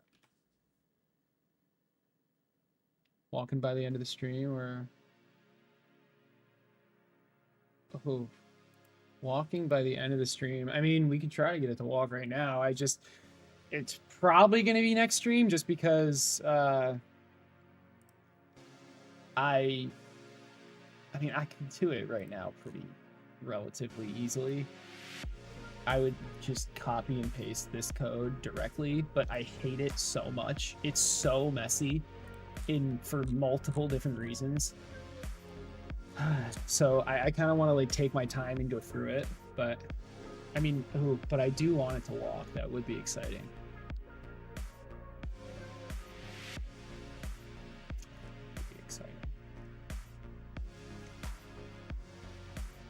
All right, maybe I get it to walk and then refactor it later. I mean, how much would I have to do to actually get it to walk?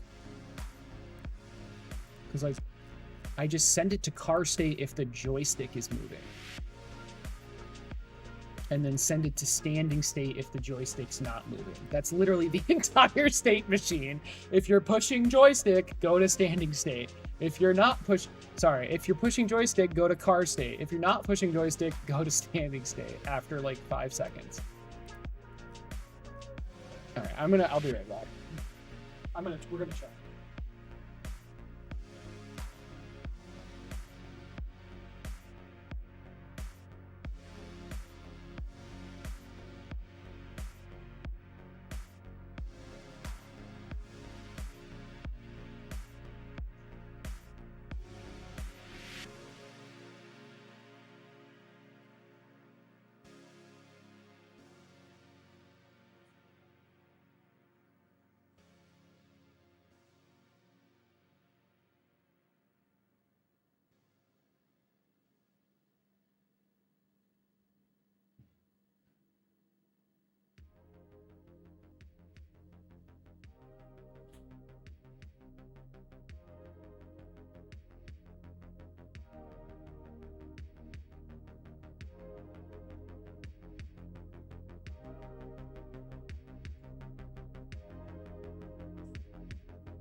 found a quadruped. Quadruped? Look at this quadruped. Look at you. You're so good. Yeah, lick, lick, lick.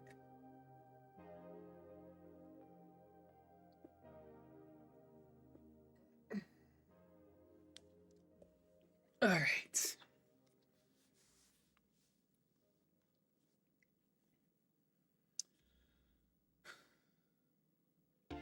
This is cool. I went away for a while and came back just in time to see it move. Hell yeah. We'll just wait. I'm gonna end pretty soon. I'm just gonna get standing state working, and then I'm gonna get walking state working, and then I'm gonna end it.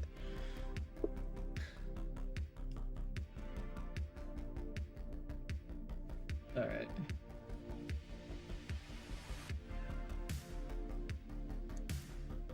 So, standing state. And now that I have the controller working, it should be pretty easy to test. I'm gonna unplug it. I feel like I'm draining the battery when I leave it on like that. All right, standing state. Grab the whole thing. State.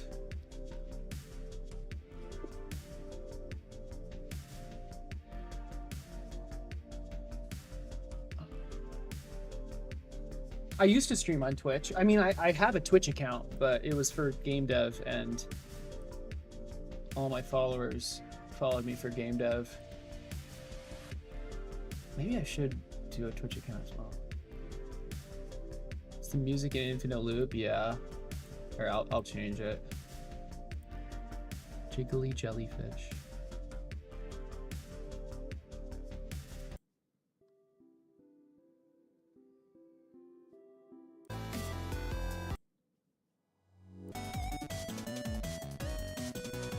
We're doing this playlist. I gotta focus. All right, here we go. Okay. So I want standing state. Do we do target? I don't know yet. I'll leave it like this. That should be fine. Okay, standing state.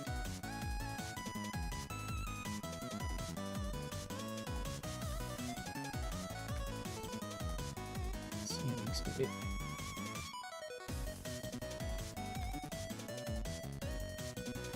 I've copied and pasted this 3 times.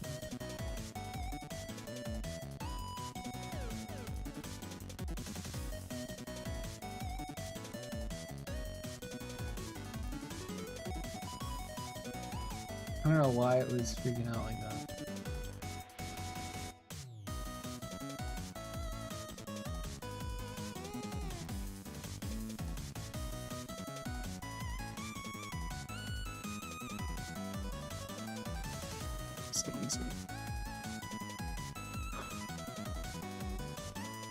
This did not make any sense. Because I didn't even use the cycle start points. I remember when I was going over this.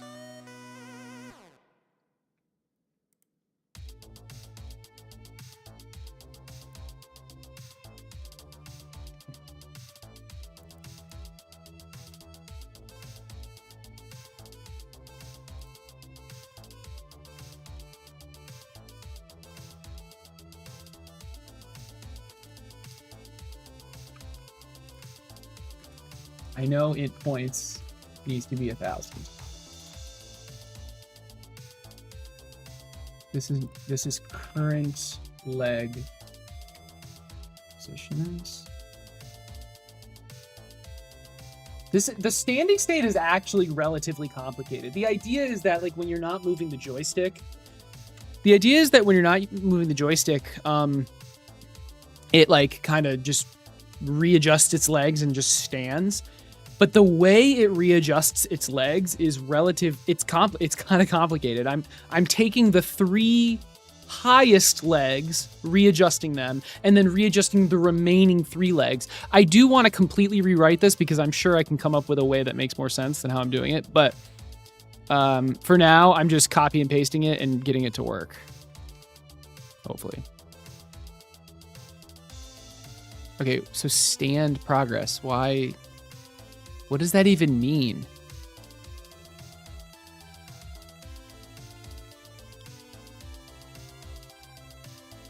Why is this here?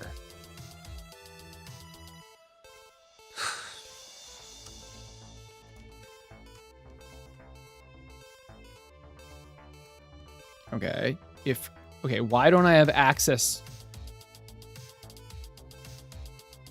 This doesn't even make any sense.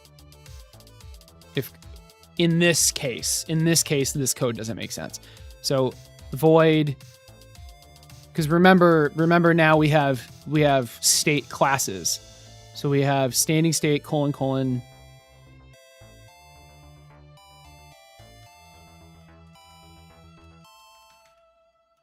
this will probably be the loop.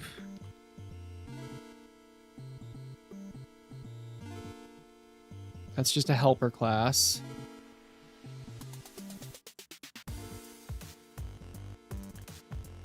But how, like, what are we doing to initialize this?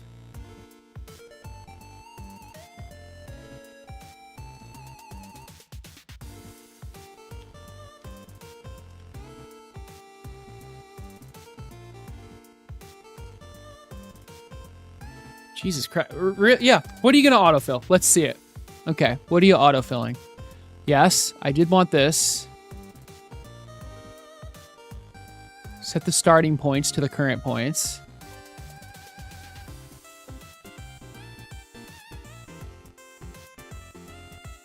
Okay, yes. I mean, frankly, it should just be this entire thing, which it did not do. So I'm not even going to humor it. So if current state does not equal stand. What the hell? High lift. Yeah, I remember. I'm laughing because I remember implementing this. Basically, oh man, with the standing state, like the legs can be anywhere, right? So if you're coming out of certain states, I want you to readjust the legs and lift them higher. Doesn't matter. It doesn't. None of this is staying because of the way the states are now managed. If current state does not equal stand. Okay, so this should, all of this code is the initialize, gets called once when the state first gets, is entered.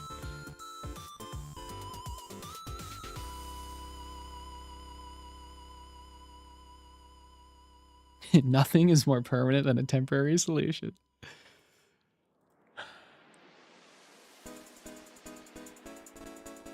Okay, and high lift. I'm just getting rid of high lift. I can re-implement it later. It looks like the only thing high lift did was, yeah, the only thing high lift did was add 80 to the in-between points. Okay, I like that solution enough to comment it out. I'll leave it for now. Leg state, nope, leg states is not a thing anymore. Leg states. Should it be a thing? What does that mean?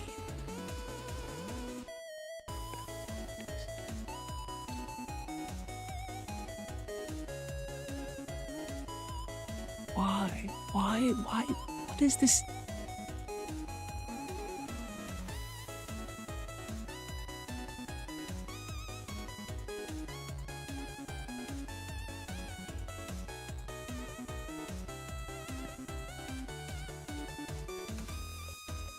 Like, I'll be able to set certain legs to propelling or not.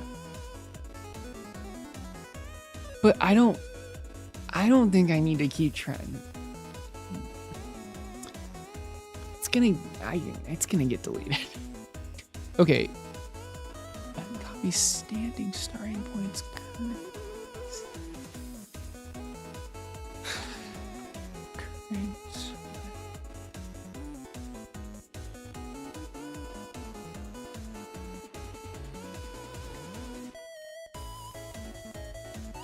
Sure, I guess. No.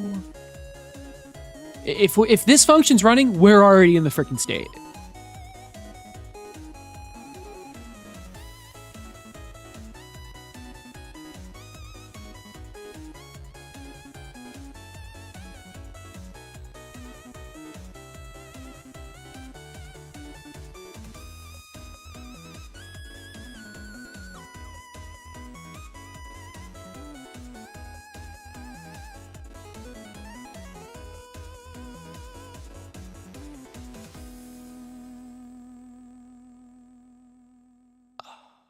Interesting.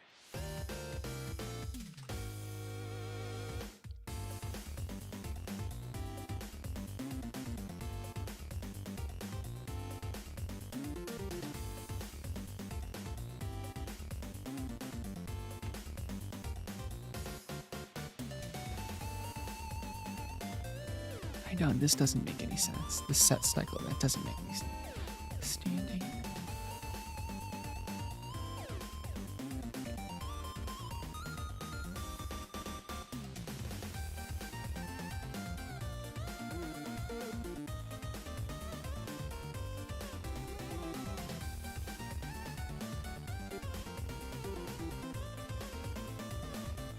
Wait, what? It's a vector thing.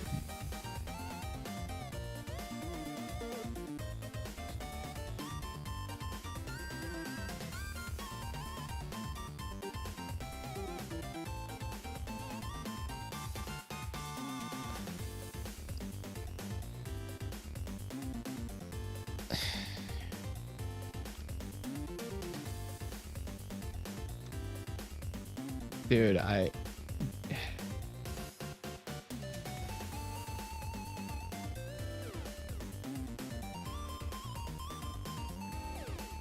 $173.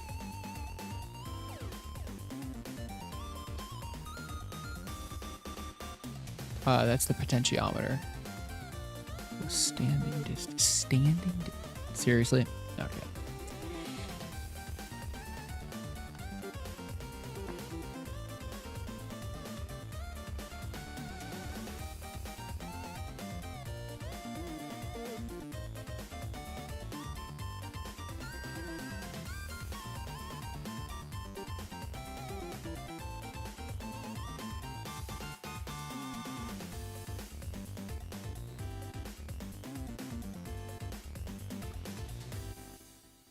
No, it's I don't know how this got 0, 173. Okay. Times.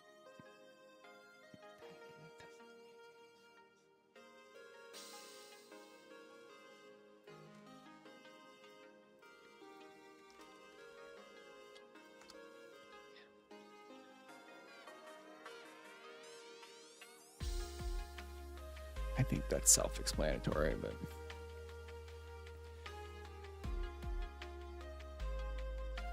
times 0.5 plus 50 literally does nothing. I think.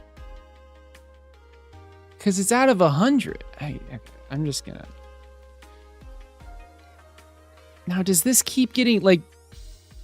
should I set this in the loop? So maybe I do set this in the loop. Because it's being... I mean, normally it wouldn't be changed like that.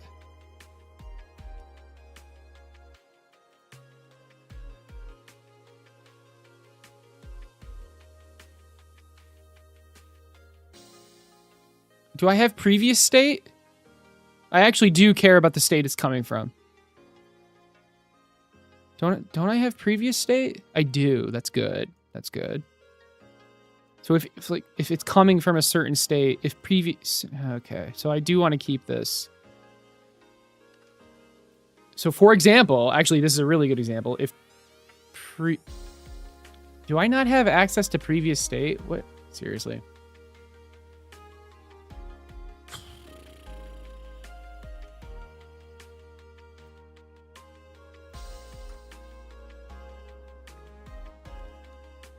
Do I set external? Is this gonna work?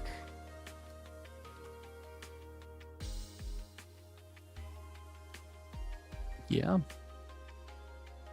maybe. So if previous state equals, okay, I mean, I feel like it should just be, why don't I just do it in here?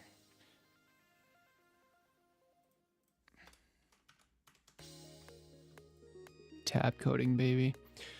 If previous state equals sleep state.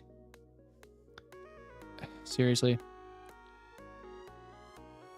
Sleep state. Sleep state. Then you move all at once, right? You don't need to readjust. All of the legs are up. It moves all at once. I don't care about high lift right now. Okay.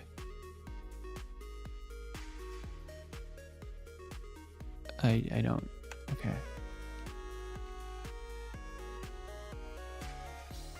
I trust the rest of this is fine. Okay.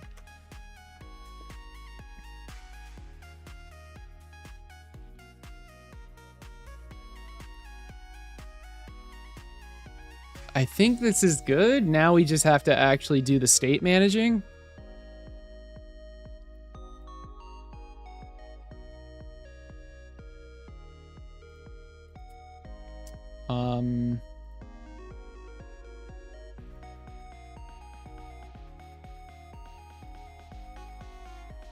I just want to make sure. Yeah, okay.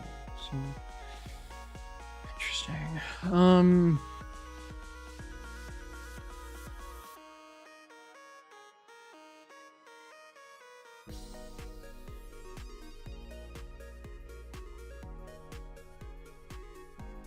Okay, so I guess in sleep state, how do I want to do this?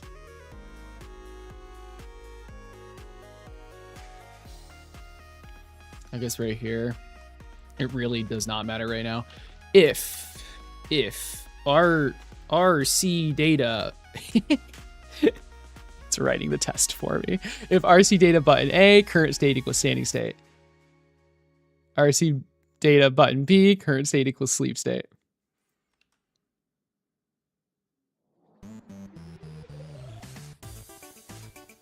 Sure. I was going to do something slightly different, but sure.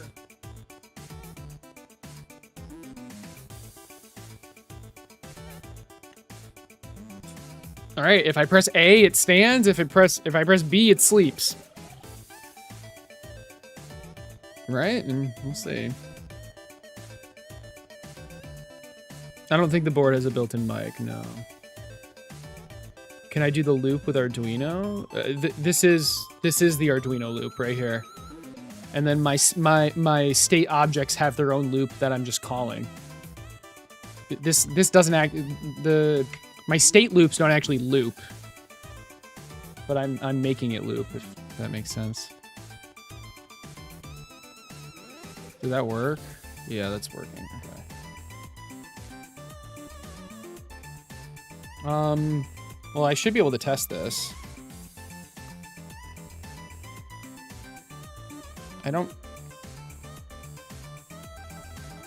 I thought if I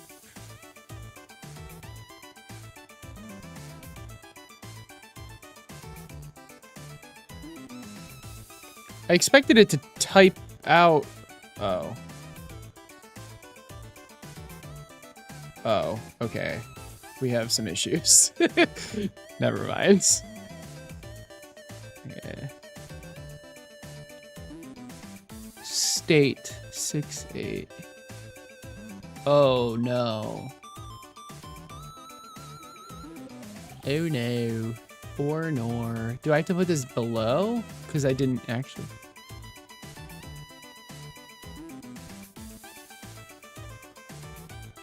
Okay, now it doesn't like this.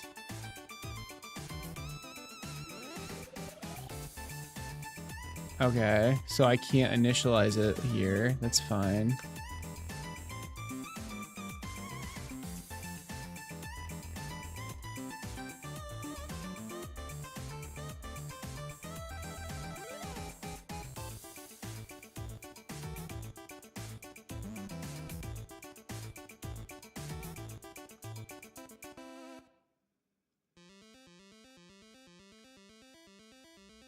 Can I do it here?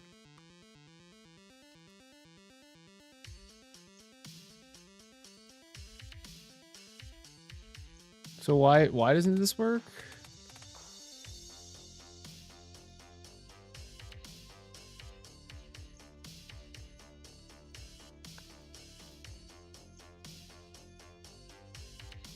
Isn't it here?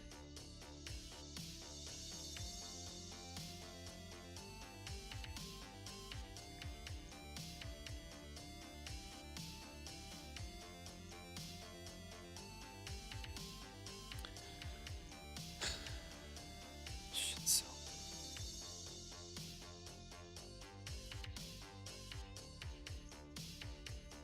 And then this fucking function. Yeah, alright. Yeah.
I think it doesn't like this. Shouldn't these be external?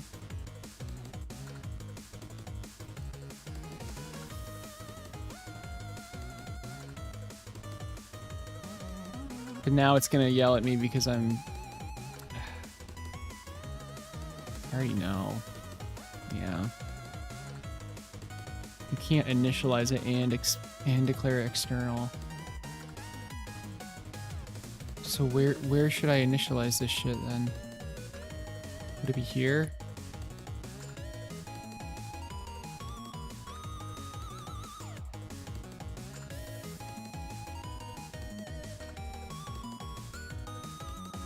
Well, like I mean, it makes sense to put this here. It makes sense, I think.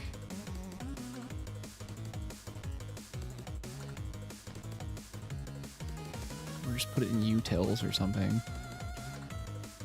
But then, so it can't be here.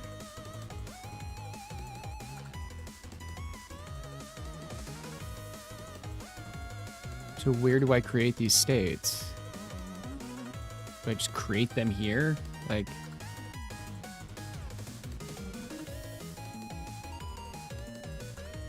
I mean, I'm already doing that. So maybe previous... Let's just set the previous state to null pointer.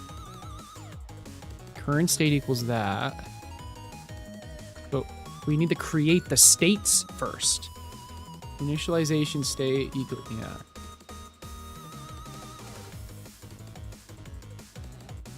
I'm sure this will work.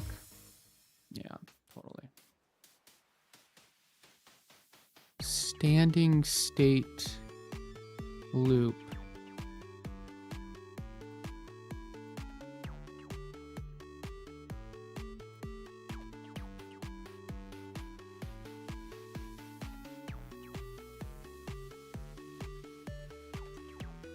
Should this be in private? I'm gonna look at another example I have.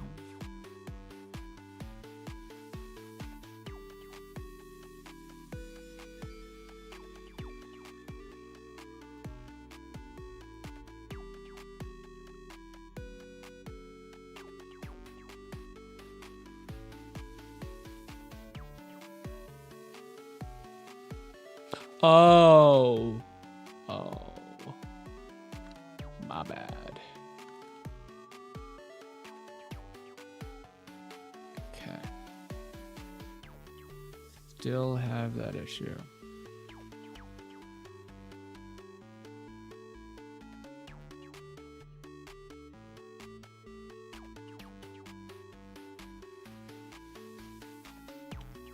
Standing state loop. So what's wrong with this?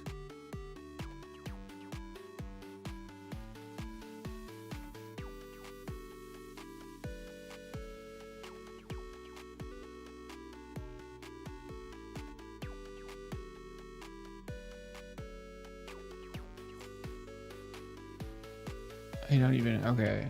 What's, I can't read, this is just unreadable.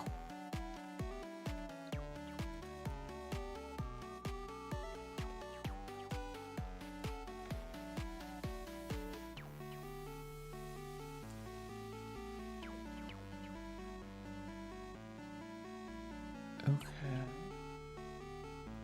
Yes, that is exactly what I did. But you have not defined them in any... Yes, I did! They're defined here. Oh.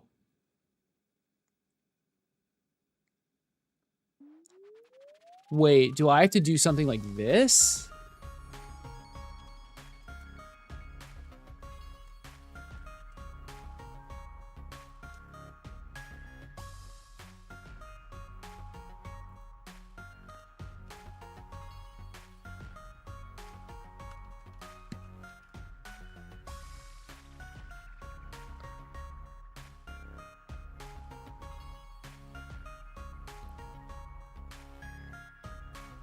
Oh my god. I think I got it. I just did a random combination of things and no, I'm kidding, but it's what it feels like sometimes.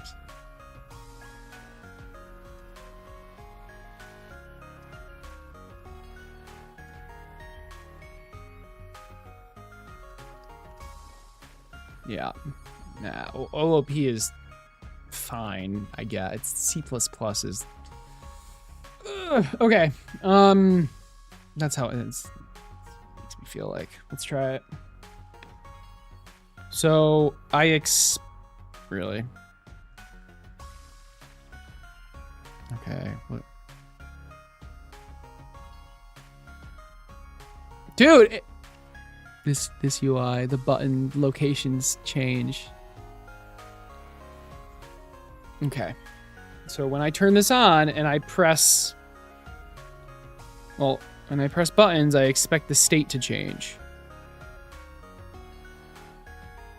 Okay, it's not working. Current state. Why isn't this... Where's the text? Maybe I have to restart it. There we go. Initialization state, sleep state, standing state. Why are we in standing state?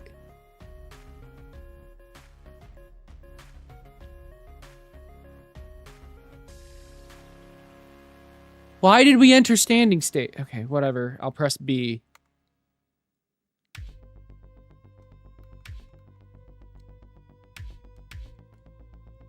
Wait, what? Oh, I think I know why. Yes, I know why. I know why. This is reversed. Come on. So A was constantly being pressed unless I pressed A, which is ironic. All right, ready? A. Standing state. B. Sleep state. B. Nothing. A. Standing state. Let's go. All right. Unplug. Oh, God. Turn it on. Okay, so what is happening here? Is this sleep state? Well, I guess we'll find out. Okay, apparently this is standing state.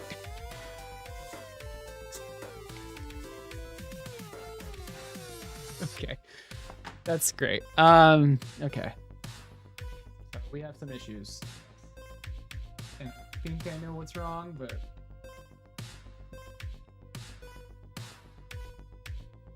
I'm not entirely sure.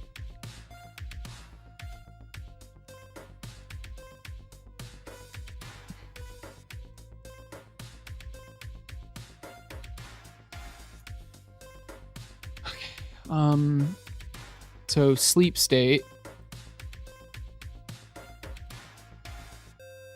I mean, this is not...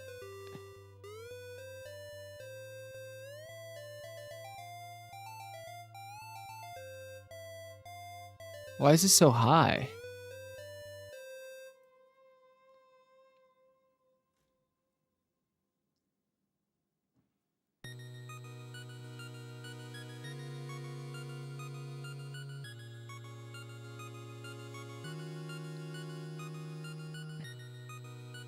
Wasn't I setting the target like lower?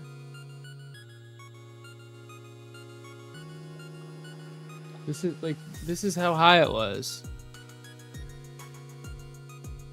Something's being weird. If target reached any of the current link positions does not equal target. Target reached equals false. Target reached equals false. Was this not initializing?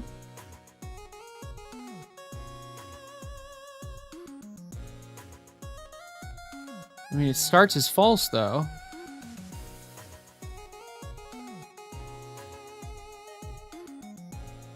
If previous state, if current state does not equal previous state, current state initialize.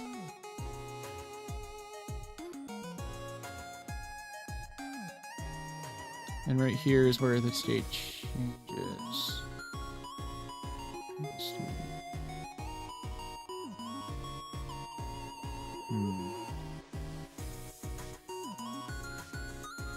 Okay, well, whatever. What was wrong with standing state? Why was it standing so tall?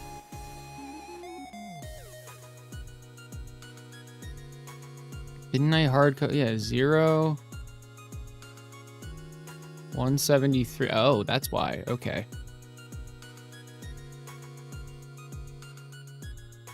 Oh, and then the potentiometer. Okay, so potentially...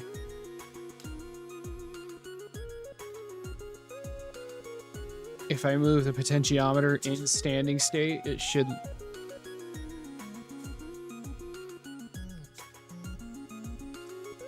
Okay.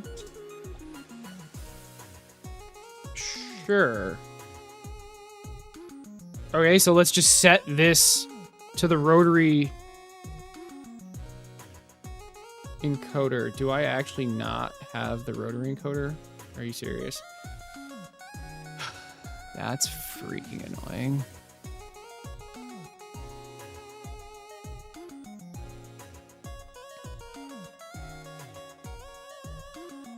Okay, whatever. Times -1.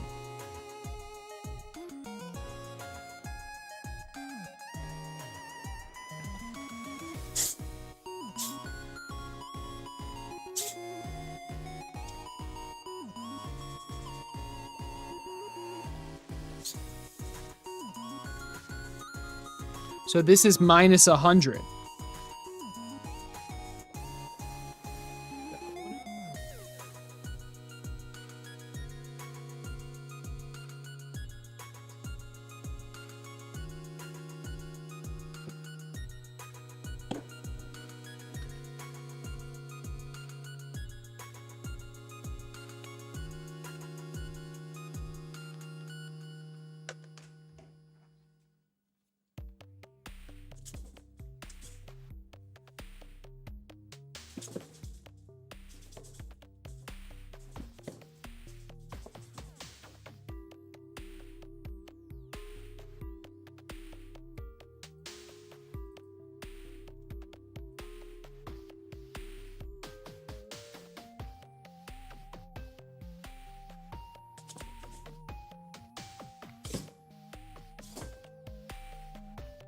Way too fast too, but I can fix that.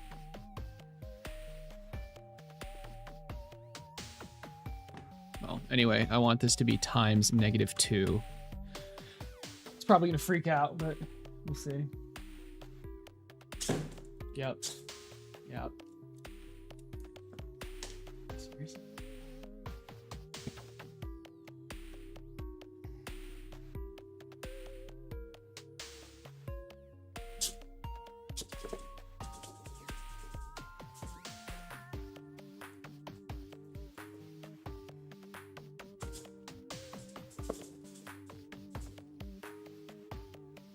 All right, probably like that, but then a little bit closer to the body. So what is this? 110. So minus 110. Well, you know what? I can just do this. I can do the pot right. RC data dot pot right. So it was 173, so we can do plus 100. Yeah.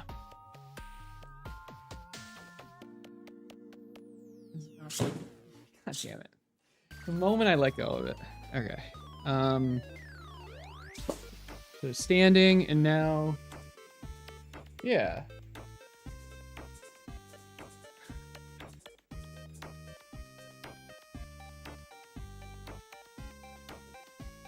All right, so right now I'm just setting where the feet are gonna go when it's in standing mode, right?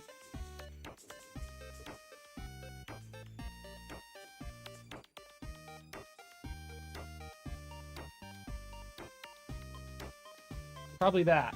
I think that looks good. Right? So what is this? 110 and 85. 185. So 185 and negative 110. Cool. And then what about sleep? So this is sleep. Let's figure that out as well.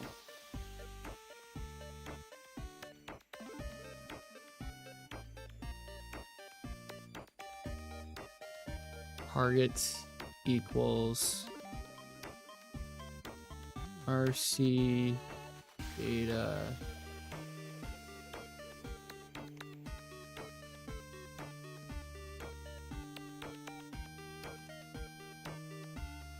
dot hot left.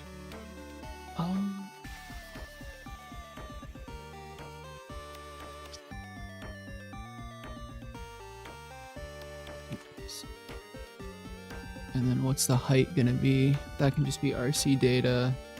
And I know you guys can't see it, by the way.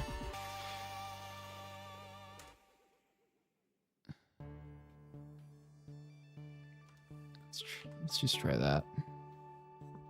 It's going well.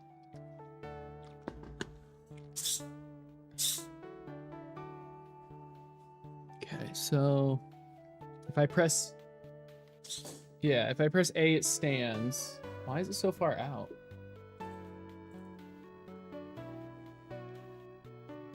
That is not how I had it. Something's weird.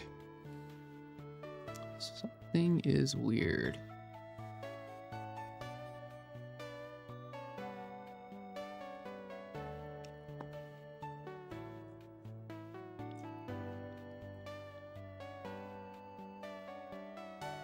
This is what I was changing, by the way.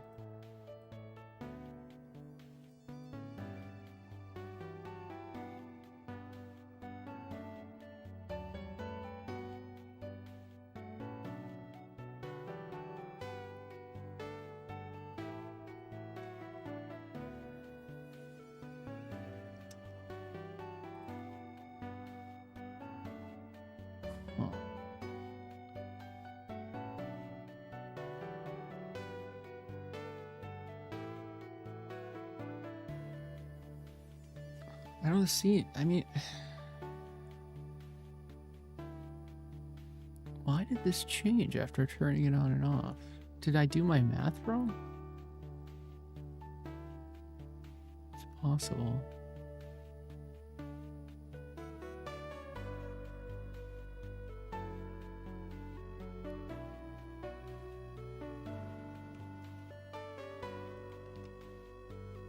It's very possible.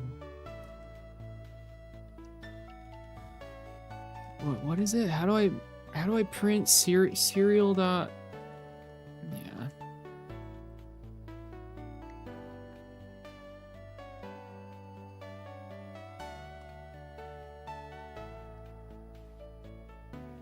All right, and we'll also adjust the sleep state at the same time.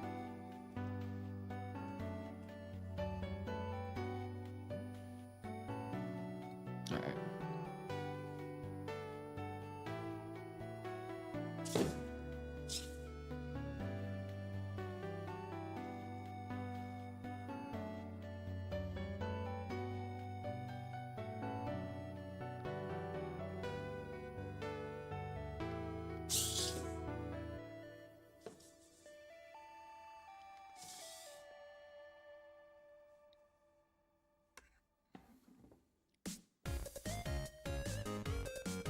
One of these is not changing.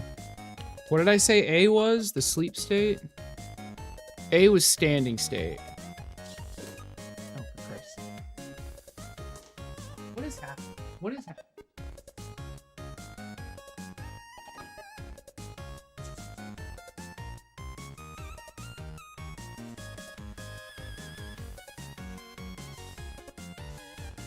Okay.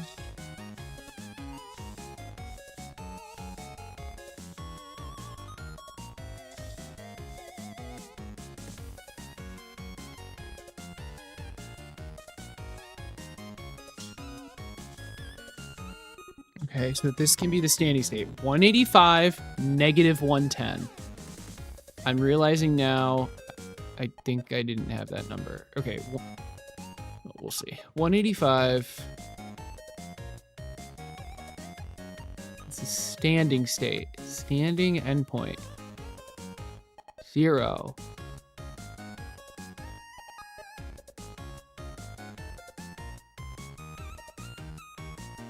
So the pot rate is... Oh yeah, no, it is 0. Okay. Pot left. It's negative... I think I had it at negative 110.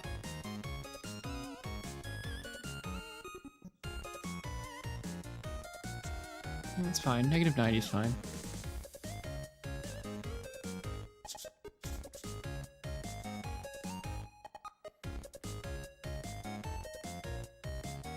Let's do 180. And then negative...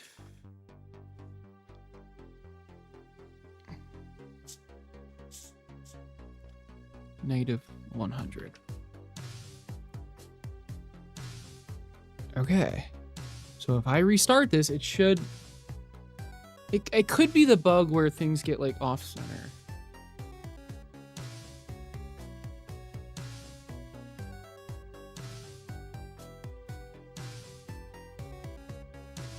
Okay, it just completely lost connection. I don't know.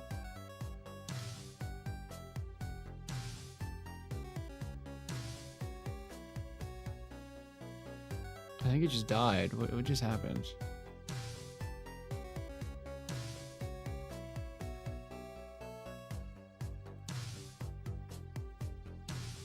That was weird. Okay. So I'm gonna unplug it.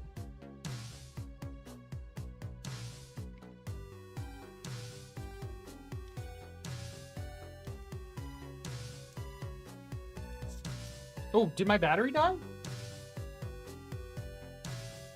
I think we might be done.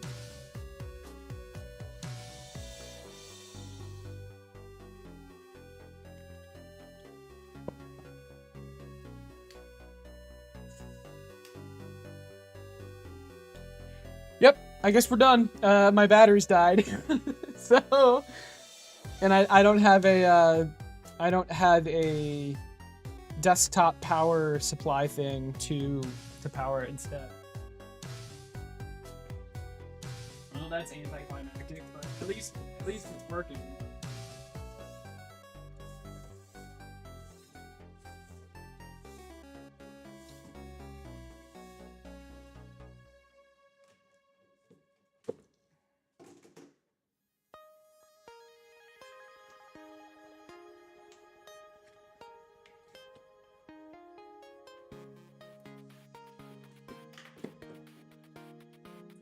Chargers.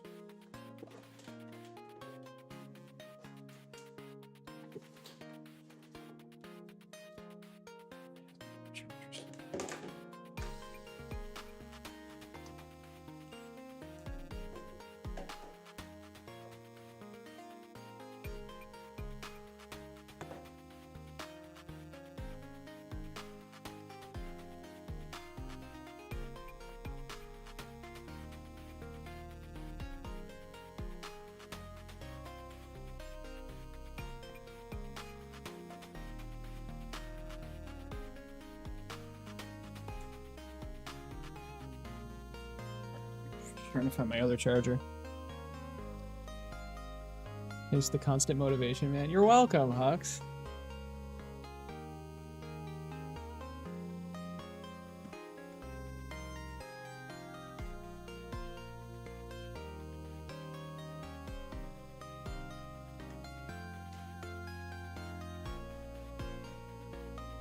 Then I've got this charger. This one's weird though because it's powered by USB.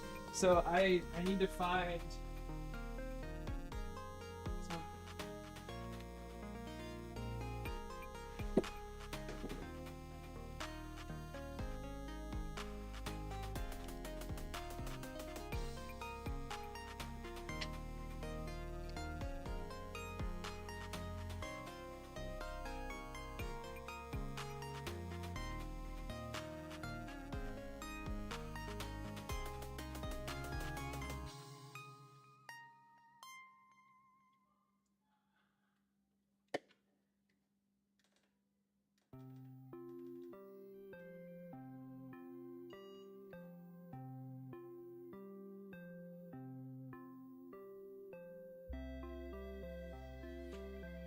All right, hopefully that works.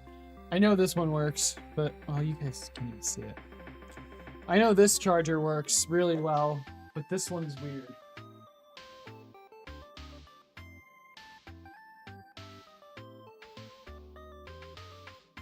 I don't even think it's working. But whatever, I'll get my batteries charged and then I don't know. I mean, I can finish implementing this code, but it's not going to be very interesting because I can't even test it, so. I need a desk. Does anyone have any desktop power supplies or whatever that...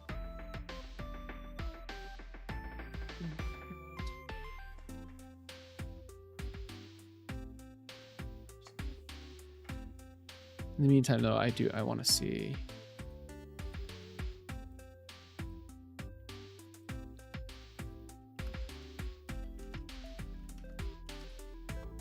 I need to see how this works.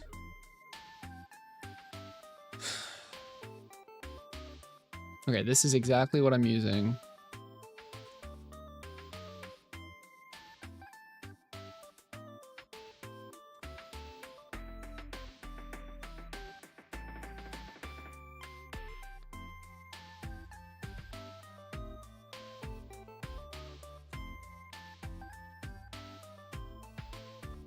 Can you just tell me how it works?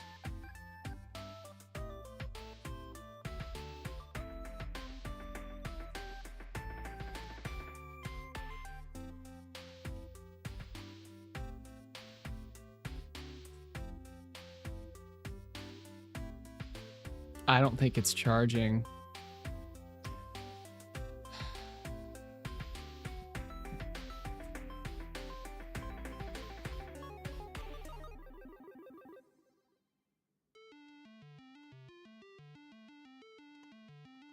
Because right now the lights are just flashing.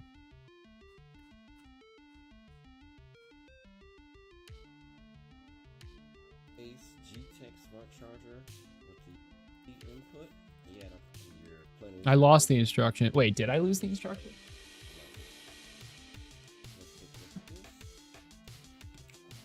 So it's pretty simple. Pretty much Confirm I lost the instructions.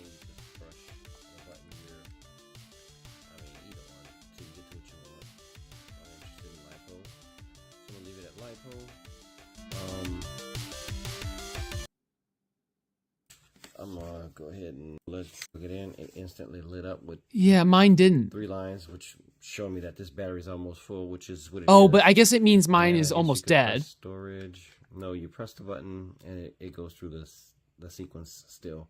So if you hold down the button, yep, you start doing it, and it's going backwards, showing it's discharging. Interesting. I'm flying tomorrow, so I definitely don't want to do that. So I'm gonna go ahead and stop. Okay, mine is going up. Oh, maybe mine is charging. It just is completely dead. So. Boom! Now the line's going the other way, and basically. Oh, okay. I think it is working. One. I think it is working. All right, that's good. It's just gonna take a while for it to charge. All right, guys. So that's it for the stream. My Hexapod died. I could I mean, I could keep writing code, but it's kind of lame to like go through this and write it without being able to test it. So, yeah.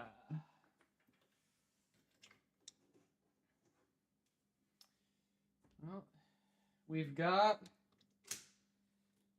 a hexapod. It's working. I just need to charge the batteries. So, yeah.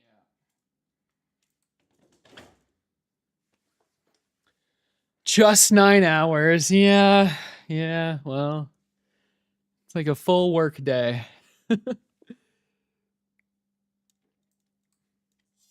I'd like to get the cable sleeves. My old hexapod had them, but I don't know where that. Like I didn't run out of them. I don't know where they are.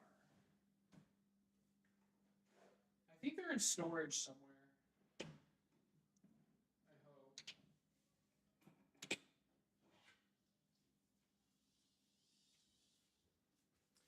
Here's what my OG hexapod looks like. You can see the resemblance a bit, but cable sleeves are really nice. I mean, I could just take the cable sleeves off of this one. I don't know. I'll try to find them for next stream, but all right, guys. That's it for me. I hope you enjoyed the stream. Lots of progress. We finished building the legs, and the programming is working, and it's going well, I'd say. So, yeah, they are the best. Although, I mean, this wire management is still like really nice. Oh, and you know what? I also want to connect the switch, the foot switches. So that's something we can do next time too. All right, guys. Next one we're just gonna keep coding and connect the foot switches and cable sleeves, hopefully. I'd say we're about a third of the way done with programming.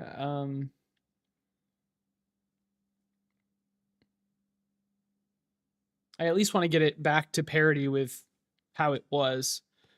But ideally the way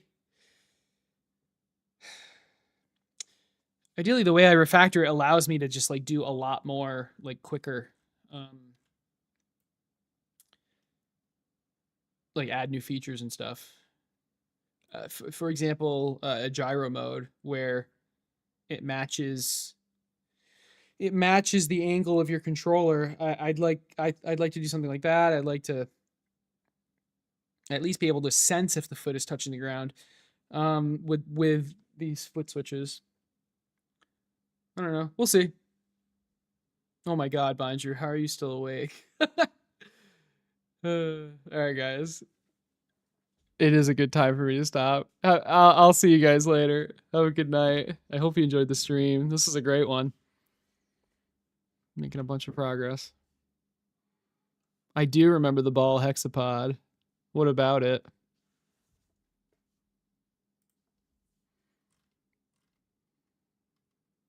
High school hexapod. Aw, this looks good. PLA safe grease. Look at this. I love the diagram.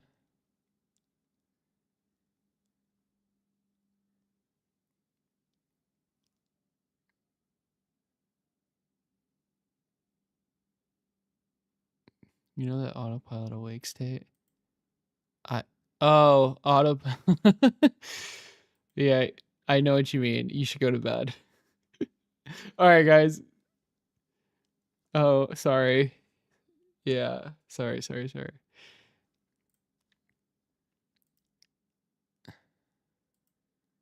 High school hexapod.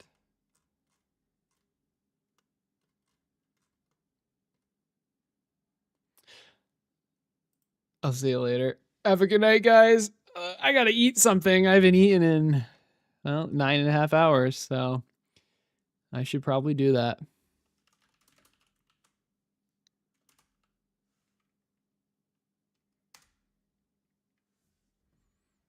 See ya.